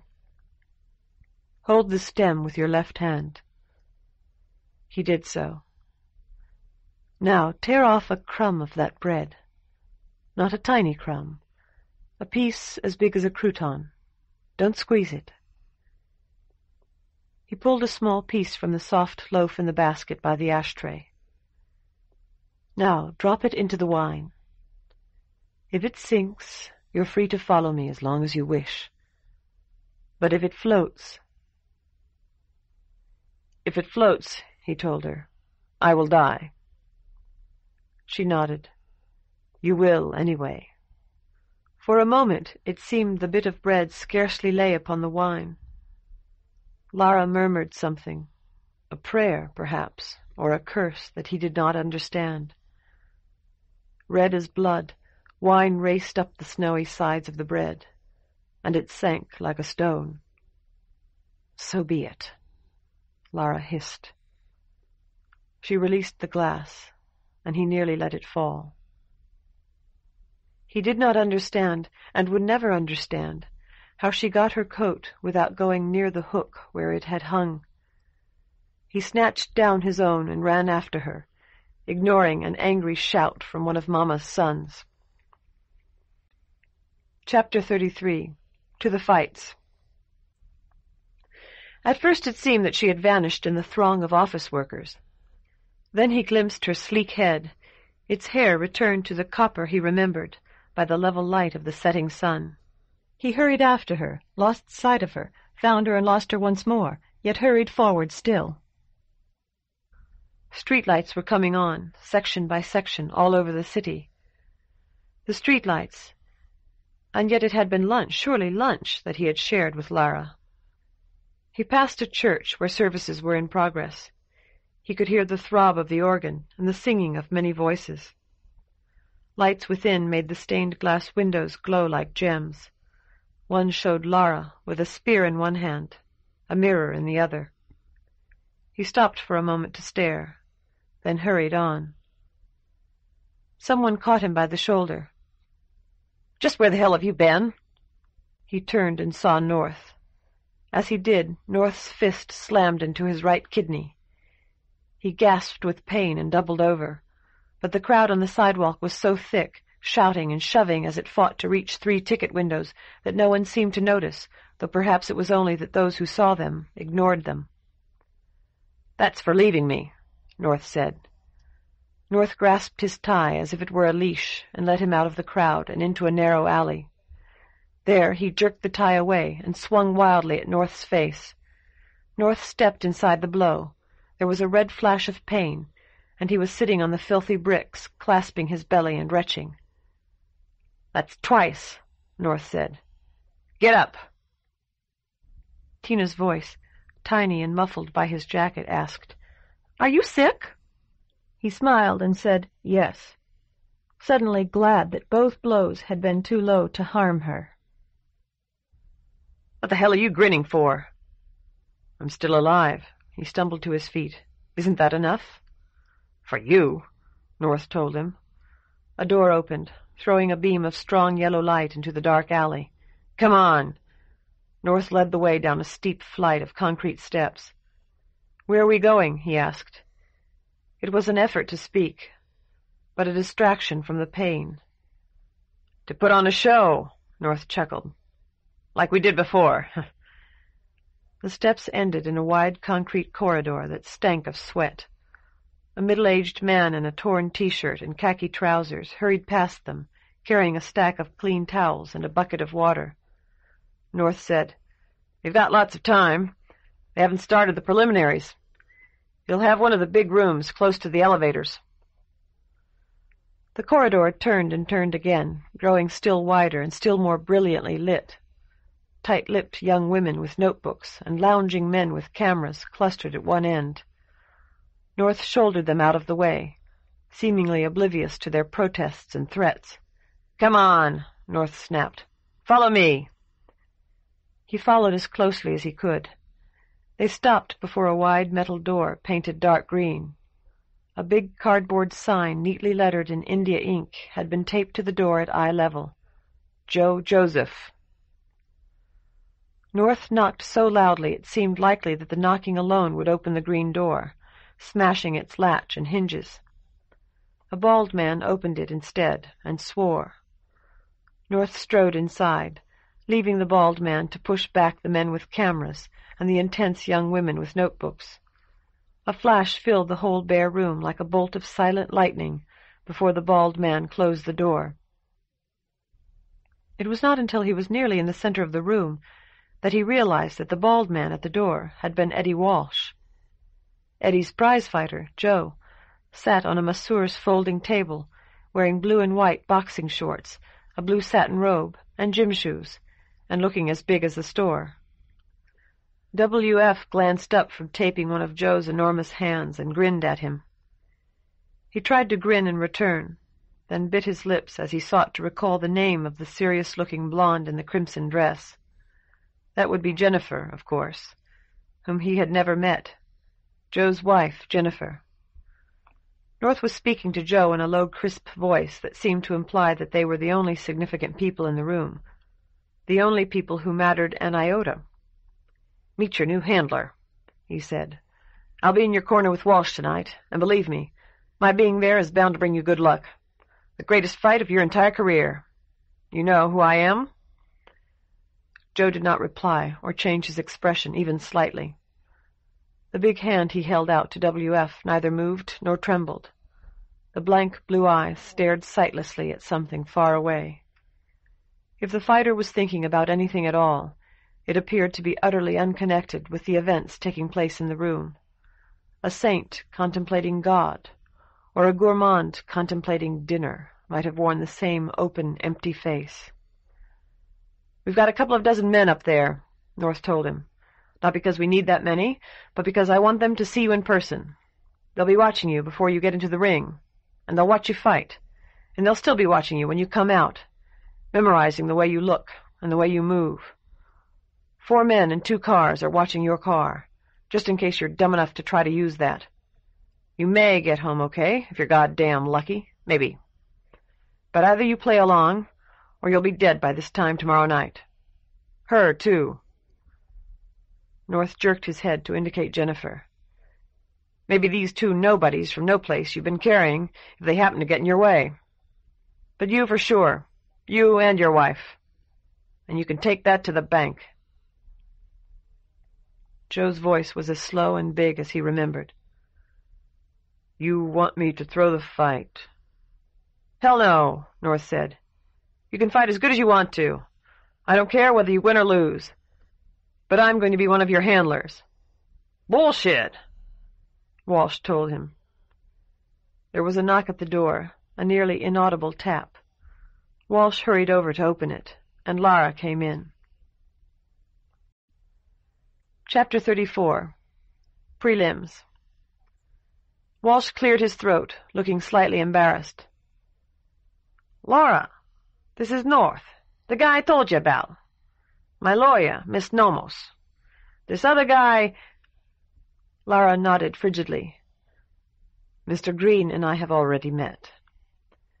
North nodded too. "This isn't a matter for attorneys. I didn't know you were a fight fan, Miss Nomos." "There are a great many things you don't know, Mr. North." North whirled on him. "So, you know her. Are you working for her?" He nodded. "I'd do anything in the world for her." North's hand drew back, then inched forward. It seemed to him that the entire world had gone to slow motion. He clenched his fist, knowing he could hit North, 12 times if necessary, before the blow landed. Lara's eyes stopped him. They were brilliantly blue-green, matched aquamarines set in her lovely face, brighter far than the stained-glass eyes of the church window.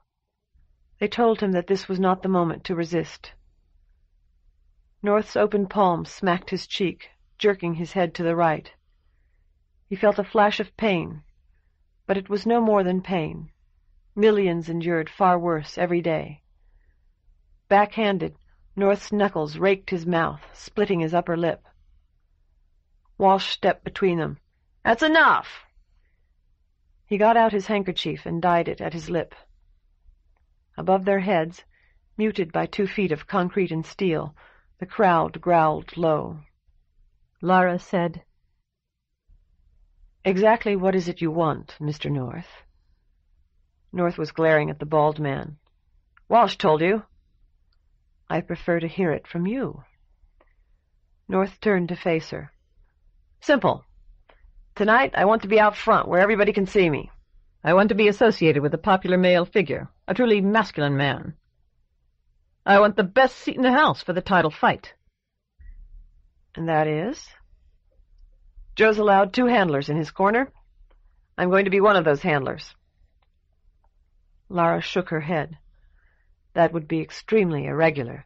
The Boxing Commission— Goddamn the Boxing Commission! I told you what I want. You know what's going to happen if I don't get it.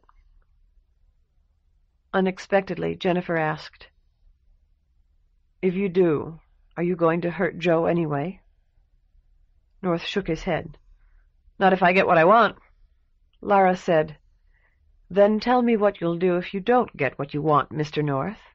Again, I prefer to hear it from you." "To start with, I'll tell the police about Walsh. He's an escaped mental patient. You know that. So do I. He hasn't been picked up because you're his lawyer, and Secretary of Security Clum's supposed to be your stepfather." One corner of North's mouth went up. "You think anybody really believes that?" Lara said, "He and I do. It happens to be true." "Then you wouldn't want to see him hurt. Or the president. And anything that hurts Clum is going to hurt her politically. The papers haven't connected the little bald guy who broke out of United with Joe's manager, but they'll sure as hell connect Walsh with you, and you with Clum. With a little help, they might even connect Walsh with Green here, and he's as crazy as a blue crab." He shook his head, thinking how tired Lara must be getting of being threatened with the media. First him, now North. She said, "Eddie, you were correct to ask me to come. I'm supposed to protect you, and he's using me to get at you." "That's not it. I was hoping you could see a way out." Lara turned back to North. "All you want is to be one of Joe's handlers?" North nodded. "But we have no assurance you won't use the same threat again and again." "I'm going to give it to you now," North told her. He took a folded paper from his pocket. "This is a confession of murder, to be signed by me." It had seemed that nothing could surprise Lara, but that did. For an instant her eyes opened wide. "May I ask who you murdered?" North nodded.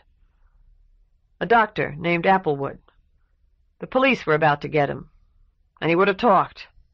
He was a low-level man, but because he was a doctor, he knew more than a low-level man should have." North had taken a pen from his pocket. "That was about 4 months ago. Maybe you read about it." To him, Lara said, "You knew him, Dr. Applewood?" He nodded. "Years ago." Walsh was staring at North. "You're really going to sign that thing?" "And give it to you," North said. "Or rather to Miss Nomos, to hold in trust for you, when you agree to let me act as one of Joe's handlers. You're going to be the other, and do the actual handling." Slowly Walsh shook his head. Lara said, "In other words, you trust us." WF had finished with Joe's hands. He said, "But we don't trust him. No way." North shrugged. "Naturally not. That's why I wrote this. You have to promise me, on your honor, that you won't use it or talk about it unless I threaten Walsh again. I know you won't break that promise. But if you do, I'm free to tell the papers what I've told you I'd tell them. I might add that some of my friends will see to Joe and Jennifer for me." The noise of the crowd above them had become so constant that he had ceased to notice it. Now those thousands of throats fell suddenly silent, so that when Lara spoke her voice seemed unnaturally loud. "I think we should do it," she said. Walsh glanced at her incredulously. "Let this guy handle Joe." North said, "I'll do whatever you tell me. You have my solemn word." Walsh shook his head. "It won't be me telling you. It'll be WF." WF yelped. "Wait up!" Walsh said, "WF, you're not losing your chance to second the champ because of me. Hold on. Joe need you. You have strategy for him, all that stuff." The big fighter, who had been listening, as it seemed, with no more interest than an ox, nodded emphatically. Lara asked, "Would you like a ringside seat, Eddie? Close to Joe's corner? I can get you one if you wish." "Yeah," Walsh told her gratefully. "Yeah, I sure would." Sweat beading the small man's head vanished before a yellow handkerchief. Perhaps when Mr. North has been seen sufficiently, you and he might change places. North nodded. Perhaps. But the decision must be mine, not Walsh's. There was triumph in North's voice. That's understood. Sign that paper, then, and it's all arranged. Lara turned to him. You look doubtful. He asked, Aren't you going to read it? What would be the good... Someone pounded on the door. A voice called, Time, Joe! You ready? Like a lion, Joe slid from the masseur's table and drifted toward the door. W.F. followed, carrying a red and white kit as big as a small suitcase. You a handler now? W.F. asked North. Okay, you fetch the water bucket and all them towels. Sure thing. North signed the paper and gave it to Lara. She unfolded it and glanced at it. Jennifer? A seat for you? It'll be no trouble. The blonde shook her head. I never watch. I'll wait right here. Lara nodded to him. Then come along. He wanted to say that it had not been come along when she had left Mama Capini's. W.F. opened the door for Joe. There was a thunderclap of questions from the reporters and an incessant lightning from the flash guns of the photographers. Walsh was walking on tiptoe and talking rapidly to Joe, lips as close to Joe's ear as possible. Joe pounded glove against glove. He was going with them, but Lara held him back. They'll ride up in the same elevator, she said. Eddie, Joe, and W.F. That's their privilege. North, too, I'm afraid, but that can't be helped. When they reach the ring, Eddie will have to leave them. That will be hard enough. After a few seconds, they stepped out into a corridor that was now empty, and she pulled the green door shut behind them. Where are we going? He asked. To join my stepfather. 2 of his guards will have to surrender their seats to you and Eddie. They won't be happy about that, but they can stand in the aisle. May I ask a few questions? Certainly. Lara sounded preoccupied, and he was as much astonished as delighted when he felt her hand slip into his. It was lunchtime, almost 1 when we left Capini's. Lunch for us, she said. Some other people were having dinner. You didn't notice. My watch, he glanced at it, says it's a little past 2. What time is it here? After 10.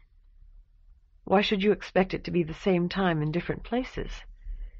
If you'd called London after lunch, would you have expected them to tell you they'd just sat down to tea? It's been years for me. He tried to count them, but he could not. How long for Eddie and Joe and W.F.? What does that matter? They had reached the elevators. Lara pushed the button with the hand that held her purse. How long? He insisted. About 4 months, or so North said. You're a goddess. It took an effort for him to force the words to his lips. He made the effort, and they came. You live forever? As they entered the elevator, Lara turned to look at him. For once there was no hint of mockery in her eyes. There are many forevers, she said. The elevator rose. He took her in his arms, not suddenly or violently, but enfolding her as a flower would enfold a bee, if the bee were indeed its lover and no mere go-between. Her kiss stung his lips, smooth and sun-warmed. Tightly pressed between their bodies, Tina yelled, Hey! They ignored her. The elevator doors slid back. I am Laura Nomos, Lara told him. I am an attorney and the stepdaughter of a cabinet officer. You are an acquaintance. In a lower tone she added, You needn't wipe your mouth. Women paint theirs to look like me. The whisper was no more necessary than the wiping of his lips. Sailor Sawyer had grabbed the ropes and vaulted into the ring, and half the audience was on its feet, cheering wildly. "They applaud him now," Lara murmured, "but in a few years he will be dead, and so will they. Let them all engage with death, an opponent worthy of any strength." "I thought you liked Joe," he said as they made their way down the aisle. "I do.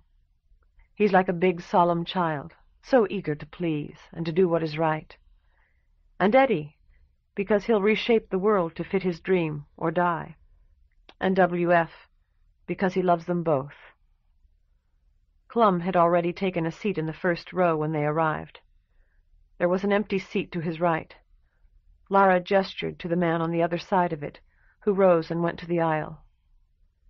She sat down beside Clum and patted the now empty seat next to hers. He sat. She said, "Stepfather, this is my friend, Adam K. Green."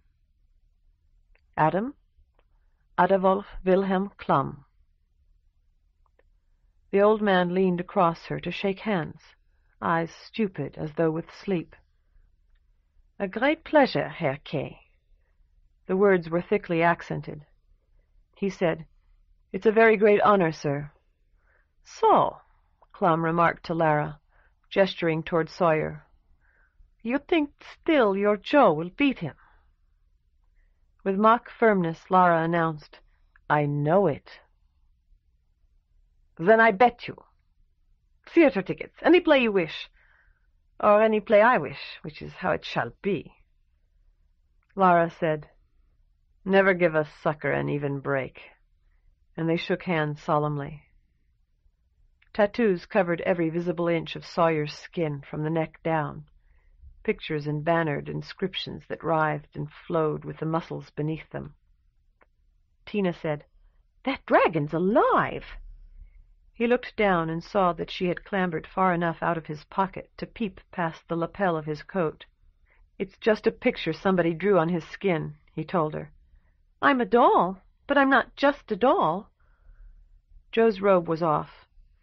Eddie Walsh, who had replaced the other guard, had it in trust. As the referee reached for the microphone lowered to her from the rafters of the arena, W.F. opened the red and white kit on the canvas just beyond the ropes. North stood to one side, incongruous in a three-piece suit. Lara whispered, "Do you want to read this?" and handed him North's confession. "This is to state that I, the undersigned, William T. North, did upon the morning of January 21st shoot and kill Dr. Cecil L. Applewood in his office in the concourse of the Grand Hotel. I acted in self-defense only, in that I feared disclosures Applewood might make to the police. I had been observing a Confederate, and saw he was being followed by an officer. My Confederate visited Applewood, whom he knew to be one of us, and the officer overheard their conversation.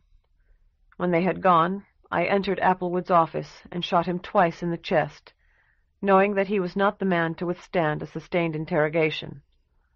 I then entered the hotel room occupied by my Confederate, intending to kill him when he returned. But he did not return. William T. North." "I was the Confederate," he whispered to Lara. She nodded. "I thought you were." The bell rang. Joe and Sawyer left their corners, circled, and jabbed. An indescribable sound filled the arena, the whine of a huge animal about to be fed. Chapter 35. Main Event. At the end of the first round, he felt Joe had gotten the worst of it, despite a few good punches. Joe had fought defensively, covering up, edging away, keeping Sawyer at a distance. Vaguely he recalled a night in Walsh's room. Joe had said his opponent had been an expert boxer, but "I had the reach." Something like that. Joe had the reach again now, by an inch or two, or so he thought. Was that really so important here, an inch or two? As the death of a parent or a summer job awakens a boy to manhood, as the accidental lifting of a theater curtain shows us the hurrying stagehands and the sweating actor behind Lear or Willy Loman, So these dim musings gradually permitted him to see Joe and Sawyer. He had always supposed boxing a mere matter of someone strong and brave clubbing someone else who was less so.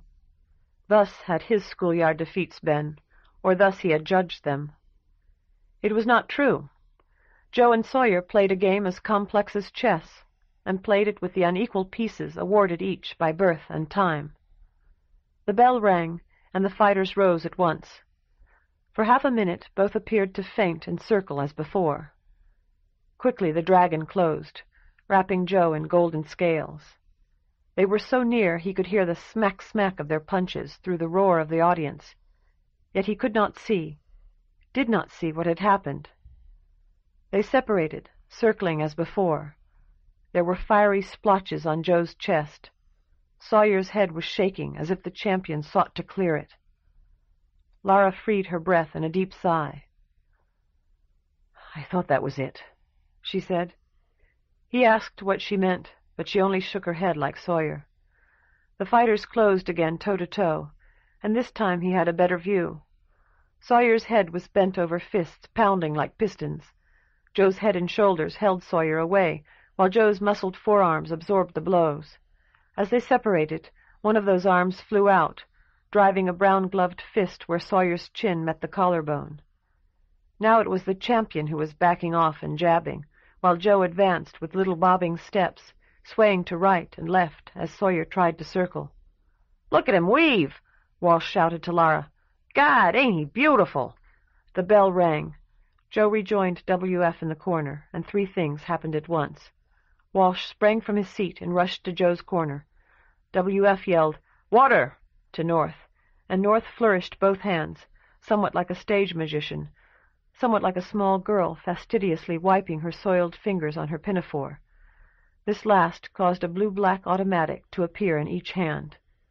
For a moment North posed with these pistols, an actor in the spotlight. During that moment Clum dove to the floor, and Lara screamed. It occurred to him that neither had much reason to be afraid. North's guns had already swung toward him. They went off together, deafeningly loud. He grabbed the ropes, as he had seen Sawyer do a few minutes earlier, vaulted clumsily, and used his momentum to drive his foot into North's groin. North stumbled backwards, one gun firing into the rafters. Joe and Sawyer were on their feet. The referee was ringing her bell, ringing for the fighters to fight again, he thought, and they were going to do it across North. No, North was up, scuttling toward the ropes, still holding one gun. Clum's men were firing from the aisle. North's gun barked at him, spitting flame and leaping like a big, angry dog. But W.F. had thrown the red and white kit, and it struck North's arm. Then he held the gun, too. He twisted it up and back. It fired. Its flash half blinded him, and the sound of the shot was deafening. North's jaw was a red horror, yet North struck him again and again. He heard his own nose break, a terrible sound. Something had invaded his head and was working destruction there. He gasped for breath, drew in blood, and spat it out. More blood was streaming down his face. Joe's padded glove slammed North's ear. After that, North no longer wrestled him for the gun. It was in his hand, but he did not know what to do with it. And then it was gone. North's corpse sprawled on the canvas near the center of the ring, in a widening scarlet stain. "Sit down now," W.F. told him. "We got to get an ice pack on your nose. Stop that bleeding." He discovered there was a stool behind him. He sat, wanting to say something about bananas or tomatoes, to joke with W.F., but he could not speak, could not ensnare the fleet thoughts in syllable and phrase. He had lost teeth, and his tongue explored the places. Clum was in the ring, waving to the audience, muttering to the fighters, a hand upon the shoulder of each.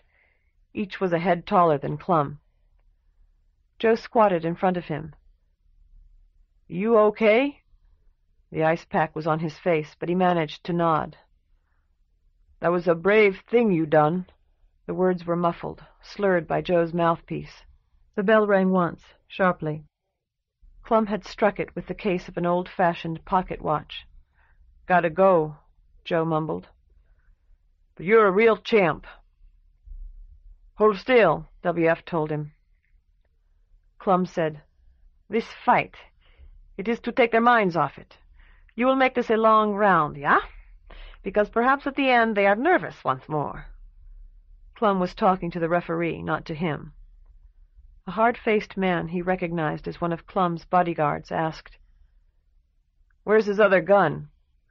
Walsh handed it over sheepishly, butt first. I only got one shot at him, Walsh confessed. Somebody was always in the way. Good thing you didn't try for two. Walsh nodded. You never can tell. We take him to a hospital, Clum was explaining to W.F. To a doctor. You must see to your man, yeah? W.F. took away the ice pack and changed the cotton in his nostrils. Clum's bodyguard helped him through the ropes. He looked around for Lara, but she was gone. She is not here, Herr K., Clum told him. It was as though he had spoken aloud, but it was too hard to speak. Clum had known.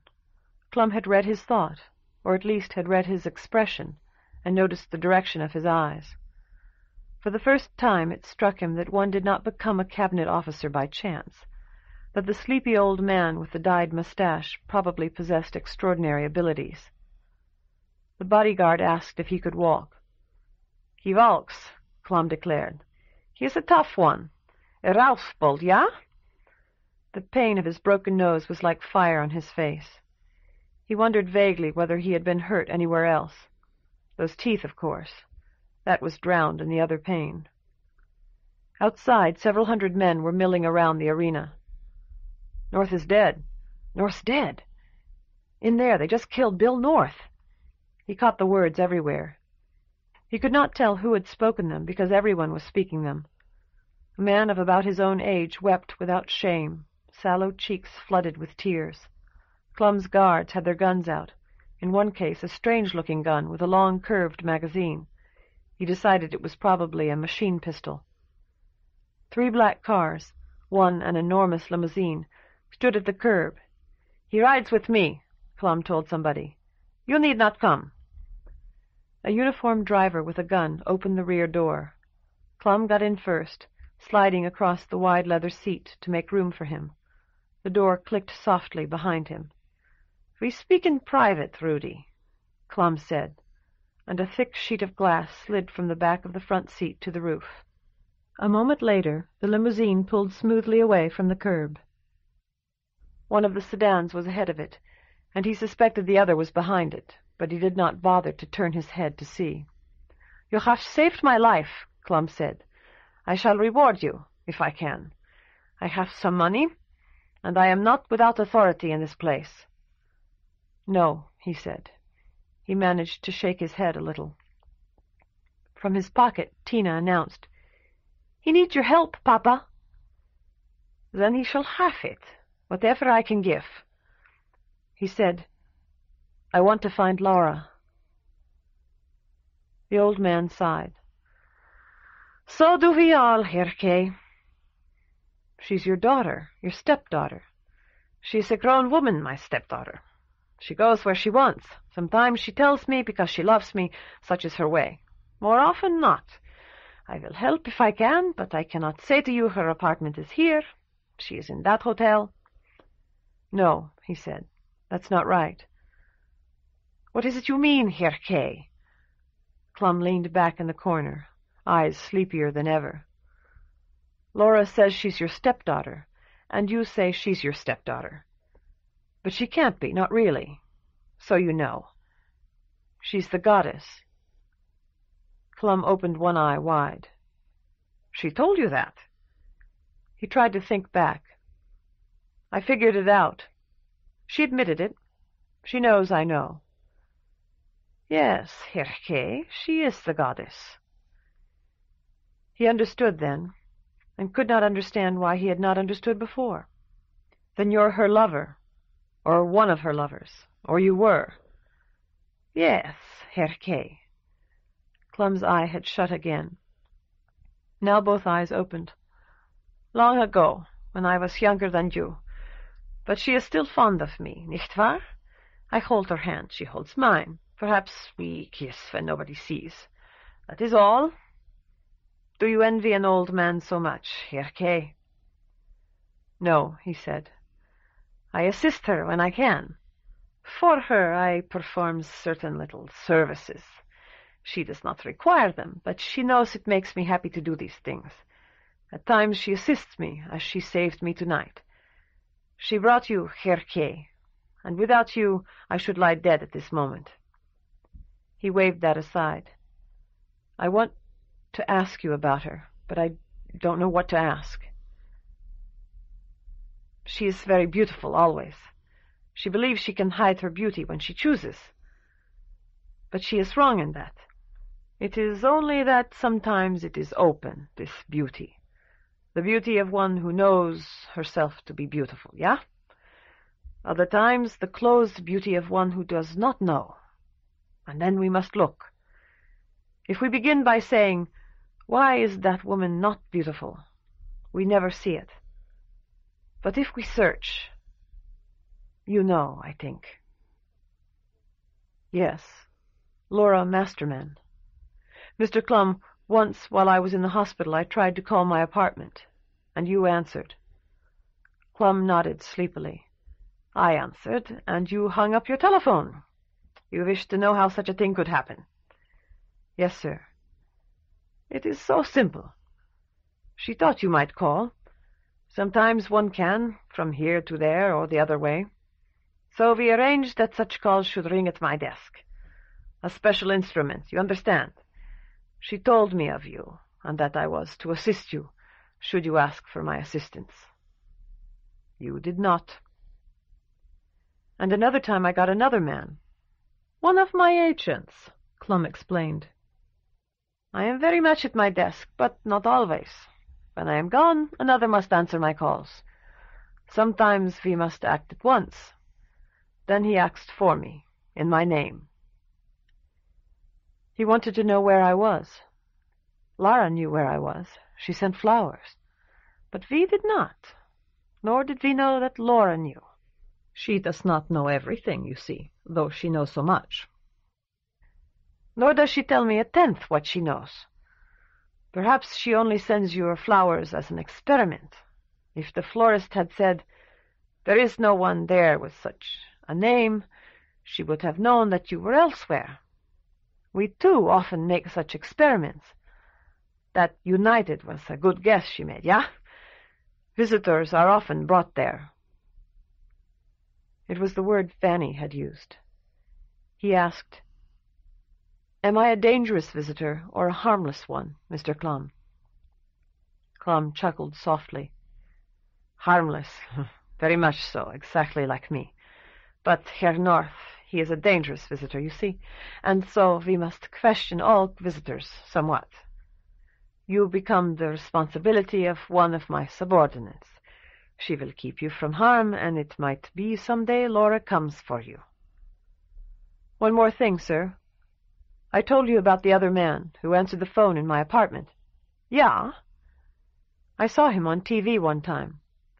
I just switched on the TV, and there he was, answering the phone in my apartment. Clum nodded. No one else was looking? Perhaps another would have seen what you saw, Herr K., but perhaps not. More often not. She was near you then, and she brings such dreams. I cannot explain why. That was the end of their conversation for a time, and it seemed to him that the limousine should have pulled up in front of a hospital when Clum said, I cannot explain why. In point of fact, it did not, but followed the black sedan for another mile at least, while he considered what had been said. And Clum slumped in the corner, apparently asleep. Even when they reached the hospital, St. Ancaises, according to a sign illuminated by the headlights, the limousine did not stop in front, but circled to the emergency entrance in the rear. Goodbye, Herr K., Clum said, once again extending his hand. No, at such a time you have a right to the correct name. Goodbye, Herr Green, my friend. May good fortune go with you. I only call you Herr K. because I remember an old friend that was myself also. He shook Clum's hand. "Goodbye, Mr. Clum. You can call me anything you want." One of the bodyguards opened the door. "You know how to reach me at my desk, yeah? Or another who will act for me." The dome light had come on when the door was opened, and he saw with astonishment that there were tears in Clum's eyes. He said, "Yes, I do, sir." "Take care of him, Ernest. See he has a good daughter." The bodyguard replied, "I will, Mr. Secretary," and he got out. As soon as the door closed, the limousine glided away. Tina said, "What a nice old man." The bodyguard glanced down at her and grinned. "You got one of those? I used to have one myself." Tina told him, "You should get another one." He followed the bodyguard into a brightly lit room, where an Oriental who had been sipping from a battered china mug rose to attend to him. "Good to see you again," the Oriental told him, "but not here. Have a seat." He sat down. "It's good to see you again, too, Dr. Pill." After a moment he added, "I thought you were at that other place." "I am, when they need me. It's only a block away. You had a concussion that time, remember?" "Sure," he said. "Ow!" "Your nose is broken," Dr. Pill told him. "We'll have to set it. I'll give you an anesthetic, but it will still hurt a bit. You get in a fight?" A nurse answered for him. "With an assassin, doctor. It was all over TV."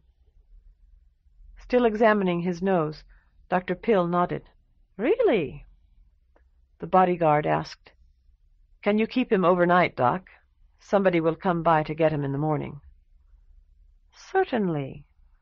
Dr. Pill straightened up and began filling a hypodermic. Chapter 36. Decision. A nurse woke him to ask what he wanted for breakfast. "You lost a couple of teeth," she told him, "so no toast or anything like that. Do you think you could manage a coddled egg?" He nodded and sat up in bed. "I'm hungry.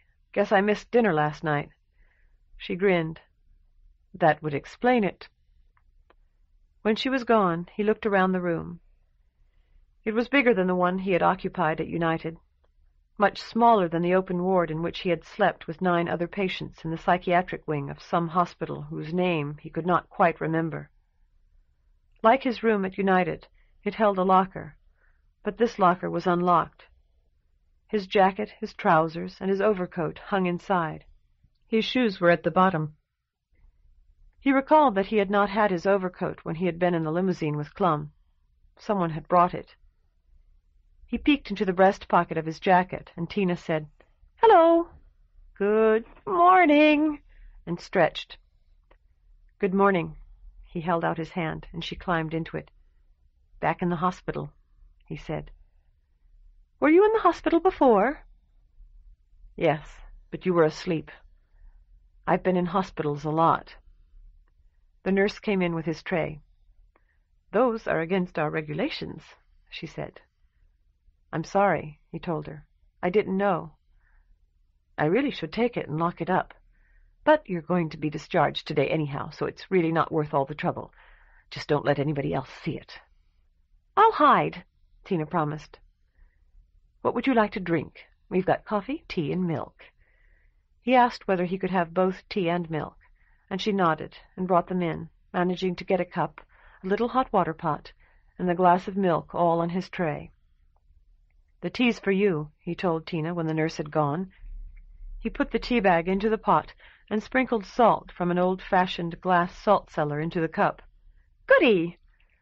He held the cup for her while she drank. "You don't need any food? Just this?" "This is all," Tina said, "and this was plenty.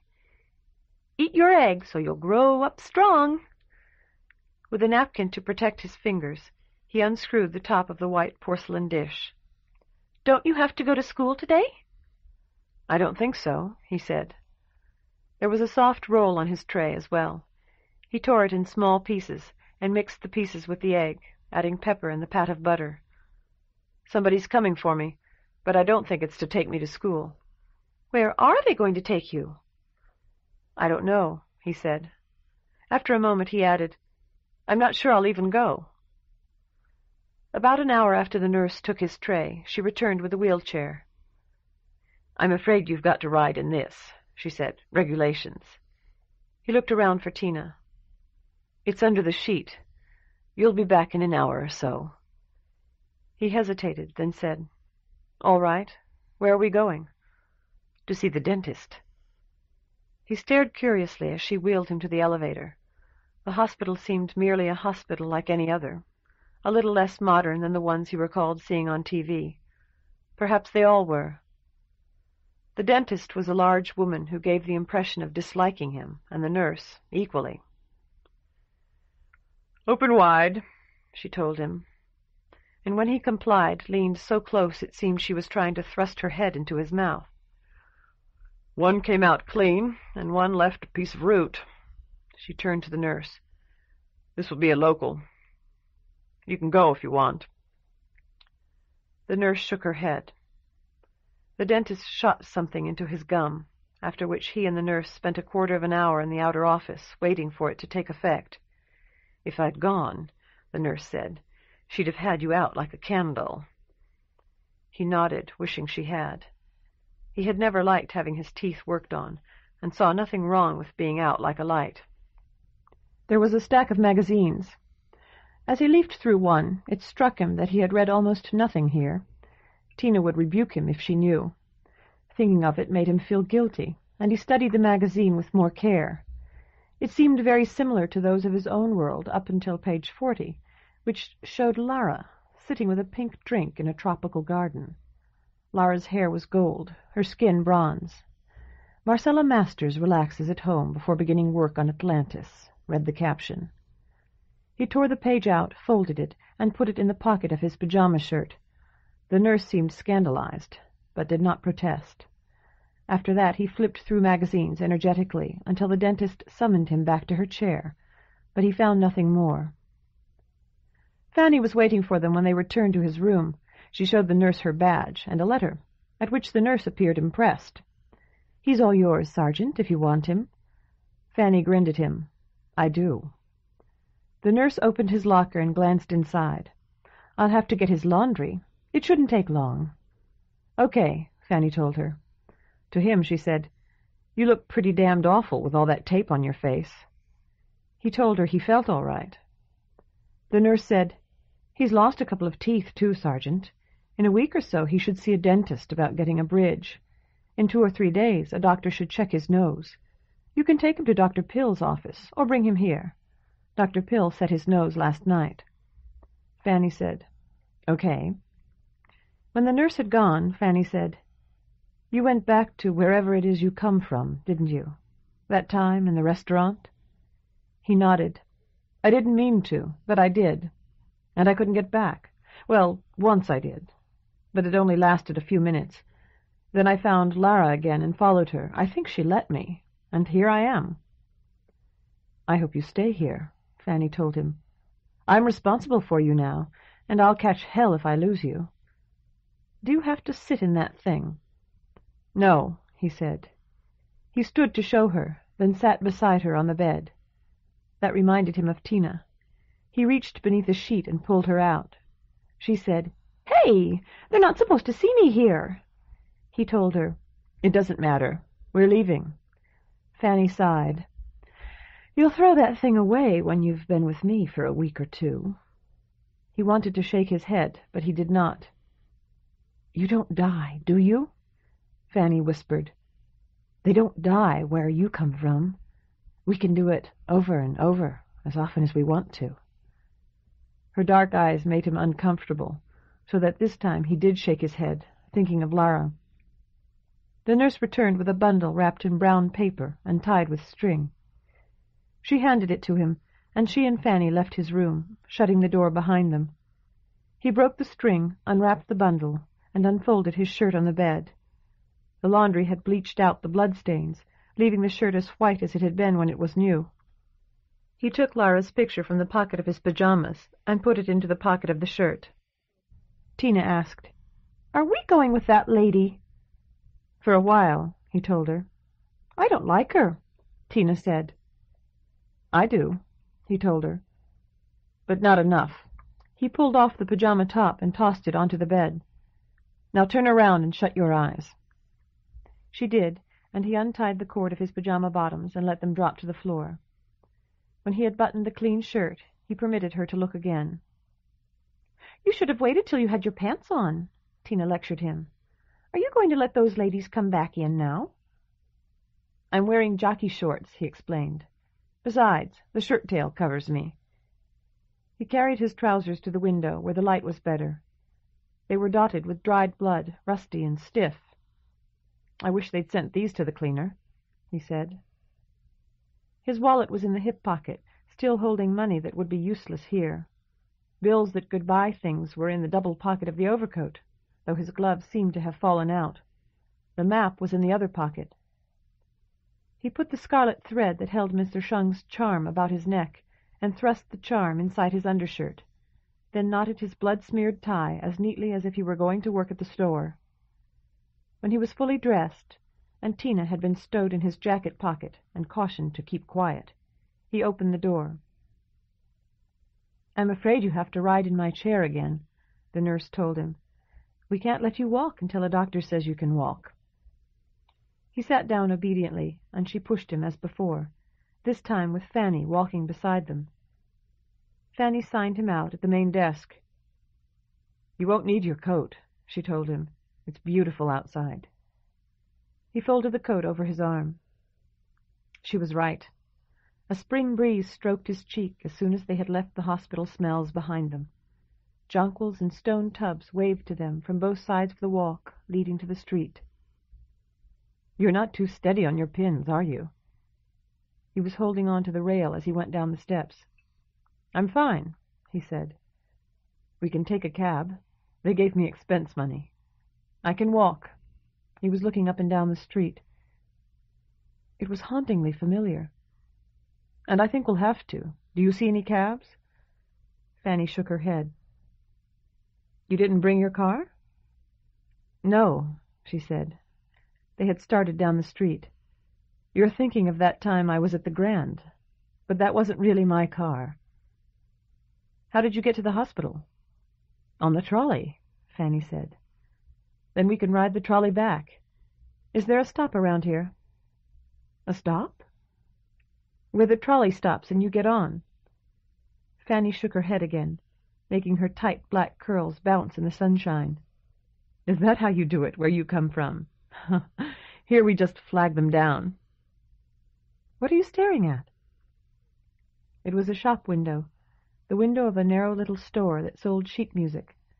The song displayed there, open upon a gilded music stand, was "Find Your True Love." It had been in the window so long that its dusty paper had turned yellow. "There's a cab," Fanny said, and called, "Taxi!" He looked down the street for the doll hospital. Its sign hung there, displaying a picture of a doll dressed like a nurse. "The cab's stopping." Fanny tugged his sleeve. "Come on." He nodded and turned to follow, feeling more lost than he ever had since he had run down Mr. Shung's alley. Fanny opened the door for him, and he said, "Thank you," and got in.